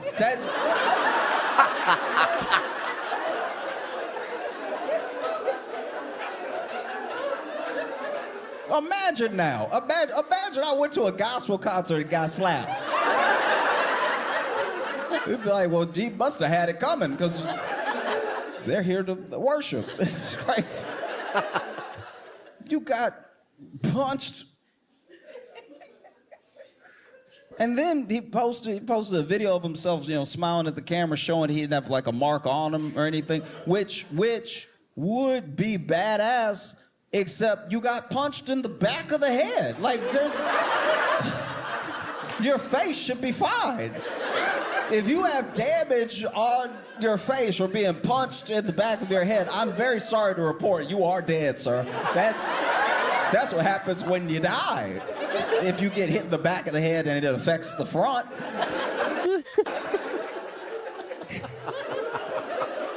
Imagine you get punched to Brandy's music. I've talked about it before. You know, I've had fights. You know, I'm not acting like I've won all of them or anything. But imagine if I got whooped to Taylor Swift. You wouldn't be able to respect me. Even when I hear that "You belong with me, son," I flinch. Like, that would change your whole life, getting beat up to Taylor Swift. Or like Maggie Rogers. Like you get beat up to some indie music.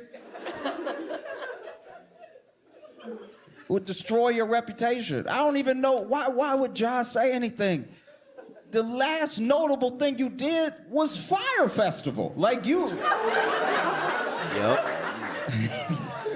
You didn't go to jail, but Billy did.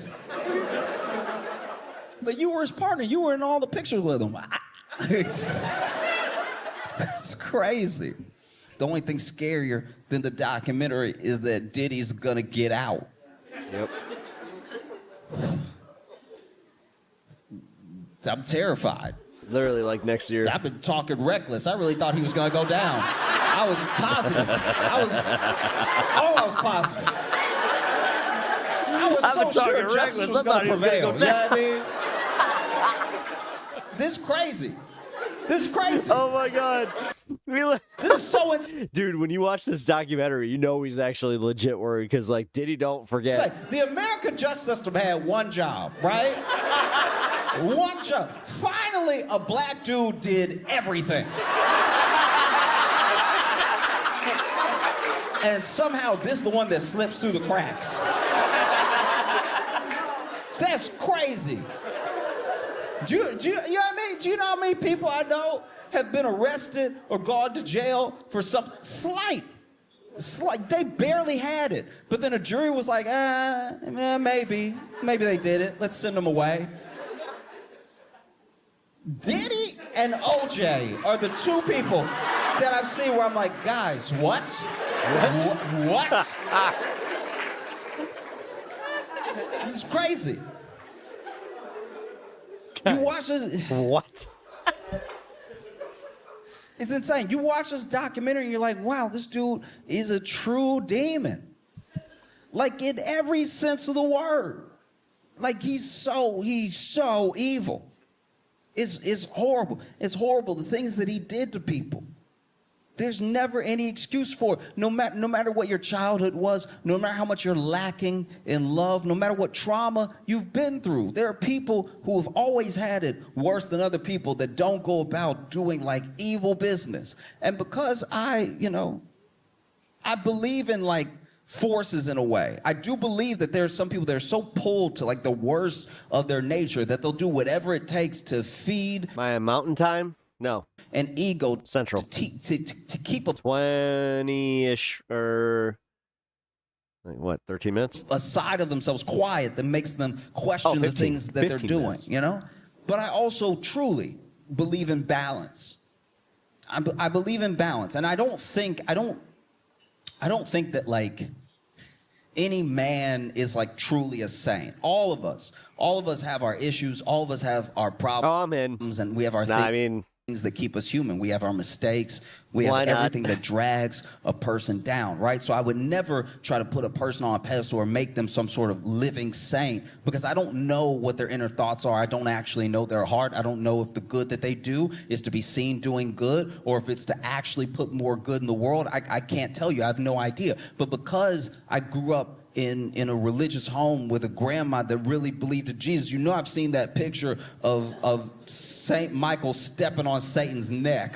And I don't know, it just kind of... I know exactly which one he's talking about. Feels like that's what 50 Cent is doing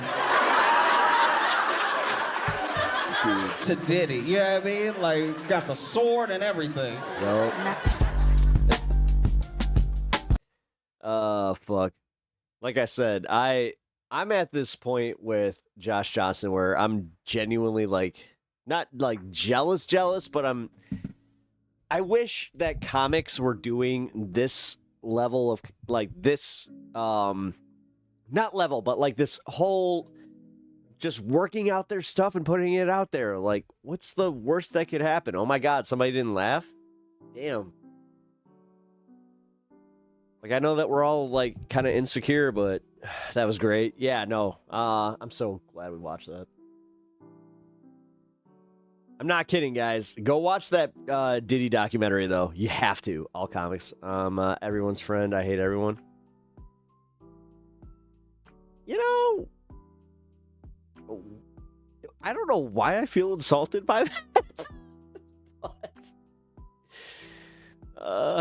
you know, we might have a little something.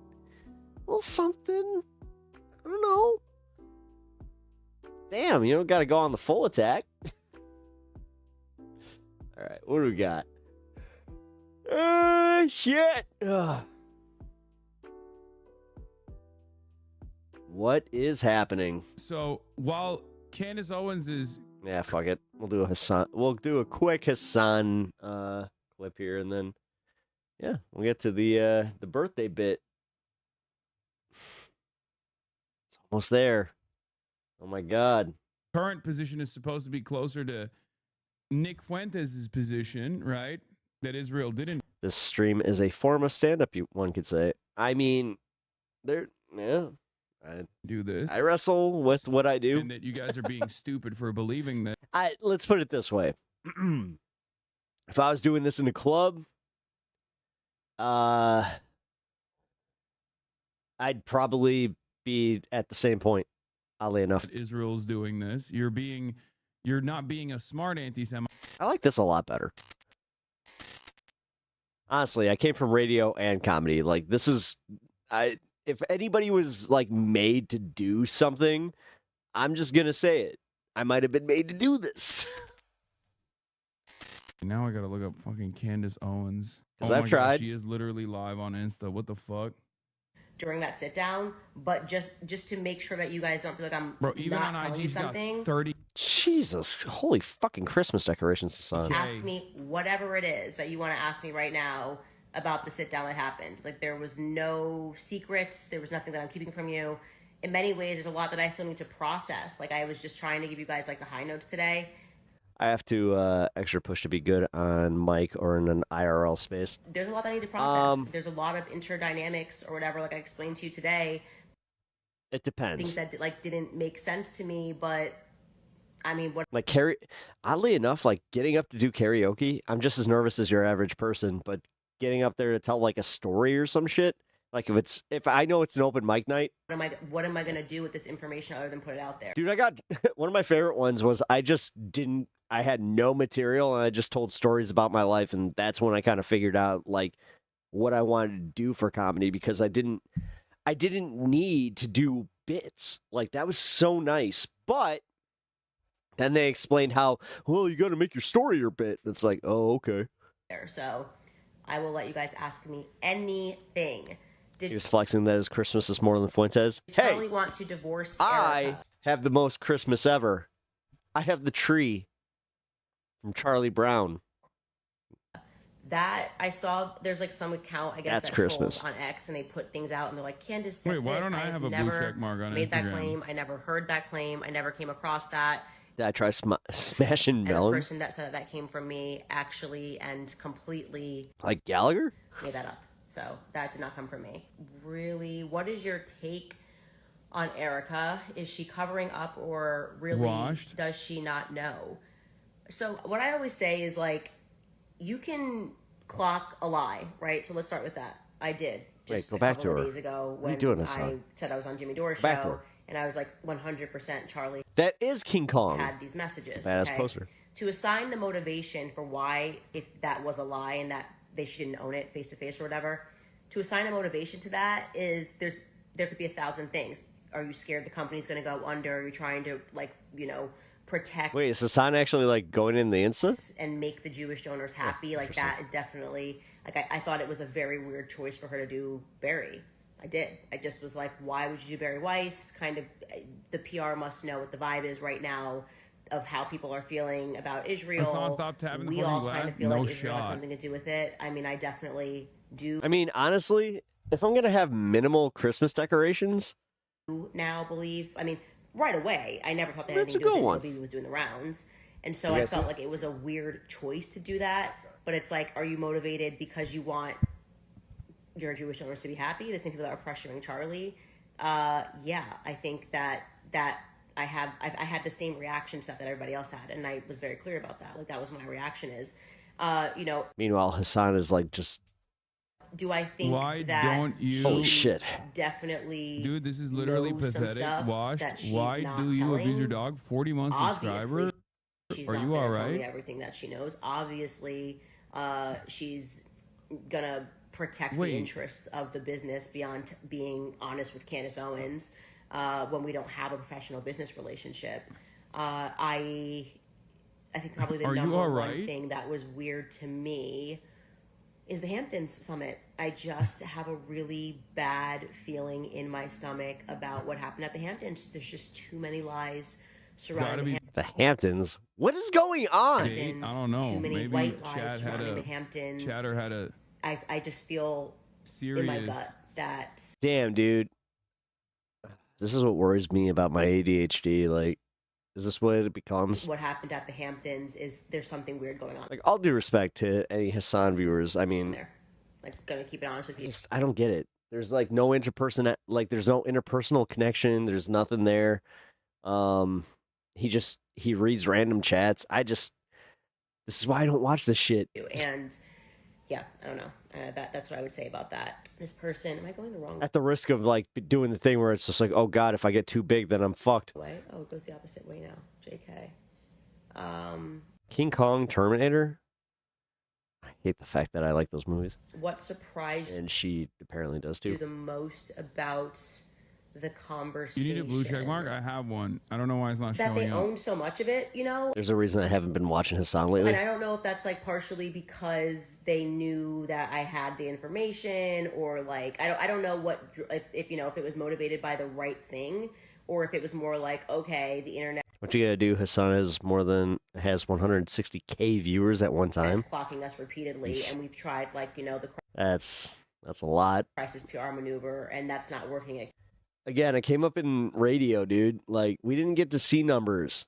Like, I don't know what your guys' perception of like terrestrial radio is, but we never got anything. Like, we got reports about ratings that would come out months later. So you never knew if you were talking to one person or 10,000 people. That's why, or 100,000 people or 1,000,000 people. That's why I don't give a shit. It keeps backfiring.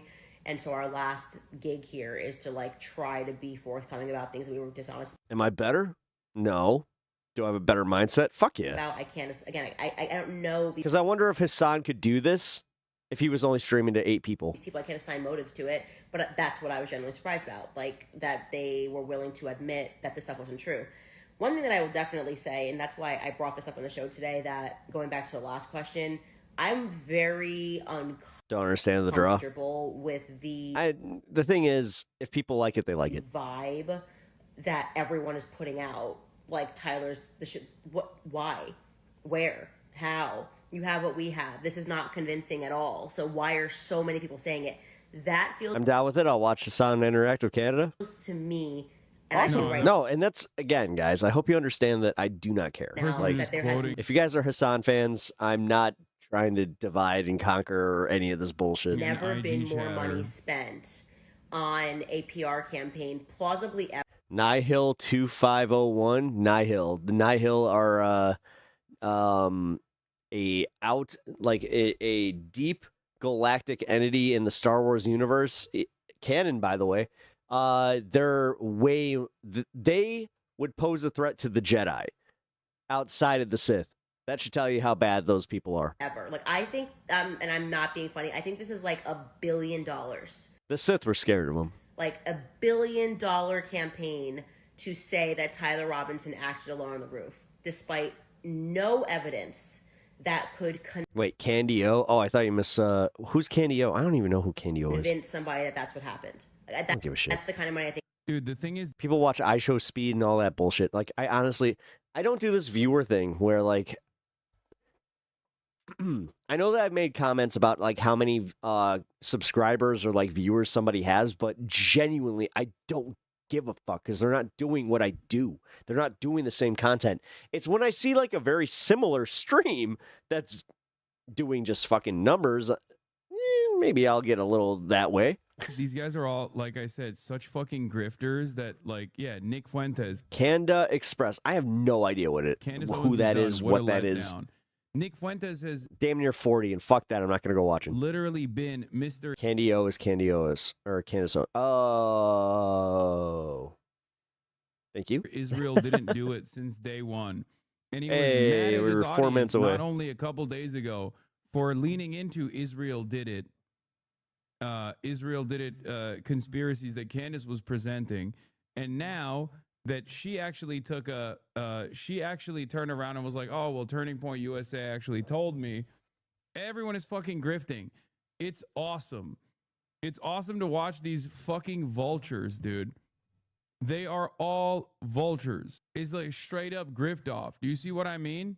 So while Candace Owens' current position is supposed to be closer to Nick Fuentes' position, right?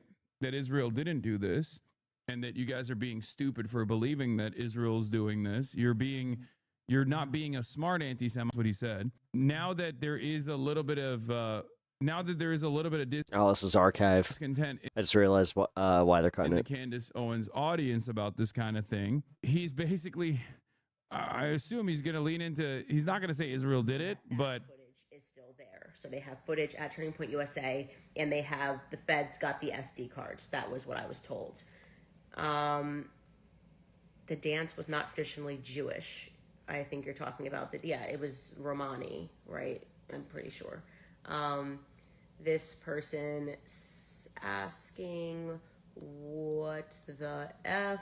Guys, I'm just answering your questions. I see all the waves and I love you back. But what surprised you? I already said that. Okay, am I like slow? Does it scroll up or does it scroll down? Okay, whatever. So the main, I guess that's the main point. Like any questions that you want to ask, I'm happy to answer it. Like, I mean, it really was like a 4-hour conversation.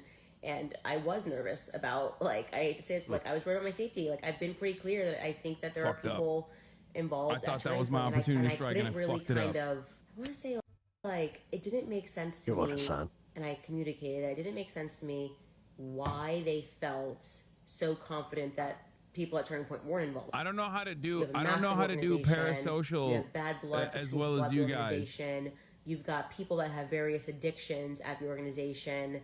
People that are lying right now at the organization that are doing weird things. Why is it such a far stretch to think that somebody could have had something to do with Charlie? Ain't that a bitch? Like a financial motive, even if there's a financial like that, I feel like that's common sense. Like it's your standard mystery story. Like I mean, just like your. It's standard hard to find your perfect gap for your attention and like this. I wanted to understand that. I'm like, why do you guys feel that that's like not even an option? Like that seems like almost like common sense to me. And there are a lot of people that are signaling that. Like, there's a lot of people that are like, there's no way, like, you know, Turning Point's a good organization. And I'm like, I'm sorry, I came up through Turning Point, and I know, like any other organization, you get a lot of rotten eggs. And I think that with Charlie gone... Okay, this is boring me. I feel that shit. Don't you feel like a gorilla behind the glass watching the humans talk and you can't speak? No. I'm the gorilla behind the glass. Not when I'm chatting, but when I'm streaming. And somehow you pick out the dipshit chatters every time. Yeah, just like right now. I'm noticing that, first of all, you mad you got ignored? You know what's really funny about this? I give you guys so much more attention. I give the average chatter 1,000,000 times more attention. You don't know how good you have it in here. You fucking dumb bitches. Now Hassan knows how we feel. Bitch, I literally read everything. No, you don't. No, you don't. No.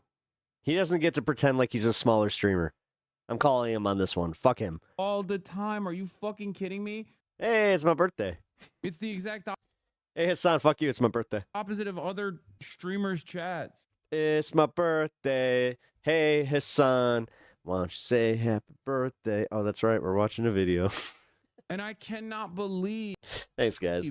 I really appreciate it. Fucking spoiled little babies still complain. Me. Why won't you pay attention to me in every moment of the chat? Honestly, I was over this video anyway. No, thanks, guys. I appreciate that. Yeah, I'll smoke with y'all for my birthday. Why not?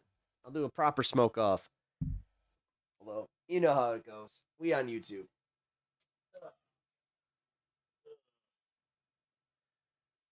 We do this. Can't see nothing. Can't see nothing. Shit. It's my birthday and I'll cry if I wanna. Cry if I wanna. Don't be depressed on your birthday, Pep. You would cry too if you had the year I had. Ba-ba-ba-ba-da-bum.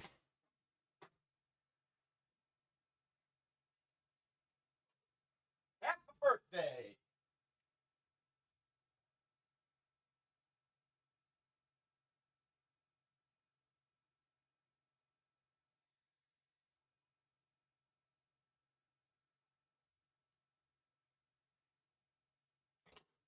Oh, man. Thank you, guys. Let's reach the proper altitude. Mr. Persona 94. I'm 39. Yuck. Hey, guys, I can drink legally now.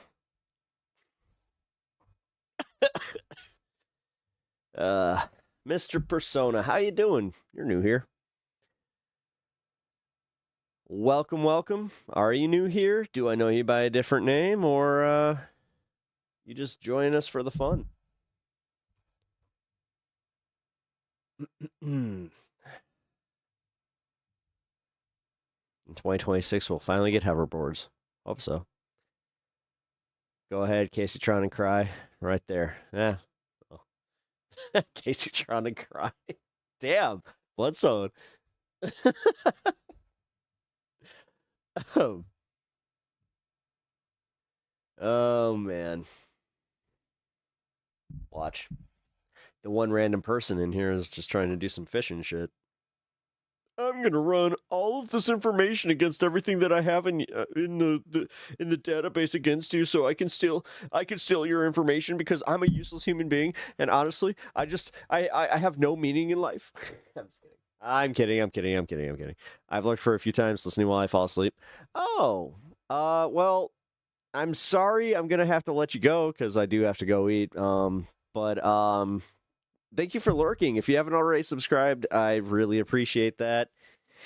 Didn't mean to be mean there. I mean, know you from this. Oh, shit, you do. Okay, cool. Hey, that's awesome. You know what? I like my Pepaganda show a lot. I love my my This Space brethren and sisters. Yeah, definitely. Woo, This Space. That is hope you have ice cream and cake. Neither. I'm not a big sweets guy. Let's see. Instead of tacos, I want tacos. Ooh, I think I want tacos tomorrow. We'll see. All right, guys. But since I did it, I made it, and I really appreciate you guys giving me my birthday wishes. Well, fuck YouTube. Keeps erroring. Oh, thanks, Hermit. I really appreciate that. Maybe I'll be in the mood for tacos. Who knows? You know what? God damn it. Why do I have some of the best tacos in the world right around the corner from me. Fuck it. You know what? It's my birthday. It's my birthday. I think I'm gonna go get some tacos. So yeah, you know what, guys? I appreciate y'all hanging out. Every day is a good day for tacos. Every day is a good day for tacos. I appreciate that. Hungry for tacos? I mean, I like how all of a sudden I got everybody on board with this. They're like, yeah, you know what? Fucking tacos sound great. Don't they? They sound awesome. I don't know why my voice just did that. Don't they? Here, let me get my outro loaded up here. Let's see how bad I got this. Oh my god. Seriously? There we go. Oh, that's so bad. Wow. All right. Whoa. Whoa. Whoa. Whoa. What's up there, guy? What's up there, guy? Dude, seriously, this is like really bad. All right. There we go. Nope, too much. Just perfect. Wait. Nope. No. There we go. Just right. All right, folks. I appreciate y'all hanging out. For real, I do. Tonight it was fun. Did a little overtime, but yeah. Wanted to celebrate the birthday with y'all. So with that being said, tomorrow I will be on. I will be doing my normal time, 2:00. Probably gonna have to take off pretty early, right around 7 there. So might not make the 420. We'll see. But yeah, you know what? Hopefully I do. Regardless, I'm gonna come hang out with y'all. Thank you again, guys. Means a lot to me. Yes, happy birthday. Cheers to you all. I will have a quick sipperoo for y'all, and then cheers. All right, good night, guys. Love y'all. See you tomorrow. Who the heck is Pep Talks? I'm not gay, but I fantasize about Marco Rubio. Pep Talks. Pep Talks. Pep Talks. Let's eradicate the Kung Flu. I'm literally coming. Pep Talks. Pep Talks. Who the heck is Pep Talk? They want our women. They want our children. Pep Talk. Sometimes no means yes. Grab them by the pep talk. Grab them by the Marco Rubio. Obama is a racist. Pep Talk. I'm literally coming. I'm literally coming. Pep Talks. We found weapons of mass destruction. My fellow Americans, it has been confirmed today from Pep Talks that we are indeed all high on politics.